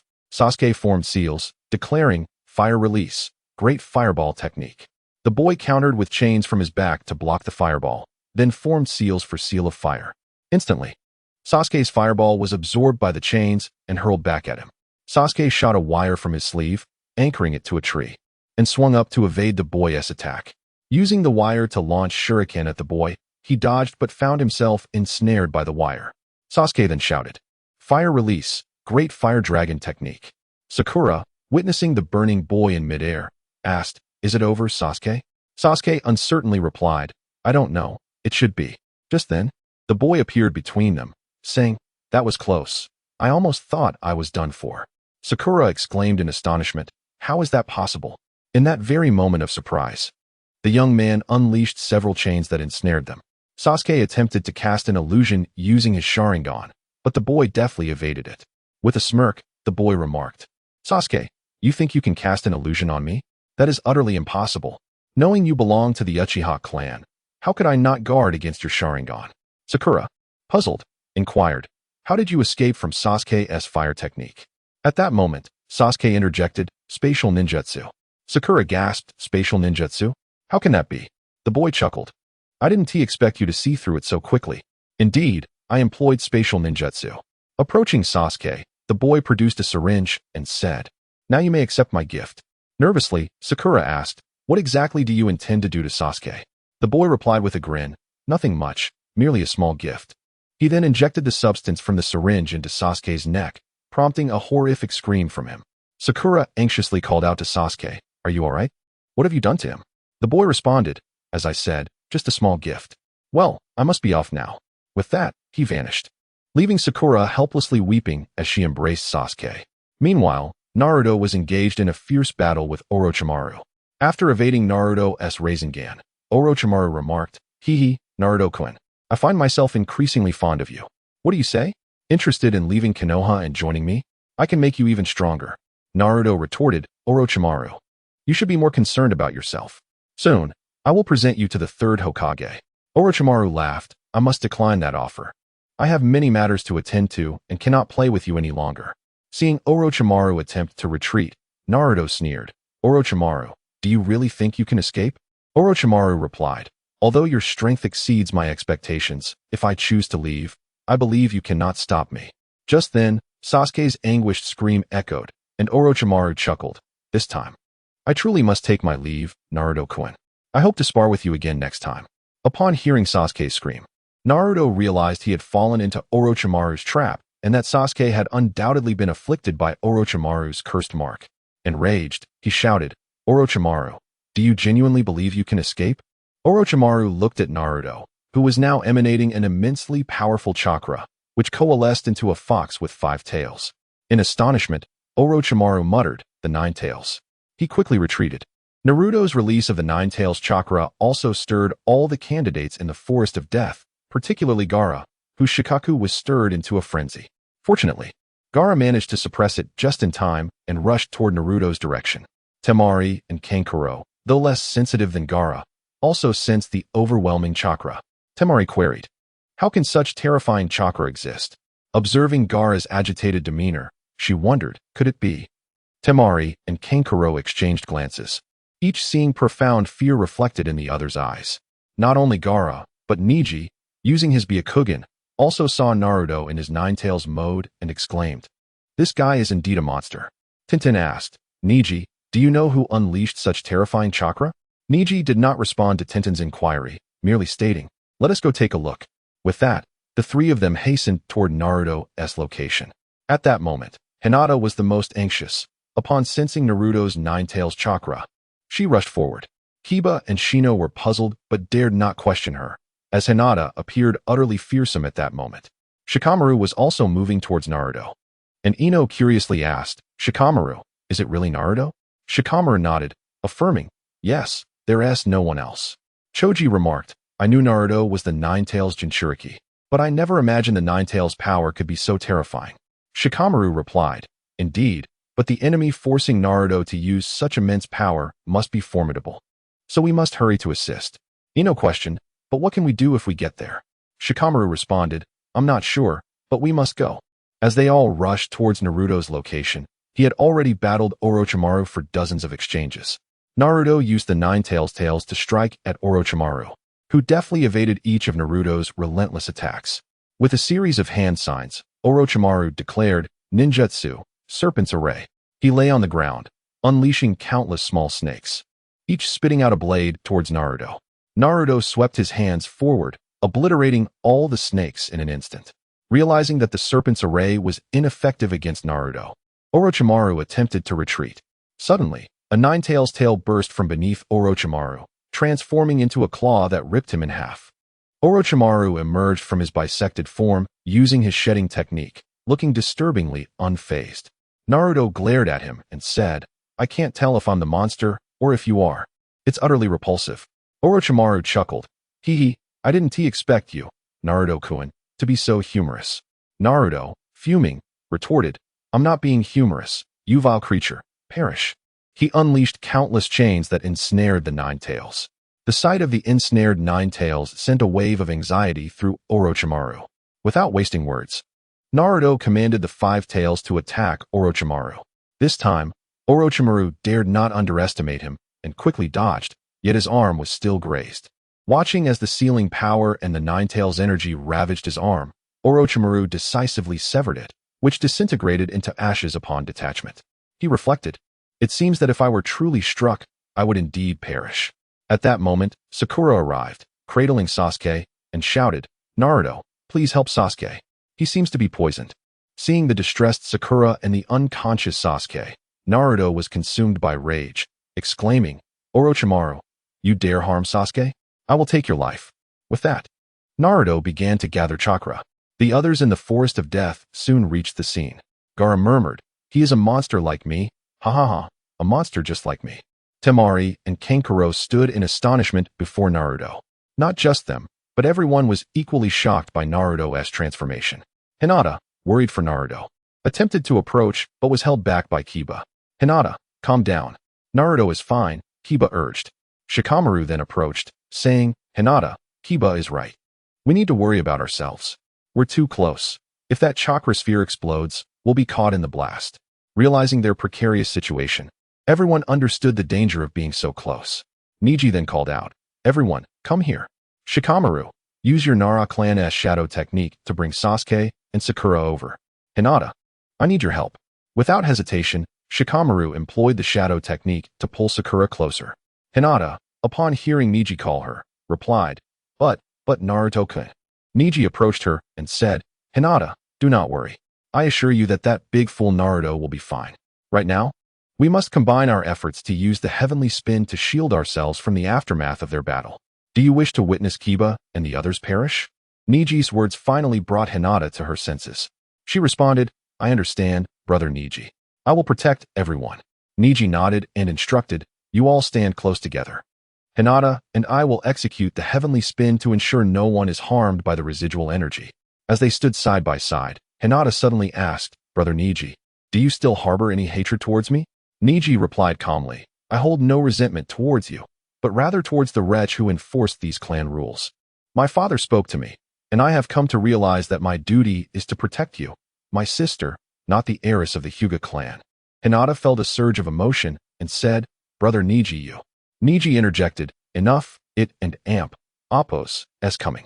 Meanwhile, as Naruto gathered his chakra, Orochimaru had already discerned his intentions. Quickly creating distance, he performed hand seals and declared, summoning jutsu, triple Rashomon. Orochimaru summoned 3 massive gates to obstruct Naruto's path. At that moment, Naruto was consumed by rage, fixated solely on eliminating the detestable foe who had harmed Sasuke. You think you can stop me? Die, Orochimaru. Tailed Beast Bomb. The tailed beast bomb erupted from Kurama's mouth. Neji shouted now, Heavenly Spin. Together, Neji and Hinata unleashed the heavenly spin, enveloping everyone in its protective embrace. Gaara summoned a sand shield. while Temari and Kankuro swiftly took refuge behind him. A colossal explosion ensued, shattering Orochimaru's triple Rashomon, though the force of the tailed beast bomb had been significantly diminished. Orochimaru, utilizing all his chakra, erected an earth barrier to absorb the final tailed beast bomb. Although he succeeded, the explosive shockwave sent him flying. As the dust settled, the landscape had been irrevocably altered, leaving a massive crater over 30 meters in diameter in the Death Forest. Everyone stood in stunned silence, unable to articulate their astonishment. Naruto gazed at the fallen Orochimaru and remarked, "He's still alive. Fine, I'll give him another shot and see how long he can endure." He began to gather another tailed beast bomb. Shikamaru observed the growing orb and muttered, "Here we go again, that madman Naruto. Neji, how much chakra do you have left?" Neji responded, "That last attack took a third of my chakra, but I can hold on." Just then, a boy wearing a ghostly mask appeared beside Orochimaru and said to Naruto, "This cannot happen. Orochimaru cannot die here. I will take him away, and you won't object, right?" Naruto found the boy peculiar, sensing a connection, yet he had no time to ponder it. Coldly, he retorted, "Do you really think you can save him?" The boy smiled. "If you and Appos, reckless, of course, I want and Appos, be able to save him, but will you be reckless?" From the boy and Appos' sudden appearance, Naruto realized he possessed space-time ninjutsu. If he truly wanted to escape, Naruto would be powerless to stop him. Moreover, a reckless pursuit could potentially devastate Konoha, given the immense power of the Nine Tails. Naruto replied evenly, "Fine, you may take Orochimaru, but you must tell me what happened to Sasuke." The boy chuckled, "No problem. Sasuke merely fell victim to Orochimaru's cursed seal. I'm confident you'll handle it, so I'm off." Watching the boy take Orochimaru away with his space ninjutsu, Naruto could only lament. So Sasuke has indeed succumbed to the cursed seal. Is there truly no way to change this? At that moment, Naruto felt an overwhelming sense of desolation. The Nine Tails spoke. "What is troubling you? You're acting strangely today. You've never been this volatile. Take a moment to sense your surroundings." As Naruto attuned to the atmosphere, he was struck by the fear and apprehension reflected in the eyes of his friends. Recalling his earlier confrontation with Orochimaru, panic coursed through him. "It seems I lost control of my emotions. How could this happen? I nearly harmed Hinata and Shikamaru. What is wrong with me?" The Nine Tails scoffed. "Now you realize what you've done, you fool." At that moment, the voice of the benevolent Naruto echoed in his mind. "Finally awake, are we?" Naruto immediately entered his mental space and asked, "You know why I lost control of my emotions, Don and Appos, to you?" The benevolent Naruto affirmed, "Indeed, and you should understand why." A realization dawned on Naruto. "Could my emotional turmoil be related to you too?" The benevolent Naruto nodded, "Precisely. Your emotions are now complete, making you susceptible to their influence on your judgment." Naruto inquired, "Then why hadn't I experienced this before?" The benevolent Naruto looked at him incredulously. "Have you lost your mind? Previously, you had sealed me and this entity away, rendering your emotions incomplete. Now that we are free, your emotions are whole, hence the change." The dark Naruto coolly added, "Idiot." Naruto felt the sting of their judgmental gazes, yet he could do little but rely on them to help him regain control over his unruly emotions. Resigned, he asked, "Is there any way to resolve this?" The dark Naruto replied, "Why fix it? Isn't it better to be your true self? Why suppress your emotions?" Ignoring the dark Naruto's words, Naruto thought to himself that he should disregard the one who would relish his emotional turmoil. He focused on the benevolent Naruto. The benevolent Naruto smiled and said, "There is no solution. We can only strive to help you manage your emotions. Ultimately, it relies on you." Naruto questioned, "Rely on myself? How do I do that?" The benevolent Naruto instructed, "You must learn to control your emotions and strive not to be swayed by them. Just as the ancient text suggests, the heavens move vigorously. A gentleman strives unceasingly. The earth is vast. A gentleman bears great virtue. Therefore, it all comes down to your own efforts." Understanding that it was all up to him, Naruto declared, "I understand. I will endeavor to improve. Please assist me as much as you can." The benevolent Naruto replied with a smile, "We will. Now go. Your friends are surely worried about you." After nodding in acknowledgement, Naruto exited the mental space. At that moment, the dark Naruto remarked to the benevolent Naruto, if he wishes to evolve his Sharingan, he must allow his emotions to govern him to accelerate the evolution to the Rinnegan. Why do you still urge him to control his emotions? Do you not wish for him to attain the Rinnegan? The benevolent Naruto responded, "Of course. I hope he can swiftly achieve the Rinnegan, but I cannot allow him to descend into darkness. The dark Naruto questioned, descend into darkness? What do you mean? The benevolent Naruto explained, although we are facets of his personality and embodiments of his emotions, we cannot dictate his thoughts. Once he loses control, both you and I may be consumed by his darkness. Naruto, filled with astonishment, exclaimed, devour us? How is that even possible? Shun, responding calmly, replied, have you forgotten? He is the one who consumed the souls of Kagaya and Ashura to be reborn. Naruto, still incredulous, questioned, could it be? Could he? Shun affirmed, indeed. It is precisely as you think. He simply remains unaware. Therefore, you must not allow him to be engulfed by your hatred. At this point, Naruto, feeling helpless, remarked, but if he insists on entering, what can I do? Shun replied, thus, we must strive to help him gain mastery over his emotions. Naruto, now impatient, conceded, fine. I will heed your counsel. I must take my leave. After Naruto vanished, Shun sighed, what a bother. He too subsequently disappeared. The Nine-Tails observed Naruto becoming lost in thought mid-sentence, knowing he had delved deep into his own psyche, a realm even the Nine-Tails could not penetrate. Thankfully, it was but a fleeting moment. Naruto soon returned to consciousness and addressed the Nine-Tails. Kurama, I understand now why I lost control of my emotions. It is due to my two personalities.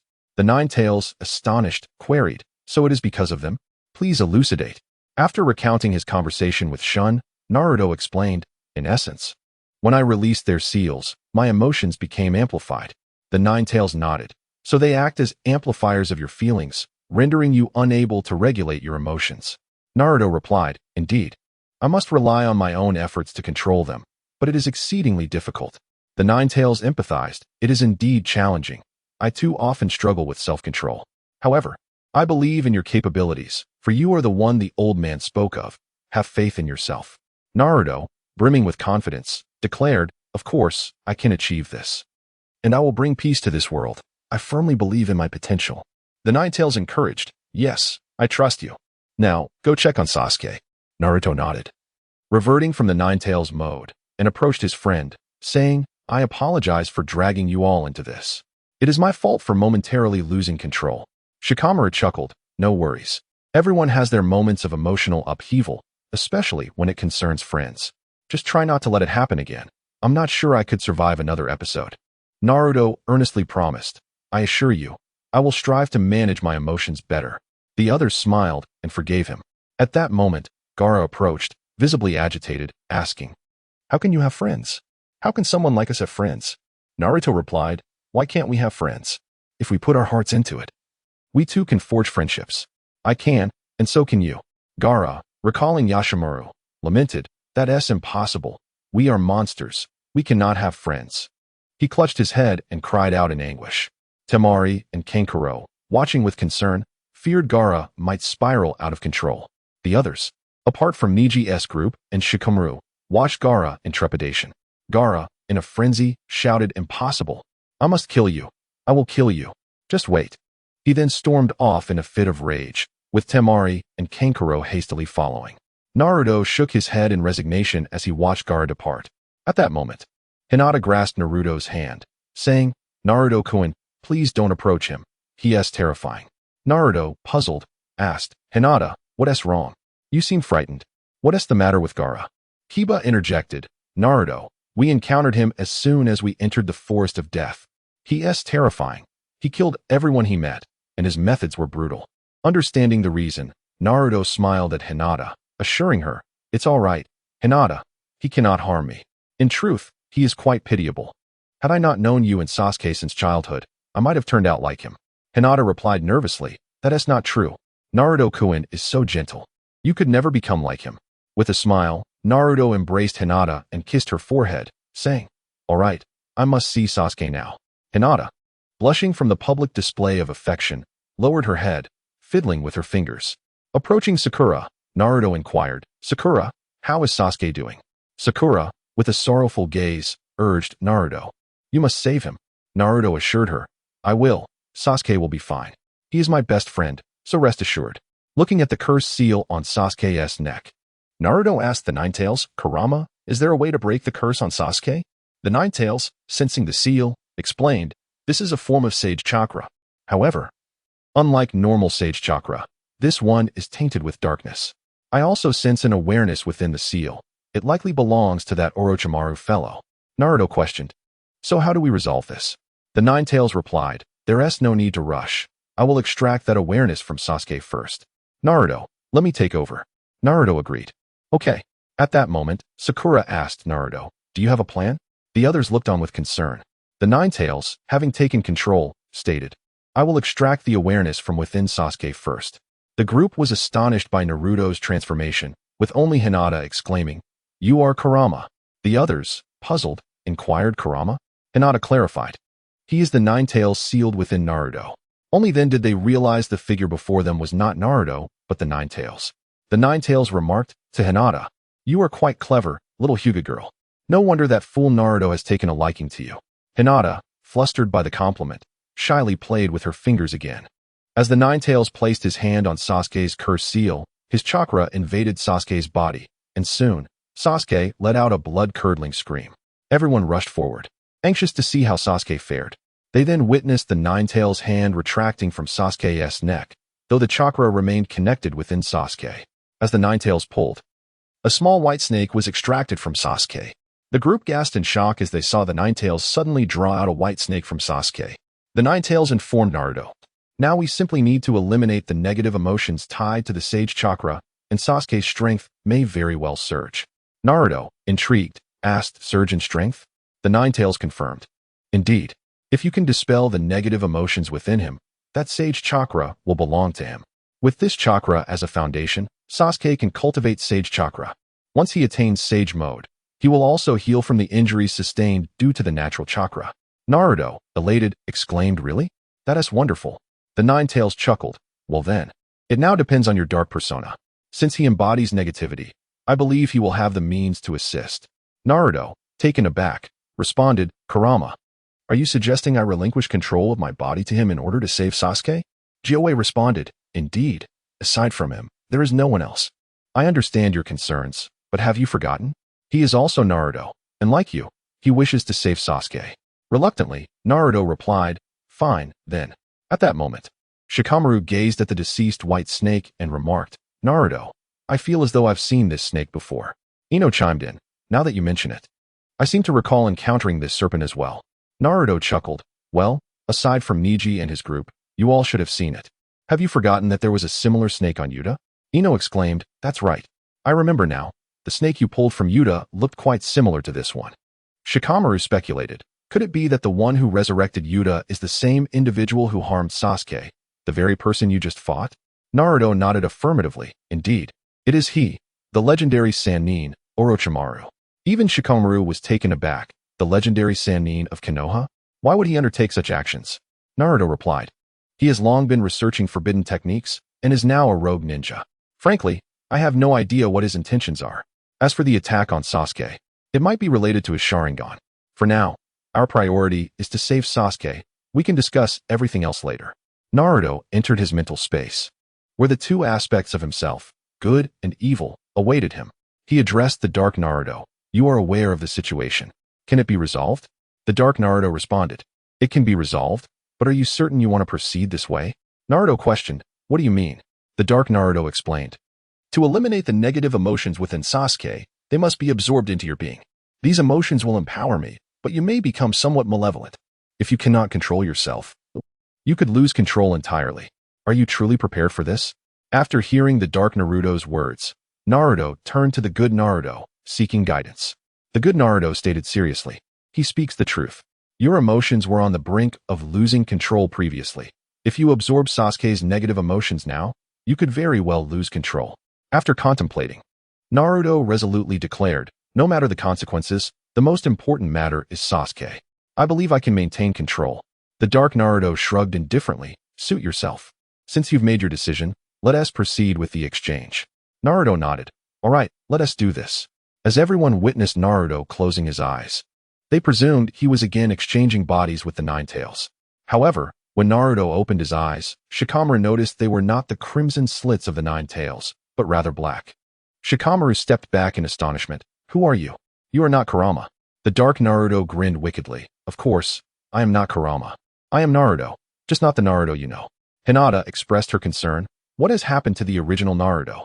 The dark Naruto flashed before Hinata and embraced her, mischievously saying, I am still your Naruto, Hinata. Flustered, Hinata hastily pushed him away. You are not the Naruto I know. The dark Naruto feigned sorrow. What a heartless woman you are, abandoning your own man. At this moment, the true Naruto roared from within. Do not bully Hinata, you scoundrel. Hurry and heal Sasuke before returning.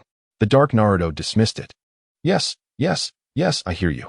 How rare it is for me to be out. Can I linger a while and breathe in the fresh air? Even if I am merely a fragment of your personality, I deserve some semblance of rights. The crowd, bewildered by this unfamiliar Naruto's sudden remarks, witnessed him approach Sasuke, cradled in Sakura's arms. With a devilish grin, he said, Beautiful lady, might I borrow the handsome man in your embrace? I need to treat him. Also, how can someone as lovely as you favor such a cold person? Perhaps you should choose me instead. I would cherish you well. He leaned closer to Sakura, locking eyes with her, causing her to recoil in terror. The dark Naruto then turned his gaze to the woods, which drew everyone's attention as well. It was the Konoha Umbu and Red Bean who had arrived at the scene. Red Bean surveyed the drastically altered death forest and inquired, Can someone explain what has transpired here? The dark Naruto replied with a sinister smile. Ah, it is only my dear teacher, Red Bean, and you as well, Zabuza. Zabuza stated, Naruto Uzumaki, the third Hokage wants to know what exactly has occurred here. The dark Naruto retorted with a smirk. How cold you are. We are old acquaintances. Yet you maintain such a businesslike demeanor. How tiresome. Red Bean spoke sternly. Naruto Uzumaki, please answer the question seriously. The dark Naruto suddenly appeared before Red Bean, embracing her with a wicked grin. How would you like me to respond, Red Bean? In what manner shall I answer? If it is in this way, I would be delighted to oblige. Delightful. Red Bean was momentarily taken aback by the sudden embrace, as were all present. Hinata exclaimed angrily, Let go of teacher Red Bean. The shout snapped everyone back to reality. The dark Naruto laughed. My dear Hinata is upset. Red Bean, we shall continue our conversation in such a manner next time. He released Red Bean, who, regaining her senses, blushed with rage and shouted, You little rascal, go to hell. From Red Bean's sleeve, several large snakes emerged, launching an attack on the dark Naruto. He smirked and used the Flying Thunder God technique to appear behind her. Red Bean gasped, Flying Thunder God technique. You left a mark on me earlier. The dark Naruto embraced her from behind, whispering in her ear, You seem to miss me. Don't you, Red Bean? He then kissed her ear, causing her face to flush crimson. In an instant, Naruto returned to his original position using the Flying Thunder God technique. Red Bean was torn between embarrassment and anger, but dared not retaliate, fearing another encounter. Zabuza coughed. Naruto Uzumaki, please answer my question properly. Otherwise, I will have to take you to the third Hokage to explain yourself. The dark Naruto chuckled. It's nothing much. Orochimaru just dropped by, and I had a little scuffle with him. I lost control for a moment and inadvertently devastated this area. Red Bean was astonished. What did you say? Orochimaru was here? The dark Naruto grinned mischievously. Yes, I drove him away. He won't be getting out of bed for at least a month. Red Bean gasped again. You mean you defeated Orochimaru and seriously injured him? The dark Naruto gazed at her with a playful smirk. Is there a problem, Red Bean? Uncomfortable under his gaze, Red Bean felt as though she were being stalked by a hungry wolf, her face flushing with embarrassment from his earlier advances. Zabuza, standing beside Red Bean, noticed the peculiar change in her expression. Meanwhile, Hinata was thoroughly enraged by the dark Naruto's behavior. In her heart, she thought, How can this fool Naruto treat teacher Red Bean this way? It infuriates me. I will never forgive him. Zabuza cleared his throat and asked, Do you know why Orochimaru came to Konoha? The dark Naruto replied, I have no idea, but I am certain he must have some plan targeting Konoha. Therefore, you all should advise the third Hokage to exercise caution and prepare accordingly. Zabuza nodded and said, Very well. I shall convey this to the third Hokage. As for that unconscious boy over there, is he all right? Should we withdraw from this examination? An amused Naruto glanced at Sasuke and replied, No need for that. I will heal him. It is better to proceed with the examination. Zabuza shrugged nonchalantly. Suit yourselves. We shall return to inform the third Hokage. Akane, impatient, exclaimed, Since there is no problem, I shall take my leave now. With that, she departed. After watching Akane's retreating figure, Zabuza cast a peculiar glance at Naruto before nodding at him and vanishing in an instant. Once the Umbu had left, Naruto approached Sasuke, placing his hands upon Sasuke's cursed seal. Instantly, a profoundly malevolent chakra was drawn into Naruto's body.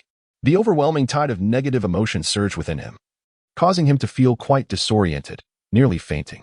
Hinata, who had remained silent with a serious expression, hurriedly supported Naruto, her concern evident as she asked, "Are you all right?" With a devilish grin, Naruto replied, "What is the matter? Are you no longer angry with me?" Hinata, attempting to disguise her feelings, retorted, "I wasn't angry at all." Humph. Naruto, with a mischievous smirk, teased, "Oh really? Your lips are practically curling up to the heavens." Hinata protested, "I am not. You can do whatever you want. After all, you are not my Naruto-kun." Naruto chuckled, "Indeed, I am not the foolish boy you adore, but I am still Naruto. Now, that fool is about to emerge. I must take my leave." With that, he closed his eyes, and when Naruto opened them again, he had transformed back into the familiar Naruto everyone knew. As Naruto opened his eyes and gazed at Hinata, he hurriedly explained, "Hinata, please let me clarify. It was all that guy and Appo's doing, not mine. I only love you, Hinata. Truly. It was him, not me." Hinata found Naruto's flustered expression amusing but feigned a serious demeanor, saying, "Oh, was that not you just now, Naruto-kun?" Naruto was momentarily at a loss for words, unsure how to respond. He thought to deny it, yet it was indeed him, albeit another persona. If he admitted it, that would not align with his true character. Seeing Naruto's struggle to articulate his thoughts, Hinata couldn't suppress her laughter. Noticing Hinata's laughter, Naruto curiously asked, "Hinata, are you not angry?" To which Hinata replied, "Naruto-kun, you are such a big fool. Although I do not fully grasp what transpired, I know it was not your true intention. Even though you acted frivolously earlier, I could still feel your love for me." Touched by Hinata's words, Naruto embraced her warmly, saying, "Thank you, Hinata." She remained silent, simply savoring the comfort of Naruto's embrace. Their companions, witnessing the tender moment between Naruto and Hinata, felt a wave of happiness for them. Ino, filled with envy, remarked, "How beautiful. I wonder when I might have a moment like that with Sasuke." Once Naruto and Hinata parted, Ino was eager to inquire about the earlier events, but Shikamaru interrupted, stating, "Naruto, since Sasuke is fine now, we should take our leave." With that, he led Ino and Choji away. Observing Shikamaru's departure, the others followed suit, and Hinata turned to Naruto, saying, "We should also be going, Naruto-kun. Good luck with the exams." Naruto smiled, replying, "You too." With a reluctant farewell, Hinata departed with Kiba and Shino. After everyone had left, Naruto turned to Sakura and urged, "Sakura, quickly take Sasuke and let us leave this place. We must find a secluded spot to hide." Just as he finished speaking, he nearly collapsed. But Sakura was quick to catch him. Concerned, Sakura asked, "Naruto, what is wrong? Are you okay?" After regaining his balance, he replied, "I'm fine. Don't ask so many questions. Let us go." With that, he staggered toward the woods, and Sakura followed closely behind with Sasuke on her back. Meanwhile, Ino looked at Shikamaru with curiosity, asking, "Shikamaru, why did you interrupt me? I wanted to know what was going on with Naruto. Aren't you curious?" Shikamaru responded, "I am curious, but that clearly is Naruto's biggest secret. If he doesn't want to share it, it's best we refrain from prying." Choji chimed in, "Naruto's biggest secret?" Shikamaru explained, "Indeed. Think about it. We have grown up with Naruto, and he has shared everything with us, even about Kurama and his Byakugan, Sharingan, and Sage Mode. He even revealed the secret of his Byakugan space. Yet this matter, he has not elucidated. It stands to reason that this must be the greatest secret he wishes to keep hidden." Choji inquired, "What could it be?" Shikamaru chuckled, "Who knows? But today has certainly unveiled some of Naruto's mysteries." Ino pressed, "What have you discovered, Shikamaru?" He replied, "Well, Naruto is not just one person. In fact, he possesses more facets than we are aware of." Ino and Choji were left more bewildered by Shikamaru's explanation. Another facet? Shikamaru realized he could not clarify this for his friends, so he simply said, "Just pay attention to Naruto's eyes." Choji asked, "What about Naruto's eyes?" Shikamaru explained, "If his eyes are azure, you see the Naruto we've always known. If they are crimson, that could indicate Kurama.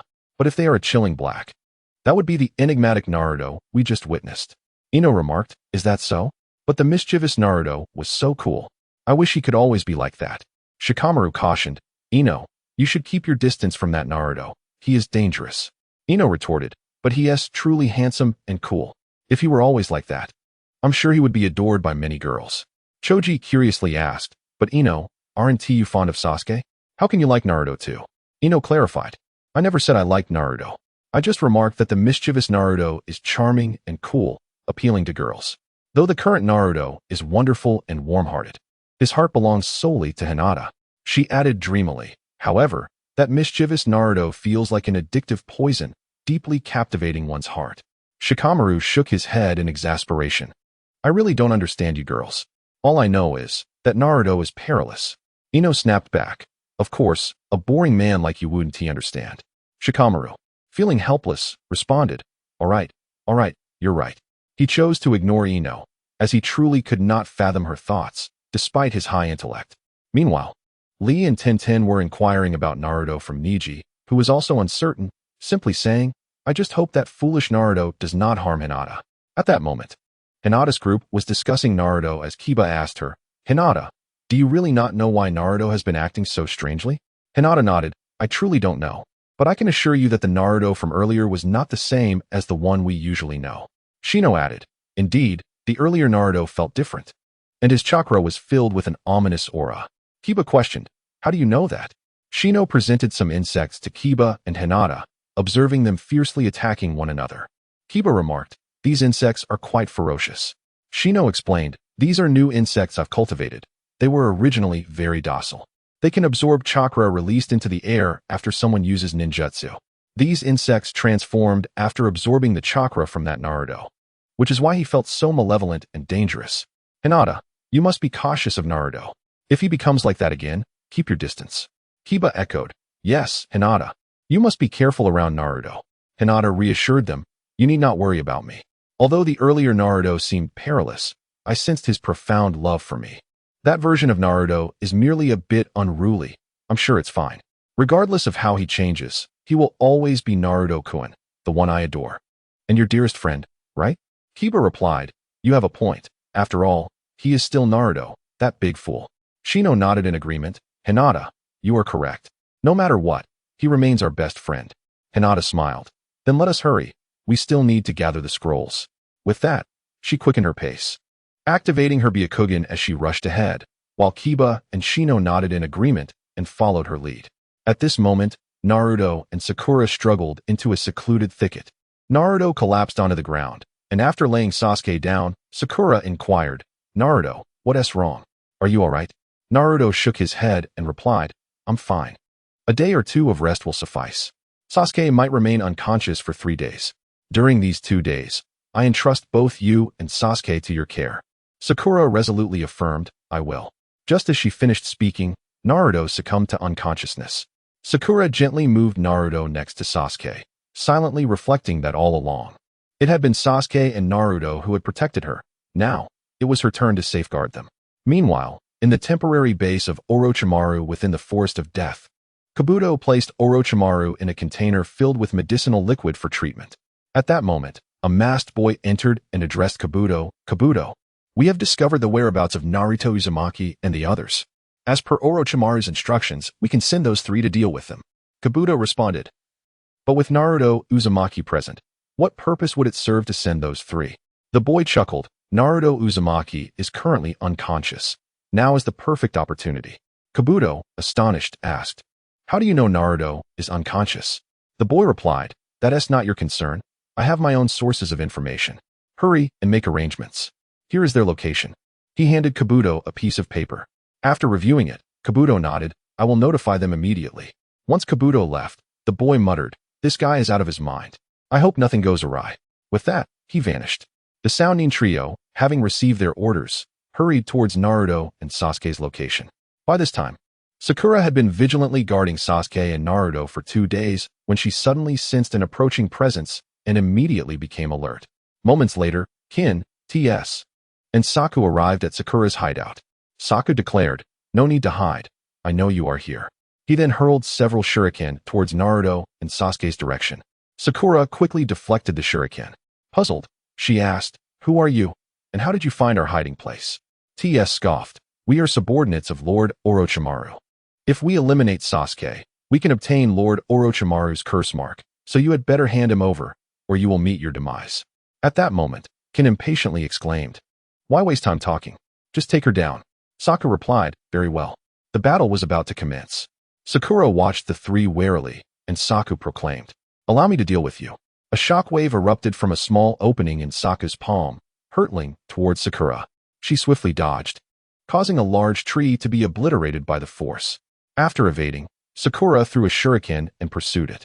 Saku tilted his head to avoid Sakura's shuriken, but she had already reached him, delivering a powerful punch to his abdomen. Saku hastily blocked her punch, but to his astonishment, Sakura's strength was unfathomable, sending him flying. Just as Sakura intended to capitalize on her advantage, Kin timely threw a barrage of shuriken, forcing Sakura to evade. TS approached the battered Saku and asked, are you alright? Saku, struggling to rise, replied, I'm fine. I didn't expect that damned woman to be so strong. Whatever you do, don't let her land a punch. It could be fatal. TS glanced at Sokka's broken arm and asked, can you still fight? Sokka nodded, I can still fight. Even with one arm. TS affirmed, good. You and Kin will coordinate with me. Kin and Saku nodded in agreement. The three surrounded Sakura. Sakura, confidently eyeing the trio, proclaimed, do you truly believe that the three of you can defeat me? I will not allow you to harm Sasuke or Naruto. TS grinned. Let us see if that holds true. Saku attack. Saku gathered chakra in his hand and shouted, shockwave. A powerful shockwave surged towards Sakura, obliterating everything in its path. Realizing she could not evade, Sakura concentrated chakra into her fist and struck the shockwave, resulting in a massive explosion that sent dust swirling into the air.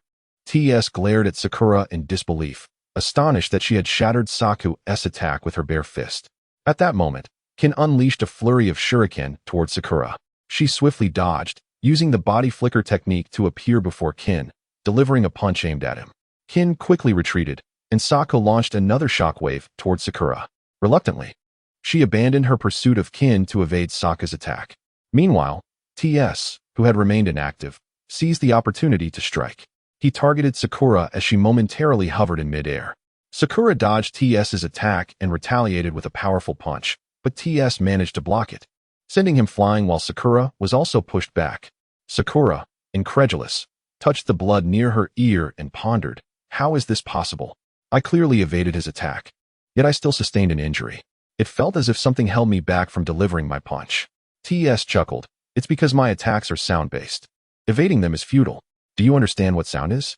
Sakura, realizing, responded, it's vibration, no wonder. However, she insisted, regardless, you cannot defeat me. TS retorted, that remains to be seen. Although you may be stronger than the three of us combined, I have identified your weakness, which guarantees your defeat. Sokka launched an attack. This time, Sakura did not evade Saku's shockwave. Instead, she shattered it with a punch, coldly stating, I already told you, it's useless. TS laughed. That's not for you to decide. Kin, quickly eliminate Sasuke. Seeing Kin launch shuriken at Sasuke, Sakura instantly used the body flicker technique to reach Sasuke's side, blocking Kin's shuriken with her own. You are courting death, she declared. But just then, TS's voice echoed behind her. No, we have already won. Startled, Sakura turned to see TS's attack land squarely on her. Her head spun, and she struggled to ask, when did you ambush me? TS grinned. From the moment you shattered Sokka's shockwave, I used the smoke to create a clone and lay in wait. I told you I identified your weakness. While you are powerful, your combat experience is woefully lacking, and your need to protect your comrades is your downfall. Sakura smiled. I had no idea I possessed such a weakness. Thank you for the reminder. But victory will still belong to me. TS, perplexed, asked, what do you mean by that? At that moment, Naruto's voice resonated from behind TS, because I have awakened, and you will pay for it. TS, filled with dread, recoiled and warily regarded Naruto. Naruto approached Sakura, offering her a gentle smile. Thank you for your hard work, Sakura. I appreciate your vigilance over me and Sasuke for 2 days. Without you, we might have perished. Sakura beamed. Naruto, I did it. Naruto nodded. Indeed, you did. You are the finest teammate Sasuke and I could ever have. It is truly wonderful to have you by our side. Sakura fainted with a smile after hearing Naruto's affirmation. Naruto lifted her and placed her beside Sasuke. Saku arrogantly remarked, do you really think you can defeat the three of us alone? Don't be ridiculous. I want you dead. He unleashed the void slash. Naruto stood up, using one hand to block Sokka's attack, then swiftly appeared behind him, asking, "Do you wish to die?" Saku, filled with terror, dodged to the side, incredulously exclaiming, "How could you possibly catch my void slash with your bare hands?" Naruto calmly responded, "Nothing is impossible. You seem quite confident in the ninjutsu you wield with your hands. But what if you were to lose both of them?" With that, he seized Saku's hands. Saku, trembling with fear, stammered, "What? What are you doing?" Naruto replied with a serene smile, "Oh, nothing much. I just intend to tear off your hands." Gazing into Naruto's calm eyes, Saku was engulfed by an overwhelming dread. He pleaded, "No, please, don't do this. Let me go." Saku struggled violently, but the more he fought, the tighter Naruto's grip became. He could feel the muscles in his arms tearing apart under Naruto's strength, causing him to emit a horrific wail. Toss and Jin trembled in horror at the gruesome scene before them. Naruto ultimately tore Saku's hands off, and Saku succumbed to the pain, losing consciousness. Naruto remarked, "I expected you to offer me more amusement. Who knew you would succumb so quickly? How dull." After discarding Saku and Appo's severed limbs, he turned to Toss, smiling. "I wonder if you can provide me with more entertainment, or will you be just as tedious?" Toss, gazing at Naruto's smiling face, felt his fear deepen. That angelic smile now appeared to Toss as the grin of a fallen angel, warm yet concealing an abyss of endless torment. Trembling, Toss produced the Book of Heaven, saying, "This is the Book of Heaven you seek. I give it to you now. Please spare us." He threw the book to Naruto. Naruto examined the Book of Heaven in his hands and laughed. "Do you truly believe that surrendering the book will grant you mercy?" Toss, suppressing his fear, declared, "If you intend to harm us, I will ensure you pay the price." With that, he swiftly appeared before Naruto and launched an attack using a device in his hand. Naruto laughed maniacally. "Now this is more like it. Come on, bring me more fun." After evading Toss' attacks repeatedly, he sighed, "Is this truly all your strength? How disappointing." Toss, astonished, exclaimed, "This can't be. My attacks should be unavoidable. Why are they ineffective against you?" Naruto shook his head. "Your attacks are quite easy to counter. Just adding a bit of chakra to your ears will suffice." Sakura lost due to her lack of experience, not her strength. Seizing the moment, Naruto captured Toss' hands.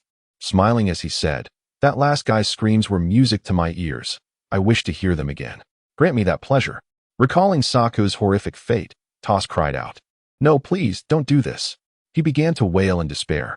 This time, Naruto not only tore off Toss' arms, but also his legs, eliciting screams from Toss that were tenfold more agonizing than Saku and Appo's. Jin, paralyzed with terror, cowered beside a tree, trembling incessantly.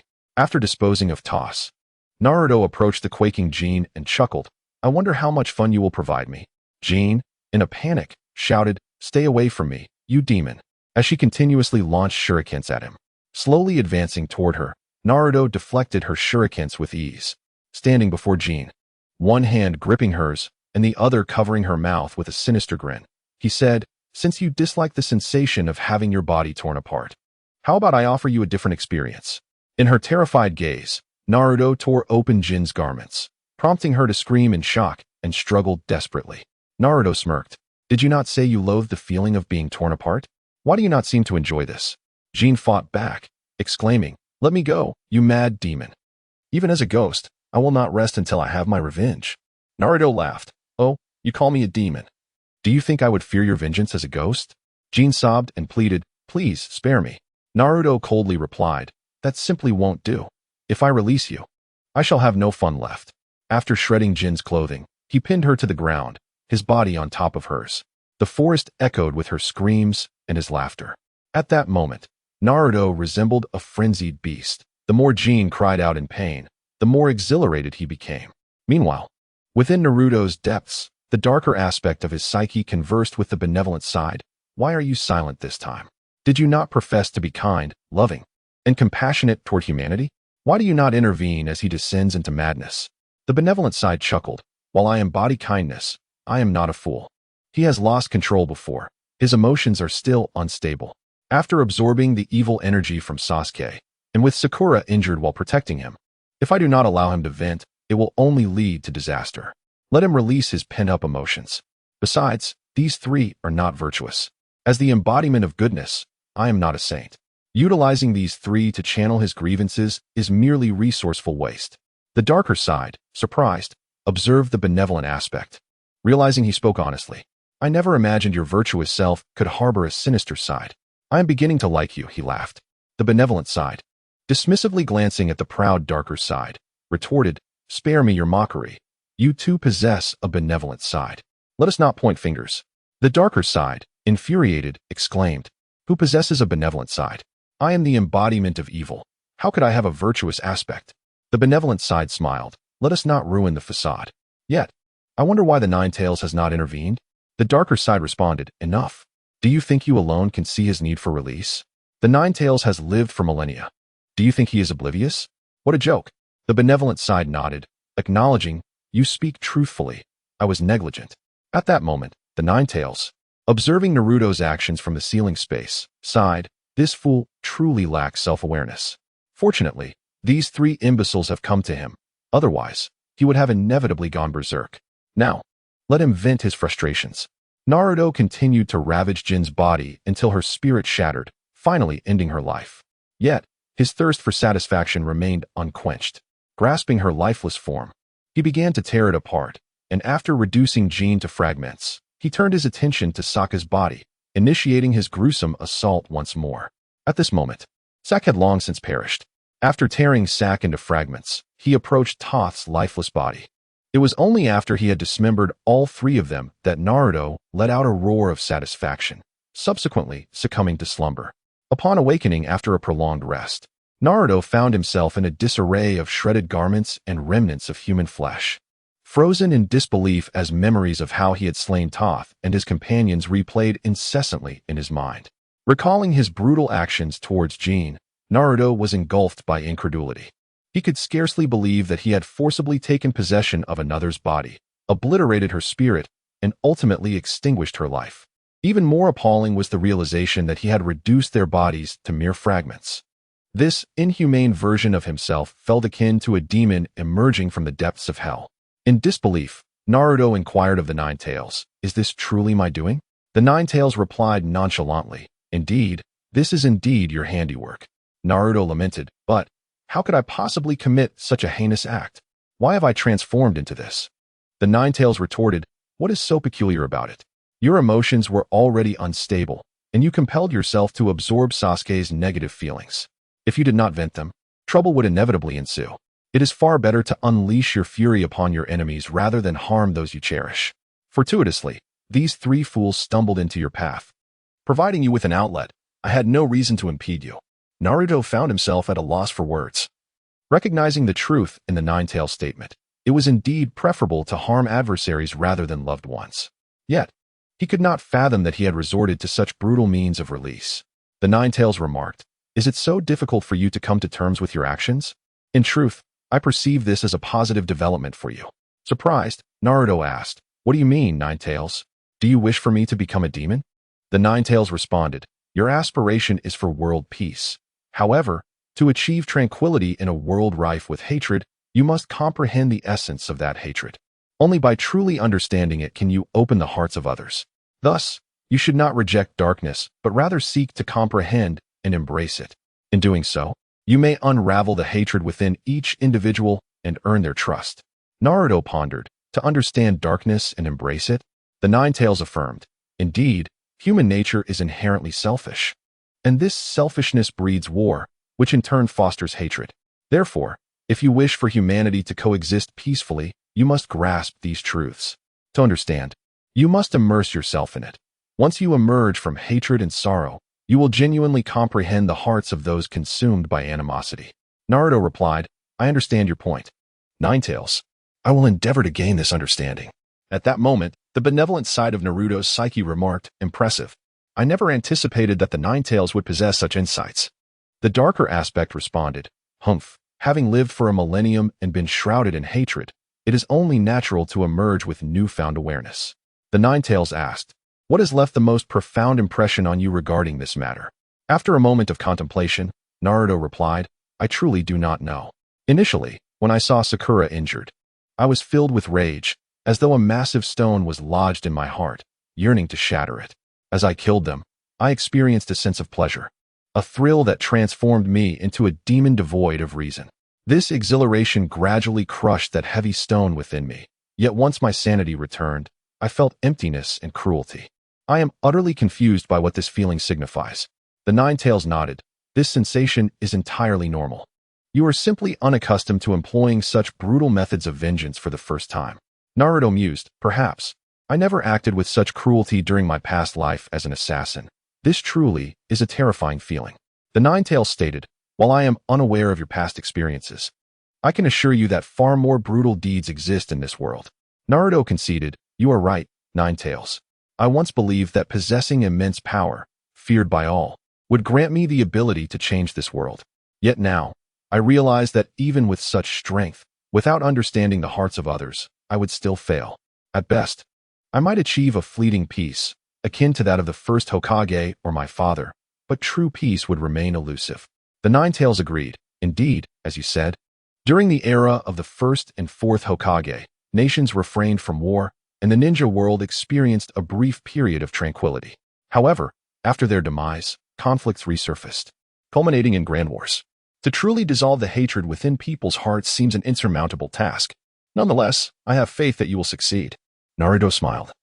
If I am to encourage others to relinquish their hatred and sorrow, I must first let go myself. With that, he formed hand seals and declared, Ninja Art, Mind Sealing, Spiritual Barrier Release. As Naruto completed the hand seals, the darker aspect of his psyche expressed astonishment. I never expected this. He has directly unraveled the spiritual barrier. The benevolent side chuckled. Perhaps he truly can achieve it. The darker aspect retorted, this merely indicates his resolve. Eradicating the world's hatred and sorrow does not guarantee success. The benevolent side replied, at the very least, he has taken the first step. Let us depart. This place is about to vanish. After a nod of agreement, both aspects of Naruto entered his sealed space, the outer layer of his psyche. Upon witnessing the two Narutos appear, the Nine-Tails remarked, so, you are the other two facets of Naruto. The benevolent side greeted, hello, Nine-Tails.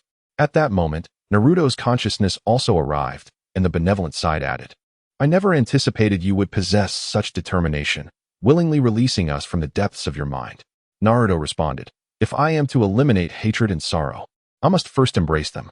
Without possessing them, how can I speak of letting go? The darker aspect conceded, I acknowledge your determination, but I remain skeptical. Naruto replied confidently, I will succeed.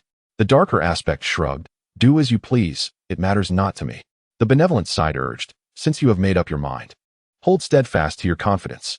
Releasing us will profoundly impact you. Without sufficient conviction, you may succumb to negative emotions. Naruto nodded, I will. With that, he departed. The benevolent side remarked, you secretly hope for his success, do you not? The darker aspect scoffed, humph, I simply do not believe it. The benevolent side dismissed the darker aspect's reticence and turned to the Nine-Tails, saying, well then, Nine-Tails, we shall take our leave. The Nine-Tails nodded in agreement. The benevolent and darker aspects of Naruto exited the Nine-Tails sealed space. The Nine-Tails gazed at the vanishing figures of the two Narutos and mused, I hope this young one truly can achieve it. He should be able to, after all, he is the one the old man spoke of.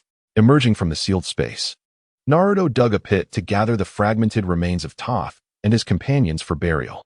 Having completed this task, darkness enveloped the land, and it was then that Sasuke awakened.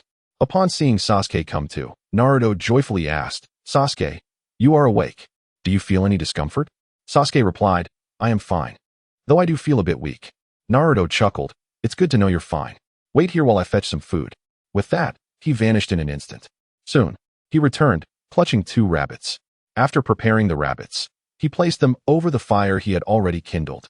Sasuke glanced at Naruto and then at the sleeping Sakura, asking, what happened while I was unconscious? Why is Sakura injured? Please tell me. Naruto replied with a smile, it's nothing serious. While I was rescuing you, I fainted as well. Sakura was ambushed by sound ninjas during the exam while trying to protect us. She was injured and fell unconscious. She should wake up soon. As for those sound ninjas, I've dealt with them. Also, Sasuke, the injuries caused by your natural chakra have been resolved. Sasuke noticed Naruto's solemn demeanor, realizing that something significant must have transpired during his unconsciousness. However, he refrained from asking further. Instead, he simply stated, you found a solution. Naruto encouraged, Sasuke, take a moment to sense your inner self. You will discover a unique chakra within you. That is Sage Chakra. If you continuously absorb natural chakra with this energy, transforming it into sage chakra to nourish your body. The hidden injuries from using natural chakra will heal completely. But remember, you cannot utilize this chakra yet. To do so, you must first enter Sage Mode. Sasuke inquired, Sage Mode? What is that? Naruto explained, Sage Mode is a state where one absorbs and utilizes natural chakra in combat. It is what we refer to as Sage. Sasuke asked, where can I learn this Sage Mode? Naruto replied, as far as I know, there are only 3 locations: Mount Mayaboku, the land of Rice's Dragon Cave, and the wetlands of Shikatsu. The Sage Chakra within you likely originates from the Dragon Cave. Thus, if you wish to cultivate Sage Mode, that is where you should go.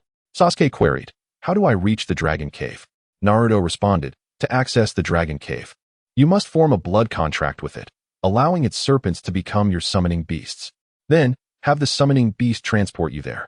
I know there is another summoner in Konoha, aside from Orochimaru, who has ties to the Dragon Cave. Sasuke asked eagerly, who is that? Naruto grinned. It's our examiner for this exam, Mitarashi Anko. She was once a disciple of Orochimaru, and her summoning beast is also from the Dragon Cave.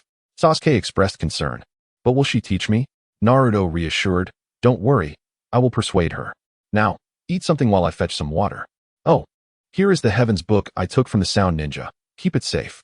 Once Sakura wakes up, we will head towards the central tower. He handed the book to Sasuke. Sasuke nodded. All right, I will replenish my energy.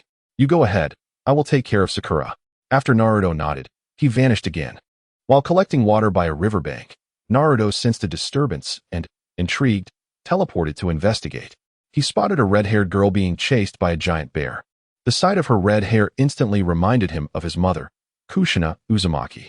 Just as the girl stumbled over a tree root, and the bear was about to attack, Naruto appeared beside the bear and sent it flying with a Rinnegan. Approaching the girl, he extended his hand and smiled. Are you all right? The girl stared at him, lost in thought. Noticing her silence, he repeated, are you okay? Finally, she snapped back to reality, placing her hand in his and replied, I'm fine. Thank you for saving me. My name is Uzumaki Karen. What about you? Naruto helped her to her feet, smiling. I'm Uzumaki Naruto. Like me? You are of the Uzumaki clan. Karen exclaimed excitedly, yes? My mother told me we are of the Uzumaki clan. Are you one too? Naruto nodded, yes. My mother is Kushina Uzumaki. What about yours? Karen's expression darkened. My mother has passed away. Sensing her sorrow, Naruto shared, my mother is gone too. But we must remain strong and survive. Naruto reflected on the unexpected encounter with Karen, realizing that he should have been rescuing Sakura instead. Nevertheless, he decided it was best to bring her back to Konoha rather than let her fall into Orochimaru's hands. He asked, Karen, do you have somewhere to go? If not, would you like to come with me? Karen was taken aback. I can join you, but I'm not from Konoha. Naruto reassured her, you need not worry. You are my kin, and given the relationship between Konoha and our Uzumaki clan, the Third Hokage will surely approve. Besides, I see bite marks on you. You are not from the grass village, are you? Karen, feeling self-conscious about her wounds, shyly pulled at her clothes and asked, how did you know I'm not from the grass village? Naruto chuckled, don't forget, I am also of the Uzumaki clan. I am well aware of our abilities. They likely used you as a tool. Karen's eyes filled with hatred as she replied, exactly. Those wretched beings killed my mother, and now they almost took my life. I'm so scared. After speaking, she buried her face in Naruto's shoulder and began to cry. Naruto gently embraced her, comforting, let it out. I will take care of you. You can live peacefully in Konoha now, and no one will harm you again. Upon returning to their campsite, Naruto found Sakura awake. Sakura, you're awake. Are you all right? He exclaimed. Sakura responded, I'm fine now, Naruto. Sasuke looked at Karen and asked, who is she? Sakura, equally curious, turned to Naruto. Naruto smiled. This is Uzumaki Karen. My kin. She and her mother were lost in the grass village, and unfortunately, her mother was killed by them. I plan to have Karen stay in Konoha to live a good life. For now, let her accompany us. Sasuke and Sakura, moved by Karen's plight, agreed with Naruto's decision. Sasuke said, in that case, let's go. As they prepared to head towards the central tower, Kabuto arrived, requesting to join their journey as a medical ninja. Sasuke accepted him into their group, and thus the 5 of them set off towards the central tower. They journeyed forth until reaching a fog-laden area, where Naruto halted. It is now the 5th day. We have yet to encounter any enemies, which leads me to believe they are lying in ambush near the central tower, waiting for us. He stated, Sasuke nodded. Indeed, it is peculiar not to have faced any adversaries. They may very well be lurking nearby. Kabuto adjusted his glasses and suggested, "We must proceed with caution." Naruto smiled. "Even so, we cannot escape their ambush entirely." Sakura asked, "What should we do to avoid detection?" Naruto replied, "Actually, it need not be overly complicated. You all wait here while I use the Flying Thunder God technique to reach the central tower and return for you." Sasuke nodded. "That is the best plan." Naruto grinned. "Then I shall go." At that moment, Xianglin expressed her concern, saying, "Naruto, please be careful." Naruto smiled at Xianglin and reassured her, "Don't worry, I will return swiftly." With that, he retrieved 2 kunai from his ninja tool pouch, handing one to Sasuke while forcefully throwing the other ahead. "I shall take my leave now," Naruto declared before vanishing from sight. Sakura noticed Xianglin's worry for Naruto and said, "Xianglin, it's all right. No one can harm Naruto." Yet, Xianglin remained anxious. Sakura could see that Xianglin had deep feelings for Naruto and relied on him. But since Naruto was already with Hinata, she felt compelled to persuade Xianglin to relinquish her affections. However, she was uncertain how to broach the subject and ultimately decided against it, trusting that Naruto would resolve his relationship with Xianglin. Meanwhile, Naruto was using the Flying Thunder God technique to traverse the terrain. Enemies lying in ambush could only catch a fleeting glimpse of a golden light before he vanished from their sight. Eventually, Naruto arrived at the entrance of the central tower, where he stowed away his kunai. After marking the door, he utilized the Flying Thunder God to return to Sasuke's side, saying, "The mark has been established. Now, you all may rest upon my shoulders, and I shall lead you forth." Naruto guided the group to the entrance of the central tower. Yashidu remarked, "Since we have arrived, I shall seek out my companions now. Thank you all for your care along the way." After Yashidu departed, Naruto declared, "Let us proceed as well." He led the way toward the central tower. Upon reaching their destination, Naruto opened the Book of Heaven and Earth. And Irika appeared to announce that Naruto and his companions had passed the examination, elaborating on the Third Hokage's insights regarding Chunin. After bidding farewell to Irika, Naruto and the others made their way to the assembly point. By this time, many candidates had already gathered. Naruto, accompanied by Sasuke, Sakura, and Xianglin, approached Kakashi to report in. Upon seeing Xianglin, Kakashi inquired, "Naruto, who is this?" Naruto replied, "Kakashi-sensei, this is Xianglin. She is a member of the Uzumaki clan, just like me, and has suffered oppression from the Grass Village. Her mother was also killed by the people of the Grass Village. I intend to have her join us in Konoha, so she can live a good life here." Kakashi, surprised, responded, "Oh, a member of the Uzumaki clan? The clan is quite sparse now, since she is related to you. I believe the Third Hokage will permit her to remain in Konoha. However, we must discuss this with him." Naruto nodded, "Yes, as I am currently taking the exam. I would like to ask you to speak with the old man on my behalf. Here are Xianglin's details." Kakashi accepted the information from Naruto, saying, "Leave it to me."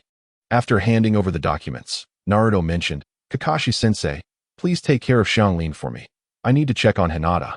With that, he slipped away. Kakashi, looking at the documents in hand and the innocent Xianglin beside him, sighed, "What an incredibly irresponsible character." However, his lament went unnoticed by Sasuke and Sakura. Feeling disheartened, Kakashi said, "Xianglin, is it? I will take you to meet the Third Hokage." With that, he walked off, looking dejected. Xianglin gazed at Kakashi's forlorn figure and murmured, "Hinata, I shall not concede to you. Apologies, it seems I am a bit late." Naruto arrived at Team 8 and greeted Kurenai. "Hello, Kurenai-sensei. I came to check on Hinata." Kurenai smiled and replied, "Ah, it's Naruto. Hinata, Naruto is here for you." Hinata, shyly lowering her gaze, said, "Naruto-kun, you're here? Congratulations on passing the exam." Naruto smiled back, saying, "Thank you, and congratulations to you all for passing as well." Kurenai chuckled, "All right, Kiba, Shino, let's go. We shouldn't disturb this young couple." Naruto, feeling encouraged, declared, "I will." Kurenai glanced at the blushing Hinata with a smile before leading Kiba and Shino away. Naruto stepped closer to Hinata, taking her hand and saying, "Look, even Kurenai-sensei is blessing us." Upon hearing Naruto mention this, Hinata's face turned an even deeper shade of red. Noticing her overwhelming shyness, Naruto decided to stop teasing her. He wrapped his arms around Hinata, and after a moment of surprise, she shyly returned his embrace. Remembering their experiences in the Forest of Death, Naruto sighed. "How wonderful it would be if we could stay like this forever." Hinata softly replied, "Naruto-kun, What's wrong? Why are you saying such things all of a sudden? Naruto, puzzled, asked, don't you like it when I hold you? Hinata quickly responded, no, I could never dislike your embrace. It's so warm, but if we remain like this, won't we miss out on having children? Her voice dwindled to a whisper by the end. Naruto was taken aback by her bold words, but quickly regained his composure and joyfully said, Hinata, you're right. I shouldn't be content with the present. We have an even happier future ahead. Gazing into Hinata's eyes, he asked, Hinata, will you join me in creating a more blissful future together? Hinata, captivated by Naruto's clear gaze that seemed to illuminate the soul, replied happily, Naruto-kun, I am willing to create a brighter future with you. Unable to resist the innocence radiating from Hinata, Naruto leaned in and kissed her lips. They shared a kiss, oblivious to their surroundings, even ignoring the Third Hokage's speech from the high platform. They only parted when Kakashi and Kurenai approached them. Without saying a word, Kurenai led Hinata away, chuckling softly as she passed Naruto. Well, little rascal, you certainly have your charms, leaving Naruto feeling quite embarrassed. Once Kurenai and the others distanced themselves, Kakashi sighed. Naruto, I know you and Hinata are childhood friends, but you should know when to draw the line. Naruto retorted, are you jealous, Kakashi-sensei? Kakashi replied, jealous of what? Naruto casually remarked, because you're still single, and you envy me for having a girlfriend. Kakashi, momentarily taken aback, angrily declared, Naruto, I'm going to make you regret that. But Naruto had already escaped using the Flying Thunder God technique. Kakashi pursued him, but Naruto was faster, arriving at a different location before Kakashi could catch up. Naruto teased, Kakashi-sensei, you'll have to catch me first if you want to hit me. You can't even get close. Kakashi, feeling wounded by Naruto's taunt, was indeed powerless against him.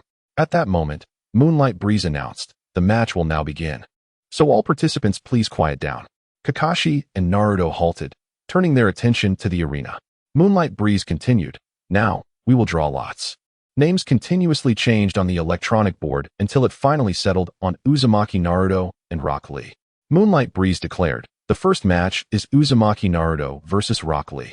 Naruto felt a bit surprised. He hadn't expected to be the first match instead of Sasuke. He thought to himself that everything was indeed different now. But this made things all the more interesting. A slight smile crept onto his lips. Naruto and Lee stepped onto the arena, and Naruto said, Lee, I didn't expect to face you in the first match. It's quite a surprise. Lee replied, I didn't expect to face you either, Naruto-kun. But I want to give up. There's no such thing as giving up in youth. Naruto grinned, then let us begin. As soon as he finished speaking, Lee dashed behind Naruto, executing a leaf whirlwind kick. However, Naruto had already thrown a kunai while Lee moved. Using the Flying Thunder God technique, he not only evaded Lee's attack, but also appeared above Lee's back. Naruto unleashed a Rasengan aimed at Lee's back.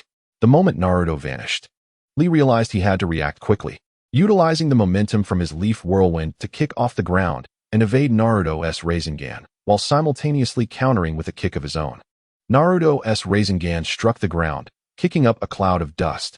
Sensing danger, Naruto supported his body with the hand that executed the Rasengan, flipping into a handstand while using his other hand to block Lee's attack. Although he managed to block the strike, Lee still managed to kick him away. Naruto performed a somersault in midair before landing gracefully, alertly watching Lee. Though their exchange lasted only a moment, it captured the attention of the instructors. Guy proudly stated to Kakashi, how about that, Kakashi? My student is quite impressive. I believe Lee can definitely defeat Naruto. Kakashi turned to Guy with a puzzled expression. Are you talking to me? Guy, feeling a bit disheartened, replied, just as well, you're always my eternal rival. Asuma remarked to Kurenai, we know Naruto is strong, but Lee is also formidable. Kurenai agreed. Indeed, given his taijutsu and combat talent, he will likely follow in Gai's footsteps. Asuma nodded in acknowledgement. Hinata, concerned, called out, Naruto-kun. Kurenai reassured her, you needn't worry, Hinata. With Naruto's strength, he won't easily lose. His abilities have nearly caught up to the Jonin level. And if he unleashes the Nine Tails, he could surpass the Third Hokage. So, there's no need for concern. Hinata replied, still, I can't help but worry a little. Understanding Hinata's nature, Kurenai decided not to press further, allowing the girl to fret as she wished. Meanwhile, in the arena, both competitors exchanged blows.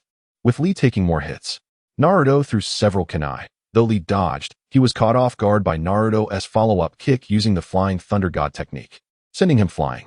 Naruto chuckled. Lee, you should just concede. You can't defeat me. Lee, determined, replied, no, I haven't used my full strength yet. The brilliance of Konoha's lotus will bloom again. With that, Lee removed the weights from his legs, shocking everyone with their weight. He declared, that's not enough. Guy-sensei, please allow me to pursue my ninja way. Guy enthusiastically encouraged, go for it, Lee.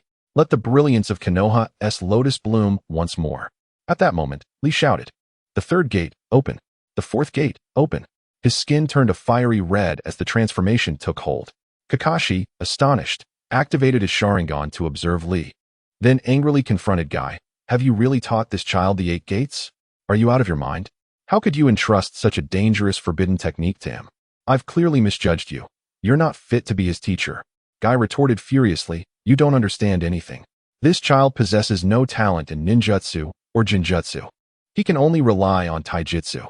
Yet he works tenfold harder than anyone else to catch up. Yet he never relinquished his resolve. Shaoli, a prodigious talent in his own right, was not the conventional genius. Rather, he embodied a diligent genius. At that moment, all those possessing ocular techniques gazed in astonishment at Shaoli. Enduring excruciating agony, Shaoli declared, not enough. This is insufficient to contend with Naruto-kun. Fifth gate, open. Upon unlocking the fifth gate, Shaoli immediately launched an offensive against Naruto. Naruto, filled with admiration, responded, come on, Shaoli, let me witness your unwavering determination. In an instant, Shaoli vanished from Naruto and Appo's sight, prompting Naruto to sense imminent danger and swiftly utilize the Flying Thunder God technique to evade. Consequently, the spot where Naruto had stood was obliterated, leaving a massive crater, while Shaoli's figure flickered momentarily before disappearing once more. Naruto contemplated that even if his Flying Thunder God surpassed Shaoli's speed, his body could not keep pace. Thus, he resolved to confront the situation head-on. At that very moment of distraction, Shaoli charged at Naruto once again. Naruto narrowly dodged Shaoli's flying kick using the Flying Thunder God technique, stating, Shaoli, I greatly admire your tenacity. Allow me to demonstrate the true power of the Uzumaki clan. With that, he unleashed the sealing technique, 8 trigrams locking heaven formation. Instantly, 8 colossal chains erupted from within Naruto's body, branching out into countless smaller chains, forming a gigantic hexagram. This technique was a fusion of the Uzumaki clan's 8 trigrams sealing and his past life's insights into hexagonal patterns. As Naruto activated his self-created 8 trigrams locking heaven formation, the spectators were left in awe of his technique. Meanwhile, Shaoli had already breached the hexagram, and a multitude of chains surged toward him. Although Shaoli moved with remarkable speed, he was ensnared by one of the chains, which quickly led to him being bound by several others, yet he continued to struggle. Naruto formed another hand seal, proclaiming, sealing technique, 8 trigrams transformation of the 4 symbols, locking dragon heaven formation. Instantly, the chains morphed into an Eastern divine dragon, ensnaring Shaoli tightly. The sealing power of the chains suppressed all of Shaoli's chakra, rendering his 8 gates sealed. Consequently, Shaoli succumbed to unconsciousness. Kai hurried to Shaoli's side, while Naruto dispelled the sealing technique, feeling an overwhelming fatigue wash over him. Fortunately, Kakashi swiftly appeared beside Naruto to support him. Kakashi, concerned, inquired, Naruto, are you alright? I'm fine, just drained from chakra exhaustion. I'll recover shortly, Naruto assured him. Kakashi nodded and turned to Kai, who had already lifted Shaoli and laid him on a stretcher, his expression filled with worry. Naruto reassured Kai, Kai-sensei, Shaoli will be fine. His chakra is merely sealed. I will restore it shortly. Relieved, Kai expressed his gratitude to Naruto before departing with the medical personnel. At that moment, the swift voice of the moonlit wind declared, the first match goes to Uzumaki Naruto. Friends of Naruto, well liked by the crowd, erupted in cheers. After Naruto exited the arena, the electronic board flickered once more, eventually settling on the name Gaara, who was to face a kunoichi from the land of rain named Chiho Ryuin. Yukimune announced. The second match, Gaara versus Chiho Ryuin. As soon as the announcement was made, Gaara appeared on the battlefield, his gourd slung over his back, his icy gaze fixed on Chiho Ryuin as he remarked, I hope you can provide me with the thrill of killing you. Chiho Ryuin eyed Gaara warily as he initiated the assault. From Gaara's gourd emerged a torrent of sand that surged toward her. After narrowly evading several waves of sand, Chiho Ryuin threw a few kunai imbued with explosive tags. The kunai were halted by Gaara's sand, resulting in a massive explosion. As the dust settled, Chiho Ryuin beheld Gaara enveloped in a protective cocoon of sand, entirely unscathed by the detonation. Gaara continued his relentless assault with his sand, forcing Chiho Ryuin to evade his attacks, which, fortunately for her, were not exceedingly swift. Meanwhile, Naruto, observing from the stands, remarked, "Gaara is truly merciless. It's just a match, and he is going all out." Suddenly, a shadowy Naruto interjected, "I quite admire Gaara's demeanor. It's sufficiently cold and ruthless. Haha, that woman, Chiho Ryuin, will soon find herself slain by him. How exhilarating." Naruto retorted, "You really are a creep, rivaling Orochimaru." The shadowy Naruto replied, "You simply don't understand. Human suffering and despair are my greatest pleasures. Hurry, Gaara, make her scream. I can hardly wait to hear her cries and witness her blood." Ah, what a magnificent spectacle. At that moment, a more benevolent Naruto interjected, "Although I don't wish to dampen your spirits, I doubt you'll hear her screams or see her blood." The shadowy Naruto, perplexed, inquired, "Why not? I know Gaara's character well. He wouldn't let that woman escape." The benevolent Naruto explained, "Indeed, Gaara would not let her go. But have you forgotten one thing?" The shadowy Naruto asked, "What thing?" The benevolent Naruto replied, "Gaara enjoys burying his victims alive. If he does so, you won't witness her suffering or hear her cries. Quite unfortunate, isn't it?" The shadowy Naruto was momentarily taken aback by the benevolent Naruto's words, nearly choking on his indignation at such an annoyingly pessimistic perspective during Naruto's most joyous moment. Just as the shadowy Naruto was about to retort, Naruto interjected, "Could you both be quiet? You're not just creeps, you're also incessant chatterboxes. Can't we just watch the match in peace? Enough with the needless talk." The two immediately fell silent. Chiho Ryuin, having evaded Gaara's onslaught once more, formed hand seals and declared, "Water style, hidden mist technique." A thick fog enveloped the arena, obscuring the spectator's view. With his Byakugan activated, Naruto spotted Chiho Ryuin maneuvering behind Gaara. She formed more seals and unleashed, water style, water sticky mouth technique. A viscous liquid spewed forth from her mouth, ensnaring Gaara. Chiho Ryuin, feeling a surge of hope, murmured, "Is it over?" However, her focus on Gaara left her unaware of the sand stealthily creeping toward her feet. By the time she realized, the sand had already ensnared her legs. The sand, previously scattered, now converged on her with fervor. In desperation, Chiho Ryuin formed hand seals and shouted, "Water style, water chaos waves." She expelled a series of water columns to repel the advancing sand, but the sheer volume proved overwhelming, ultimately binding her. Meanwhile, Gaara emerged unscathed from the water sticky mouth technique. Chiho Ryuin gasped, "Impossible. You can't escape from that technique." Gaara, with a cruel smile, replied, "My sand protects me automatically. You have not provided me with the thrill I seek. Killing you would not affirm my existence and would hinder my ability to pursue those I truly wish to kill." With that, he cast a menacing glare toward Naruto. The shadowy Naruto chuckled, "It seems his target is you." Naruto responded, "It's of no consequence. I have been looking for him as well." The shadowy Naruto fell silent, finding Naruto's response rather dull. Gaara, gazing down at Chiho Ryuin, who was now fully ensnared by sand, raised his hands and pressed them to the ground, tauntingly declaring, "Desert funeral."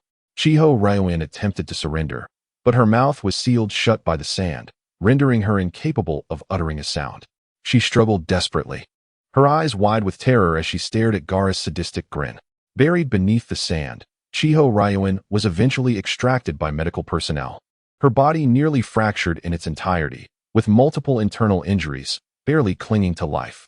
As she had not succumbed to death, Gaara's actions were deemed within the rules, and Yukimun announced Gaara as the victor. After casting a cold glance at Naruto, Gaara exited the arena. Once Gaara departed, the electronic board flickered once again, revealing the next match, Hyuga versus Inuzuka Kiba. Yukimun announced the third match, Hyuga against Inuzuka Kiba. Hinata, upon seeing Kiba face Niji, cautioned him, "Kiba, Niji is very strong. If you can't hold your ground, surrender immediately." Kiba, brimming with confidence, replied, "Hinata, you need not worry for me. I am not so easily defeated." At that moment, Sakura interjected, "Kiba, Your current strength is impressive, but facing Hyuga Niji might be a bit premature. If you find it too challenging, do surrender. Kiba, taking Sakura's words to heart, nodded solemnly. I understand, Sakura-sensei. However, surrendering without a fight is out of the question.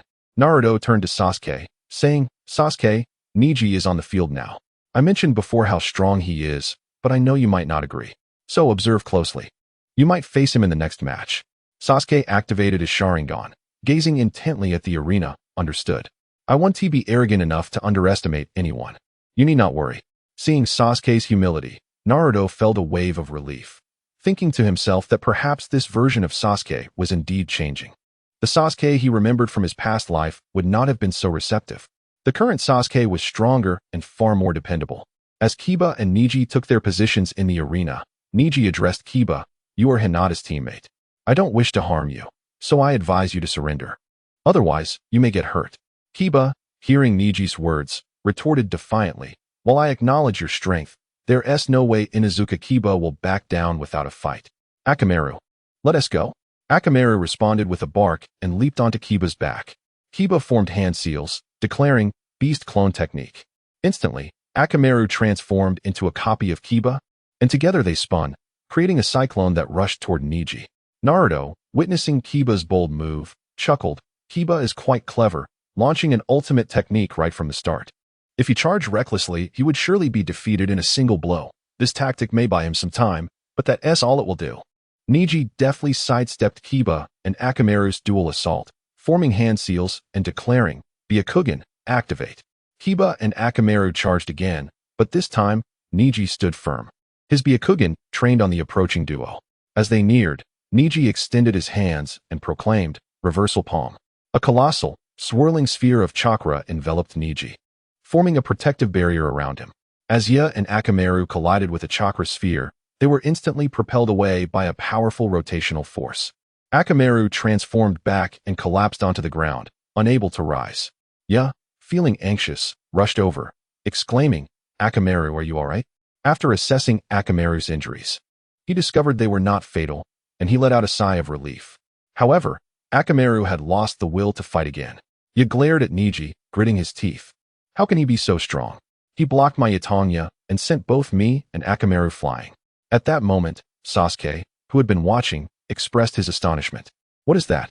It and Appos, incredibly powerful, and my Sharingan can and Appos, to even replicate it. Naruto chuckled, Sasuke, you might as well give up on copying Niji and Appos. Jutsu, it and Appos, simply unreplicable.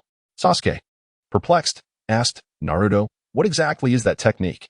Naruto replied, it's the absolute defense known as Kaiten, passed down through the Hyuga clan. It can only be used with the Byakugan. Sasuke, still confused, remarked, but I've never seen you or Hinata use it. Naruto, somewhat helpless, responded, I haven't learned it. As for Hinata, she probably just mastered it recently, so it's natural you haven't seen it. Sasuke was surprised, you haven't learned it either? Naruto nodded, indeed. I've been focused on developing my own jutsu, which you just witnessed. As for taijutsu, I haven't taken it seriously. I plan to address that once my jutsu is complete. Sasuke nodded in understanding. Meanwhile, Ya, undeterred, formed hand seals and lay on the ground, declaring, four-legged technique. His hands and feet sprouted sharp claws. He charged at Niji with incredible speed, but was once again sent flying by Niji's Kaiten. Niji looked down at the fallen Ya and stated, I told you, it is impossible for you to defeat me. I advise you to surrender. That would be the wisest choice. Struggling to his feet, Ya stubbornly replied, I told you I will not surrender. He then charged at Niji once more. Niji, seeing Ya rush towards him again, sighed, if that and Appos, the case. I will not hold back any longer. 8 trigrams, 64 palms. Hinata, witnessing Niji assume the stance for the 8 trigrams, panicked. Ya, quickly surrender. Niji, stop. However, Ya had already entered Niji's 8 trigrams range. Naruto sighed. Here it comes, Ya has lost. Sasuke concurred. Yes, rushing in like that. Even you and I wouldn't fare any better. Niji coolly stated, you have entered my 8 trigrams range. There is no escape.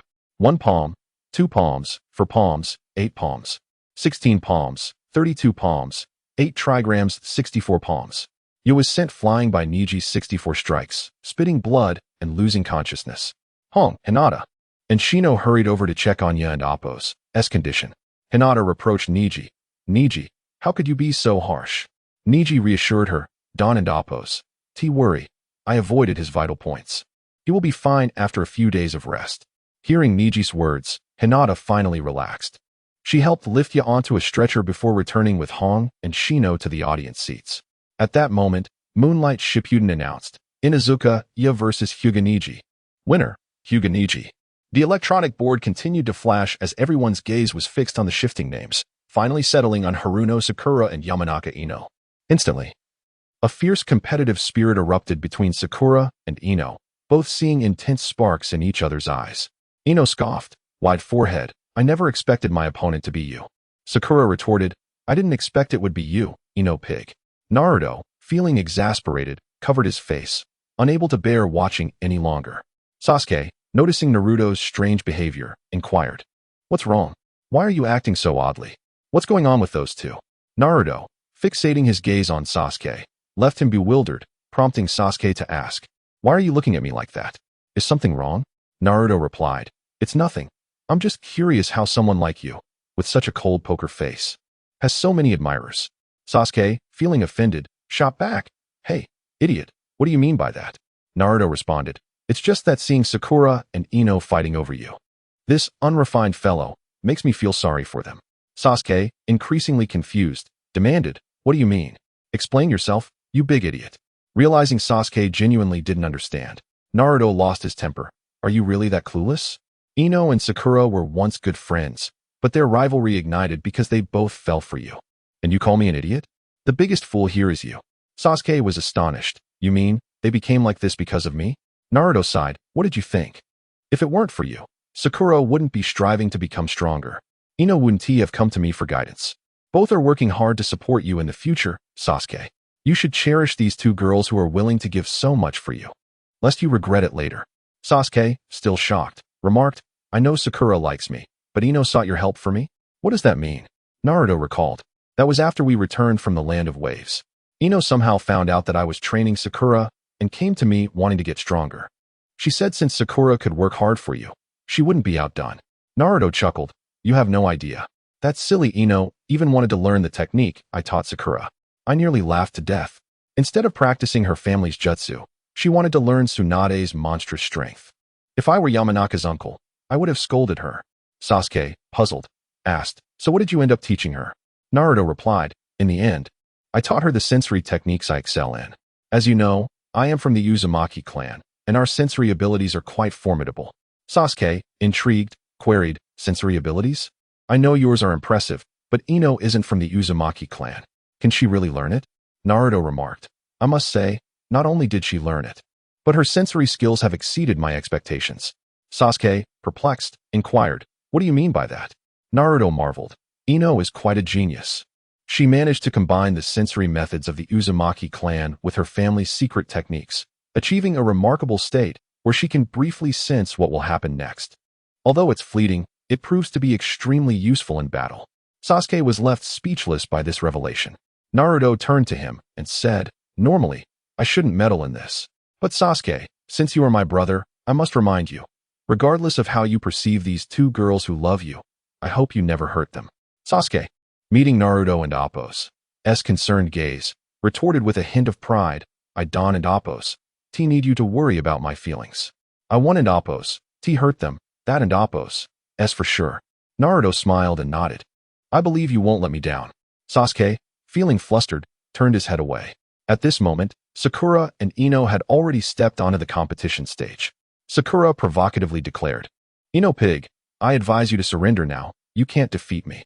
Hurry and give up, or I'll knock you out of the arena with one punch. Ino shot back, wide forehead. You're the one who should surrender so I don't make you cry. Moonlight Shippuden, seeing both competitors on stage, announced, The match begins. As the moonlight swiftly heralded the commencement, Sakura took the initiative to launch an attack. In a flash, she darted beside Ino and delivered a punch aimed at her abdomen. Just as Sakura's fist was about to make contact, Ino deftly retreated 2 steps, narrowly evading the blow, and countered with a strike towards Sakura's midsection. Fortunately, Sakura's reflexes were equally sharp, and she successfully blocked Ino's punch.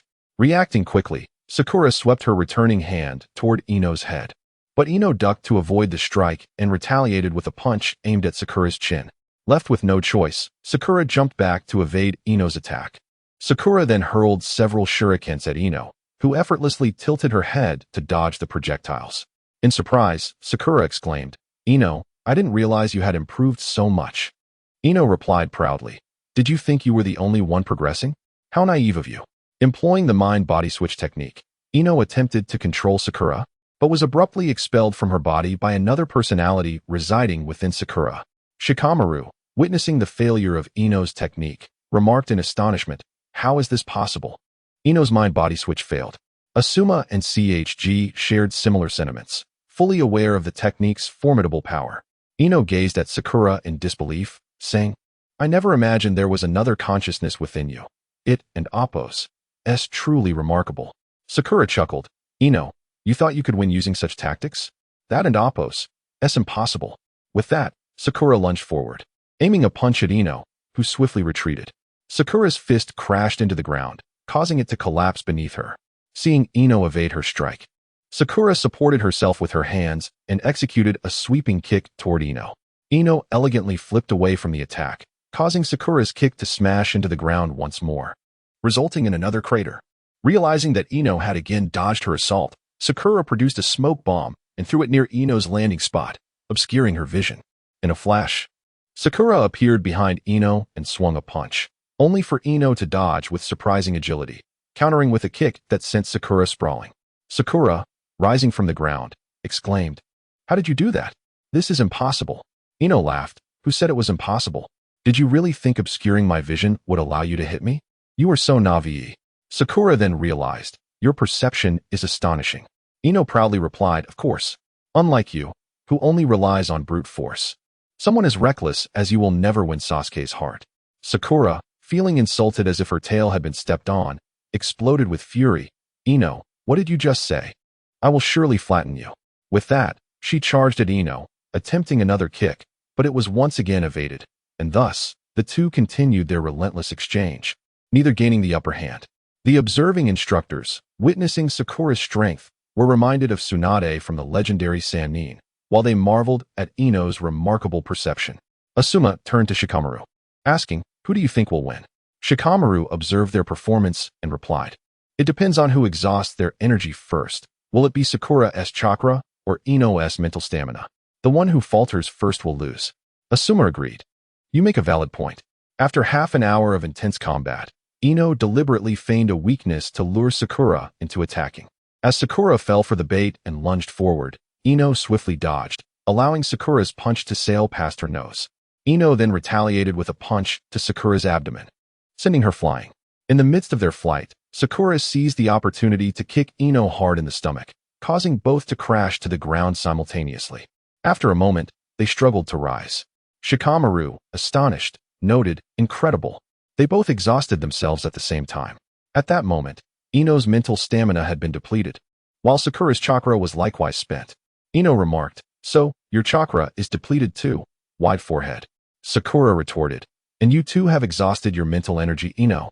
Both simultaneously threw kunai, which collided mid-air and ricocheted, followed by each landing a punch on the other's face, resulting in them both collapsing to the ground. As the moonlight swiftly declared both fighters disqualified, Naruto noticed Sasuke teleporting to the arena. A subtle smile crept upon Naruto's lips. Sasuke approached Sakura, who was about to speak, only to be swept up in his embrace as he teleported them to a bench outside the arena. Ino watched this unfold, her expression instantly filled with despondency. Beside Asuma, Shikamaru commented, "What a hassle. I will bring her back." At that moment, Asuma stopped him, and just as Shikamaru was about to inquire about Asuma's hesitation, Sasuke reappeared in the arena, causing Shikamaru to smirk slightly.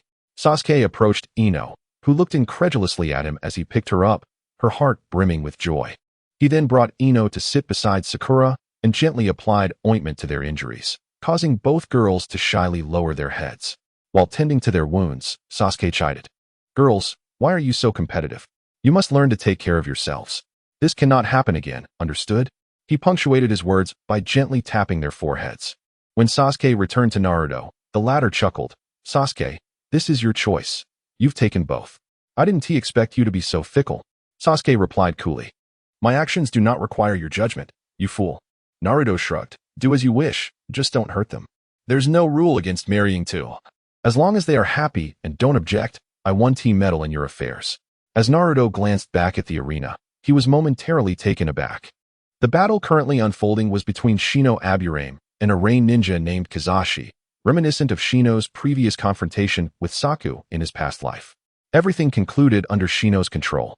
When the moonlight announced Shino's victory, Naruto remained in a daze. Curious, Sasuke asked, "What's wrong, idiot? Is something strange happening?" Sasuke had noticed Naruto's unusual demeanor, but had refrained from asking until now. Coming to his senses, Naruto replied, "It's nothing. Perhaps I was overthinking things." Noting Sasuke's lack of concern, he felt relieved. At that moment, the electronic board displayed Shikamaru's name alongside a rain ninja named Chishin, causing Naruto's curiosity to intensify. He felt an odd sense of forgetting something, as the battle between Shikamaru and Chishin struck a familiar chord, culminating in Shikamaru's shadow imitation technique overpowering his opponent. The feeling of having forgotten something only grew stronger. It wasn't until Tintin faced Temari and witnessed Tintin's weapon being blown away by Temari's fan that Naruto finally grasped the source of his unease. At that moment, a voice whispered in his mind, "It is historical inertia." Surprised, Naruto echoed, "Historical inertia?" Sasuke, intrigued by Naruto's exclamation, asked, "What is that about?" Coming back to reality, Naruto quickly explained, "It's nothing. I was just rambling." Sasuke, unimpressed, retorted, "You idiot." With that, Sasuke resumed his focus on the match, and Naruto, relieved that Sasuke had not questioned him further, quietly exhaled. At this moment, the benevolent Naruto continued, "This is quite normal. History will progress along its fixed connections. Although you have altered a portion of the timeline, you cannot change everything. History will self-repair certain events that have not been modified and those that are destined to occur." Intrigued, Naruto inquired, "What do you mean by that?" The shadowed Naruto interjected, "You foolish child. What he means is that history resembles countless straightened ropes, all advancing along this singular thread. By altering the direction of a few ropes, you have caused some changes in history. Yet those that remain unchanged will continue on their original path. The ropes you have pulled aside have merely shifted, they cannot entirely deviate. Just as Hinata will eventually marry you, even if she undergoes many changes now, as long as you do not interfere with that particular thread, she will still end up with you." Naruto then grasped the meaning and replied, "I understand now. Thank you for explaining it to me." The shadowed Naruto, with a haughty snort, fell silent. The benevolent Naruto smiled and advised, "No matter how history transforms, simply follow your heart's desires." Naruto acknowledged, "I understand." The benevolent Naruto also became quiet. Ultimately, the match between Tintin and Temari concluded with Tintin's defeat. At this juncture, the electronic scoreboard displayed the names of Uchiha Sasuke and Chie Akimichi. Sasuke remarked to Naruto, "I'll be right back." Naruto replied with a grin, "Good luck. Just don't trip in the gutter." Sasuke retorted, "You're such a jinx," before leaping onto the field, followed by Chie. The announcer, Moonlight Breeze, declared the match to begin. Sasuke swiftly formed hand seals and unleashed Earth Style and Lightning Cutter, instantly appearing behind Chie. Before Chie could react, Sasuke pierced his shoulder with the Lightning Cutter and kicked him away. Naruto, astonished, murmured, "Sasuke is ruthless." At that moment, Sakura and Ino, returning from the resting area, erupted in cheers for Sasuke's performance.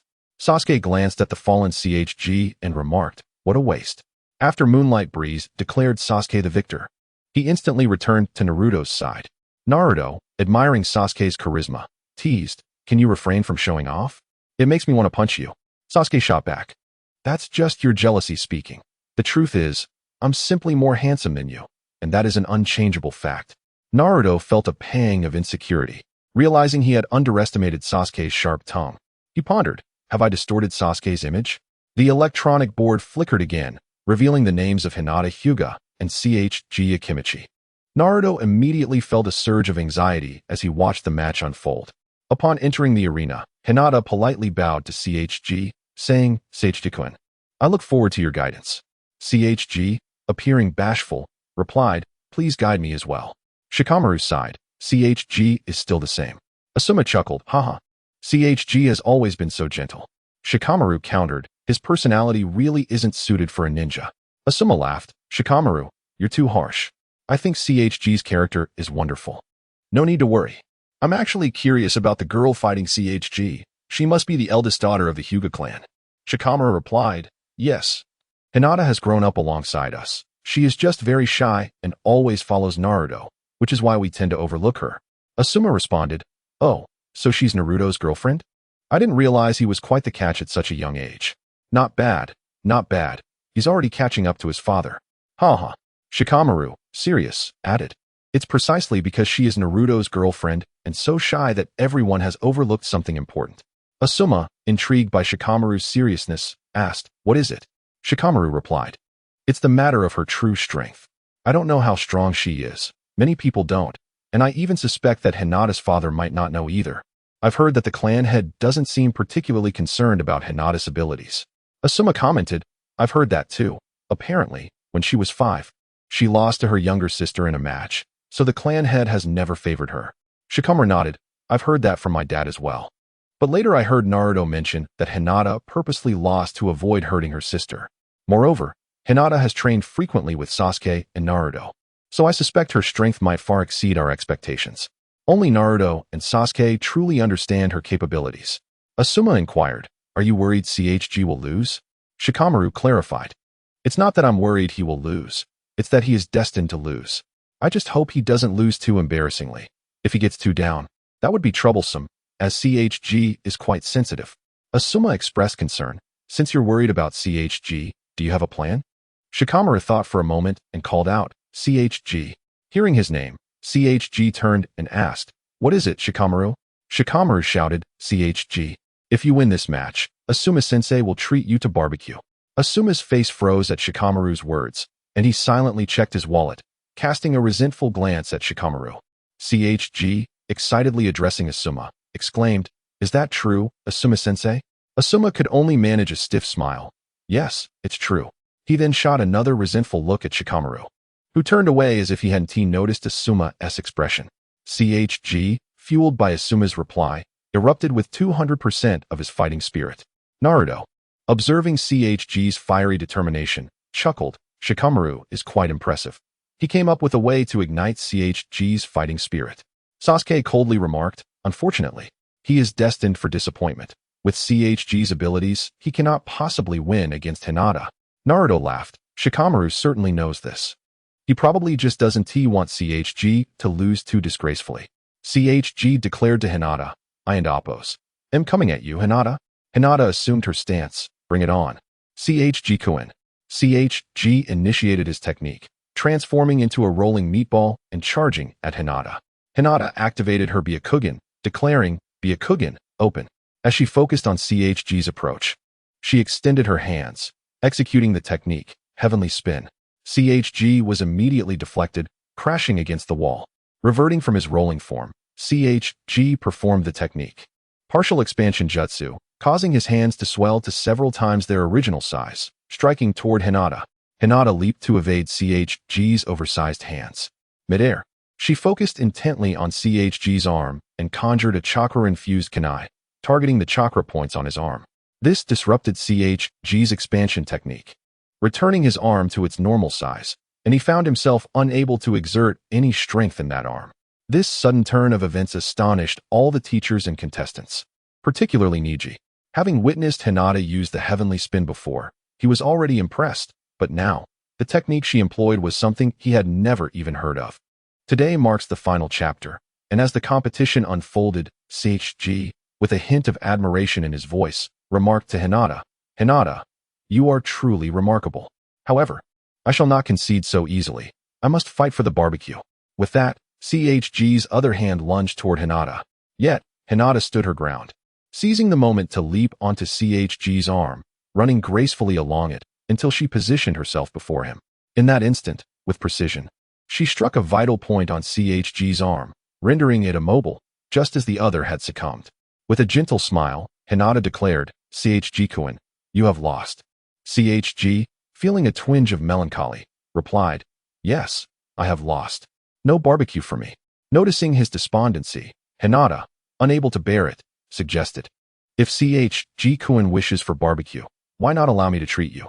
CHG's face brightened at Hinata's offer. Really? Hinata. Hinata nodded with a smile, affirming, yes. I will treat you, CHG-kun. CHG, uplifted by her confirmation, leaped with joy, only to be shadowed by a sudden bout of gloom. Observing his change in demeanor, Hinata inquired, CHG-kun, what troubles you? It's nothing, CHG replied. I am delighted by your offer, but what about Shikamaru and the others? I think it might be better not to. It was as if he had made a painful decision. Hinata, ever optimistic, reassured him, that's no issue. We can invite them along. We can all celebrate together for participating in the CH-NIN exams. Upon hearing Hinata's suggestion, CHG's spirits lifted once more. Their companions, touched by CHG's gentleness and Hinata's kindness, felt a wave of warmth. Shikamaru, bemused, remarked, I am utterly defeated by CHG. After a moment of reflection, he added, Asuma-sensei, you were right. We should let CHG retain his tenderness. As the moonlight briskly declared Hinata the victor, she and CHG exited the arena. Naruto approached Hinata. Beaming, congratulations, Hinata. Thank you, Naruto-kun, she replied with a smile. Naruto then turned to CHG, CHG, after the match, are you hungry? Here, take this. He tossed a bag of chips to CHG. CHG caught the chips, grinning, Naruto, you truly understand me. You always bring me chips. Naruto chuckled, of course. You haven't forgotten how many chips you stuffed in my space, have you? Sometimes I wonder if you treat my space as your chip storage. CHG laughed. Don't mind me. Here, have this last chip. No thanks, Naruto replied, you enjoy it. Hinata and I have something to attend to, so we'll be leaving. With that, Naruto handed CHG 2 more bags of chips. The final match pitted Kankuro against Kenji Misumi. In a manner reminiscent of Naruto's past, Kankuro emerged victorious, bringing the tournament to a splendid conclusion. Moonlight swiftly announced, for the third round of the exams, we have 9 participants. Naruto Uzumaki, Gaara, Neji Hyuga, Shino Aburame, Shikamaru Nara, Temari, Sasuke Uchiha, Hinata Hyuga, and Kankuro. The third round will take place in 1 month, attended by the feudal lords of various nations. The format will be a knockout tournament. Contestants, please draw your lots. Naruto drew number 9. Moonlight then instructed, please hand me your drawn numbers. After recording them, he stated, now, I will announce the match order. First, Hinata Hyuga, number 1, versus Neji Hyuga, number 2.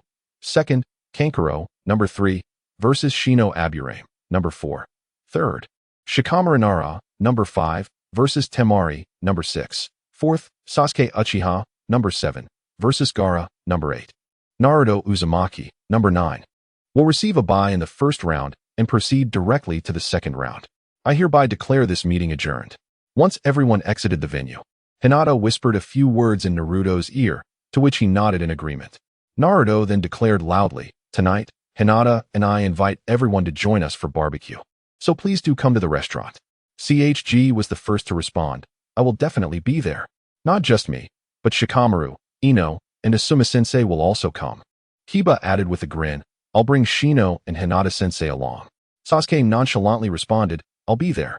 Naruto nodded and approached Neji, asking, Neji, you two will come, right? Before Neji could respond, Tintin interjected cheerfully, we will be going back, Naruto. After seeing Neji nod, Naruto smiled, then I shall wait for you.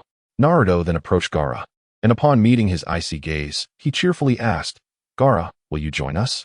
The atmosphere fell silent at Naruto's invitation. Temari and Kankuro exchanged anxious glances, fearing Gaara might react violently.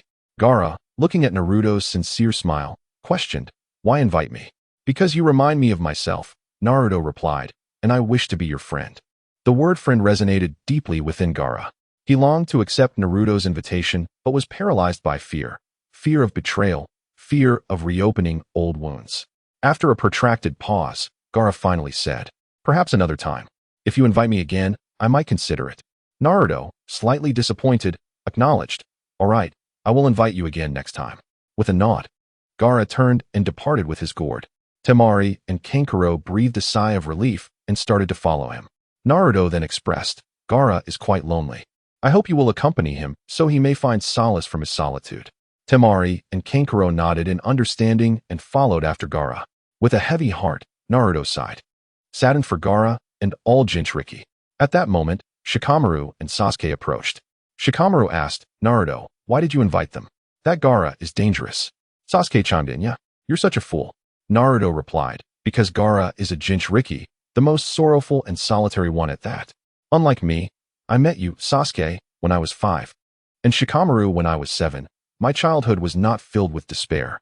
But Gaara has lived in pain, loneliness, and sorrow. I want to change that. I don't want him to continue sinking into despair. Understanding dawned upon Shikamaru and Sasuke as they listened to Naruto's heartfelt description of Gaara. Sasuke remarked, another victim of this world's hatred and sorrow. Naruto nodded, indeed. All Jinchuriki share this fate. They are wielded as weapons, victims of hatred and sorrow. It is essential that we strive for peace so that both the tailed beasts and their hosts can be liberated from human animosity. Shikamaru responded, though this has been our wish since childhood, I still lack confidence in our ability to achieve it. Naruto chuckled, if it were easy, why would you need Shikamaru's intellect? Sasuke's decisiveness, or my leadership skills? Shikamaru, have faith in yourself, and in Sasuke and me, we will succeed. Shikamaru replied with a smile, there's no need for you, Naruto, to worry about me. I was merely reflecting for a moment. Now, aren't you and Hinata supposed to be hosting? You should go and make arrangements. If Choji doesn't get his barbecue tonight, you'd better prepare for his wrath. Prompted by Shikamaru's reminder, Naruto exclaimed, right, the barbecue. I'll go and book a table with Hinata. You two carry on. With that, he dashed off to find Hinata. Sasuke shook his head at Naruto's hasty demeanor, saying, what a fool. He is always so reckless. Shikamaru chuckled, indeed. Yet it is precisely this trait of his that inspires us to strive for him. Isn't it? After a moment's contemplation, Sasuke agreed, you have a point. Shikamaru reflected, there is a certain charm about Naruto. A compelling allure that makes one want to assist him in realizing his dreams. He unites everyone around him, rallying them toward a shared goal, even if that goal seems distant. Yet, one cannot help but believe he will achieve it. Sasuke echoed his sentiment, indeed. It is this very quality that made me abandon my original intentions and choose to trust him. Shikamaru, aware that Sasuke referred to his brother, recognized that Sasuke was reluctant to discuss it. Thus, he skillfully shifted the topic. Sasuke, it seems you have captured the affections of both Sakura and Ino. I never imagined you to be such a flirt. Although Sasuke understood that Shikamaru was attempting to divert the conversation, the mention of this particular subject left him feeling unappreciative. He responded coldly, what is it to you? Seeing Sasuke's sudden chill, Shikamaru realized he had broached an inappropriate topic and began to sweat nervously. And no, as long as you are happy, that's all that matters. I have things to attend to, so I'll take my leave. With that, Shikamaru hastily exited. As Sasuke observed Shikamaru's hasty retreat, his thoughts drifted back to Sakura and Ino. Glancing up at the setting sun, the golden rays painted his face, and a subtle smile graced his lips. After Naruto and Hinata had arranged all the details for their dinner at the barbecue restaurant, he broke up with Hinata. Upon returning home, he found Kakashi and Karui waiting at his doorstep. Seeing Karui's pitiful expression, Naruto realized that the matter he had entrusted to Kakashi remained unresolved. With a stern expression, he approached them and said, let's discuss this inside. Naruto opened the door and entered with a darkened mood. Kakashi sighed at Naruto's gloomy demeanor and said to Karui, you can go in now. Naruto sat on his bed while Kakashi casually pulled up a chair, and Karui stood beside Naruto. With a frown, Naruto inquired, what is going on? Is it true that the Third Hokage refused Karui's residency in Konoha? Kakashi replied, not exactly. When I first brought Karui to him and explained the situation, the Third agreed. However, after the tournament, he summoned me again. Naruto raised an eyebrow. Oh, so there was a change of heart? Kakashi nodded. Yes, the people from the grass village approached the Third Hokage, claiming Karui is one of their ninjas, and they requested her return. Naruto, puzzled, remarked, though the old man has a weakness for women, he is not the type to shy away from confrontation. Why would he acquiesce to their demands? Don't tell me he fears offending them. Kakashi's expression darkened. Only Naruto would dare speak so of the Third Hokage in Konoha. Ignoring Naruto's disrespectful tone, Kakashi explained, the Third would never concede to their unreasonable demands. However, they threatened to spread rumors that Konoha is unlawfully detaining their ninja if we did not return Karui. Considering Konoha's reputation, the Third had no choice but to relent. Fuming at Kakashi and Appo's words, Naruto shouted, all for the sake of some trivial reputation? This is absurd. I bet Danzo and those two advisors are involved in this. Kakashi could only nod in resignation at Naruto's fury. Suppressing his anger, Naruto smiled and said, All right, Kakashi-sensei, I understand. I'll take care of this matter myself. Those old geezers are just getting more backward with age. I'll handle it. Kakashi, anxious, warned, Naruto, please don't do anything reckless. Naruto replied with a grin, Kakashi-sensei, I am not so impulsive.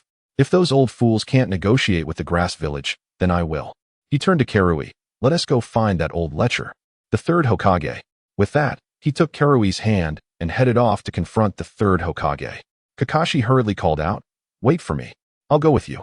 He quickly followed Naruto, concerned that Naruto might speak indiscreetly before the third and the two advisors. Arriving at the Hokage tower, they announced their presence and entered, with Naruto holding Karui's hand. Kakashi sighed, observing Naruto's aggressive demeanor, and followed them inside. The third Hokage, noticing Naruto's fierce expression, anticipated trouble and sighed, Naruto, what is so urgent that you sought me out? Naruto glanced around, noting that in addition to the third Hokage, the two advisors and Danzo were present, indicating they had been waiting for him. He took a moment to compose himself and stated, Hokage-sama, I wish to understand why you cannot allow Karui to remain in Konoha. Out of respect for you, I thought it best to clarify this matter. The third Hokage sighed again, replying, it is not that I do not wish for her to stay, but she is a ninja of the grass village. We cannot simply disregard their requests without consequence. Forcing her to remain would tarnish Konoha's reputation. Naruto scoffed, old man, you would sacrifice Karui's safety for the sake of a mere reputation? You would send her back to a place that is hell for her? At this moment, one of the advisors, Shikaku, rebuked, Naruto Uzumaki, watch your tone. Kakashi quickly intervened. Shikaku-sama, please do not be angry. Naruto is still just a child. Shikaku retorted, Kakashi, be quiet. Naruto added, Kakashi-sensei, this is my issue. Kakashi felt caught in an awkward position, feeling uncomfortable. Naruto pressed on, my attitude may be brash, but you all are only considering Konoha's interests, which is understandable. However, you must remember that Konoha was established to provide a safe haven for the vulnerable. What you are doing now contradicts that purpose. The third Hokage sighed, you are correct. Naruto, the first Hokage intended for Konoha to be a place of safety. However, if we disregard our image, it could lead outsiders to perceive Konoha as a tyrannical force, which in turn could incite hostility against us, potentially leading to war. Is that what you wish to see? Naruto retorted, in the end, you are more afraid of Konoha's reputation than concerned for Karui. The third Hokage sighed, Naruto, you must understand that all of this is for the sake of Konoha. Naruto replied coldly, it is not for Konoha. It is your incompetence, old man. If you cannot handle the grass village, then let me. I will speak with them and ensure that Konoha's reputation remains intact. The third Hokage asked in confusion, how do you intend to do that? Naruto confidently declared, I will approach them as the head of the Uzumaki clan. My mother was a princess of the Uzumaki clan, and as the last remaining heir, I believe this identity will grant me the authority to negotiate. Danzo and the advisors assumed that the third had informed Naruto of his heritage, so they were not surprised by Naruto's knowledge of his lineage. The third Hokage responded, that is indeed a position that would be difficult to oppose. If you wish to negotiate, I shall permit you to do so. He then instructed someone to call for the representatives of the grass village. At this moment, Kakashi leaned in and whispered to Naruto, how did you come to know that you were the heir of the Uzumaki clan? Naruto whispered back, I just guessed. I didn't expect to be correct. To be honest, I had no idea my mother was a princess.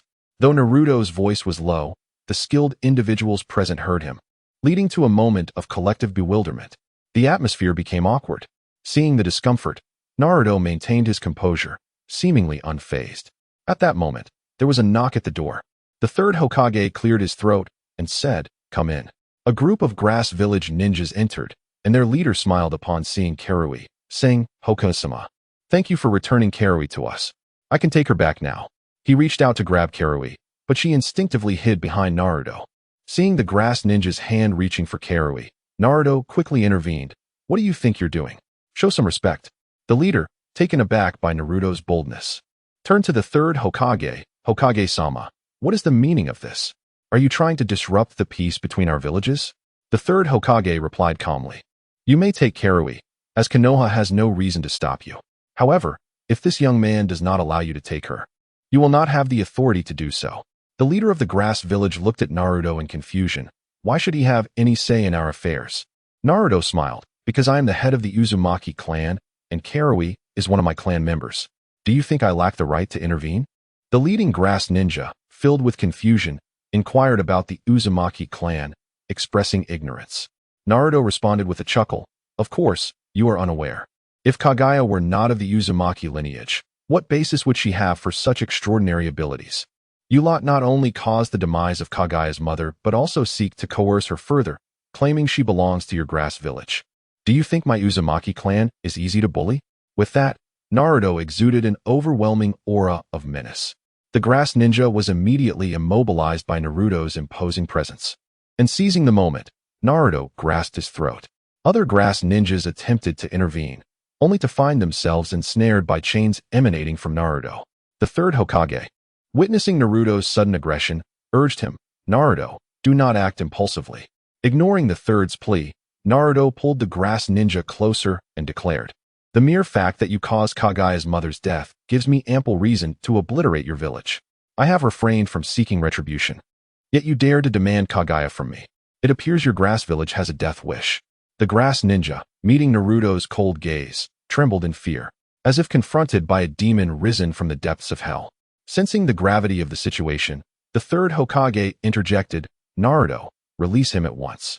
After a moment's hesitation, Naruto let go, allowing the grass ninja to scramble backward in terror.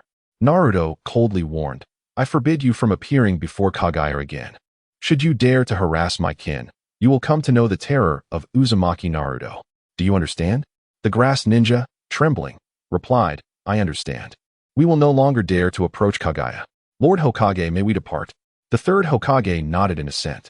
As Naruto retracted the chains, he added, if you contemplate any further mischief, I would not mind visiting your grass village. The entire shinobi world recognizes that I, Uzumaki Naruto, am beyond reproach. Do you comprehend? The leading grass ninja, quaking, responded, we would not dare. We know what we must do. Please rest assured, Chief Uzumaki. With that, they hastily retreated, fearful of Naruto's changing mood. After watching the grass ninjas flee, Naruto turned to the third Hokage and said, now that this matter is resolved, Kaguya and I shall take our leave. With that, he departed with Kaguya, his expression dark. The third Hokage, observing Naruto's discontent, could only sigh deeply. In response to the third's sigh, Kakashi offered consolation. Lord Third, Naruto is merely young and does not yet grasp your predicament. I believe he will come to understand in time. The third Hokage smiled faintly. Ah, Kakashi, do not comfort me. I know Naruto is genuinely disappointed in me. Allowing Kaguya to join Konoha was indeed a positive step, yet I chose to yield out of fear for Konoha's reputation. I fear I have let him down. At this juncture, Mito Hamura interjected, Hizashi, your choice was not erroneous. The third Hokage replied, was it truly not? Then why did Jiraiya and Tsunade leave Konoha? Did they not, like Naruto, become disillusioned with me? Alas, it seems I am indeed growing old. Once this exam concludes, I must step aside. It is time for the youth to take the mantle of Hokage. Tien expressed surprise. What do you mean? You intend to step down? Shizune echoed his astonishment. Indeed. If you resign, what will become of Konoha? Only Mito Hamura remained composed, inquiring, Hizashi, who do you intend to appoint as your successor? The third Hokage pondered briefly before replying with a smile. Let it be either Jiraiya or Tsunade. Shizune considered. They could indeed fill the role, but currently, both are absent from the village. Mito then noted, their absence is not the issue. The real concern is how you intend to persuade them to accept the position. You are aware that neither is particularly eager for the role of Hokage, especially Tsunade, given her aversion stemming from her brother's fate. Without addressing Mito's concerns, the third Hokage turned to Tien and asked, what is your opinion on me passing the position to Jiraiya or Tsunade? Tien replied nonchalantly, you have already reached a decision. Why seek my counsel? With that, Tien departed. The third Hokage sighed again, contemplating Tien's ambitions for the Hokage title. Recognizing that such radical thinking was not conducive to their current state of affairs, Shizune, observing the third's continued sighs, urged, Hizashi, you cannot afford to be concerned about Tien's feelings. You must resolve who will succeed you between Jiraiya and Tsunade. Mito added, indeed, Hizashi, you must prioritize this matter. The third Hokage chuckled, though I may be aging, I am not yet senile. I know where the priorities lie. As for appointing them as Hokage, I possess means to facilitate that, you need not worry. The two advisors felt reassured by the third's words. Turning to Kakashi, The third Hokage said, "All right, Kakashi. You may take your leave now. There is nothing pressing at the moment." Kakashi nodded. "Then I shall take my leave." Upon exiting the Hokage's office, he wiped the sweat from his palms and let out a deep sigh, murmuring, "Today was quite intense. My heart can hardly bear it." With a glance back at the Hokage's office, he vanished in a flash. Upon returning home with Kaguya, she spoke softly, "Naruto, did I cause you trouble? If so, I could just return with them." Understanding that he had frightened her, Naruto smiled and said, "What nonsense. I am merely upset with the third. It has nothing to do with you." Kaguya, uncertain, asked, "Is it truly not related to me?" Naruto reassured her, "It is indeed unrelated. From now on, you shall live peacefully in Konoha. No one will force you into anything you dislike." Kaguya hesitated. "Really? I can live with you in Konoha? I won't have to live in fear anymore? Is that truly possible?" Naruto affirmed, "Yes, it is." Upon hearing Naruto's confirmation, Kaguya burst into tears, overwhelmed with relief and joy. Naruto, recognizing her fear and helplessness, offered comfort. "Let it all out. Do not bottle it up inside. Embrace your true self and bid farewell to your past." Kaguya cried for a considerable time before her sobs subsided. Naruto, noticing her calm, asked, "Do you feel better now?" Kaguya nodded. "Yes, much better." Naruto smiled as he helped her into a chair. "Stay here for a moment while I freshen up. Then, I will take you out for barbecue. I have plans with my friends today, and I will introduce you. Soon, you will have many friends." With that, Naruto entered the bathroom and turned on the hot water. Warm water cascaded over Naruto's face, prompting him to recall the actions of the third Hokage. Though he felt a surge of anger, Naruto understood the third's predicament.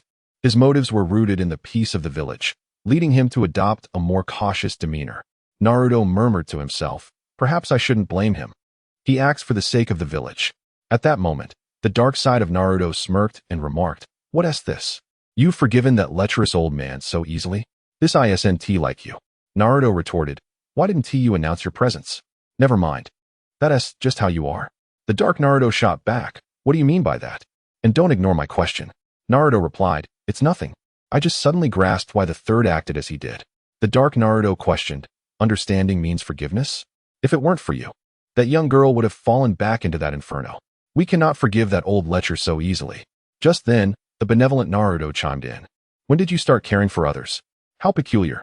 The dark Naruto angrily shot back, "Who says I care? That's ridiculous." The benevolent Naruto smirked. "Weren't you just worried about that girl named Karui falling into the fire? Now you're backtracking. What a dishonest fellow." The dark Naruto was rendered speechless, sputtering in indignation. You scoundrel, you treacherous, scheming fiend."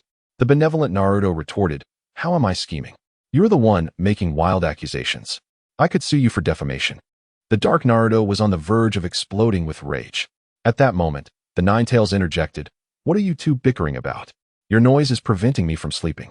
If you don't quiet down, I might just swallow the both of you." Both Narutos fell silent.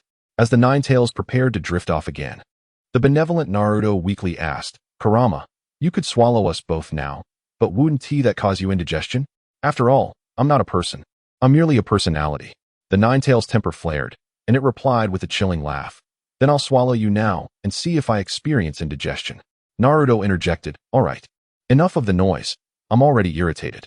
Instantly, all three voices hushed. After a moment, the benevolent Naruto spoke again. "In truth, the third isn't entirely at fault. Just forgive him. Besides, have you forgotten the purpose behind your creation of the seduction technique? You said you wanted him to bleed to death from his nose. Well, I've said my piece." With that, the benevolent Naruto quickly exited, fearing Naruto might devour him. Hearing this, Naruto pondered for a moment and chuckled, "Bleed to death? That's quite an idea. Euthanasia, indeed very humane. I like it." As Naruto envisioned the third succumbing to his seduction technique, Karui suddenly hugged him from behind. Startled, Naruto almost resisted, but upon recognizing her, he hesitated. He gently asked, "Karui, what's wrong? Is something the matter?" Karui replied softly, "Naruto, I'm still very scared. I fear this is all just a dream. If I wake up, I'll return to that hell. Only by holding you do I feel real." Noticing the bite marks on her arm, Naruto tenderly caressed the horrifying scars, imagining the terror Karui had endured in the grass village. He reassured her, "It's all right, Karui. No one will harm you anymore. I will protect you with all my might, so don't be afraid. Let us take a nice bath. Then I'll treat you to a meal." Gently releasing her grip, Naruto hurriedly fled the bathroom. The dark Naruto then reappeared, chuckling. Kid, you're quite fortunate.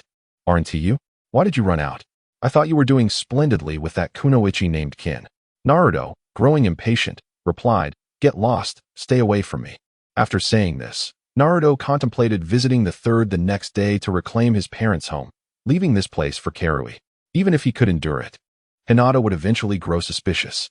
Tomorrow it is. If he refuses, I'll use my seduction technique to make him bleed to death. Speaking of the seduction technique, he realized he had only used it on Ebisu-sensei. The third had yet to experience it. It's settled then, regardless of whether that lecherous old man agrees or not. I must give it a try. Just then, Karui emerged from the bathroom, wearing one of the bathrobes Naruto had left behind. He said, Wait here. I'll buy you some clothes. With that, he leaped out the window. Karui felt a wave of disappointment wash over her as she murmured, Am I really that unappealing? As Naruto escaped through the window, he muttered, Damn it, why is my resolve so weak? He quickly made his way to a women's clothing store, transforming into a woman as he entered. He resolved to reclaim his house from the third the following day, solidifying his determination. When Naruto arrived at the barbecue restaurant with Karui, everyone else had already gathered. Kiba spotted Naruto and shouted, Naruto, over here. Why are you so late? We've been waiting for you. Kiba's shout drew everyone's attention to Naruto, who greeted him with an embarrassed smile. Sorry, I got held up with some matters. Kiba nodded and noticed Karui hiding behind Naruto. He inquired, Naruto, who is this? The others turned their gaze toward Karui, curious about her identity. Naruto smiled and replied, This is my friend, Karui. She'll be staying in our village from now on. Karui, say hello to my friends. They're all wonderful people. Karui timidly greeted Naruto as friends. Hello, I'm Karui Uzumaki. I hope to get along well with all of you. Her introduction caught Shikamaru's attention, who asked, Naruto, could she be your relative? You both share the Uzumaki name. Naruto chuckled, Shikamaru, you're quite perceptive. Karui simply introduced herself, and you figured it out. She is indeed my kin. We are both from the Uzumaki clan. Shikamaru inquired, I didn't realize you had relatives. But I heard from my father that the Uzumaki clan was wiped out, realizing he had spoken inappropriately. Shikamaru felt a twinge of regret, but was too curious to hold back. Noticing Shikamaru's apologetic demeanor, Naruto laughed heartily. No worries, Shikamaru. I don't mind at all. You're correct. The Uzumaki clan was indeed exterminated, but many of our kin remain scattered. My goal now is to reunite those who have been lost and bullied. Hinata approached Naruto, taking his hand, and said, Naruto-kun, I will help you. Touched, Naruto responded, Thank you, Hinata. The others expressed their willingness to assist Naruto in searching for the lost members of his clan, and he gratefully acknowledged each offer. While the gathering among friends was harmonious. In the next room, Kakashi wore a frown. Asuma asked, Kakashi, why the long face? Has something unpleasant happened? Kakashi sighed, It's nothing. I'm just worried about that rascal Naruto. He is always so reckless with his words. I fear he might land himself in trouble. Kakashi's thoughts drifted back to Naruto's confrontation with the third Hokage and the two advisors, leading him to sigh deeply once more. At this moment, the resentful Hondo, who had come with Hong, exclaimed, Why are you worrying about that brat? You should be more concerned about yourself. If something happens to you, he will be just fine. The teachers present detected the bitterness in Hondo's words, prompting Kakashi to ask curiously, Hondo, has Naruto offended you? The others looked at Hondo with similar intrigue. Realizing her slip, Hondo quickly stiffened and explained, No, that brat. Naruto, how could he offend me? You all know my temperament. If he dares to cross me, I would spare him. I merely thought, if he can handle Orochimaru, nothing should be too challenging for him. The other teachers accepted her explanation, though Hong remained skeptical, casting a doubtful glance at Hondo. Feeling uneasy under Hong's scrutinizing gaze, Hondo hastily suggested they eat to mask her inner turmoil. This action only intensified Hong's suspicions, but she decided it wasn't the right moment to confront her best friend and resolved to inquire later, anticipating unexpected revelations. With a mischievous smile, Hong directed her attention toward Hondo. Upon seeing that smile, Hondo's expression stiffened, realizing she had been discovered, which only deepened her grievances toward Naruto. She thought to herself, It's all that brat's fault. If only I could catch him off guard, I would make him pay dearly. Just then, while happily enjoying barbecue with his friends, Naruto felt a sudden unease, as if something ominous were about to transpire. Hinata noticed Naruto's change in demeanor and asked with concern, "Naruto-kun, what's wrong?" Naruto replied with a smile, "It's nothing, just my imagination, I suppose." Feeling warmed by Hinata's concern, he added, "Hinata, thank you for always caring about me. I feel like the happiest person in the world." Hinata, taken aback by Naruto's sudden affection, shyly lowered her head, her cheeks flushed. Naruto's fondness for her grew even stronger. At this moment, Kiba teased, "Naruto, Hinata, can you two stop being so mushy? Have you considered how we, your companions, feel? Most of us are still single, while you and Sasuke are the only ones acting so unrestrained." Sitting beside Sasuke, Sakura and Ino also lowered their heads, their faces flushed. Sasuke observed their reactions and calmly remarked, "Kiba, you're just jealous. Considering you're single, I won't hold it against you. After all, it's your own lack of ability." Naruto chimed in, "Sasuke's right. Kiba, that's jealousy you're feeling. It's unhealthy, you know? You need to work hard, or you'll be single for life. Girls don't like jealous boys. Right, Hinata?" Hinata instinctively nodded at Naruto's question. Kiba felt utterly defeated, crying out in despair, "Hinata, how could you say that too?" At this moment, Shino, with a serious demeanor, stated, "I believe Naruto and Sasuke are correct. Kiba, you are indeed jealous." Kiba, hearing Shino's words, felt another blow to his morale. Teetering on the brink of collapse, he slumped on the table.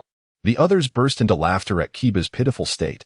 Meanwhile, sitting next to Naruto, Karen, witnessing the closeness between Naruto and Hinata, had initially given up on her feelings for Naruto. However, seeing Sakura and Ino beside Sasuke, she encouraged herself, thinking, "I can't give up. If Sakura and Ino can be with Sasuke, I can be with Naruto too. Don't be discouraged. Just make Naruto like you, and you'll be fine." If Naruto knew Karen's thoughts, he would certainly confront Sasuke about his flirtations and regret the words he had spoken to Sasuke earlier. As everyone finished eating, Naruto turned to Hinata and said, "Hinata, let me walk you home." Hinata nodded, "Okay, Naruto-kun." Naruto apologized to everyone. "Sorry, everyone. I'll take Hinata home first and be back shortly." The group expressed their understanding. Naruto led Hinata toward the Hyuga residence, and on the way, fearing Hinata might misunderstand, he willingly explained Karen's background and experiences. After hearing Naruto's words, Hinata asked, "So, are you planning to let Karen stay at your house?" Naruto nodded, "Yes. Tomorrow I'll go to the Third Hokage and reclaim my parents' house to let Karen stay in my current place." Hinata smiled and said, "Naruto-kun, you're truly kind. I'll come help you tomorrow." Naruto, feeling a bit embarrassed by Hinata's praise, replied, "It's nothing. I just can't bear to see Karen suffer any longer." Hinata smiled at Naruto's sentiment. After escorting Hinata back to the Hyuga residence, Naruto returned to the barbecue shop, where only Sasuke and Karen remained. Naruto approached Sasuke and said with a smile, "Thank you, Sasuke, for looking after Karen." Sasuke replied nonchalantly, "It's nothing." Naruto turned to Karen and said, "Karen, please wait a moment. I need to speak with Sasuke first. I'll be right back." Karen nodded, "Okay, you two talk. I'll wait here." After they stepped outside, Sasuke asked, "What is on your mind?" Naruto replied, "Sasuke, I want you to join me tomorrow at noon to learn summoning techniques from Hondo-sensei. It'll help you master Sage Mode quickly." Sasuke, puzzled, said, "Didn't we already agree on that? Is there something else?" Naruto continued, "Once you reach the Dairo Cave, you need to find some trustworthy snakes. Most snakes in the Dairo Cave are malevolent, so I wanted to remind you to choose wisely. Moreover, the White Snake Sage is quite wicked and cunning. Don't trust her easily." Sasuke nodded, "Got it. I'll look for trustworthy ones. Don't worry." After confirming Sasuke's understanding, he said, "All right, you can go now. I'll go pick up Karen." Sasuke nodded and left. After paying the bill at the barbecue shop, Naruto returned home with Karen. He took a blanket from the cupboard, spread it on the floor, and retrieved a set of pajamas from the new girl's clothing he bought. Handing them to Karen, "You'll sleep in the bed tonight. Go change in the bathroom." Karen bashfully took the pajamas and went to the bathroom, her heart racing. When she emerged in her pajamas, Naruto was already asleep on the floor. Bashfully, she approached him, observing his peaceful slumber, and felt a wave of shyness wash over her. Cautiously, she reached out to touch Naruto's fair cheek. He seemed to feel the tickle and turned his head, causing Karen to retract her hand in fright. Seeing that Naruto did not awaken, she shyly pulled back the blanket and crawled in beside him, wrapping her arms around him. She gently caressed his long hair. Gazing at his sleeping face, feeling an overwhelming sense of comfort and warmth. Laying her head on Naruto's chest, She listened to his heartbeat, experiencing an unparalleled happiness she had never felt before. A soft smile graced her lips as she drifted off to sleep peacefully. The following morning, Naruto awoke groggily, sensing something weighing down on him. As he touched the object, it felt soft and began to move at his touch. He even felt long hair. Opening his eyes, he looked down at his chest and saw Karen nestled against him, soundly asleep, with his hand resting on her back. Naruto thought to himself, "All right, I must have woken up incorrectly. This must be an illusion." Naruto closed his eyes once more, and after a while, he opened them again to find that, indeed, Cheyenne was sleeping soundly on him. With calmness, he gently removed her arms embracing him, ensuring she was comfortable before covering her with a blanket. And then he picked up his clothes and headed towards the bathroom. He thought to himself that he needed a shower to collect his thoughts, pondering the absurdity of the situation. At that moment, his dark alter ego emerged, commenting dismissively, "What is the fuss? She's just a woman." Naruto retorted, "Shut up and let me think in peace." The dark side fell silent. As he turned on the shower, letting cold water cascade over him, he replayed the events in his mind and eventually concocted a rationale. He murmured, "It must be that Cheyenne has a sleepwalking condition. I recall hearing that those who feel insecure often exhibit such behaviors during the night. Yes, that must be it." Just then, his light-hearted counterpart chimed in. "That excuse is rather contrived." Naruto, feeling as if someone had stepped on his tail, exploded in indignation. "What is wrong with my reasoning?"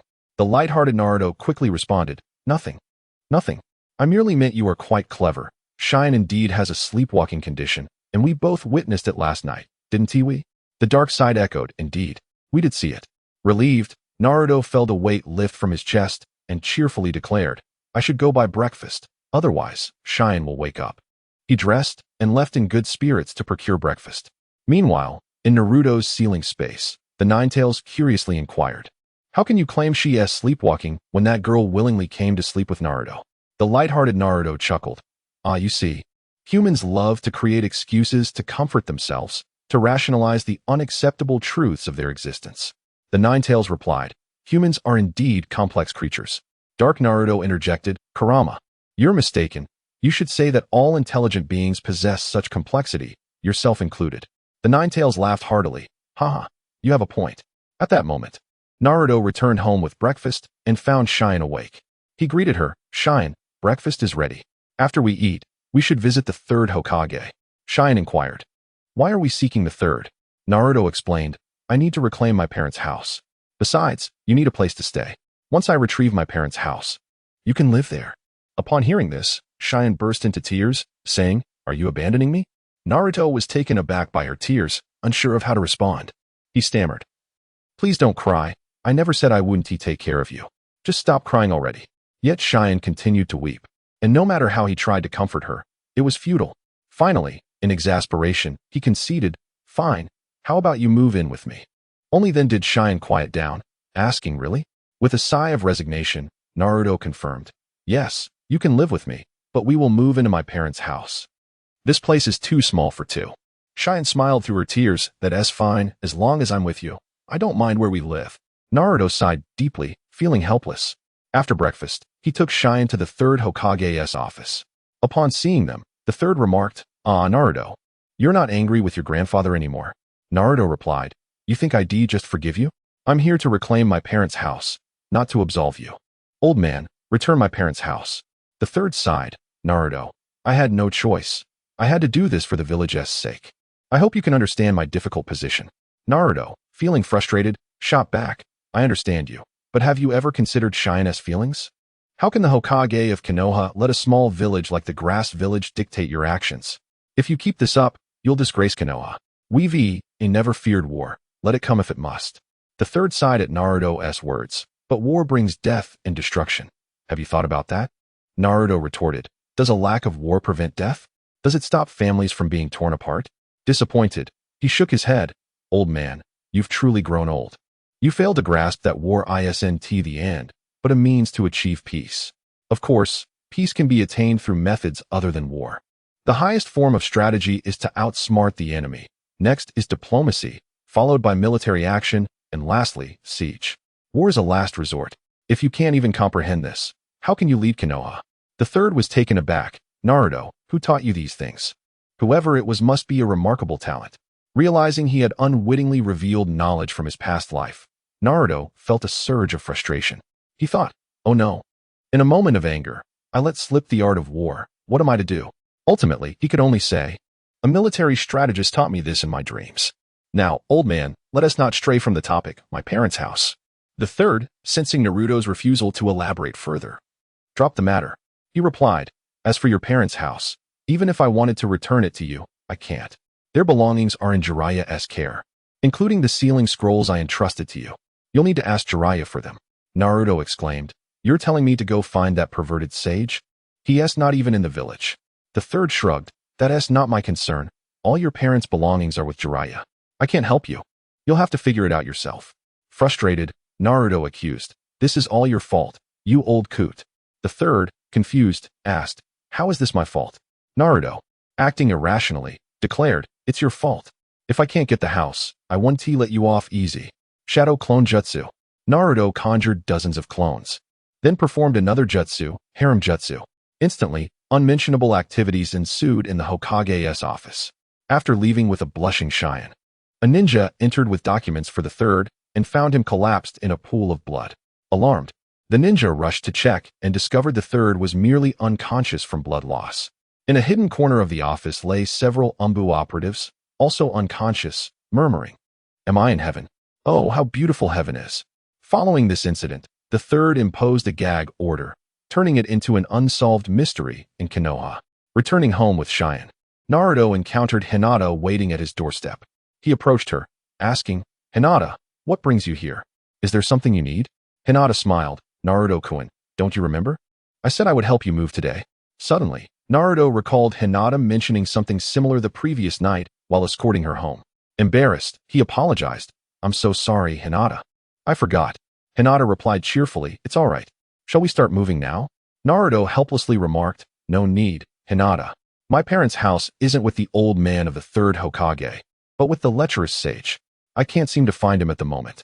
Hinata, with a hint of disappointment, replied, I see. Well, let me know when you plan to move next time. Naruto nodded, definitely. I'll call you for help, Hinata. This brought a smile back to Hinata's face. Hinata then said, since there's nothing pressing this morning, I'll take my leave, Naruto-kun. As she prepared to depart, Naruto suggested, Hinata, since we have some free time, how about we take a stroll in the park?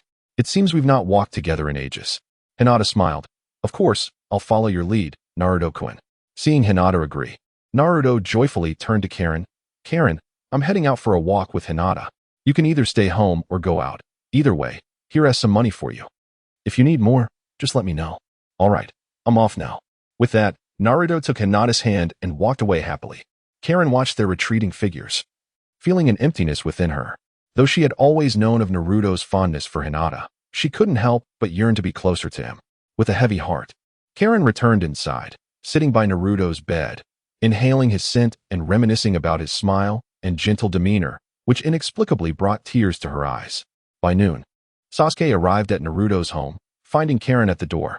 Curiously, he asked, where's that big idiot? Isn't he home? Karen responded, he went out with Hinata and hasn't he returned yet. Noticing Karen's forlorn expression, Sasuke said, oh, I see. I'll take my leave then. As he turned to leave, he added, if you're feeling disheartened, strive to become stronger. Only by doing so can you remain by his side and support him, ensuring he can't do without you. Upon hearing Sasuke's words, Karen lifted her head to look at him, but Sasuke had already departed. She thought, he's right. I can't simply give up.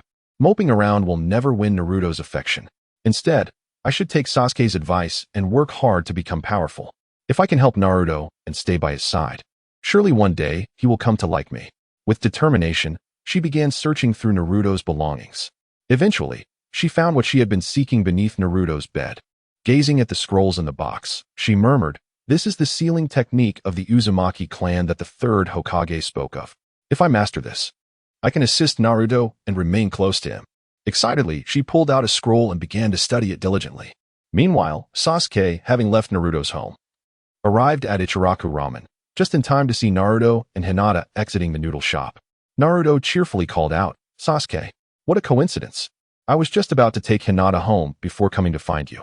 Hinata greeted Sasuke with a smile. Sasuke-kun, you're here. Sasuke nodded at Hinata and replied to Naruto nonchalantly, I just came from your house. Karen informed me that you and Hinata had gone out. So I came here to find you. Naruto grinned. After I drop Hinata off, let us go find Irika-sensei. He should be at the Dango shop. Hinata interjected with a smile. No need, Naruto-kun. Since you and Sasuke-kun have plans, I can return home alone. Naruto, concerned, asked, Are you sure you don't need company? Hinata reassured him. Really, it's fine, Naruto-kun. Naruto nodded. All right then, be careful on your way home, Hinata. Hinata smiled. Thank you. So, Naruto-kun, Sasuke-kun. I'll take my leave now. Sasuke nodded, while Naruto said, Be safe on your journey. After Hinata acknowledged him with a nod, she turned and departed. Once Hinata's figure vanished from his sight, Naruto turned to Sasuke, Let us go. With that, they headed to the Dango shop. Upon arriving, they spotted Irika happily indulging in some rice dumplings. Naruto called out with a grin, Irika-sensei, I knew I'd find you here. We need to discuss something. However, upon seeing Naruto, Irika's mood soured, especially after being interrogated by Sakura the previous night about what transpired between him and Naruto. He was not inclined to show any kindness. Irika coldly replied, What do you want, brat? I don't think we're on familiar terms. Naruto sensed the lingering tension from the Nin exams and offered a conciliatory smile. Come on, Irika-sensei, don't be so distant. After all, you are my senior. No need to be petty. Irika retorted, Who are you calling senior? Do I look old to you? Naruto quickly changed his tune. Not at all. Irika-sensei, you are so beautiful. How could one ever say you are old? He added with a playful tone. Right, Irika-sensei? I know you're the most generous person and wouldn't hold a grudge against a mere genin like me. He then playfully nudged Irika. Please help me out, sister. Irika, feeling repulsed by Naruto's antics, pushed him away with a look of disdain. Even Sasuke, usually indifferent, could not tolerate Naruto's behavior, turning his head away, clearly indicating, I don't know this fool. Yet Naruto was relentless, continuing his pursuit of Irika's assistance. Finally exasperated, Irika asked, What exactly do you want me to help you with? Naruto immediately replied earnestly, Irika-sensei, I want you to teach Sasuke the summoning technique. Irika, puzzled, questioned, Why should I teach Sasuke the summoning technique? Isn't Kakashi-sensei proficient in that? Naruto explained, Because I want Sasuke to learn the sage mode of the dragon and Appos, as cave to heal his dark wounds. And I need your help to teach him the summoning technique. Irika was taken aback. You want Sasuke to learn sage mode? Do you realize how difficult it is to master? Even my teacher, well, Orochimaru, couldn't he learn it, and only Jiraiya-sensei has succeeded in Konoha. Naruto replied confidently, I understand. But I believe Sasuke can do it. He has been training with me on how to absorb natural chakra, so he will surely succeed.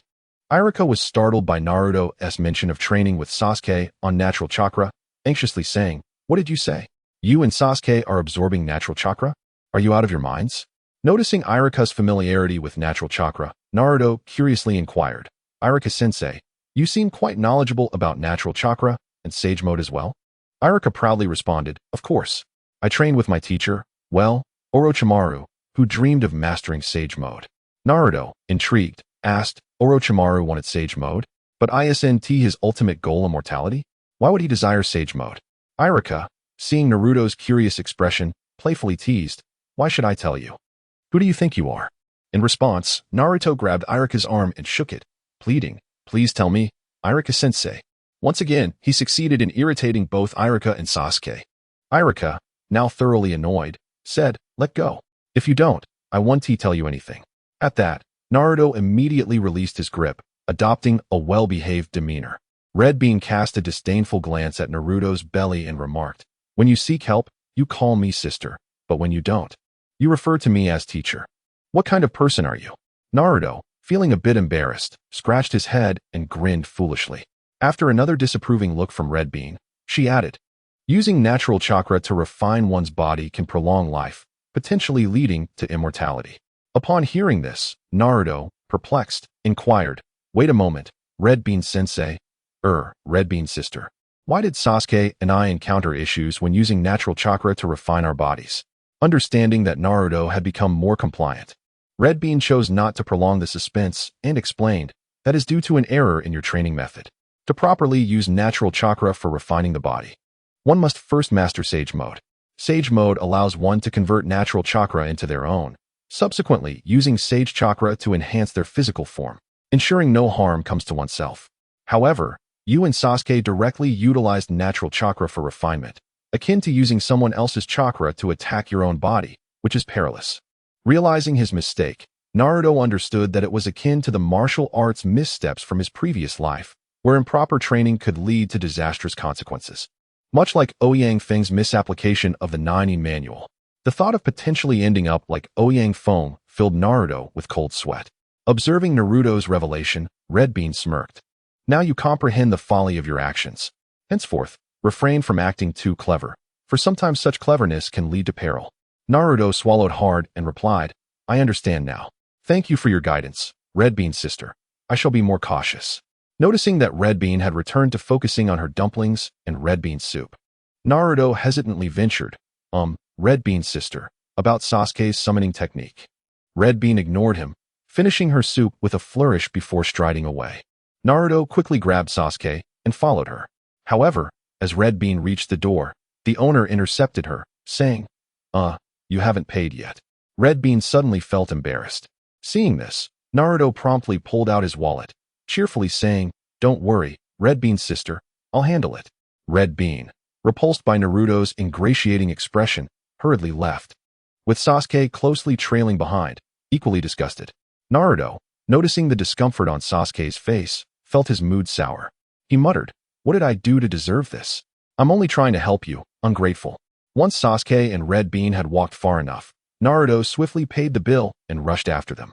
Upon arriving at the training grounds in the back mountains of Konoha, Red Bean performed the necessary hand seals and summoned a large snake, which subsequently expelled a massive scroll before vanishing. Tossing the scroll before Sasuke, she instructed, Open the scroll, inscribe your name, and seal it with your blood. The hand seal sequence is Noon, Rat, Monkey, Rooster, Dog, and Boar. Sasuke opened the scroll, noting that the earlier names had become illegible. The fourth name read Orochimaru, and the fifth was Mitsuhashi Red Bean. After observing, Sasuke bit his thumb and inscribed Uchiha Sasuke in the sixth available space, then pressed his bloodied fingertips onto it before returning the scroll to Red Bean. After collecting the scroll, Red Bean said to Sasuke, All right, now it and Appos, it's your turn to try. Sasuke nodded, feeling a twinge of nervousness. Naruto encouraged him, Go for it, Sasuke. I believe in you. Sasuke glanced at Naruto and, with a swipe of his blood across his palm, performed the summoning technique.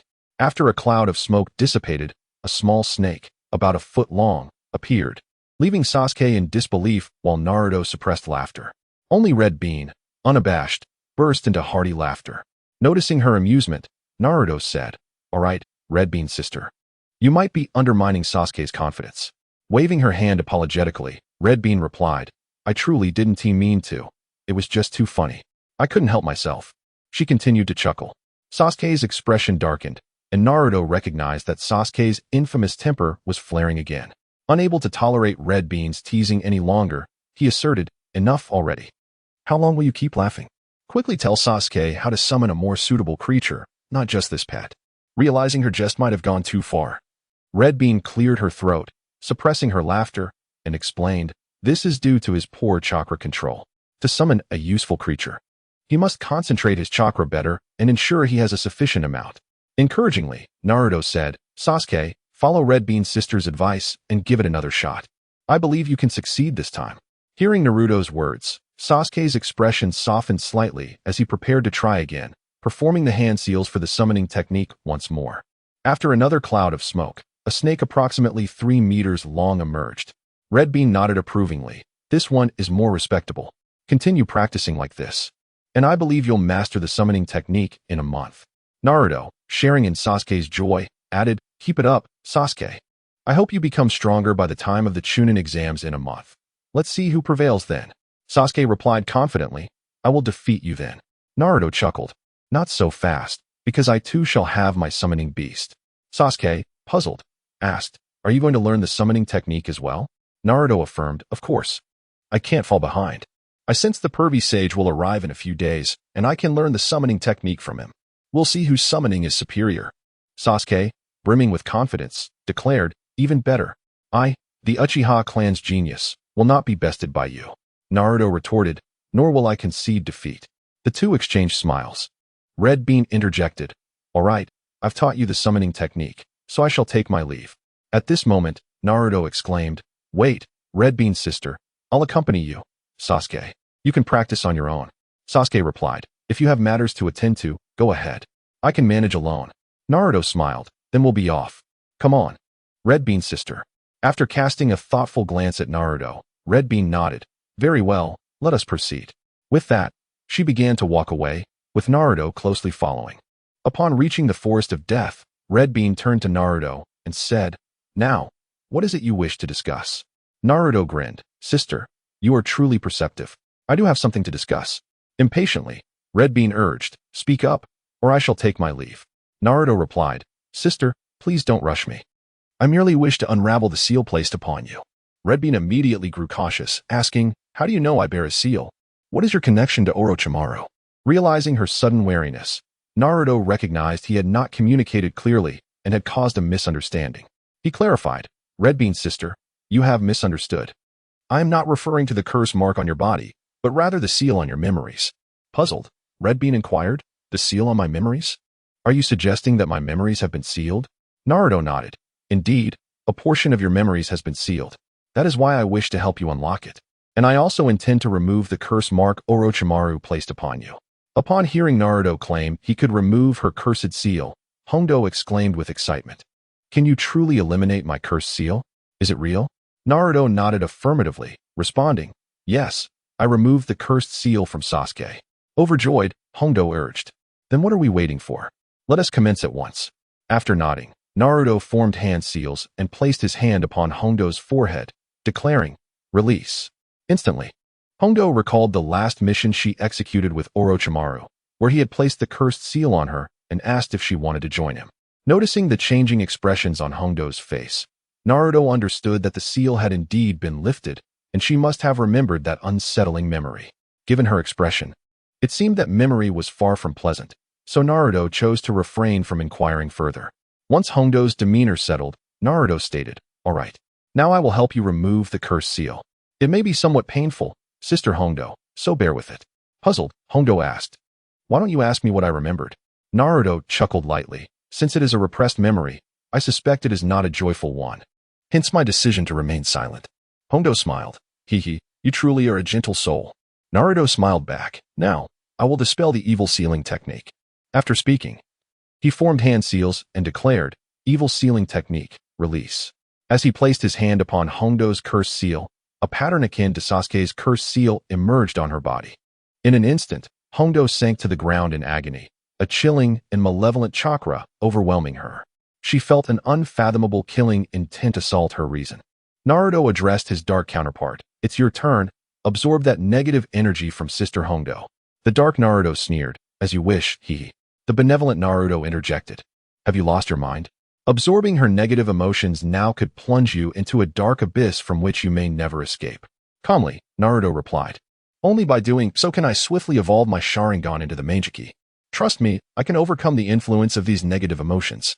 The good Naruto sighed. Do as you wish. I can say nothing to dissuade your decision. I will do my utmost to assist you in evolving your Mangekyou Sharingan as swiftly as possible. The dark Naruto retorted impatiently. Are you ever going to stop? His actions are the only correct path. Otherwise, when will he ever evolve into the Mangekyou? I am beginning to admire his decisiveness. Ha ha ha. Only those who can be ruthless to themselves can achieve greatness. Displeased by the dark Naruto's smug demeanor, Naruto said, Enough with the chatter, let us begin. With that, Naruto exchanged consciousness with the dark Naruto. Emerging, the dark Naruto grinned wickedly. Ah, the outside air feels refreshing. It's good to see you again, beautiful. He approached Hondo, kneeling beside her and observing her pained expression. You seem to be in great distress. Fear not. It will soon be over. Suddenly, he kissed Hondo, who looked at him in disbelief. The dark Naruto locked eyes with her, and upon seeing her shyly close her eyes, he took the opportunity to embrace her. Surprised by the embrace, Hondo initially felt a jolt, but the anxiety that had accompanied the dark Naruto's kiss evaporated upon entering his arms, replaced by a sense of security. All the negative emotions brought forth by the cursed seal were absorbed by the dark Naruto. After absorbing Hondo's negativity, he exchanged consciousness with Naruto once again. Upon returning to the realm of consciousness, the good Naruto regarded the dark Naruto with a peculiar expression, So this was your plan. No wonder you dared to absorb that negative energy. Are you not concerned he may seek revenge once he awakens? The dark Naruto laughed. By the time he wakes, he won't have time to trouble me. Besides, haven't you noticed his temperament has been shifting? The good Naruto responded. I've always been aware of his changing nature, but this is beneficial. At least he is becoming more emotional, aiding the evolution of his eyes, is it not? The dark Naruto sighed. You truly are a cunning fox. You've seen through everything. The good Naruto replied, since it has come to this, let us begin. If there is no change, he may very well seal us again, which would be troublesome. The dark Naruto nodded. Then let us commence. With that, he spread his hands, summoning an extremely cold and malevolent energy. The good Naruto mirrored this, producing a contrasting force in his hands. Merging their energies, they directed this combined force into Naruto's eyes. At that moment, Naruto, having just exchanged consciousness with the dark Naruto, felt an overwhelming surge of negative emotions explode within his mind. His rationality shattered, leaving only primal instincts and desires. His grip on Hondo tightened, and his kisses grew increasingly fervent. Sensing Naruto's transformation, Hondo did not resist his escalating advances. Instead, she passionately reciprocated, melding into his embrace. The combined powers of the benevolent and dark Narutos finally erupted within Naruto's eyes, causing him to feel a dryness within them, prompting him to instinctively close his eyes. When he opened them again, 2 trails of blood streaked down his face, and his eyes transformed into the 6-pointed star pattern of the Mangekyo Sharingan. Both the good and dark Narutos beamed upon witnessing this transformation, exclaiming in unison, "Success!" The good Naruto laughed. At last, we have succeeded. Even if he realizes your scheme, he will likely remain silent. The dark Naruto scoffed. It is not just me who has schemed against him. You too have played a part. Do not think I am unaware that you incited Hondo's desires. The good Naruto chuckled. I merely inferred your intentions based on your actions toward Hondo and assisted you unintentionally. The dark Naruto dismissed him, hypocritical. You claim to assist me while clearly orchestrating your own schemes. Truly, a display of utter hypocrisy. The good Naruto replied, of course. I have my own motives. Aiding you is incidental. Moreover, Hondo has feelings for him, does she not? My actions also inadvertently help her. The dark Naruto shrugged. Regardless, I cannot argue with you. As long as the outcome aligns with my desires, I take my leave. With that, he vanished. The good Naruto gazed at Naruto and Hondo, wishing, I hope you find happiness together, before also disappearing. The setting sun cast its golden hues over Konoha, enveloping the village in a serene embrace of nature, creating an atmosphere of harmony. Meanwhile, in the forest of death, Naruto, still ensnared by overwhelming negative emotions, slowly regained consciousness. He felt as though something soft was pressing against him, a sensation both comforting and pleasant. Naruto's hands instinctively reached out to the source of the pressure, contemplating, soft, smooth, and delicate, this feels incredibly pleasant. Suddenly, he sensed the object shift slightly, causing it to brush against his chest, igniting a rush of warmth through his veins. Stiffening momentarily, he thought, this feeling, intensifying blood flow and comfort, feels so familiar. No. This is akin to the sensations I experienced with that kunoichi under Orochimaru. In a flash, he opened his eyes to see Hondo lying atop him.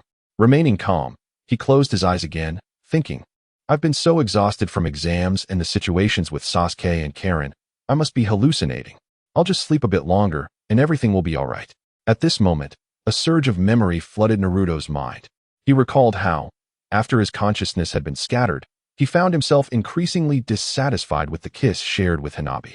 He began to tug at her clothing, and she did not resist his advances. They seemed lost in a haze of desire, yielding to their primal instincts. This memory prompted Naruto to internally lament the absurdity of the situation. How on earth was he to explain this to Hinata? No, he couldn't say anything. It would surely lead to his demise. As a reincarnated soul, how could he allow himself to fall into such a predicament? Confession would lead to imprisonment, while resistance would mean enduring the harsh consequences. He resolutely decided that he could never speak of it.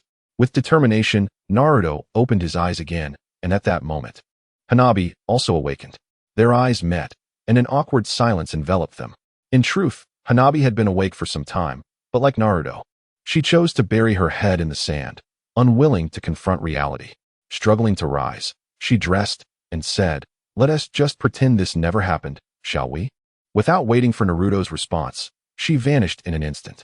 Naruto had intended to say something, but before he could utter a word, she was gone. With a deep sigh, he donned his clothing and plunged into his consciousness space, preparing to seek vengeance against those two scoundrels. Upon entering the consciousness space, Naruto found both the good and evil aspects of himself present. As he opened his mouth to speak, the good Naruto chuckled. Hold on, don't rush. We are acting in your best interest. Besides, it was your own decision to absorb Hanabi's negative emotions. You can't blame us for that. Caught off guard by this unexpected remark, Naruto struggled to find a response.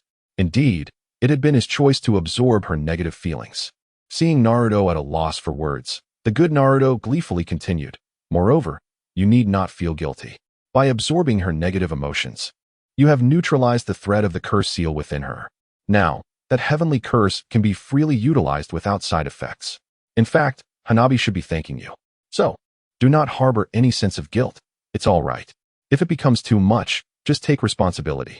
Although you may not dare to marry her, being her lover is certainly an option, he added. Naruto, upon hearing this, became agitated. That's out of the question. I refuse to be a scoundrel. The good Naruto chuckled. I never suggested you abandon her. That wouldn't make you a scoundrel. It would merely make you a bit fickle. Besides, this isn't Earth. There are no rules mandating monogamy. If you had the courage to speak to Hinata, you could marry dozens without anyone batting an eye. Naruto replied, no way. I cannot tell Hinata. Do you want me to be met with a knife? Moreover, I cannot bear to see Hinata hurt. As for Hanabi, I will do my utmost to treat her well. After all that has transpired, I am a selfish and possessive person. Since we have shared this bond, she is mine, and I will not permit her to leave me. The good Naruto smiled, then maintain this relationship. As long as you and Hanabi find happiness, what others think matters little. Naruto sighed. For now, that's all I can do. By the way, does Hanabi's negative emotion benefit my eyes? The good Naruto laughed. Why not infuse your chakra into your eyes and see for yourself? After hearing this, Naruto infused chakra into his eyes and immediately felt them strengthen beyond measure. In his mind, he manifested 3 techniques associated with his new eyes. The left is Tsukuyami, the right is Amaterasu, and a third technique that maximized the potential of the Susanoo. Naruto remarked, these eyes possess abilities identical to Sasuke's. The good Naruto nodded, that's only natural. Considering you have transplanted Sasuke's cells, which grants you these eyes. It's to be expected. Naruto acknowledged, I understand. Now, I shall familiarize myself with these eyes. With that, he exited the consciousness space. Once Naruto departed, the good Naruto smiled and commented, you were unusually quiet this time. That's not like you. The evil Naruto smirked. Seeing him now reminds me of something. The good Naruto inquired, what is it? The evil Naruto grinned. It seems our personalities have shifted. No, rather. All 3 of us have changed. Don't tell me you didn't notice. The good Naruto chuckled. I thought it would take you longer to realize. I'm surprised you caught on so quickly. The evil Naruto scoffed. So you knew all along? Tell me, what is going on? The good Naruto explained. It's nothing significant. We are merely assimilating. We are, after all, aspects of his personality. We can influence him, and he, in turn, can influence us. Through him, as a medium, we are mutually affecting each other's temperament. The evil Naruto coolly responded. So, we could potentially vanish? The good Naruto reassured. It's not that drastic, but our personalities will inevitably change. You will become less malevolent, and I want to be as benevolent. Our transformations will be subtle, yet his changes are quite pronounced. The evil Naruto contemplated this. Indeed, the old him would not have been so domineering. Now, not only is he domineering, but a touch selfish as well. The good Naruto nodded, the source of selfish desire. Previously, he was too altruistic, thus lacking in desire. Now it's different. His personal interests have intensified, which is favorable as it will significantly enhance the evolution of his eyes. The evil Naruto agreed. As long as he grows stronger, that's all that matters. The rest is inconsequential. Meanwhile, Naruto, having returned from the consciousness space, eagerly activated his Mangekyou Sharingan and directed it at a massive boulder, unleashing Amaterasu. Instantly, black flames erupted from his right eye, voraciously consuming the stone. Naruto felt discomfort in his eyes, dryness overwhelming him. He swiftly retracted Amaterasu and closed his eyes, finding some relief. Murmuring to himself, he reflected, it seems I must quickly adapt to the capabilities of these eyes. Additionally, mastering Sage Mode is imperative to fully unlock my potential and attain the Sage Body. I wonder how Sasuke is faring. Once he masters Sage Mode, I will entrust my cells to him, hoping he can swiftly evolve into his own Manjiki Sharingan or even the Rinnegan. That way, he will be prepared for any unforeseen circumstances. With these thoughts in mind, Naruto decided to visit Sasuke, teleporting to his training location. Upon arrival, he found Sasuke still immersed in his training. "Hey, Sasuke, how is your training going?" Naruto called out. Sasuke, without responding to Naruto, formed hand seals, summoning a colossal snake that appeared amidst a cloud of smoke. "At this rate, in just over a week, you'll be adept at using summoning techniques," Naruto remarked in awe. Sasuke replied proudly, "Nonsense. I'll master it within a week and then head to the Dragon Cave to learn Sage Mode. By the time of the Nin exams next month, I will have perfected it." Naruto nodded. "Once you achieve Sage Mode, I have a gift for you." Sasuke, intrigued, asked what gift. Naruto replied mysteriously, "You'll find out once you master Sage Mode. For now, focus on your training." Sasuke responded, "Sure, once I master Sage Mode. I won't hesitate to extract it from you." Naruto chuckled, "Well, it's getting late. I must return. Don't stay out too late yourself." Sasuke acknowledged, "I understand. By the way, Naruto, would you like to come over to my house? My mom has been mentioning you a lot lately. It's been a while since you've enjoyed her cooking." Naruto, reminded of Sasuke's mother, Mikoto Uchiha, who treated him like her own son, felt a warmth at the thought. Naruto chuckled, "It seems I haven't visited Aunt Mikoto in quite some time. I shall go tomorrow to see her and Uncle Fugaku." Sasuke nodded in response. "Yes, I will inform my mother." Naruto replied, "I appreciate it. I shall take my leave now." After speaking, Naruto utilized the Flying Thunder God technique to return home. Once Naruto vanished, Sasuke murmured to himself, "A gift? I must admit, I feel a twinge of anticipation." With that, he resumed his training. Upon returning home, Naruto felt a sense of unease. Logically, Shikamaru should be at home. Why was it so eerily quiet? Curiously, he opened the door, only to be taken aback by the scene before him. There, on the entrance floor, lay Shikamaru, completely still. Naruto, filled with concern, called out, "Shikamaru, what's wrong? What has happened?" As Naruto stepped through the door, he was met with the sight of Kagaya sprawled on the floor of the entrance hall. He hurried over to check on her, discovering that she had merely fainted, which allowed the tension in his heart to finally ease. Gently, he lifted Kagaya and laid her on the bed, urgently calling out, "Kagaya, wake up! What happened? Why did you faint? Please, wake up." Perhaps hearing his voice stirred her. As Kagaya slowly regained consciousness, her eyes brightening upon seeing Naruto. "Naruto, you're back!" she exclaimed joyfully. Concerned, Naruto pressed, "Kagaya, what on earth happened? How could you faint?" Kagaya, suddenly shy, lowered her gaze and did not answer. The silence only heightened Naruto's anxiety, and just as he was about to ask again, a loud growl emanated from Kagaya's stomach. Her face instantly flushed a deep crimson, resembling a ripe apple. Naruto's expression turned incredulous as he asked, "You can't possibly have fainted from hunger, can you?" Kagaya's face reddened further in response. Tentatively, he inquired, "You haven't eaten anything since noon, have you?" She nodded. "I'm truly at a loss for you," he exclaimed, exasperated. "How old are you? When you're hungry, why not just go out to eat?" Kagaya hastily defended herself. "I intended to go out, but as soon as I reached the entrance, I fainted. Who knew that practicing sealing techniques would consume so much chakra? I only realized I was starving after exhausting all my chakra." Naruto, upon hearing her words, pondered, sealing techniques?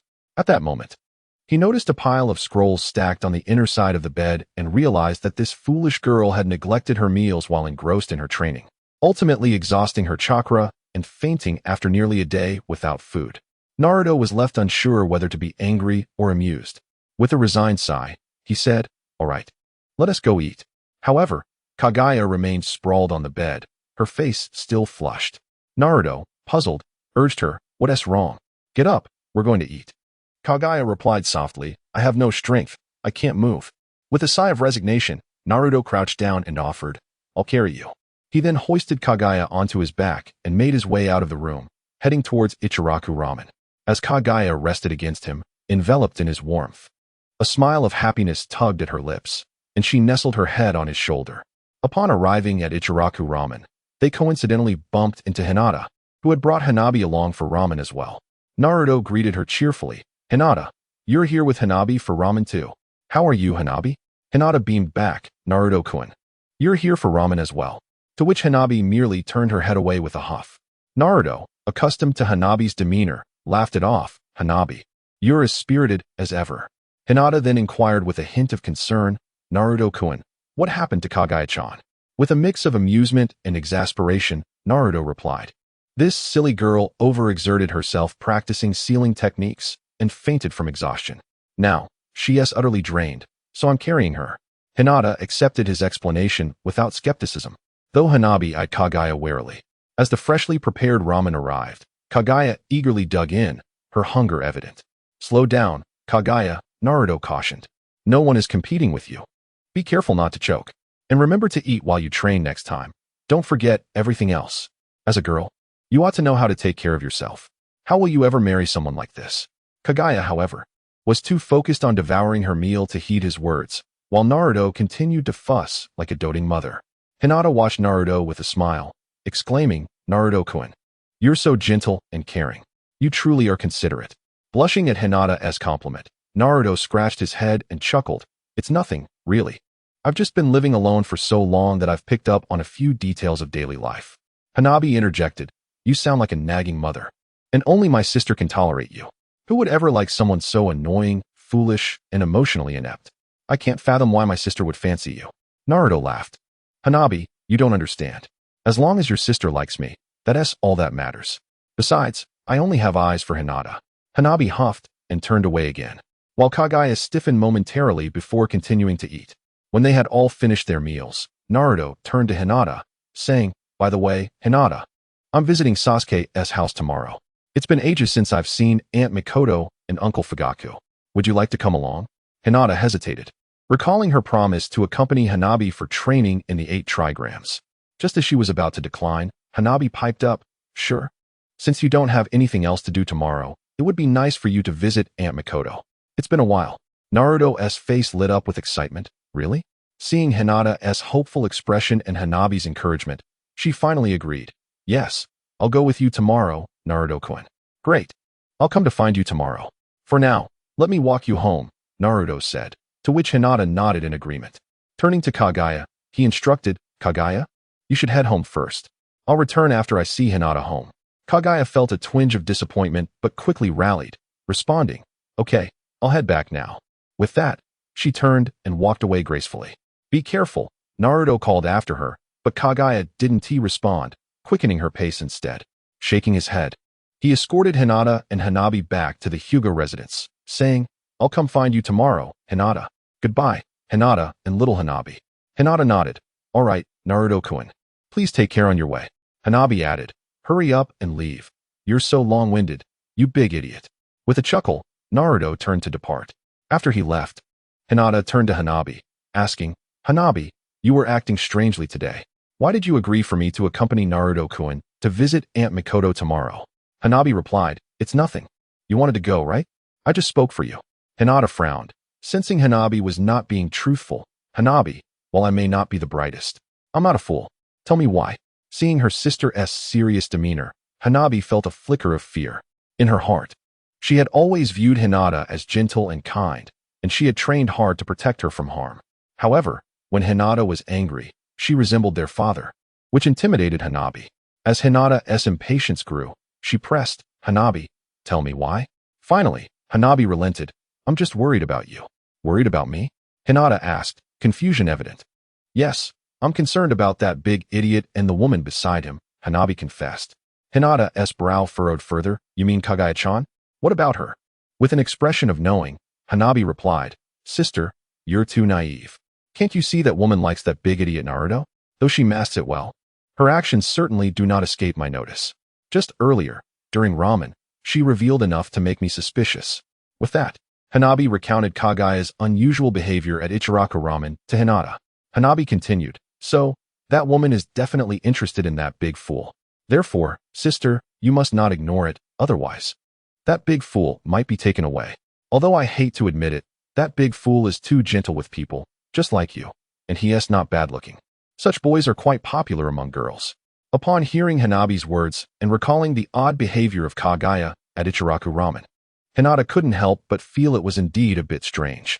Nevertheless, she replied, could it be that you misinterpreted things? I don't see anything unusual about Naruto-kun either.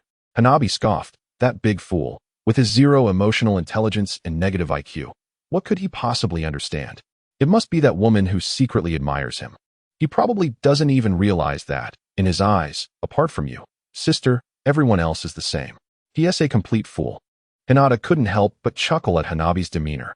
Seeing her sister still able to laugh, Hanabi became worried, saying, "Sister, how can you still be laughing? That big fool is about to be taken away." Hinata smiled. "Hanabi, are you too anxious? You yourself said that Naruto-kun wouldn't be attracted to any other woman besides me. So what is there to worry about? Besides, it's perfectly normal for someone as outstanding as Naruto-kun to have girls interested in him. It's not a big deal." Hanabi, still concerned, said, But, it's better to be safe than sorry. What if that woman seduces that big fool? He is so foolish. How could he possibly stand a chance against her?" Hinata laughed. "Hanabi, your thoughts are overly pessimistic. I trust Kaguya. She isn't a bad person." Hanabi, exasperated, replied, "Sister, you're just too naive. If that woman really does something to betray you with that fool, you won't have time to cry. So, sister, we must eliminate any chance that woman has to approach that fool."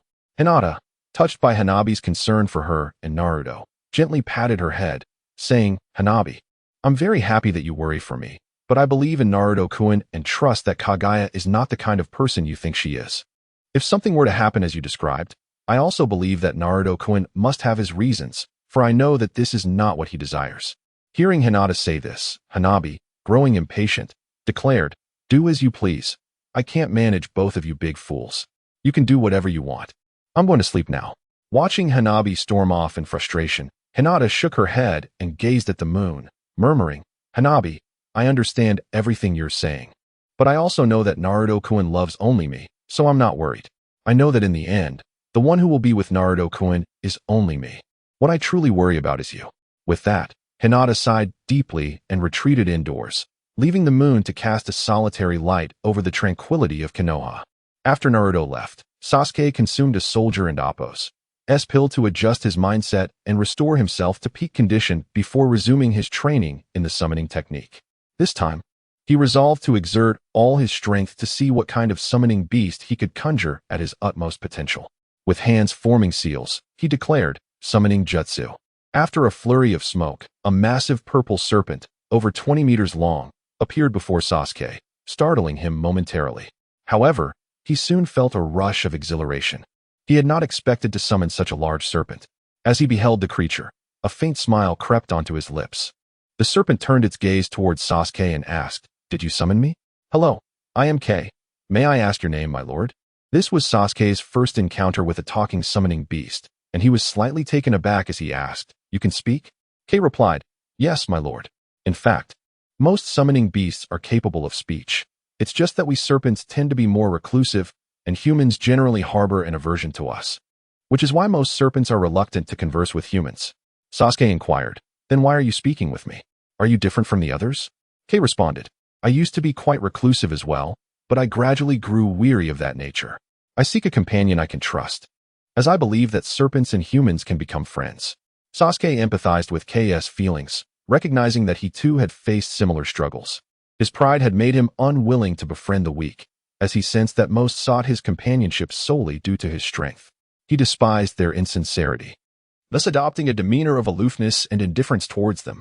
Yet, he longed for genuine companionship and cherished the true friendships he had with Naruto and Hinata since childhood, later befriending Shikamaru and others through Naruto.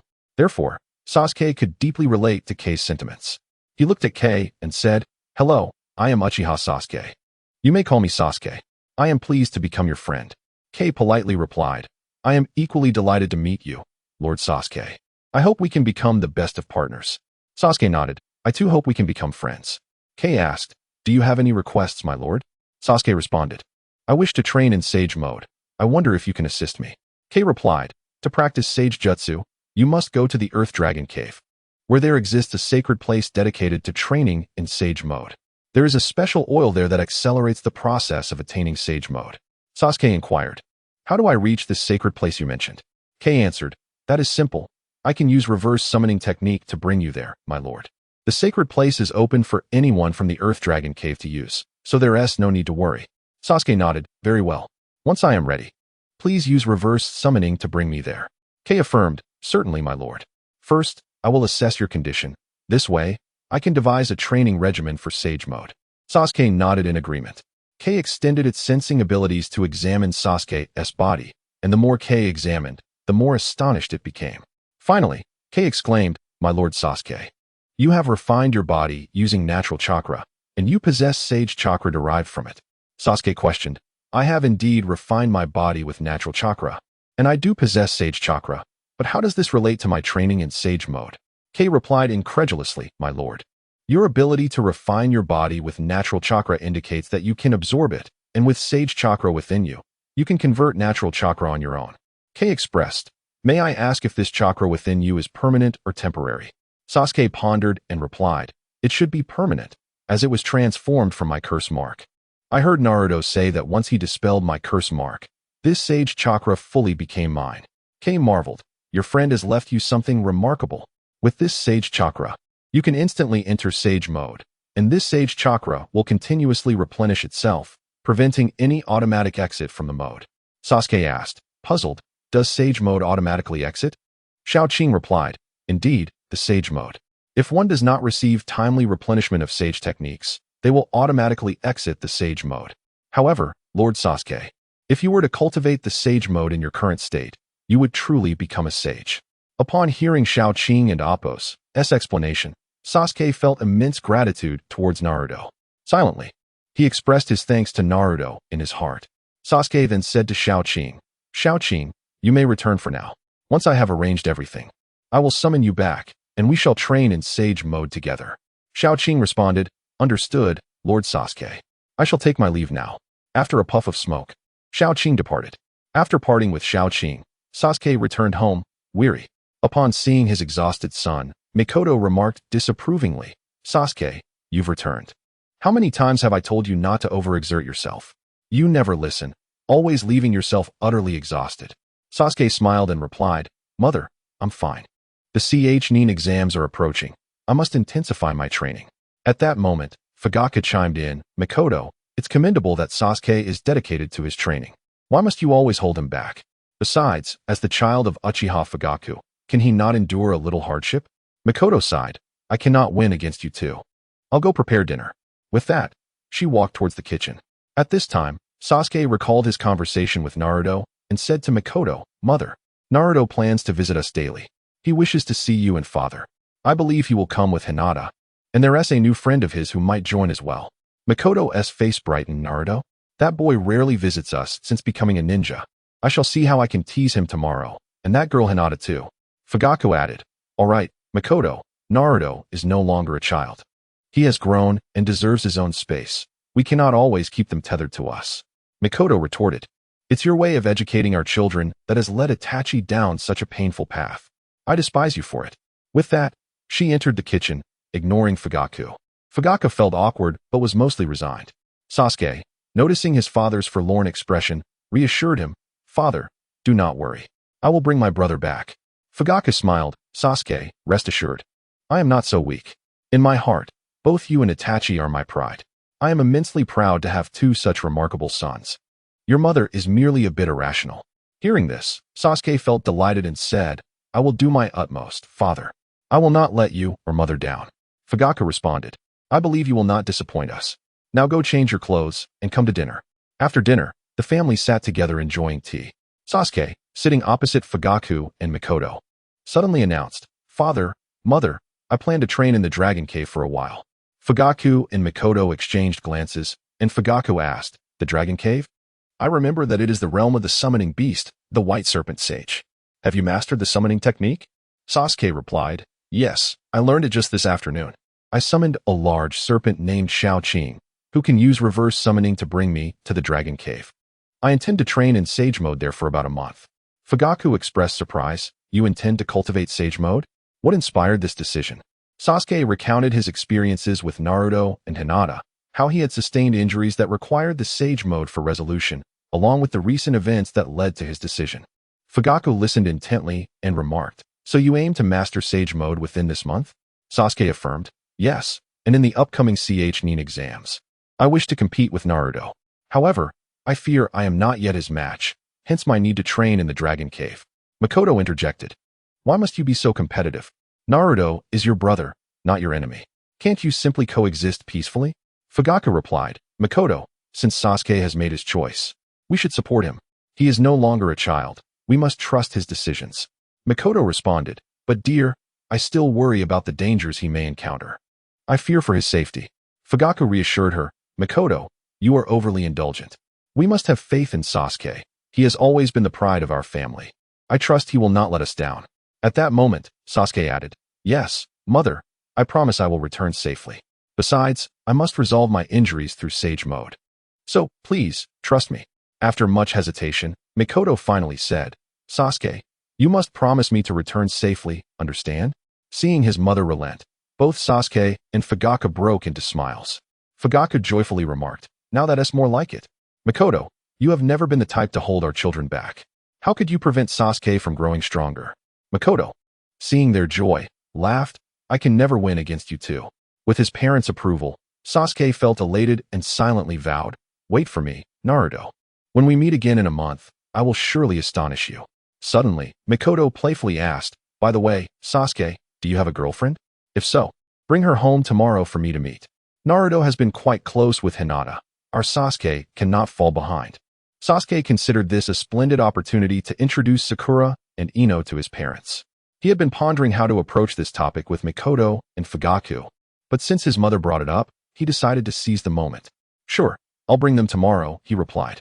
Makoto had expected to merely tease her usually aloof son, but Sasuke's straightforward response left her and Fugaku momentarily stunned. Rising from his seat, Sasuke said, no worries. I'll return to my room now, and headed towards his room, indifferent to his parents' astonishment. After Sasuke left, Makoto turned to Fugaku, her expression one of disbelief. Dear, did you hear that?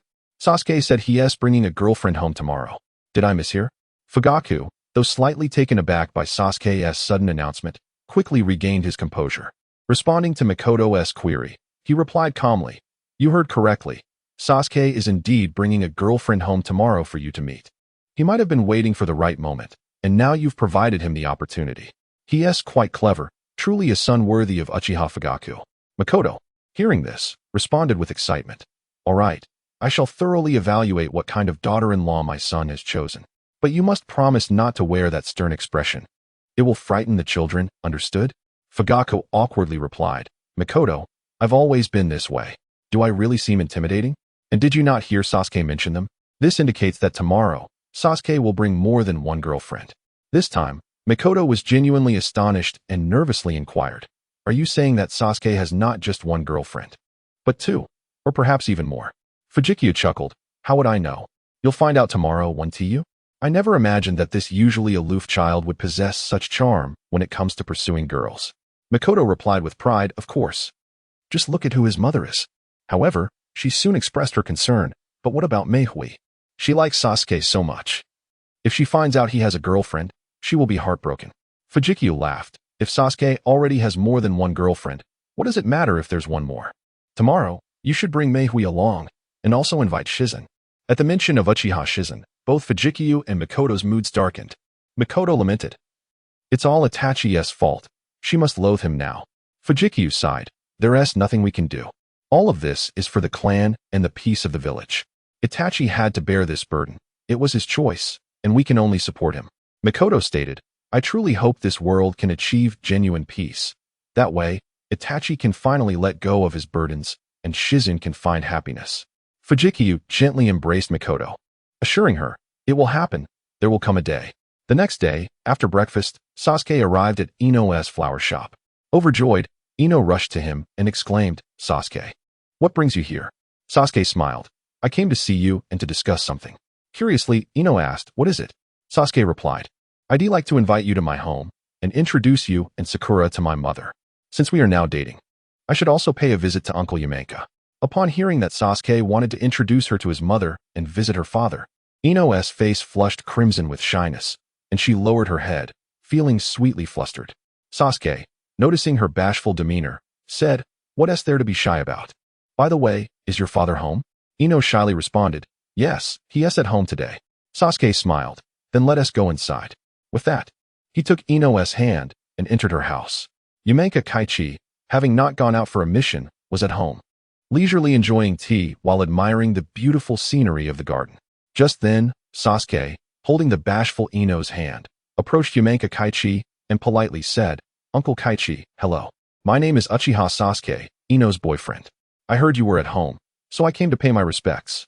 Yamenka Kaichi, having already suspected something upon seeing Sasuke enter hand in hand with Ino, was not surprised by Sasuke's introduction. He glanced at Sasuke and then at his daughter, noticing Ino's flushed face, and instantly understood her feelings. Yamenka Kaichi smiled. "No need for such formalities. Come, let us sit down and chat." Sasuke and Ino took their seats opposite Yamenka Kaichi, who poured a cup of tea for Sasuke, who quickly expressed his gratitude. Yamenka Kaichi chuckled. "My daughter can be quite headstrong, but she has a kind heart and is beautiful. Therefore, I hope you will treat her well, cherish her, and never let her shed a tear. A man who cannot bring happiness to his woman is destined to fail." Sasuke solemnly replied, "Rest assured, I, Uchiha Sasuke, will protect Ino with my life and will not allow her to come to any harm." Yamenka Kaichi nodded with a smile. "Good.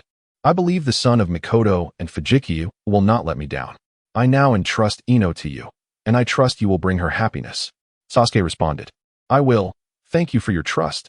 I will not disappoint you." Meanwhile, Ino, hearing Sasuke's promise to her father, was filled with shyness and happiness. After chatting with Yamenka Kaichi for a while, Sasuke took Ino to find Sakura. After making similar assurances to Sakura's parents, he received their blessings and trust. After some conversation with Sakura's parents, he returned home with Sakura and Ino, intending to introduce them to his own parents.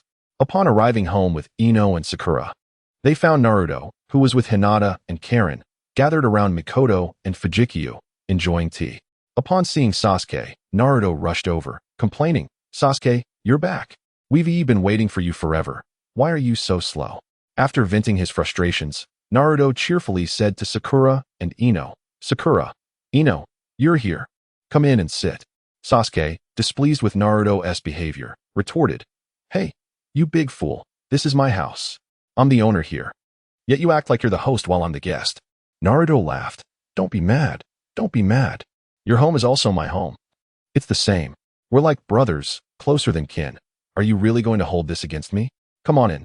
Mikoto and Fujikyu are eager to meet their future daughters-in-law. Ino and Sakura blushed at Naruto's words, feeling shy. Sasuke took their hands and said, "Ignore this idiot. He is always like this. Just overlook him. Come, I'll introduce you to my parents." With that, Sasuke led Ino and Sakura past Naruto towards the main hall.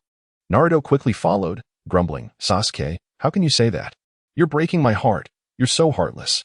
Sasuke chose to ignore him, as Naruto's antics never seemed to end. Sakura and Ino were well aware of Naruto's nature and opted to disregard him as well. Feeling ignored, Naruto pouted. "Sasuke is so cold. This is so boring." Sasuke led Ino and Sakura to Fujikyu and Mikoto, stating, "Mom, Dad, this is Sakura, and this is Ino. These two will be your future daughters-in-law." He then urged Sakura and Ino, "Sakura, Ino, greet my parents." Shyly, Sakura greeted, "Hello, uncle, aunt, I am Haruno Sakura." Fujikyu replied, "Ah, the child of the Haruno family. Your father and I were old classmates. I haven't seen him in a while. How is he?" Sakura responded, "My dad is doing well, just the same as before." Mikoto interjected, "All right, enough questions. You might scare the girls." "Sakura, right? You're such a lovely girl. Come sit next to Andy." Sakura glanced at Sasuke, who nodded encouragingly, prompting her to shyly take a seat beside Mikoto. In contrast to Sakura, Ino appeared much more poised and confidently addressed Fujikyu and Mikoto, "Hello, uncle and aunt. I'm Yamenka Ino, Sasuke's girlfriend." Fujikyu remarked, "Ah, from the three great clans. Kaichi's child. I've known your father for ages. How is he doing? I heard he has been away from the village lately. I've been so busy with family matters that I haven't had time to catch up with him." Ino replied, "Thank you for your concern, uncle. My father has been on missions. He just returned home a few days ago. He often speaks of you." Mikoto smiled. "Ino, is it? Come, join me." After sitting down next to Mikoto, Ino smiled and expressed her gratitude. Mikoto glanced at Sakura and then at Ino, finding both of Sasuke's girlfriends endearing, whether it was the bashful Sakura or the confident Ino. Just as the atmosphere was filled with warmth and joy, a sudden knock on the door interrupted them. Sasuke opened the door to find Uchiha Shizune and her cousin Uchiha Miho standing there. Taken aback, Sasuke clearly did not expect their visit. Uchiha Miho exclaimed joyfully upon seeing Sasuke. Brother Sasuke, my sister, and I have come to see you. Are you happy? Sasuke snapped back to reality and asked, Shizune, what brings you here? Uchiha Shizun replied with a smile. Aunt Mikoto invited Miho and me to come. Sasuke responded, oh, please come in. Uchiha Miho, feeling slighted by Sasuke's lack of attention, pouted, Brother Sasuke, why are you ignoring me? It's not easy for me to come out and see you. And you're not even paying attention to me. Do you dislike me? With that, she looked like she was about to cry. Sasuke, feeling helpless, reassured her. Of course not. I'm very happy you could come to see me. How could I ignore our lovely Miho? Look, Shizune is here too. Come on in. Instantly. Miho beamed and hugged Sasuke's arm, declaring, I knew brother Sasuke wouldn't ignore me. I like you the most. Sasuke, unable to resist the charm of his younger sister, sighed and let her lead him into the room. Upon entering the living room, Mikoto greeted Uchiha Shizun and Uchiha Miho with a smile. Shizun, Miho. It's wonderful to see you. Uchiha Shizun politely replied. Hello, Chief Fukiuchi, Aunt Mikoto. Miho and I came to visit you. Miho released Sasuke's arm and followed suit with her greetings. Mikoto chuckled. Shizun, there's no need to be so formal. I'm delighted you came to see us. You don't have to be so reserved. Just act like you're at home. Fukiuchi added. Indeed, we're not at a clan meeting. Just call me uncle. Uchiha Miho cheerfully exclaimed, Uncle Fukiuchi. Seeing Miho's lively and adorable demeanor, Fukiuchi couldn't help but smile, noticing the family engaged in pleasant conversation. Sasuke took a moment to call Naruto over to the tree in the backyard. Curious, Naruto asked, Sasuke, why did you suddenly call me out? Sasuke replied, Naruto, I'd like to ask for your help in looking after Shizune. Although years have passed, and she has emerged from the shadow of her brother's betrayal, I still worry about her. During my absence, I hope you can check in on her. Naruto queried, that's no problem, but where are you planning to go? Sasuke nodded, I intend to train in Sage Mode at the Dragon Cave for about a month. Thus, I wish for you to keep an eye on Shizune while I'm away. Naruto, surprised, asked, You're really going to train in Sage Mode? Have you found a reliable summoning beast? Sasuke confirmed, Yes, I have. Yesterday, after you left, I unexpectedly summoned a giant snake named Xiaoqing who is willing to help me train in Sage Mode. My instincts tell me I can trust him. Upon hearing the name Xiaoqing, Naruto recognized it from his past life memories as the snake Sasuke summoned during the Fourth Shinobi World War. He chuckled, realizing that due to his presence in this timeline, the snake and Sasuke had met much earlier than expected. Naruto grinned, All right. I'll take good care of Shizune while you're gone. Make sure to work hard in the Dragon Cave. We'll see who is stronger when you return. Sasuke smiled back. That's exactly what I'm looking forward to. I will definitely defeat you. Naruto laughed. Well, that is not certain. I'll be working hard to get stronger too, and I won't let you surpass me. Sasuke replied. That's what I hope for. Otherwise, it wouldn't be interesting. They locked eyes, both sensing the flames of determination and rivalry within each other. Suddenly, a scream from Uchiha Miho echoed from the living room, prompting Sasuke and Naruto to rush back to see what had happened. Miho, wide-eyed, pointed at Ino and Sakura, exclaiming, Aunt Mikoto, are you saying both of them are brother Sasuke's girlfriends? How can that be? I was the one who wanted to be brother Sasuke's wife first. It's not fair. Mikoto tried to soothe her. Miho, you don't need to worry. Since Ino and Sakura can both be Sasuke's girlfriends, you can be one too. Ino and Sakura, hearing Mikoto suggest Miho could also be Sasuke's girlfriend, exclaimed in unison, What? She wants to be Sasuke's girlfriend too? How can that be? Mikoto chuckled, Why not? Since Sakura and Ino can be Sasuke's girlfriends, adding Miho to the mix is perfectly fine. It's settled. Miho's frown turned into a smile as she asked, Really, Aunt? Mikoto affectionately ruffled Miho's hair, saying, Of course. I believe Sasuke wouldn't object either. He has always cared for you deeply, and he would never refuse your request. Mikoto's words sealed the deal, leaving Ino and Sakura with dismayed expressions. Yet they dared not oppose Mikoto's decision. Just then, Sasuke entered the living room and overheard the conversation, stating, I disagree with your decision, mother. Mikoto looked astonished at Sasuke, while Miho wore a sorrowful expression, and Ino and Sakura were visibly delighted. Mikoto inquired, Why, Sasuke? Miho is so cute, kind, and beautiful. And she likes you. Why oppose? Sasuke replied, Miho is indeed cute, kind, and beautiful, but I have always cared for her like a sister. I see her as a sibling, and I believe she sees me as a brother too, even if she doesn't realize it yet. Therefore, I cannot agree to your proposal." Mikoto was about to continue when Fukiuchi interjected. "All right, Mikoto, Sasuke is unwilling, and no matter what you say, it won't change that. Besides, Miho is still young. We can revisit this in a couple of years. If she still likes Sasuke by then, I doubt he would resist." Sasuke responded to Fukiuchi's inquiry, just as father said, "If in a few years Miho still likes me, I would have no objections. I will abide by your wishes. But for now, I absolutely cannot accept your suggestion, mother." Hearing Sasuke and Fukiuchi's words, Mikoto relented. "All right, I'll defer to you both. However, if Miho still likes Sasuke when she grows up, I hope you won't hurt her, understand?" Sasuke assured, "If she still likes me then, I will consider accepting her." Satisfied with Sasuke's response, Mikoto nodded approvingly. Miho affirmed her determination, stating that she would prove to Sasuke that her feelings were genuine, not merely sibling affection. By noon, the group enjoyed a sumptuous lunch at Sasuke's home. After making arrangements with Naruto to see him off at the Dragon Cave, Naruto bid farewell to Hinata, Karui, Fukiuchi, Mikoto, and Sasuke. As they walked back, Naruto couldn't help but burst into laughter. Hinata inquired curiously, "Naruto-kun, what has brought you such joy?" Naruto chuckled, "Oh, it's nothing. I just never expected Sasuke to encounter such a melodramatic situation, being compelled by his own parents to accept a girl's affection. It's utterly hilarious." After responding to Hinata, Naruto burst into laughter once more. Hinata pondered for a moment before also laughing. Indeed, it is quite amusing. Who would have thought that the typically aloof Sasuke-kun would find himself in such a predicament? However, that girl, Uchiha Mei, is truly charming. I hold great admiration for her. Reflecting on his impression of Uchiha Mei, Naruto replied, "Yes, she is indeed an endearing girl, impossible to dislike. And just look at the determination in her eyes. She will not easily give up on Sasuke. It brings me joy to imagine the times he might suffer because of it." Hinata, observing Naruto's mischievous demeanor, suddenly posed a question. "If you were to find yourself in a similar situation as Sasuke-kun, how would you choose? What if a girl you've always considered a sister confessed her feelings for you?" Hinata's question startled the nearby Karen, who feared that her feelings for Naruto had been uncovered.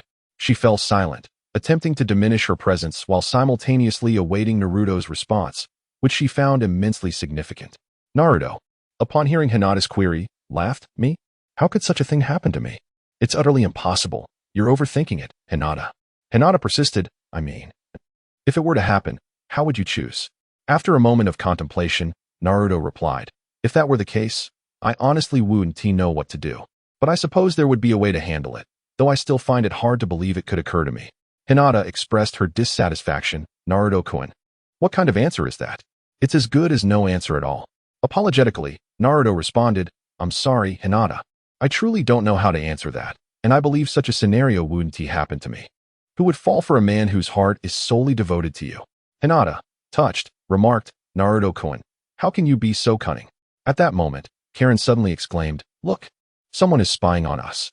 Naruto and Hinata turned their gaze towards the direction pointed by Karui, and indeed, they spotted a man with long white hair, dressed in a red top and carrying a large scroll at his waist, crouching outside the women's bathhouse, peering in on the bathing ladies. Naruto immediately recognized his mentor, Jiraiya, and calculated in his mind that at this moment, Jiraiya had indeed returned to Konoha. With a smile, he addressed Hinata and Karui, saying, "You two should head back. I'll handle this matter. This lecherous sage will certainly remember this lesson." Karui inquired curiously, "Lecherous sage? Naruto, do you know this peeping old man?" Hinata pondered for a moment before asking, "Lecherous sage? Naruto, is he the mentor you mentioned?" Naruto replied with a chilling smile, "Indeed, it is he, the lecherous sage. Jiraiya, one of the legendary Sannin, my esteemed mentor. How amusing that he comes to Konoha and doesn't he even bother to check in with his disciple, hiding here to spy on young women bathing." Hinata, concerned, looked at Naruto and said, "Naruto-kun, your resentment seems quite heavy. Is there some misunderstanding between you and Jiraiya-sama?" Naruto coldly laughed. "Misunderstanding? What kind of misunderstanding could exist between us? That damned lecherous old man left without a word, not even leaving a note. He is living quite carefree, yet he hasn't even given me my parents' house. He just vanished for 7 years. How can I possibly have a misunderstanding with him?" The thought of his irresponsible teacher ignited Naruto's anger, and he thought, "That damned Jiraiya, just wait until I deal with you." You left me to fend for myself in Konoha for 7 years before finally deciding to check up on me. If I don't take care of you, I might as well change my name." With that, Naruto turned to Hinata and said, "Hinata, please help me escort Karui back. I need to have a serious talk with my mentor, Jiraiya, about life." Hinata understood that her presence here was of little use, and simply said, "Naruto-kun, please talk calmly with Jiraiya-sama. Don't get too worked up. I'll return with Karui first." Naruto reassured her, "Don't worry. I will have a heartfelt discussion with him. Please be careful on your way." Hinata nodded and said, "Then we shall take our leave. Karui, let's go." After they departed, Naruto instantly appeared beside Jiraiya, marking him with a flying thunder god seal on his clothing. As soon as Naruto arrived, Jiraiya noticed him. He intended to show this audacious intruder the might of Mount Myaboku, but before he could turn around, he heard the rascal shout, "Someone's peeping." Suddenly, the bathhouse fell silent, followed by a cacophony of screams, and a thunderous stampede of footsteps echoed as women and security rushed out with sticks.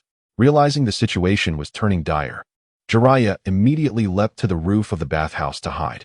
When the group found no peeper, they assumed it was merely a prank and ceased their search. Jiraiya, observing the chaos, let out a sigh of relief. "That was close. I almost got caught.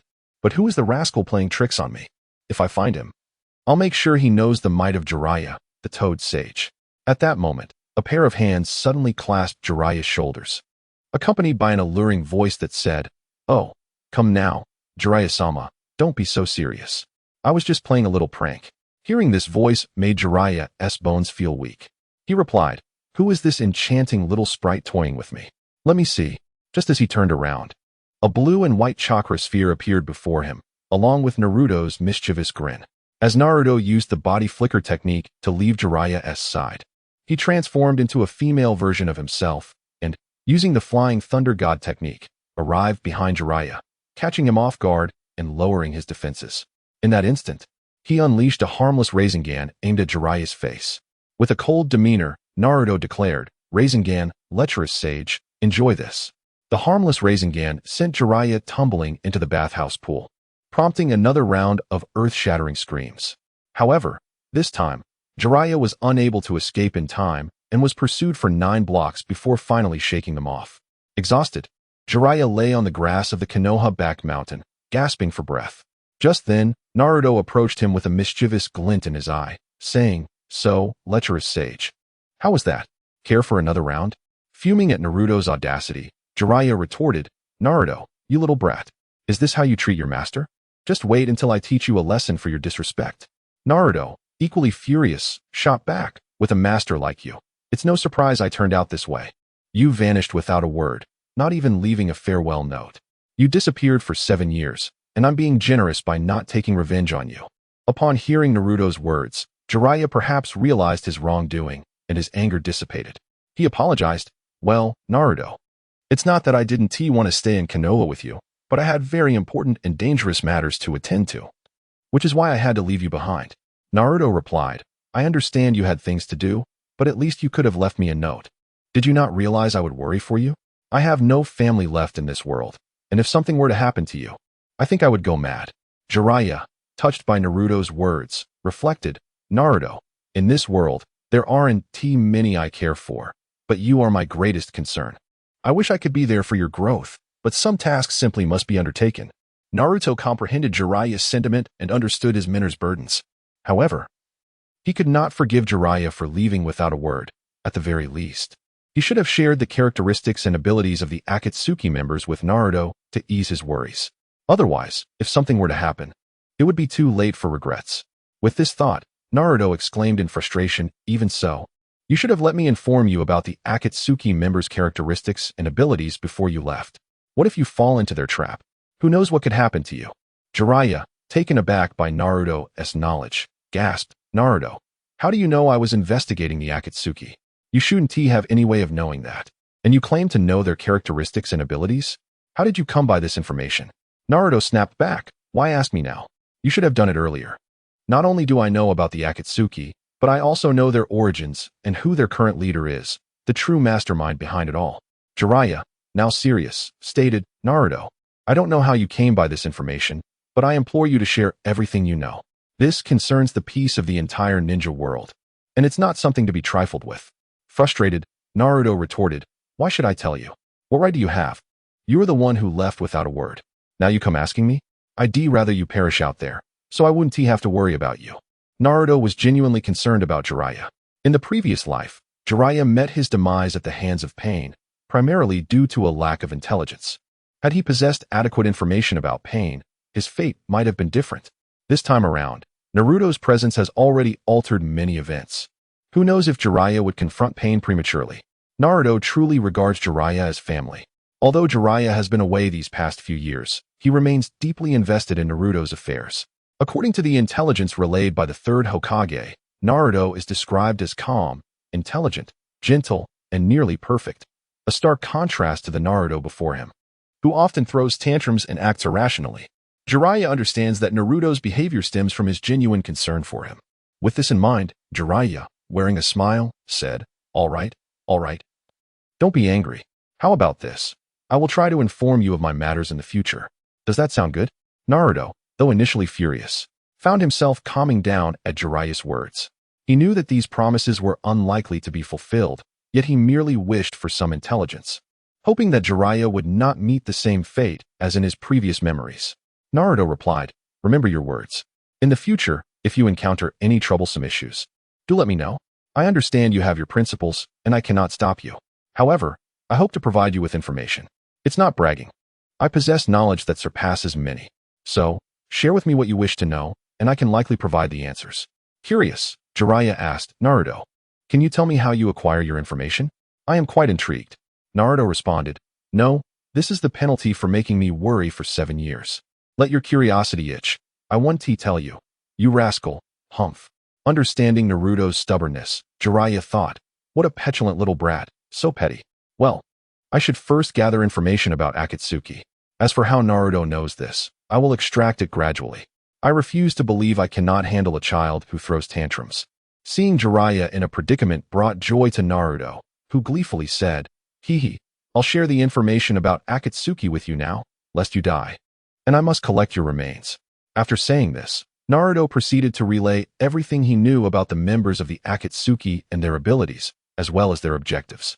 Upon hearing Naruto's intelligence, Jiraiya remarked, "So, Akatsuki was originally formed by Yahiko for the sake of peace. However, after Yahiko's death, this organization fell under the control of that masked man who killed your parents, and Konan and Nagato are still aiding him, correct?" Naruto confirmed, "Yes, I will deal with that masked man. As for Nagato and Konan, I know you, Jiraiya-sensei, will not allow them to go unchecked, which is what worries me." Jiraiya chuckled. "You fear that upon learning the leader of Akatsuki is Nagato, I will seek him out, and you are concerned I might perish at his hands, aren't you?" Naruto nodded, "Exactly. Without knowledge of the Rinnegan's abilities, you could very well die in a confrontation with Nagato. Thus, I wish for you to avoid seeking him out. But I understand that is unlikely, so I can only provide you with information." Jiraiya laughed heartily. "Haha. I can't believe I have a little brat worrying about me. Yet, it brings me joy. Haha." After his laughter subsided, he asked seriously, "So, do you know who that masked man is?" "I suspect you do. Tell me. Who is he?" Naruto hesitated before saying, "I do know who he is, but I want to tell you. He must be left for me to confront. And he owes my parents an apology." Seeing Naruto's expression, Jiraiya understood that he would not divulge this information. Nonetheless, he had acquired a wealth of intelligence and chose not to press further. Instead, he smiled and said, "All right then, since you feel that way. I won't to pry any longer." At this moment, Naruto turned to Jiraiya and said, "By the way, perverted sage, isn't it time for you to teach me some ninjutsu? You have been my master for so long and have yet to teach me a single technique. Isn't that rather unacceptable?" Jiraiya, puzzled, replied, "You wish to learn ninjutsu? But haven't you already acquired quite a few? Rinnegan, Flying Thunder God technique. And you even created a unique technique exclusive to the Uzumaki clan. Why not focus on perfecting these?" Naruto responded, "I know these techniques require time to develop and refine. However, the Nin exams are approaching, and I want to grow stronger." Jiraiya replied, "I see. As it happens, I have a technique to teach you. One I intended to impart 7 years ago, but circumstances delayed it until now." Curious, Naruto asked, "What technique?" With pride, Jiraiya proclaimed, "I, your master, am the sage of Mount Myaboku, and what I will teach you is, of course, related to toads." Naruto responded, Related to toads? It must be the summoning technique. Jiraiya, surprised, asked, how do you know? Naruto replied, is that surprising? Just yesterday, I had Anko teach Sasuke the summoning technique, so naturally, I am aware. Jiraiya said, but the technique I will teach you involves summoning toads, not those disgusting cold-blooded creatures, so it is different. Naruto retorted, I understand, since snakes typically eat toads. It makes sense that you, perverted sage, would dislike snakes. I can comprehend that. Furious at Naruto's remark, Jiraiya shouted, what did you say? Those disgusting creatures want to eat toads? I would turn them all into leather wallets. Unfazed, Naruto waved his hand dismissively and said, got it. Just give me the scroll. I need to train after signing it. I have no time to bicker with you. Seeing Naruto's lack of interest, Jiraiya also found it dull. He retrieved the scroll from behind and handed it to Naruto, saying, since you know how to train, then proceed on your own. As Naruto opened the scroll, he wrote his name, Uzumaki Naruto, with his blood in the sixth space, then paused, staring at the 4 characters Namikaze Minato. Seeing Naruto lost in thought over the name, Jiraiya realized he was reminiscing about his parents. With a sigh, he said, Naruto, although your parents have passed, they left you a priceless life and the will of fire. Thus, they have not truly died. Their will continues through you. Naruto, reassured by Jiraiya's words, smiled and said, perverted sage, I am merely nostalgic. I am not despondent. So you need not worry about me. Afterward, Naruto rolled up the scroll and returned it to Jiraiya.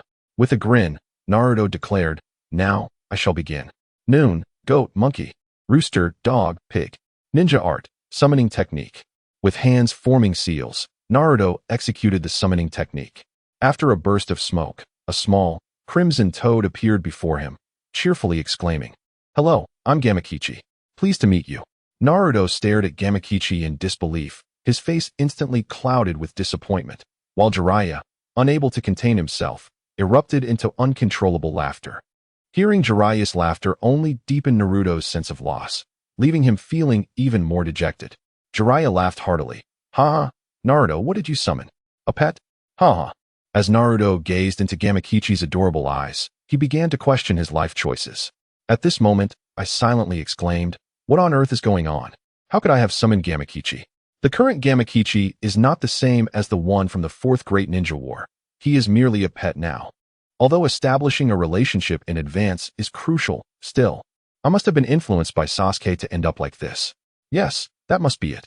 Naruto, undeterred, formed the hand seals once more and declared, I refuse to be swayed by this. Ninja art.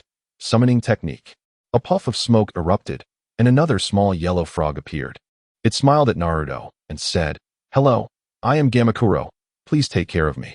Jiraiya lay on the ground, laughing uncontrollably, while Naruto was left disheartened, struggling to believe in the absurdity of his situation. He could hardly accept that this was his summoning. Jiraiya chuckled, Naruto, are you here to perform a comedy skit with me? Ha ha ha, this is too much. In despair, Naruto replied, this is impossible. How could I be so inadequate? This must be a dream. Yes, it's definitely a dream. Gamakichi, upon seeing Gamakuro, exclaimed, Gamakuro, you're here too? Gamakuro responded, brother, you're here as well. Mount Myaboku is currently at war with the Earth Dragon, so all the frogs have gone out. I saw there was nothing going on and someone was summoning. So I came out. Naruto, hearing Gamakuro's words, rushed to him and asked, so you mean Mount Myaboku and the Earth Dragon are at war? And all the frogs have gone out? Gamakuro nodded. Yes, they should all be back by now. Naruto beamed. So it's not that my summoning technique is lacking, but rather that Mount Myaboku had no frogs available? Gamakuro affirmed. Indeed, but I think I saw my father returning with a group when I was summoned. Naruto, upon hearing this, burst into laughter. I knew it wasn't my fault. There's a reason I summoned Gamakichi and Gamakuro. It's not my problem. Jiraiya chimed in. No wonder. I thought you were genuinely talentless. All right, let us try again. After nodding, Naruto formed the seals and exclaimed, Ninja art, summoning technique.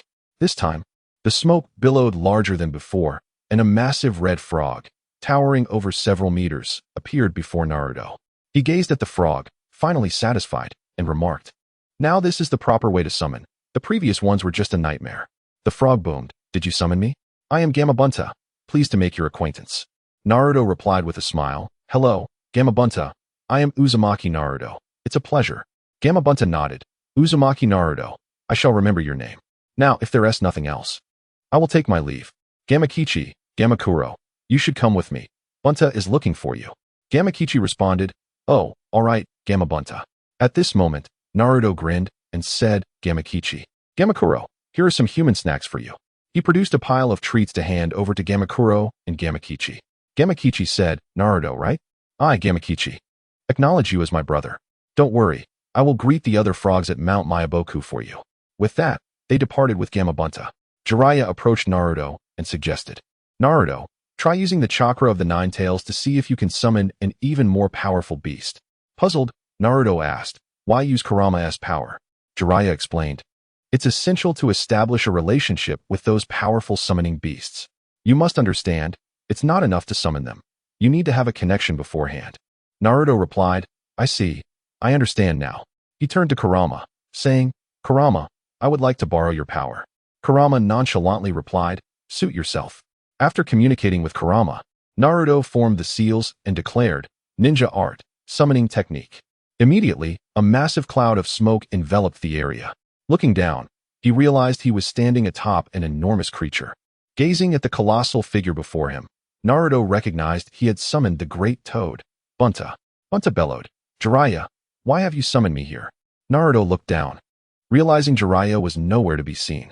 Internally, he cursed the ungrateful man for leaving his adorable disciple behind and wondered if he had gone to the Third Hokage, anticipating whether the third would reprimand him. Bunta called out again, Jiraiya, where are you? Come out. Hey, kid, tell me where Jiraiya went. Naruto responded, Bunta, Jiraiya is not here. I summoned you. Upon hearing this, Bunta laughed heartily. Ha! I am the great toad Bunta. How could a little brat like you possibly summon me? Stop joking around and bring Jiraiya out. Frustrated, Naruto explained, Boss, I told you already. It was me who summoned you. Why won't you believe me? What must I do for you to trust my words? Bunta, still skeptical, retorted, Kid, stop blabbering and get off my head. Only those I acknowledge, like the fourth Hokage, Minato, and Jiraiya, are worthy to stand on my head. You, on the other hand, do not have that privilege. Get down. I need to find that rascal Jiraiya and settle the score for leaving me here while he vanished without a trace. Bunta shook his head vigorously, trying to dislodge Naruto. At first, Naruto almost lost his balance, but he quickly used chakra to cling to Bunta's skin, preventing himself from falling off. Seeing that he couldn't shake Naruto off, Bunta conceded, all right, if you can stay on my head until dusk, I will acknowledge that you summoned me and accept you as my little brother. From now on, I will assist you with whatever you need. Naruto grinned. Boss, you said it. Don't go back on your word later. Bunta scoffed, Kid. I am the great toad Bunta. I am not so petty as to break my word. Do you think so little of me? Naruto chuckled. Don't be angry. I'm just ensuring our understanding. It's essential for harmony, right? So please don't hold it against me. I can always apologize if needed. Will you believe me then? Bunta snorted. Humph, you've got away with words, kid. All right, let us begin. Hold on tight. Naruto casually replied. Okay, let us go. I won't let you throw me off. Bunta began to shake his head, sprinting and leaping, changing his movements frequently, yet Naruto remained steady atop his head, not budging from his position from noon until the sun began to set. Bunta was astonished, realizing that Jiraiya's apprentice was remarkably skilled, able to maintain his balance so effortlessly. Impressed, he thought, this kid is a promising talent. Not only was Bunta surprised, but Jiraiya, who had been observing from the shadows, was equally astonished by Naruto's performance. Although he knew Naruto possessed extraordinary talent, having injured the fourth Hokage at the age of 5, it was achieved with the aid of Kurama's power. However, this time, he had accomplished it on his own merit, which held a vastly different significance. Jiraiya felt a deep sense of pride in Naruto's abilities. Finally, Bunta halted and said, Kid, you've won. I acknowledge you as my little brother. Now tell me your name. Naruto, with a confident smile, declared, I am Uzumaki Naruto. I look forward to your guidance in the future, Boss Toad. Winta also smiled, and at that moment, Jiraiya appeared proudly before Winta and said, So, what do you think of my disciple? Not bad, right? Ha ha. Both Naruto and Winta were not surprised by Jiraiya's sudden arrival. Winta nodded and replied, Indeed. He is a fine prospect. Well then, I shall take my leave. By the way, thank you for taking care of Gamakichi and Gamaturu, kid. Naruto smiled and replied, No need to mention it. They are both adorable, and I enjoy being friends with them, especially Gamakichi. He is truly a loyal and affectionate child. I believe they will aspire to be great toads like you in the future." Upon hearing Naruto's words, Winna laughed heartily. "Although you flatter me, I appreciate it. Farewell." With that, he returned to Mount Myaboku. At that moment, Naruto turned to Jiraiya and said, "Pervy sage, you seem to enjoy lurking in the shadows. You irresponsible fool. If I didn't have some skills, I might have been utterly defeated by Boss Winna. You jerk." Jiraiya defended himself. "Naruto, that's not fair. I did not act irresponsibly. I trusted you. I believed you were capable of earning Winta and Appo's recognition. Only then would he sincerely assist you." Naruto retorted, "I must be a fool to trust you. No wonder my mother warned me to be cautious around you, heartless scoundrel." Jiraiya chuckled, "Don't be angry. You have indeed earned Winta's recognition, so what's with the sulking?" Naruto shot Jiraiya a disdainful glance and said, "I have no time to bicker with you. I'm heading home. By the way, the third Hokage is looking for you. If you have nothing else to do, you should check on that old man. I'm off."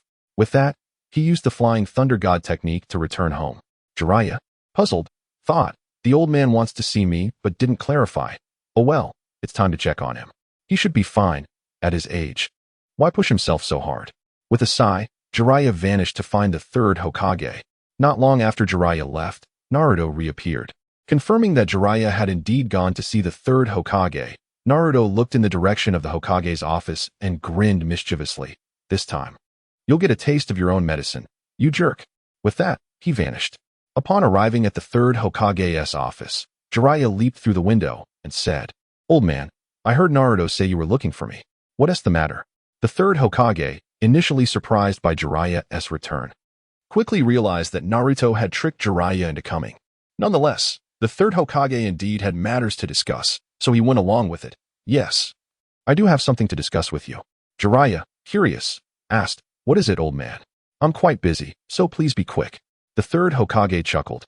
"Are you busy spying on young girls in the bath? I wonder why, after all these years, you still maintain such a carefree attitude. Didn't Tsunade beat you enough?" Jiraiya, picking at his ears, replied, "If you have no pressing matters, I'll take my leave, as I dislike your lectures." The third Hokage responded, "There are two matters I wish to discuss with you." Jiraiya inquired, "What matters? Speak." The third Hokage, calm and composed, continued, "The first matter is that I plan to pass on the position of Hokage to you after this Chunin exam. You know I am getting old. It is time for the position to be held by someone younger. You will become the fifth Hokage. I have already discussed this with the two advisors." Jiraiya immediately reacted like a cat whose tail had been stepped on, exclaiming, "I don't want it. I have many things to do, and I am not fit to be Hokage."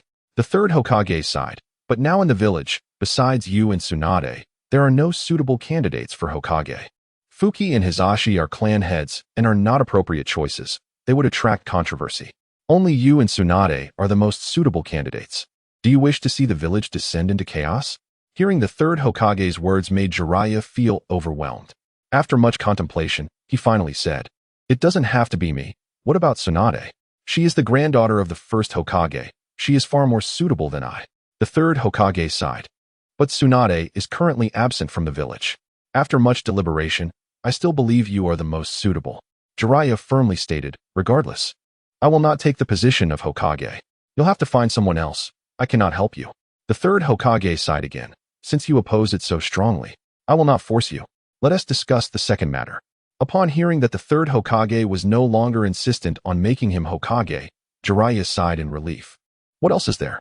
As long as it doesn't involve me becoming Hokage, I can discuss anything." The third Hokage replied coolly, "You are aware of Naruto's situation, right? He is the hope for our future in Konoha, along with Uchiha Sasuke and Hyuga Hinata. These three children are the pillars of our village's future. You know this." Jiraiya, intrigued, responded, "You've told me about their importance since Naruto was 5 years old. Of course, I understand that these three can help Konoha prosper even more than in the first Hokage's era. But why are you bringing this up?" The third Hokage scrutinized Jiraiya before continuing. "Since you know they are the future of Konoha, do you know that they started refining their bodies with natural chakra even before mastering Sage Mode? They began this at the age of 5. The third Hokage's words left Jiraiya astounded. He gasped, "What? They dared to use natural chakra to refine their bodies without mastering Sage Mode? Who taught them that reckless technique?" The third Hokage gazed meaningfully at Jiraiya. Indeed, who could that scoundrel be?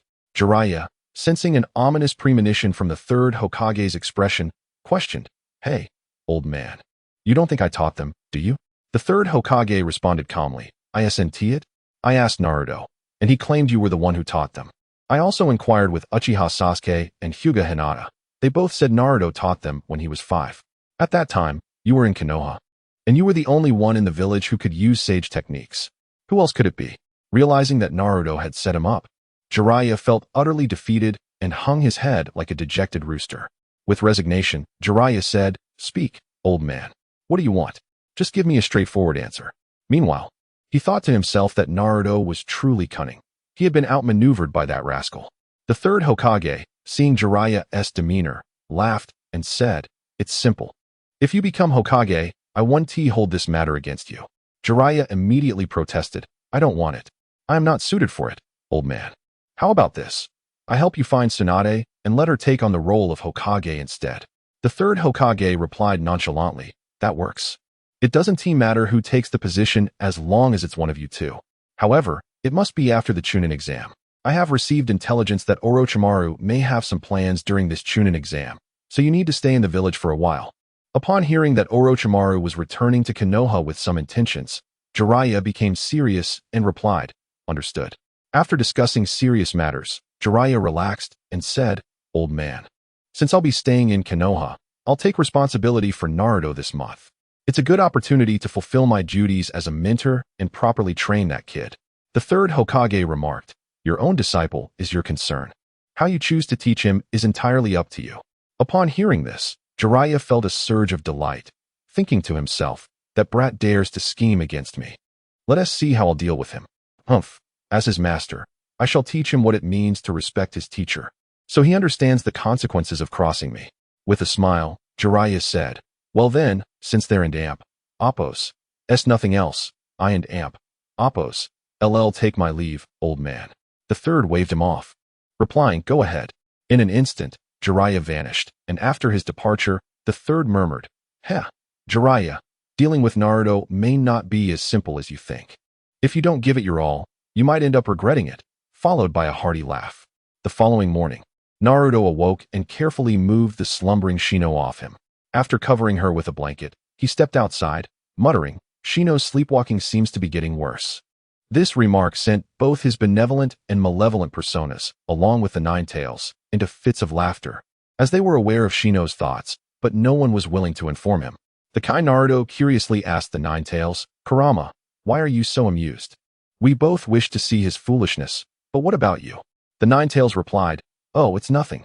I find it amusing. How could someone so clever be so foolish in this regard? I simply wish to see how long it takes him to figure it out." With that, he laughed heartily. The dark persona of Naruto smirked. Great minds think alike, heh. After sharing a glance, the three burst into laughter.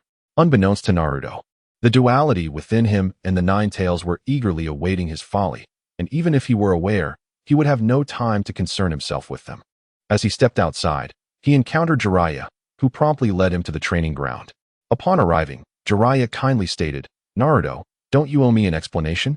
Naruto, sensing Jiraiya's unusual demeanor, deduced that he had suffered greatly at the hands of the third Hokage the previous day and was now seeking retribution. Pretending ignorance, Naruto replied, "Pervy Sage, what do you mean? I don't quite understand." Jiraiya maintained his smile. "Oh, you don't understand?" Well, suddenly, a Rinnegan materialized behind him. Seeing this, Naruto instinctively activated his Flying Thunder God technique to escape, narrowly avoiding a large crater where he had just been standing.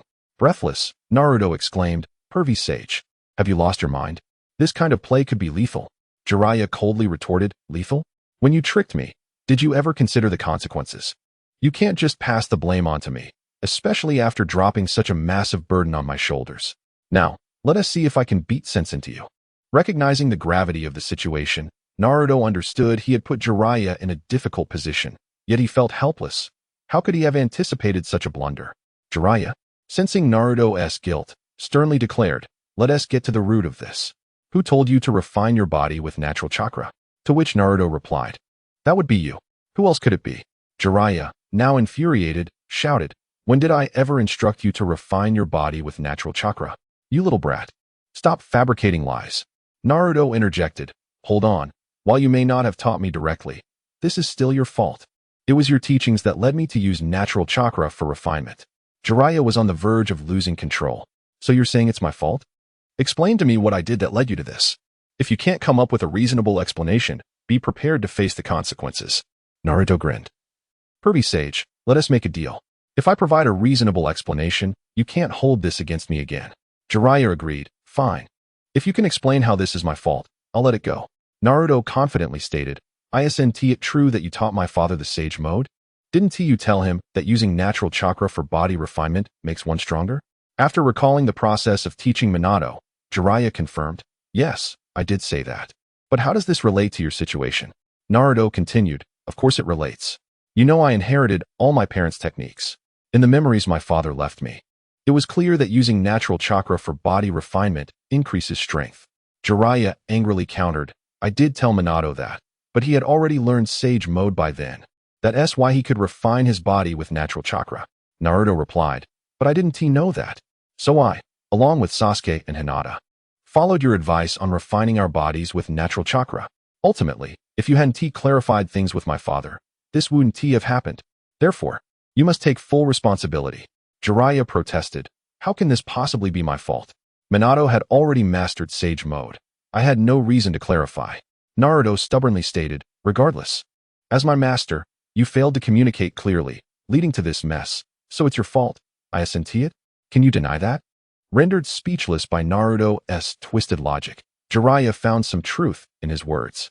However, he was unwilling to let Naruto off the hook so easily, thinking to himself, Since you're being unreasonable, I can be too. With a surge of anger, Jiraiya proclaimed, Enough of this nonsense. Today, I will teach you a lesson, you brat.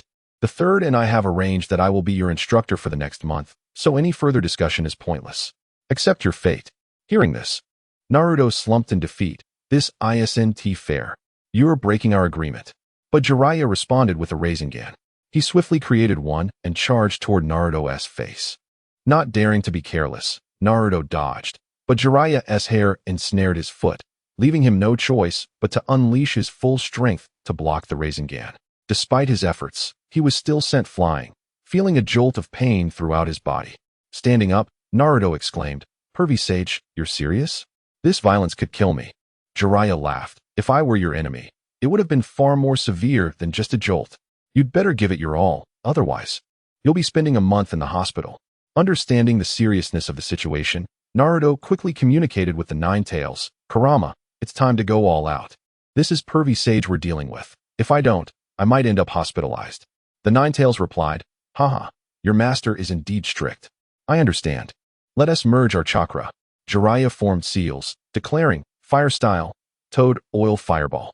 He unleashed a barrage of gigantic fireballs, all engulfed in Toad Oil, hurtling towards Naruto, each radiating immense heat.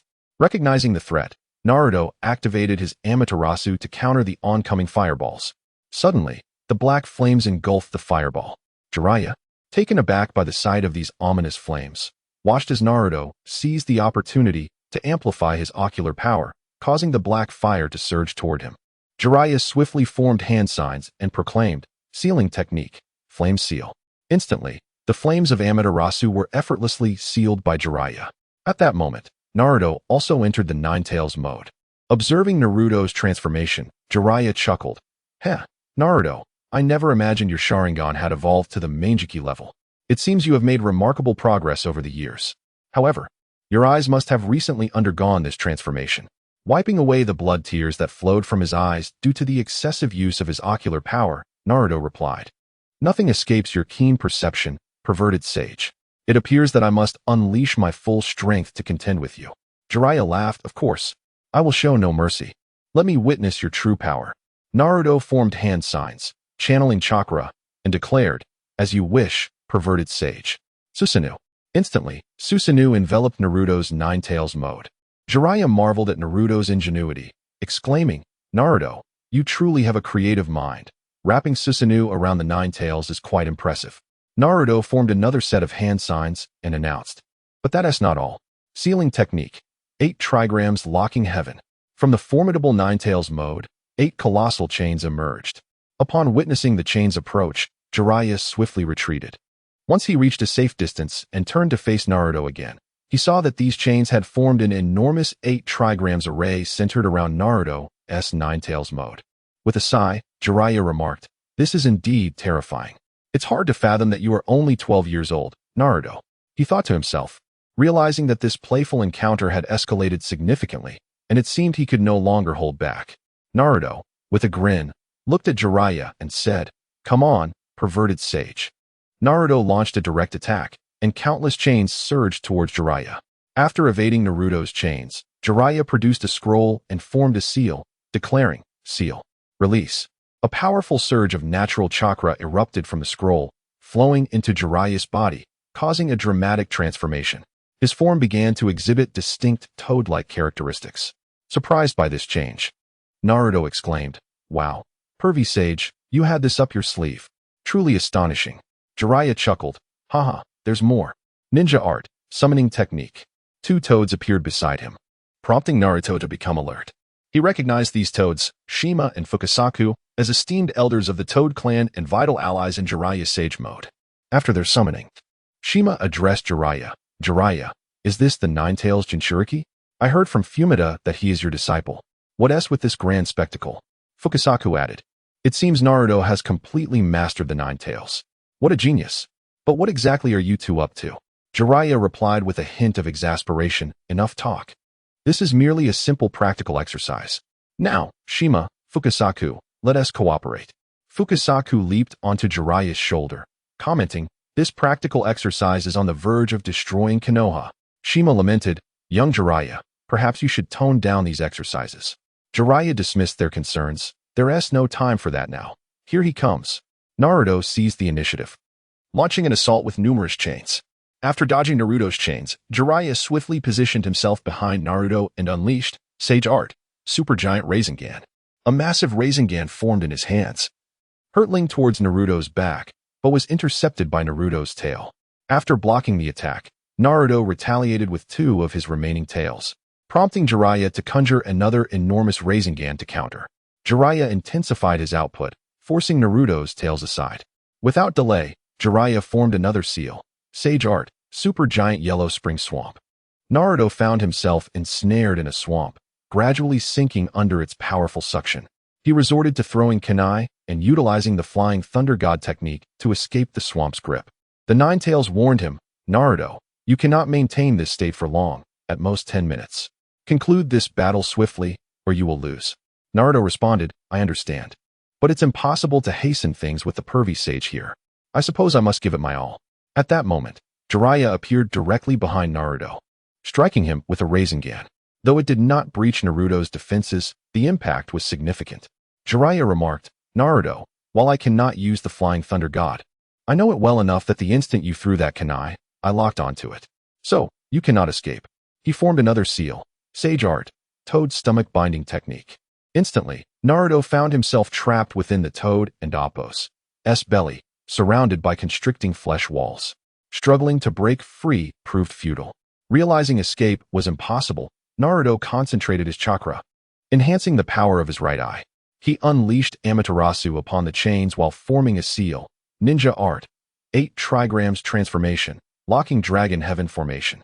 Suddenly, Naruto's chains morphed into a black fire dragon imbued with Amaterasu, rushing toward Jiraiya.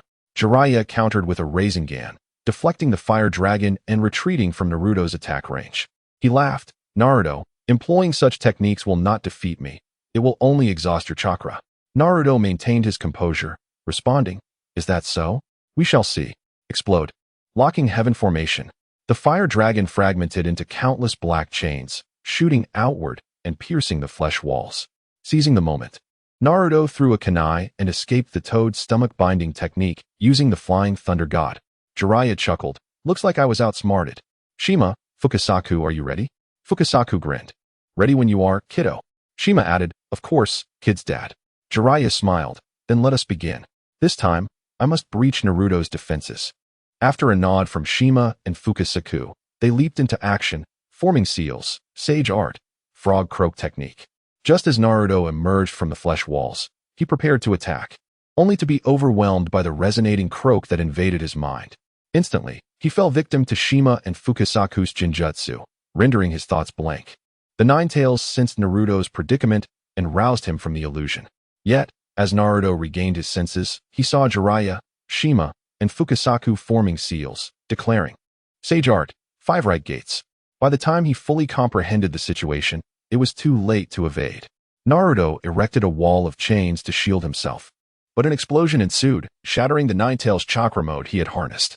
Jiraiya appeared behind him, pressing a kunai against Naruto's head, stating, "You have lost, Naruto." Stunned, Naruto gazed at Jiraiya and said, "Pervy sage, I never anticipated your strength. I was utterly powerless. Though I knew I might lose, I never expected such a thorough defeat. I thought I could hold out longer. How could this be? I never knew you were this formidable." Jiraiya sheathed his kunai, smiling, "Naruto, your strength is commendable, yet your battle experience is lacking. If you had fought me with your utmost from the start, the outcome may have been different. Did you not notice that throughout our battle, I dictated the pace? You remained on the defensive." He continued, "In the coming month, I will train with you continuously to enhance your combat experience and reflexes." As Naruto reflected on the battle, he recognized the validity of Jiraiya's words. He had indeed spent the majority of the fight on the defensive against Jiraiya's relentless onslaught. The Nine-Tails added, "Naruto, as much as I dislike admitting it, Jiraiya is correct. Your combat experience is insufficient, and the opponents you've faced have been far weaker. The only one who posed a genuine threat, Orochimaru, fell to you through carelessness. However, should these opponents take you seriously, you would stand no chance." Naruto replied, "I see that now, Kurama. I will diligently learn from Jiraiya." The Nine-Tails nodded, "Indeed. Focus on training with Jiraiya for the next month, and refrain from relying on my chakra." Naruto affirmed, "Understood." After concluding his conversation with the Nine-Tails, Naruto turned to Jiraiya with a serious expression. "Jiraiya-sensei, please train me. For the next month, I will commit myself to rigorous training." Jiraiya laughed heartily. "Haha, excellent. I will train you diligently. But first, let us go for a meal." Naruto eagerly agreed. "Yes, let us go have some ramen." He prepared to use the Flying Thunder God to return to the village, but Jiraiya stopped him. Naruto looked at Jiraiya with a puzzled expression. Jiraiya, observing Naruto's demeanor, chuckled, "We should walk back. Your over-reliance on ninjutsu has dulled your physical reflexes. It would be wise to take your time returning. I hope you refrain from depending too much on the Flying Thunder God technique in the future. Save it for combat and rescue missions. Otherwise, it may not serve you well." Naruto replied, "All right, I understand, perverted sage. Let us go."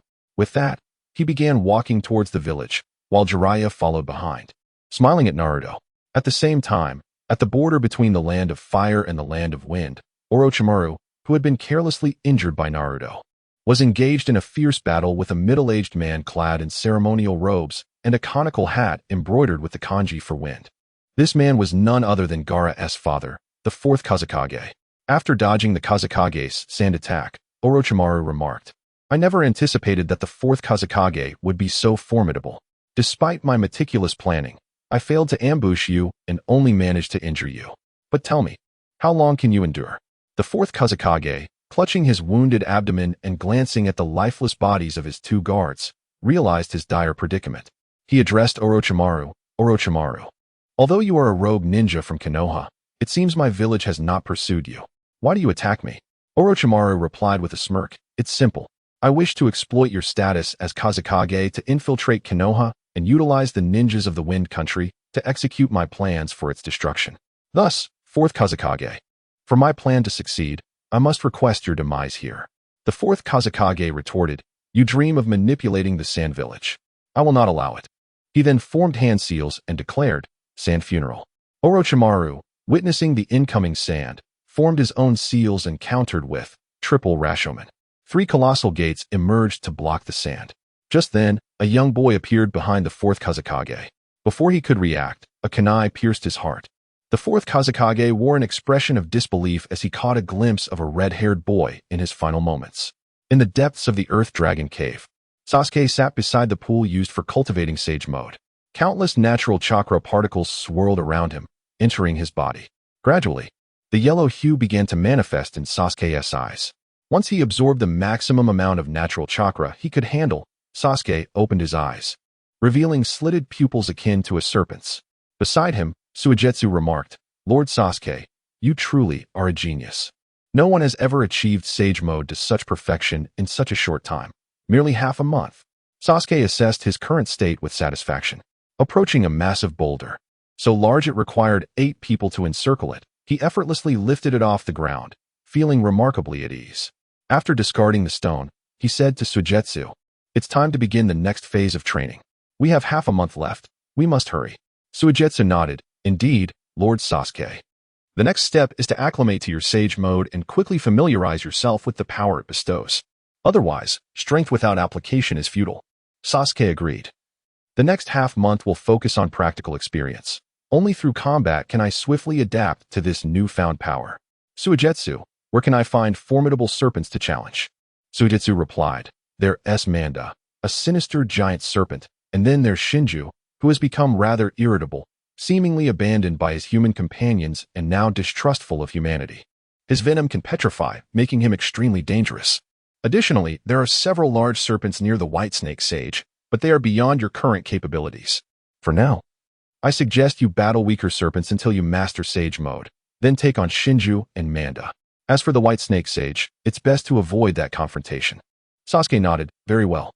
Let us seek out some lesser serpents to acclimate to Sage Mode."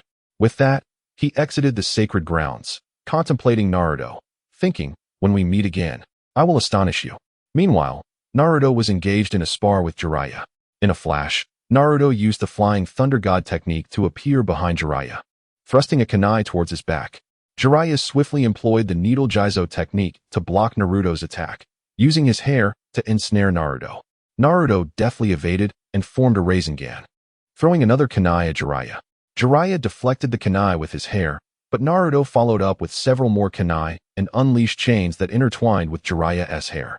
With no choice, Jiraiya tilted his head to evade Naruto's kunai, just as Naruto appeared behind him, launching a Rinnegan.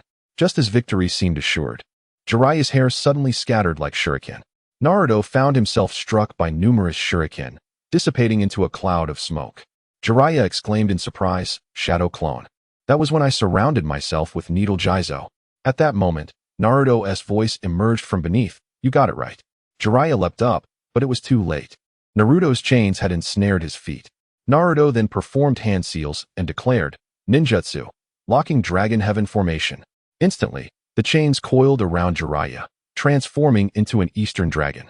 Binding him tightly, Naruto stood before Jiraiya and said, "Haha, perverted sage, this time I have won." Jiraiya, looking into Naruto's confident eyes, chuckled, "Not necessarily." Just as he finished speaking, Naruto realized he could not move. Before him, Jiraiya transformed into smoke. Naruto gasped, "Shadow clone." He then noticed that the surroundings had morphed into the belly of a toad. Jiraiya emerged like a piece of paper from Naruto's shadow, reverting to his original form, and said, "Naruto, you have lost." Naruto, unfazed, smiled, "Indeed, I lost. I really wish I could win against you just once." Jiraiya laughed, "You've improved significantly. You are much stronger than you were half a month ago." Naruto felt the truth in Jiraiya's words, smiling, "All thanks to you, perverted sage. I appreciate it." Jiraiya replied, "All right, let us call it a day. Your little girlfriend is looking for you. I shall take my leave." With that, he vanished in a puff of smoke. Naruto then noticed Hinata approaching him. He smiled and greeted her. "Hinata, what brings you here?" Hinata responded, "Naruto-kun, I came to find you regarding Hanabi. I'm not sure if you're free." Naruto inquired, "Oh, what happened to Hanabi?" Hinata replied, "It seems Hanabi experienced something troubling at school. Ever since she returned, she has locked herself in the training ground, refusing to come out, and has been obsessively training. I'm genuinely worried something might have happened to her, which is why I sought your assistance." Naruto, reassuring her, said, "Don't worry. Let us ask Konohamaru for clarification first." With that, he took Hinata's hand and headed towards the Third Hokage's residence. Upon arriving at the home of the Third Hokage, Naruto and Hinata unexpectedly encountered Konohamaru and his 2 companions who were preparing to go out for some leisure. Upon spotting Naruto and Hinata, Konohamaru curiously inquired, "Naruto brother, are you and Hinata-nichan here to see Grandpa?" Naruto responded, "No, I'm not here to see that old pervert. I'm here to see you." Konohamaru, perplexed, asked, "You're looking for me? What do you need?" Naruto continued, "Konohamaru, do you know what happened to Hanabi at school? Why has she been acting so strangely since she returned?" Konohamaru paused to think and replied, "Are you talking about Hinata-nichan's younger sister?" Hinata quickly interjected, "Yes. That is my sister. Konohamaru, do you know anything? Please tell me. Naruto reassured her. Hinata, don't rush. Let Konohamaru speak. Hearing Naruto's calm words, Hinata's anxious expression gradually relaxed. Naruto then urged Konohamaru, what do you know? Please share. Konohamaru reflected, well, this happened 2 days ago during an extracurricular activity. Our teacher had us practice combat drills, and I remember that Hanabi was supposed to face a girl named Uchiha Miho from the Uchiha clan. I think she lost the match. I recall Hanabi saying something like, if she learned the Byakugan, she would definitely win. But I can't remember the details clearly. Naruto nodded, it must be so. With Hanabi's temperament, if she lost to someone of comparable skill like Miho, she certainly wouldn't accept it, which is why she has been isolating herself in the training hall. Hinata expressed her concern, what should we do? At Hanabi's age, it's unrealistic to force her to master the Byakugan through intense training. Naruto-kun, how can we help? Naruto chuckled, it's nothing serious, Hinata. It's just the competitive spirit of a child, easily remedied.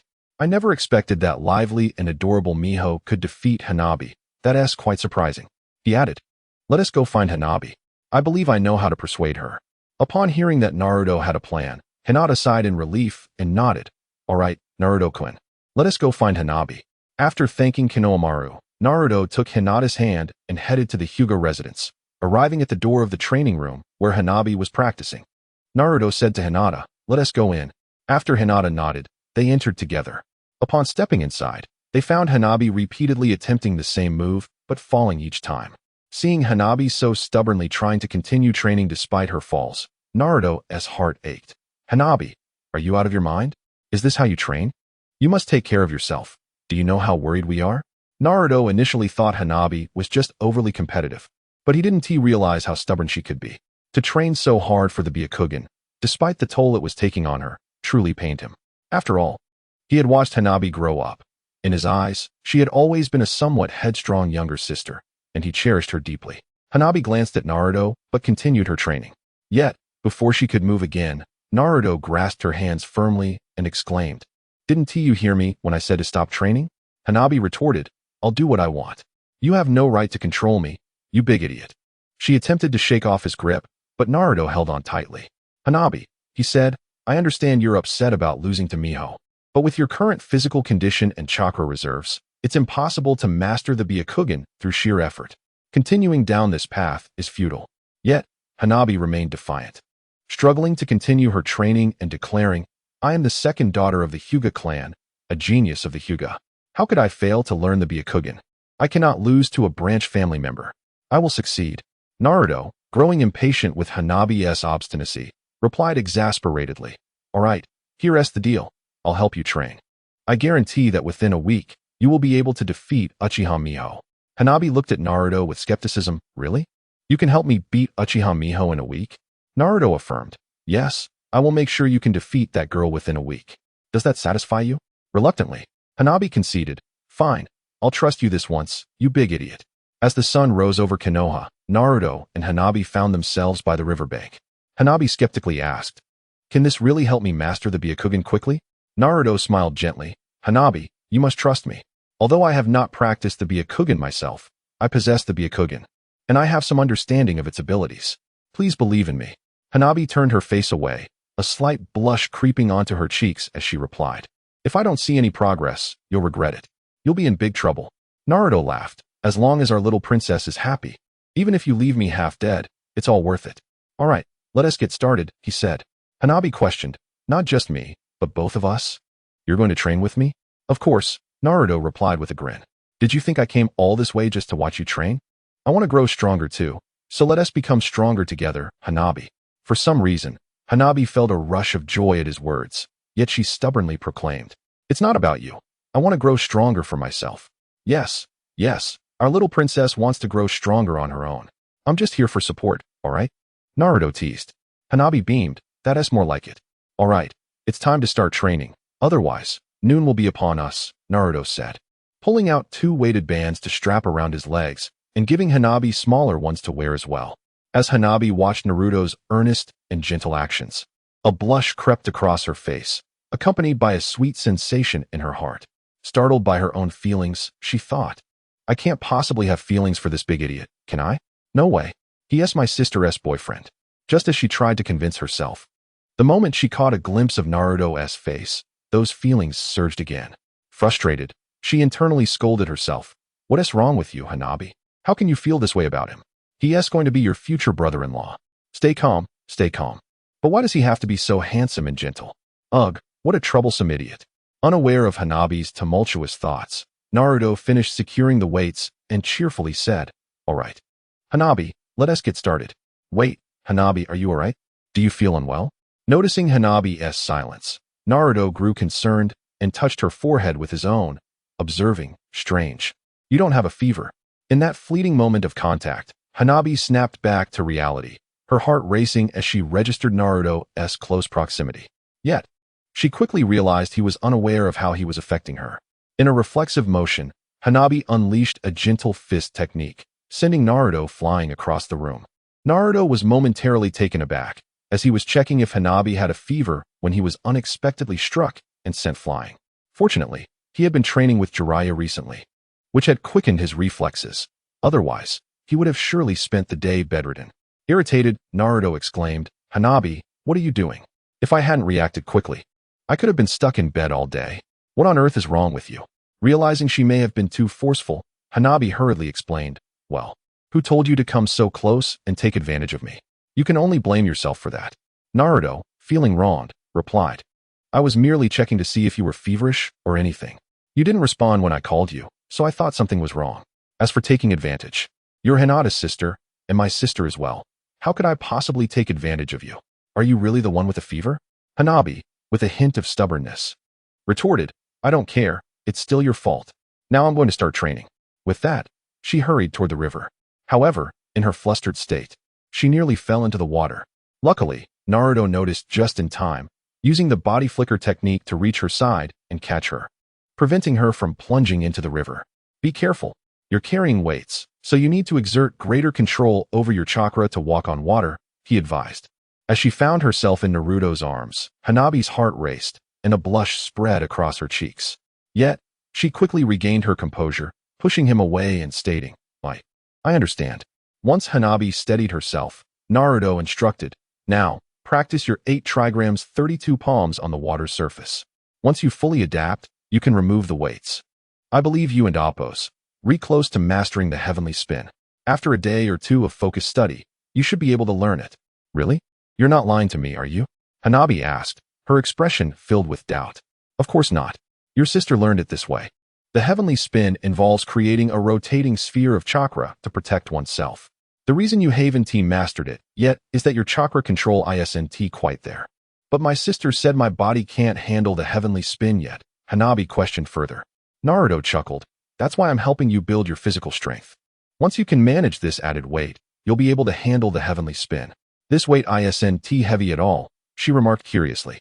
Naruto smiled as he approached her and formed a hand seal, declaring, "Seal. Release."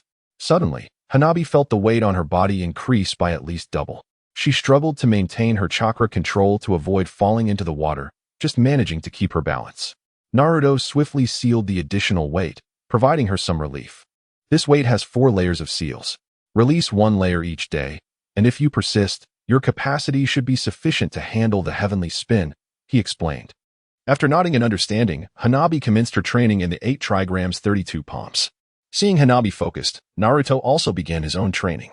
Meanwhile, Hinata stood at a distance, observing Naruto and Hanabi with her Byakugan. She noted everything they did and even comprehended their dialogue with clarity.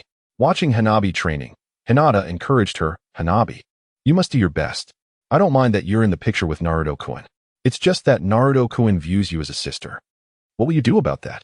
If Hanabi and Naruto were to hear Hinata's thoughts, they would undoubtedly be astonished. Indeed, Hinata had recognized Hanabi's feelings for Naruto from the very beginning, which left her conflicted. However, she eventually came to terms with the fact that both Naruto and Hanabi were pivotal figures in her life.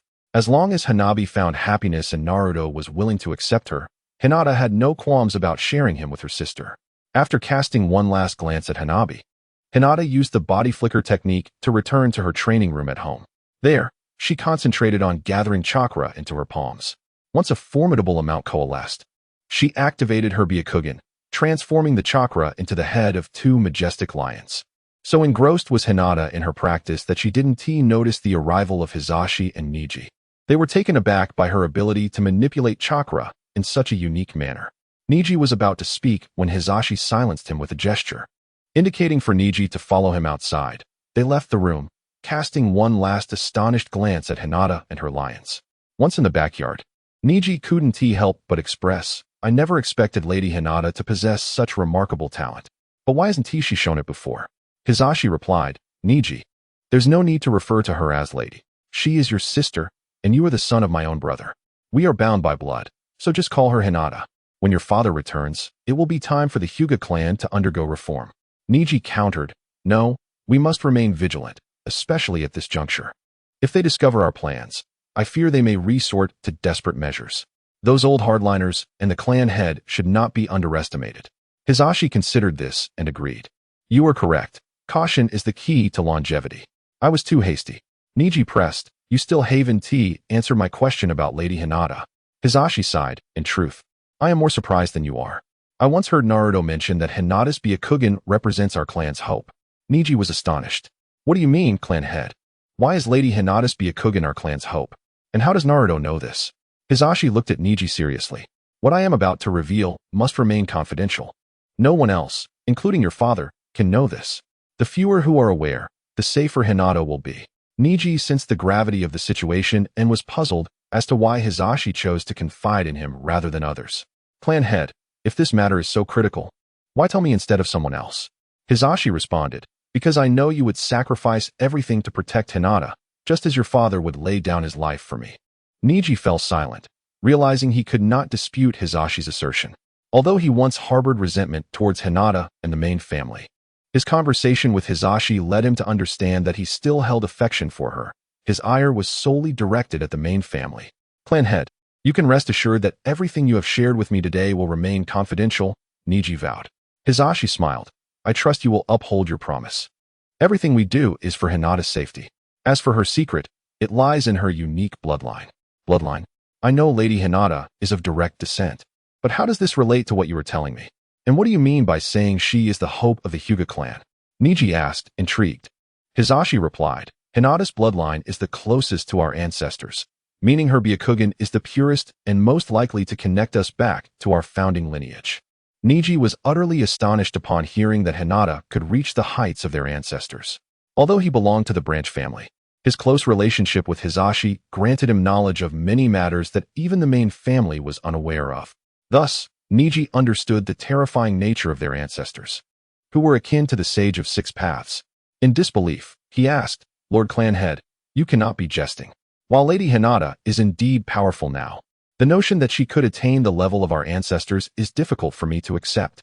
Besides, her previously displayed talents were not particularly remarkable." Hisashi chuckled, "Niji, you are being quite disingenuous. Hinata's exhibited talents are not merely lacking, they are virtually non-existent." Niji, feeling awkward, replied, "Lord Clan Head, your words ring true." Hisashi continued, "Do not take offense, I speak the truth. However, it is not that Hinata lacks talent. Rather, she lacks confidence. Every formidable warrior was once weak, yet they possessed the heart of a strong individual even in their weakest moments. Hinata, however, does not share this trait, which contributes to her perceived weakness, a notion she herself harbors." Reflecting on this, Niji nodded, acknowledging, "You are correct, Lord Clan Head. Lady Hinata indeed lacks confidence." Hisashi elaborated, "Yet, Hinata's Byakugan purity is the highest recorded in the Hyuga clan's history, closely approaching that of our ancestors."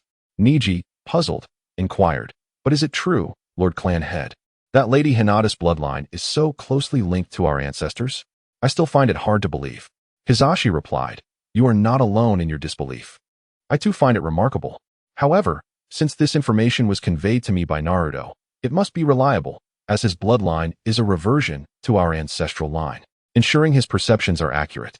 Niji, both astonished and perplexed, exclaimed, "That foolish Naruto possesses a reverted bloodline? But even so, Naruto is not of the Hyuga clan. How could he discern that Lady Hinata's Byakugan is the closest to our ancestors?" After contemplating, Niji suddenly realized, could it be that Naruto's ancestors are also our Hyuga ancestors? But wait, the clan records indicate that the Hyuga clan was founded by Hyuga Tennin. Hisashi smiled. Your confusion is understandable, as this knowledge is reserved solely for the clan leaders. Niji, our Hyuga clan is not of this world. We originated from the moon. Niji, once again shocked, questioned. Lord Clan Head, you claim that our Hyuga clan hails from the moon. What does this mean? Hisashi chuckled. Do not rush. Allow me to explain. Indeed, our Hyuga clan descended from the moon, where another faction of Byakugan users resides. However, their Byakugan lacks the purity of ours. They primarily inherited the physical form of our ancestors. Thus, when our clan arrived in this world, the then clan leader, Hyuga Tenin, adopted the surname Hyuga to distinguish us from the other clan. This is a secret known only to clan leaders and has been passed down through generations. Niji was rendered speechless from the shock. Hisashi observed Niji and continued, to comprehend everything, you must first understand that the Hyuga clan, along with the Uchiha, Senju, and Uzumaki clans, all originate from the same ancestors. After a long pause, Niji regained his composure and queried, Lord Clan Head, how can it be that we share the same ancestors with these other clans? Hisashi patiently elucidated, the Uzumaki, Uchiha, and Senju clans are direct descendants of the Sage of Six Paths. The Uzumaki and Senju inherited his physical traits, while the Uchiha inherited his ocular abilities. Similarly, our Hyuga clan inherited the eyes of our ancestors, while another clan inherited the physical traits. Niji contemplated, while this is astonishing, if what you say is true, then our Hyuga clan's ancestors must have deep ties with the Sage of Six Paths, as our bloodlines are intertwined. Hisashi regarded Niji with appreciation. You are quite astute and composed. Most would be overwhelmed by this revelation. You are correct. Our ancestor and the Sage of Six Paths were brothers, with the sage being the elder and our ancestor the younger. Niji responded, so? The reason that foolish Naruto asserts that Lady Hinata's Byakugan is closest to our ancestors is due to the sensation from his reverted bloodline? Hisashi confirmed, indeed.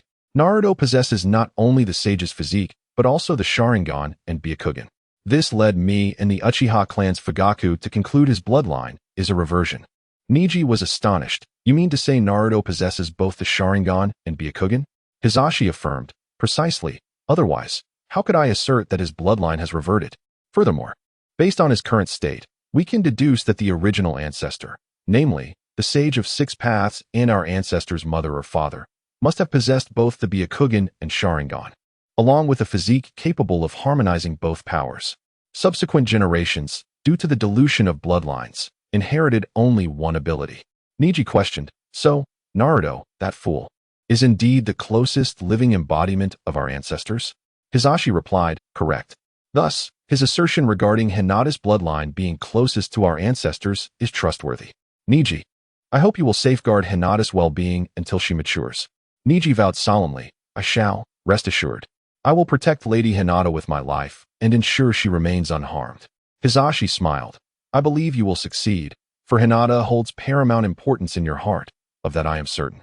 Niji felt a twinge of embarrassment at Hisashi's words. Yet in his heart, Hinata was indeed the most significant.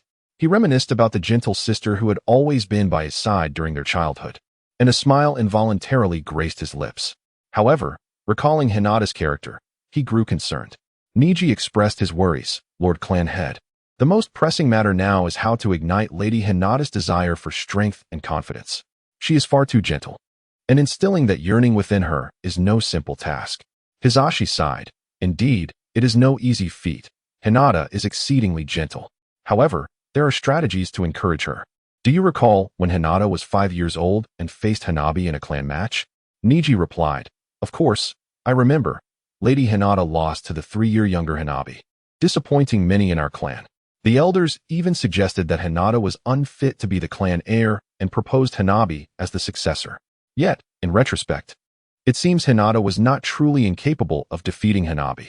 Hisashi confirmed, exactly, at that time, Hinata was so concerned about hurting Hanabi that she refrained from attacking and focused solely on defense, ultimately leading to her defeat. She is too gentle. But this incident has inspired a method to cultivate Hinata's desire for strength and bolster her confidence. After a moment of contemplation, Niji discerned Hisashi's plan and reluctantly stated, Lord Clan Head, isn't this approach a bit harsh for Lady Hinata? I cannot bear to subject her to such an experience. Hisashi countered, without such measures, Hinata will never have the opportunity to grow. She only holds a few individuals dear, and you and Naruto are among those she relies upon. Thus, you cannot ignite her desire for strength. Only Hanabi can. Hinata regards Hanabi similarly to how you regard Hinata. Upon hearing Hisashi's words, Neji understood that this was indeed the most effective and swiftest way to awaken Hinata's yearning for power. When Hanabi finds herself in peril before Hinata, and Hinata feels powerless to assist, her desire for strength will reach its zenith. However, the hatred for one's own inadequacies was precisely what Neji wished to spare Hinata from experiencing. In resignation, Neji asked, Lord Clan Leader, when do you intend to execute this plan? Hisashi replied, not just yet. We must wait for your father to return in 2 days. And we need to summon Naruto to assist as well. Neji expressed his doubts. I doubt Naruto will consent to your plan. He might even jeopardize it. Hisashi responded confidently. No, he won't. I will ensure he obediently aids in the execution of this plan. Neji remained skeptical about involving Naruto, yet he chose to refrain from voicing his concerns, observing Hisashi's unwavering confidence. Hisashi, noticing Neji's worried expression, said, now is not the time for you to fret. Focus instead on mastering the 8 trigrams, 128 palms. Acknowledging Hisashi's words, Neji understood that worrying was futile and replied, yes, I will do my utmost to learn from you. A week later, in the training room of the Hyuga clan in Konoha, it was the 7th day of Hanabi's training with Naruto. Having removed her weights, she was now calming her mind, preparing to perform the heavenly spin. Present in the training room were Hinata, Naruto, Neji, Hisashi, and Jiraiya. Hinata encouraged Hanabi, go for it, Hanabi. I believe in you. Naruto added with a grin. You can do it, Hanabi. Have confidence in yourself. After nodding at her sister and Naruto, Hanabi formed the necessary hand seals, activating her Byakugan. With her body rotating, she began to release chakra from her palms. She felt the chakra flowing more steadily than ever before, and her body felt lighter. In her heart, she thought, this feels so effortless. I can succeed this time. I can feel it. As her rotation intensified, she called out, heavenly spin. A swirling sphere of chakra materialized around her, enveloping her completely. When Hanabi ceased her rotation, Hinata was the first to leap with joy, exclaiming, Hanabi, you did it. I always knew my sister was the strongest. She rushed over to embrace Hanabi tightly. Hanabi's cheeks flushed with embarrassment as she struggled, saying, okay, sister, please don't do that. I'm not a child anymore. It and Appos. It's embarrassing when you hug me like that in front of others. After releasing Hanabi, Hinata laughed. All right, I apologize. Don't be upset, Hanabi. Hanabi replied, exasperated. I'm not mad at you. I just want you to stop treating me like I'm still a little kid. At that moment, Naruto chimed in, congratulations, little Hanabi. You did it. Hanabi retorted, thanks, but just this once, you big idiot. Naruto awkwardly replied, Hanabi, could you please stop calling me a big idiot? I'm not that foolish. How about calling me Naruto and II instead? Or just my name would suffice. Hanabi proudly declared, calling you and II is out of the question, big idiot. You're still a big idiot, but I will thank you this time, so from now on, I'll just call you idiot. Naruto felt a crushing blow to his pride, but consoled himself, thinking it was a step up from being called a big idiot to just an idiot. At least the big was gone. Neji approached with a smile, saying, congratulations, Miss Hanabi. Hanabi responded, thank you, Neji. I've heard from my father that you are the genius of the Hyuga clan. Just wait, I will surpass you. I will prove that I am the true prodigy of the Hyuga clan. Neji smiled back, I also hope you will be even more formidable, Miss Hanabi. Jiraiya and Hisashi watched the interaction with satisfaction, and Jiraiya remarked to Hisashi, congratulations, Hisashi. You have given birth to a genius.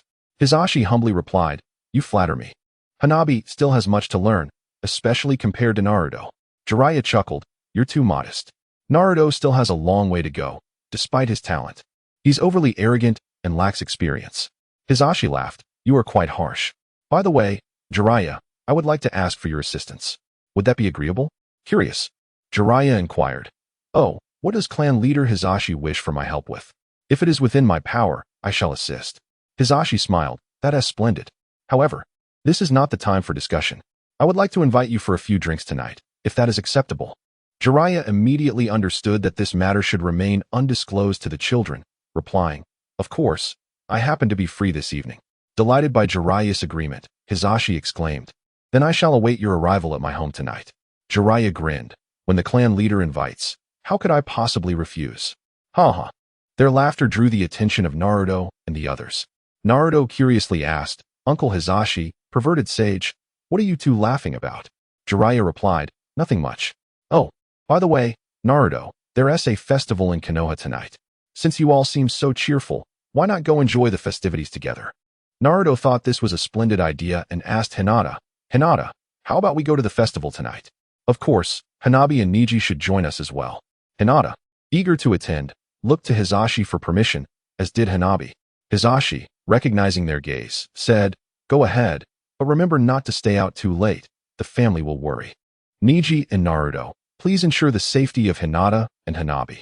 Upon receiving their father's consent, Hinata and Hanabi beamed with excitement, while Neji replied earnestly, yes, clan leader.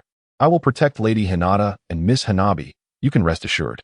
Naruto, appearing somewhat nonchalant, responded, I got it. Uncle Hizashi, you're so annoying. Just like the third Hokage, always nagging. Hanabi, noticing Naruto's careless demeanor, promptly slapped him, exclaiming, big idiot. You must not speak so disrespectfully to my father. Naruto was sent flying by her slap, but fortunately sustained no serious injury, albeit feeling a bit sore as he got back on his feet. He exclaimed, Hanabi, how can you be so violent? Which boy would dare pursue you after that? You should learn from your sister and be more gentle, or you might never get married. Naruto's comment ignited Hanabi's fury. Struggling to contain her anger, she approached him menacingly. Sensing something ominous, Naruto curiously asked, What's wrong, Hanabi? With her icy gaze fixed upon him, Hanabi suddenly declared, 8 trigrams, 32 palms. 1 palm, 2 palms, 4 palms, 8 palms, 16 palms, 32 palms. Die, you big idiot. As her piercing gaze bore into him, Naruto felt a wave of dread wash over him. Just as he attempted to escape, Hanabi's palms struck his chakra points, disrupting the flow of his chakra, and then everything went dark. Naruto was aware that his previous remarks had undoubtedly angered Hanabi, yet he did not anticipate such an intense reaction from her. In the fleeting moment he was sent flying, he reflected on the pettiness of women, finding them formidable, whether they were adults or young girls. As Hanabi struck him away, a flicker of regret crossed her mind. She felt her response had been excessively harsh. Meanwhile, Hinata and Neji wore expressions of concern, and even Jiraiya and Hizashi furrowed their brows. Seeing Naruto hurled away, Hinata rushed to his side, asking, Naruto-kun, are you alright? After Hinata helped him to his feet, Naruto reassured her, saying, I'm fine, Hinata. You needn't worry. And Hanabi, you are a bit too petty. I merely made a casual comment, and you reacted so fiercely. Did you not say you would only call me fool and not big fool from now on? How can you go back on your word? At that moment, everyone present was struck by Naruto's words, feeling an internal wound from his carefree demeanor. They all worried about him, only to realize he was unscathed and more concerned about Hanabi's choice of address. Instantly, they felt their concern was unwarranted, silently vowing never to worry about such a goofball again, a true comic relief. Upon hearing Naruto's words, Hanabi breathed a sigh of relief and, with a haughty lift of her chin, declared, I shall address you however I wish. Do you have any objections? Humph, fool. Just then, Hizashi interjected, all right. Let us go eat. After lunch, you all plan to visit the festival, right? Naruto exclaimed, yes. We must go to the festival. Hinata, I'll head out with the pervy sage first. I'll find you later, and we can all go together. Hinata replied, okay, but remember to bring Miss Karui along. She would surely enjoy it. Wait for me a moment. With that, Hinata hurried back to her room. Naruto stood momentarily stunned by Hinata's sudden departure, but soon enough, she returned with a package in hand. Handing it to Naruto, she said, this is for Miss Karui. I believe she will like it. Curiously, Naruto accepted the package and asked, what is it? Hinata smiled and replied, just a pink kimono. I'm sure Miss Karui will love it. Touched, Naruto responded, Hinata, you are truly wonderful. Meanwhile, Hanabi, feeling irate, stomped her foot in frustration, thinking her sister was being excessively gentle and unguarded. What if that fool was deceived? No. She had to protect her sister. That vixen had no chance of getting close to Naruto tonight. After saying goodbye to Hizashi and Hinata, Jiraiya remarked, Naruto, I have matters to attend to and will take my leave. Intrigued, Naruto asked, Pervy Sage, what is it you need to do? Jiraiya chuckled. I have a friend's invitation to honor, and besides, you youngsters are going out to have fun. What do you need me for? After considering it, Naruto replied, all right then, I'll wait for you at the training grounds behind the mountain tomorrow. Jiraiya nodded and vanished in an instant. Upon returning home, Naruto found Karui and presented her with the package. "What is this, Naruto?" Karui inquired. He smiled and said, "Karui, there is a festival in the village tonight. Let us go together. Due to unforeseen circumstances, the update was slightly delayed today. I hope you all understand." As Karui unwrapped the package while listening to Naruto's invitation to the festival, her eyes welled with tears of joy upon seeing the kimono, feeling a level of emotion she had never experienced before. In the brief span of her life, she had never felt so touched. Karui mused, "Has Naruto finally accepted me? Has he realized my feelings for him? It must be so. Otherwise, why would he gift me a kimono and invite me to the festival? I'm overjoyed." At that moment, Naruto asked, "So, Karui, do you like it? Would you like to go tonight?" Blushing and shy, Karui replied, If you'd like me to go with you, I don't think I could refuse." Upon saying this, her face turned as red as a ripe autumn apple. Naruto, oblivious to her flustered demeanor, cheerfully responded, "That's great. Let us hurry indeed. Afterward, we can find Hinata and Neji." Karui, taken aback, asked, "Find Hinata and Neji?" "Yes," Naruto said excitedly. "Tonight, Hanabi has completed her training, and with the festival happening, everyone decided to go together. I thought you wouldn't want to join since you've been training with the sealing techniques. But when I left the Hyuga compound, Hinata handed me this package and asked me to invite you. I was worried you wouldn't want to come, but it's wonderful that you do." Hearing this, Karui's mood shifted from the warmth of spring to the chill of winter. Coldly, she replied, "So it was Hinata who told you to invite me. If she hadn't, would you not have thought to invite me at all?" Unaware of her change in tone, Naruto innocently responded, "Oh, I think I would have still asked you, but I probably wouldn't have prepared such a lovely kimono. Hee, I can be a bit forgetful." Karui's heart softened slightly at Naruto's words, allowing him to inadvertently sidestep the anger buried within her. She thought to herself, "He is such a blockhead. How can he not see my feelings for him? Have I been so forward every night, yet he remains oblivious? It's infuriating." Karui was left speechless by Naruto's dullness, feeling utterly exasperated by his inability to comprehend her affections. At times, she even contemplated resorting to drastic measures to make him notice her. After finishing dinner, Naruto and Karui donned their kimonos. Excitedly, Naruto walked ahead while Karui trailed behind, her expression lacking enthusiasm, her eyes filled with melancholy as she gazed at the jubilant Naruto, finally sighing deeply, "What a big fool." Upon arriving at the Hyuga residence, they found Hinata, Hanabi, and Neji, and together they set off for the festival. Meanwhile, in the courtyard of the Hyuga estate, Hisashi had prepared several pots of sake and some snacks, patiently awaiting their arrival. At that moment, Jiraiya, who had parted ways with Naruto, approached Hisashi with a smile, saying, "My apologies for arriving a bit late. I hope clan leader Hisashi doesn't mind." Hisashi replied, "It is an honor for Lord Jiraiya to grace us with his presence. There is no need for concern. Please, have a seat." Jiraiya took a seat across from Hisashi, who poured him a cup of sake. The two exchanged pleasantries over drinks and food, and after a few rounds, Jiraiya finally inquired, "May I ask what you wish to discuss with me, clan leader Hisashi?" Hisashi replied, "I invited you here concerning my less than capable daughter, Hinata." Jiraiya, taken aback, asked, "Oh, Hinata? She is a good child, and I have heard from the Third Hokage that her lineage is remarkably pure, being the closest to your ancestors in the history of the Hyuga clan. What could possibly worry you about such a child, and how might I assist you?" With a sigh, Hisashi said, "I am aware of Hinata's lineage being closest to our ancestors, but what concerns me is her personality. Previously, I could overlook her bloodline, but now that we know, we cannot squander her potential, for everyone has their own selfish desires. I wish for my daughter to become an extraordinary warrior, not just for the Hyuga clan, but for the sake of Konoha." Upon hearing Hisashi's words, Jiraiya contemplated for a moment before responding, "So, clan leader Hisashi, you are worried that Hinata's disposition may hinder her from realizing her bloodline potential, and you seek my assistance in helping her develop a pursuit for power?" Ri replied, "Indeed, I would like to request Lord Jiraiya's assistance in altering Hinata's temperament. I have devised a plan, but I require someone to divert Naruto's attention, as he has been constantly by Hinata's side. Initially, I intended for Naruto to be involved, but ultimately, I decided to keep him in the dark, fearing he would oppose my methods, given his overwhelming affection for Hinata, which causes me great unease." Jiraiya nodded in agreement. The concerns of the Ri clan leader are indeed valid. With Naruto's disposition, he cannot tolerate even the slightest harm coming to Hinata. Ri continued, "This is precisely why I need your help to distract him. Furthermore, I do not plan on including Miji in this scheme. Although I have informed him and he has consented, I fear he might retract his agreement and jeopardize the plan, as he shares a similar disposition to Naruto. Thus, I also intend to keep him occupied." Jiraiya chuckled. The Ri clan leader is truly putting in a great deal of effort. "Very well, since you have expressed your concerns, please share the plan with me." Seeing Jiraiya's willingness, Ri divulged the entirety of his strategy. After listening, Jiraiya remarked, "This could indeed ignite Hinata's pursuit of strength. But it may also expose her to the darker aspects of this world prematurely. Are you truly prepared to proceed with this?" Ri resolutely replied, "Though I am reluctant to take such measures.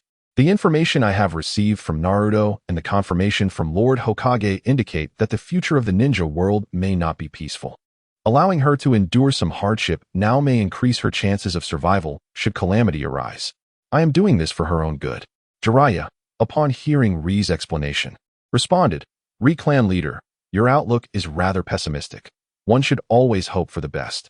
Ri countered, "Lord Jiraiya, both of us have experienced the tribulations of this world and understand that achieving true peace is no simple feat, even if peace were attainable. It would require formidable strength to establish and maintain it, would it not?" Jiraiya laughed. "Indeed, you make a valid point, Ri clan leader. Very well. I shall fully support your plan. Shall we set the time for its execution to tonight?" Ri confirmed, "Yes, my brother, Nichi, has returned, so tonight it shall be." After pondering for a moment, Jiraiya sighed. "Perhaps we should postpone until tomorrow. After all, they are all so joyous today. Let us allow them to create a few more happy memories." Ri considered this and replied, "Very well, let us reschedule for tomorrow evening." Meanwhile, Naruto and Hinata remained oblivious to the fact that their most esteemed mentors were plotting a scheme to inflict pain upon them. Naruto led Hinata through the bustling streets, eagerly observing the various intriguing sights. When they arrived at a shop brimming with dolls, Hanabi spotted one she particularly adored and dashed over. Hanabi approached the shopkeeper, exclaiming, "Sir, I would like this doll. How much is it?" The shopkeeper grinned. "This one is not for sale. Our store's rule is that you must earn it through skill. Here's a wooden kunai. If you hit the target, you may take one doll from our store. Each kunai costs 1 tael of silver." Hanabi, amused, replied, "That's simple enough. Give me 10 kunai, which will be 10 taels of silver." She picked up the kunai and aimed for the target. Yet for some inexplicable reason, none struck true. Undeterred, she attempted again, but Hinata stopped her. Hinata said, "Hanabi, if you cannot hit the target, there's no need to get upset." Hanabi gazed longingly at the doll. "But I truly want that doll. Can you help me win it, sister?" Naruto, overhearing Hanabi's plea, chimed in. "Hinata, since our little princess Hanabi desires it so much, why not assist her in winning that doll?" Hinata hesitated upon hearing Naruto's words, but upon seeing the eager glint in Hanabi's eyes, she smiled. "I can't help but indulge you. Even after all this time, you still love to be pampered. All right, I shall win that doll for you." Hanabi leaped with joy, exclaiming, "I knew you would. You're the best sister. By the way, be careful. I feel that kunai is somewhat strange, different from the ones we usually use." Hinata reassured her, "Do not worry. Sister knows what to do." In truth, it was improbable for Hanabi to miss the target. The shopkeeper had employed a trick, adding lead weights to the front of the kunai, making it heavier, and since the kunai was made of wood, it was much lighter than standard kunai, which caused Hanabi's misfires. However, such a ruse was no match for Hinata. After requesting a kunai from the shopkeeper, she weighed it in her hand, a slight smile creeping onto her lips. Hinata infused her chakra into the kunai and aimed it at the target. With a swift whoosh, the kunai shot towards the target with blistering speed. With a resounding thud, it struck true at the center. Seeing Hinata hit the target, Hanabi erupted with excitement. Sister, you hit it. You are incredible." Hinata smiled and gently ruffled Hanabi's hair before handing her the coveted doll. Hanabi beamed with delight as she accepted the doll. Nearby, Ino watched the joyful interaction between Hanabi and Hinata, filled with envy, thinking, "If only I had family, perhaps I could experience such happiness like Hanabi." At that moment, Naruto approached the shopkeeper, picked up a kunai, and aimed for the target as well. He too struck the center perfectly. With a smile, he picked up a doll and walked over to Ino. Naruto presented the doll to Ino, saying, "Ino, this doll is for you. Ino stared in astonishment at the doll and the beaming Naruto, asking in confusion, "Why are you giving me this?" Naruto scratched his head and chuckled. "I noticed how you looked at Hanabi with envy, so I thought you might like this doll. I hope you don't mind." Ino, feeling blissful, hugged the doll and replied, "Thank you, Naruto. Though I may have lost my family, having your concern and care truly makes me feel fortunate." Naruto, witnessing Ino's happiness, smiled knowingly, while Hanabi cast a wary glance at Ino. Later, Hanabi remained closely beside Ino, eyeing her with suspicion. Ino sensed Hanabi's hostility but paid it no heed, even feeling a hint of anticipation, as she could perceive that Hanabi also had feelings for Naruto, despite her efforts to conceal them. Ino thought, given Naruto's current feelings, his heart belongs solely to Hinata. Other girls cannot enter his heart. However, Hanabi is an exception. She is Hinata's sister, whom Naruto has watched grow up. His affection for her surpasses ordinary bounds, so if I could ally with Hanabi, I might secure a place in Naruto's heart. With this in mind, Ino approached Hanabi and said, "Hanabi, I would like to discuss something with you." Hanabi retorted, "Wary, what could we possibly discuss, you vixen?" Ino, unperturbed, replied, "Don't label me so harshly. If I'm a vixen, then what does that make you? The sister-in-law trying to seduce her future brother-in-law?" Hanabi, incensed, shot back, "What did you just say? Do you want me to show you what I'm capable of right now?" Xianglin observed Huahua's anger but remained unfazed, saying, "All right, there's no need to be upset. I genuinely have something to discuss with you, but it must be between the two of us." Upon hearing Xianglin's words, Huahua felt a flicker of curiosity regarding what Xianglin wished to convey. She nodded in agreement. Xianglin, seeing Huahua's consent, turned to Hinata and Naruto, who were walking ahead, and said, "Naruto, Hinata, I would like to go with Huahua to see the bonfire festival. I want to accompany you for shopping." Naruto and Hinata turned, puzzled, to look at Xianglin and Huahua. Naruto inquired curiously, "Xianglin, are you saying you want to go with Huahua to see the bonfire festival?" Xianglin smiled and replied, "Indeed. Huahua and I have made plans to go together, haven't we, Huahua?" Huahua nodded in affirmation. "Yes, Xianglin and I have agreed, so we won't join you." Naruto chuckled. "In that case, you should go. Do you want Niji to accompany you?" Huahua replied, "No need, there's no danger. Besides, Niji's friends are here as well." At that moment, Tian and Li were walking ahead of them. Upon seeing Tian and Li, Naruto chose not to say anything further and greeted them instead. Tian and Li approached Naruto's group warmly, and Niji, who had been walking at the back, came up and asked, "What brings you here?" Tian responded, "Well, Li and I went to your house to find you. We initially wanted to invite you to the temple fair. When we found you weren't home, your father informed us that you and Naruto had gone out to the fair, so we decided to come as well." Li added, "Yes, Niji. Would you like to join us for a stroll?" Niji pondered for a moment. He had nothing pressing to do here, and since Hinata was with Naruto, he felt like a third wheel. Thus, he readily accepted Li's invitation. After Niji and Li left, Xianglin turned to Huahua and said, "All right, let's be on our way and not disturb their date."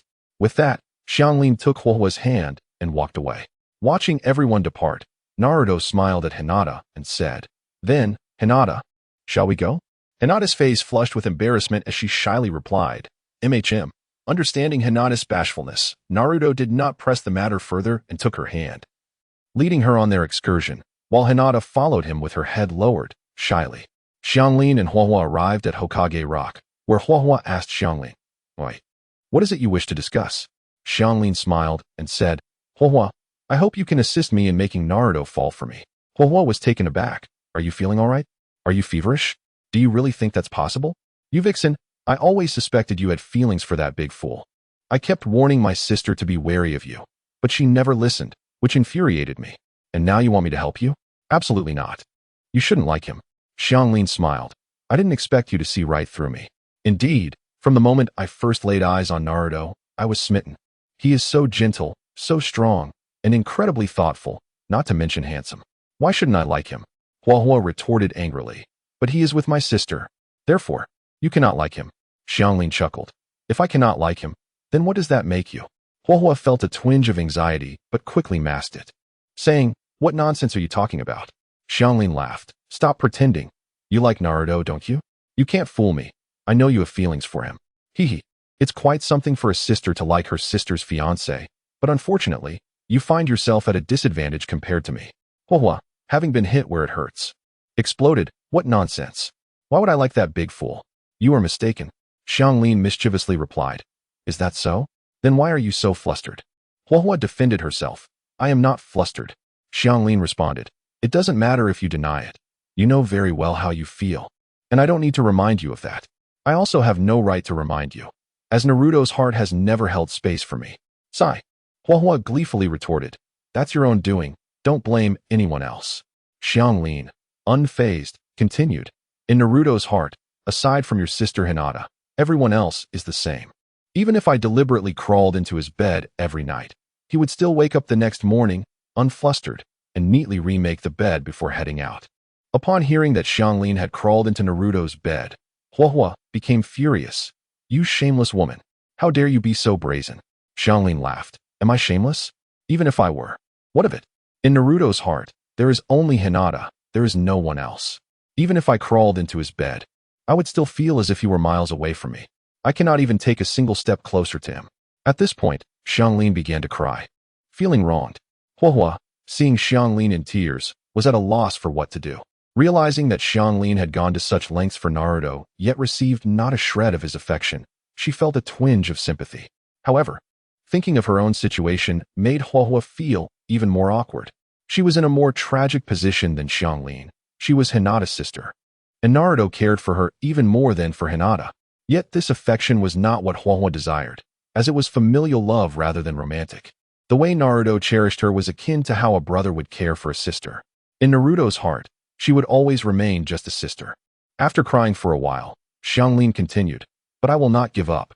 I believe that I will eventually find my way into his heart, and I trust that you will assist me. Huohua replied, what makes you so sure that I will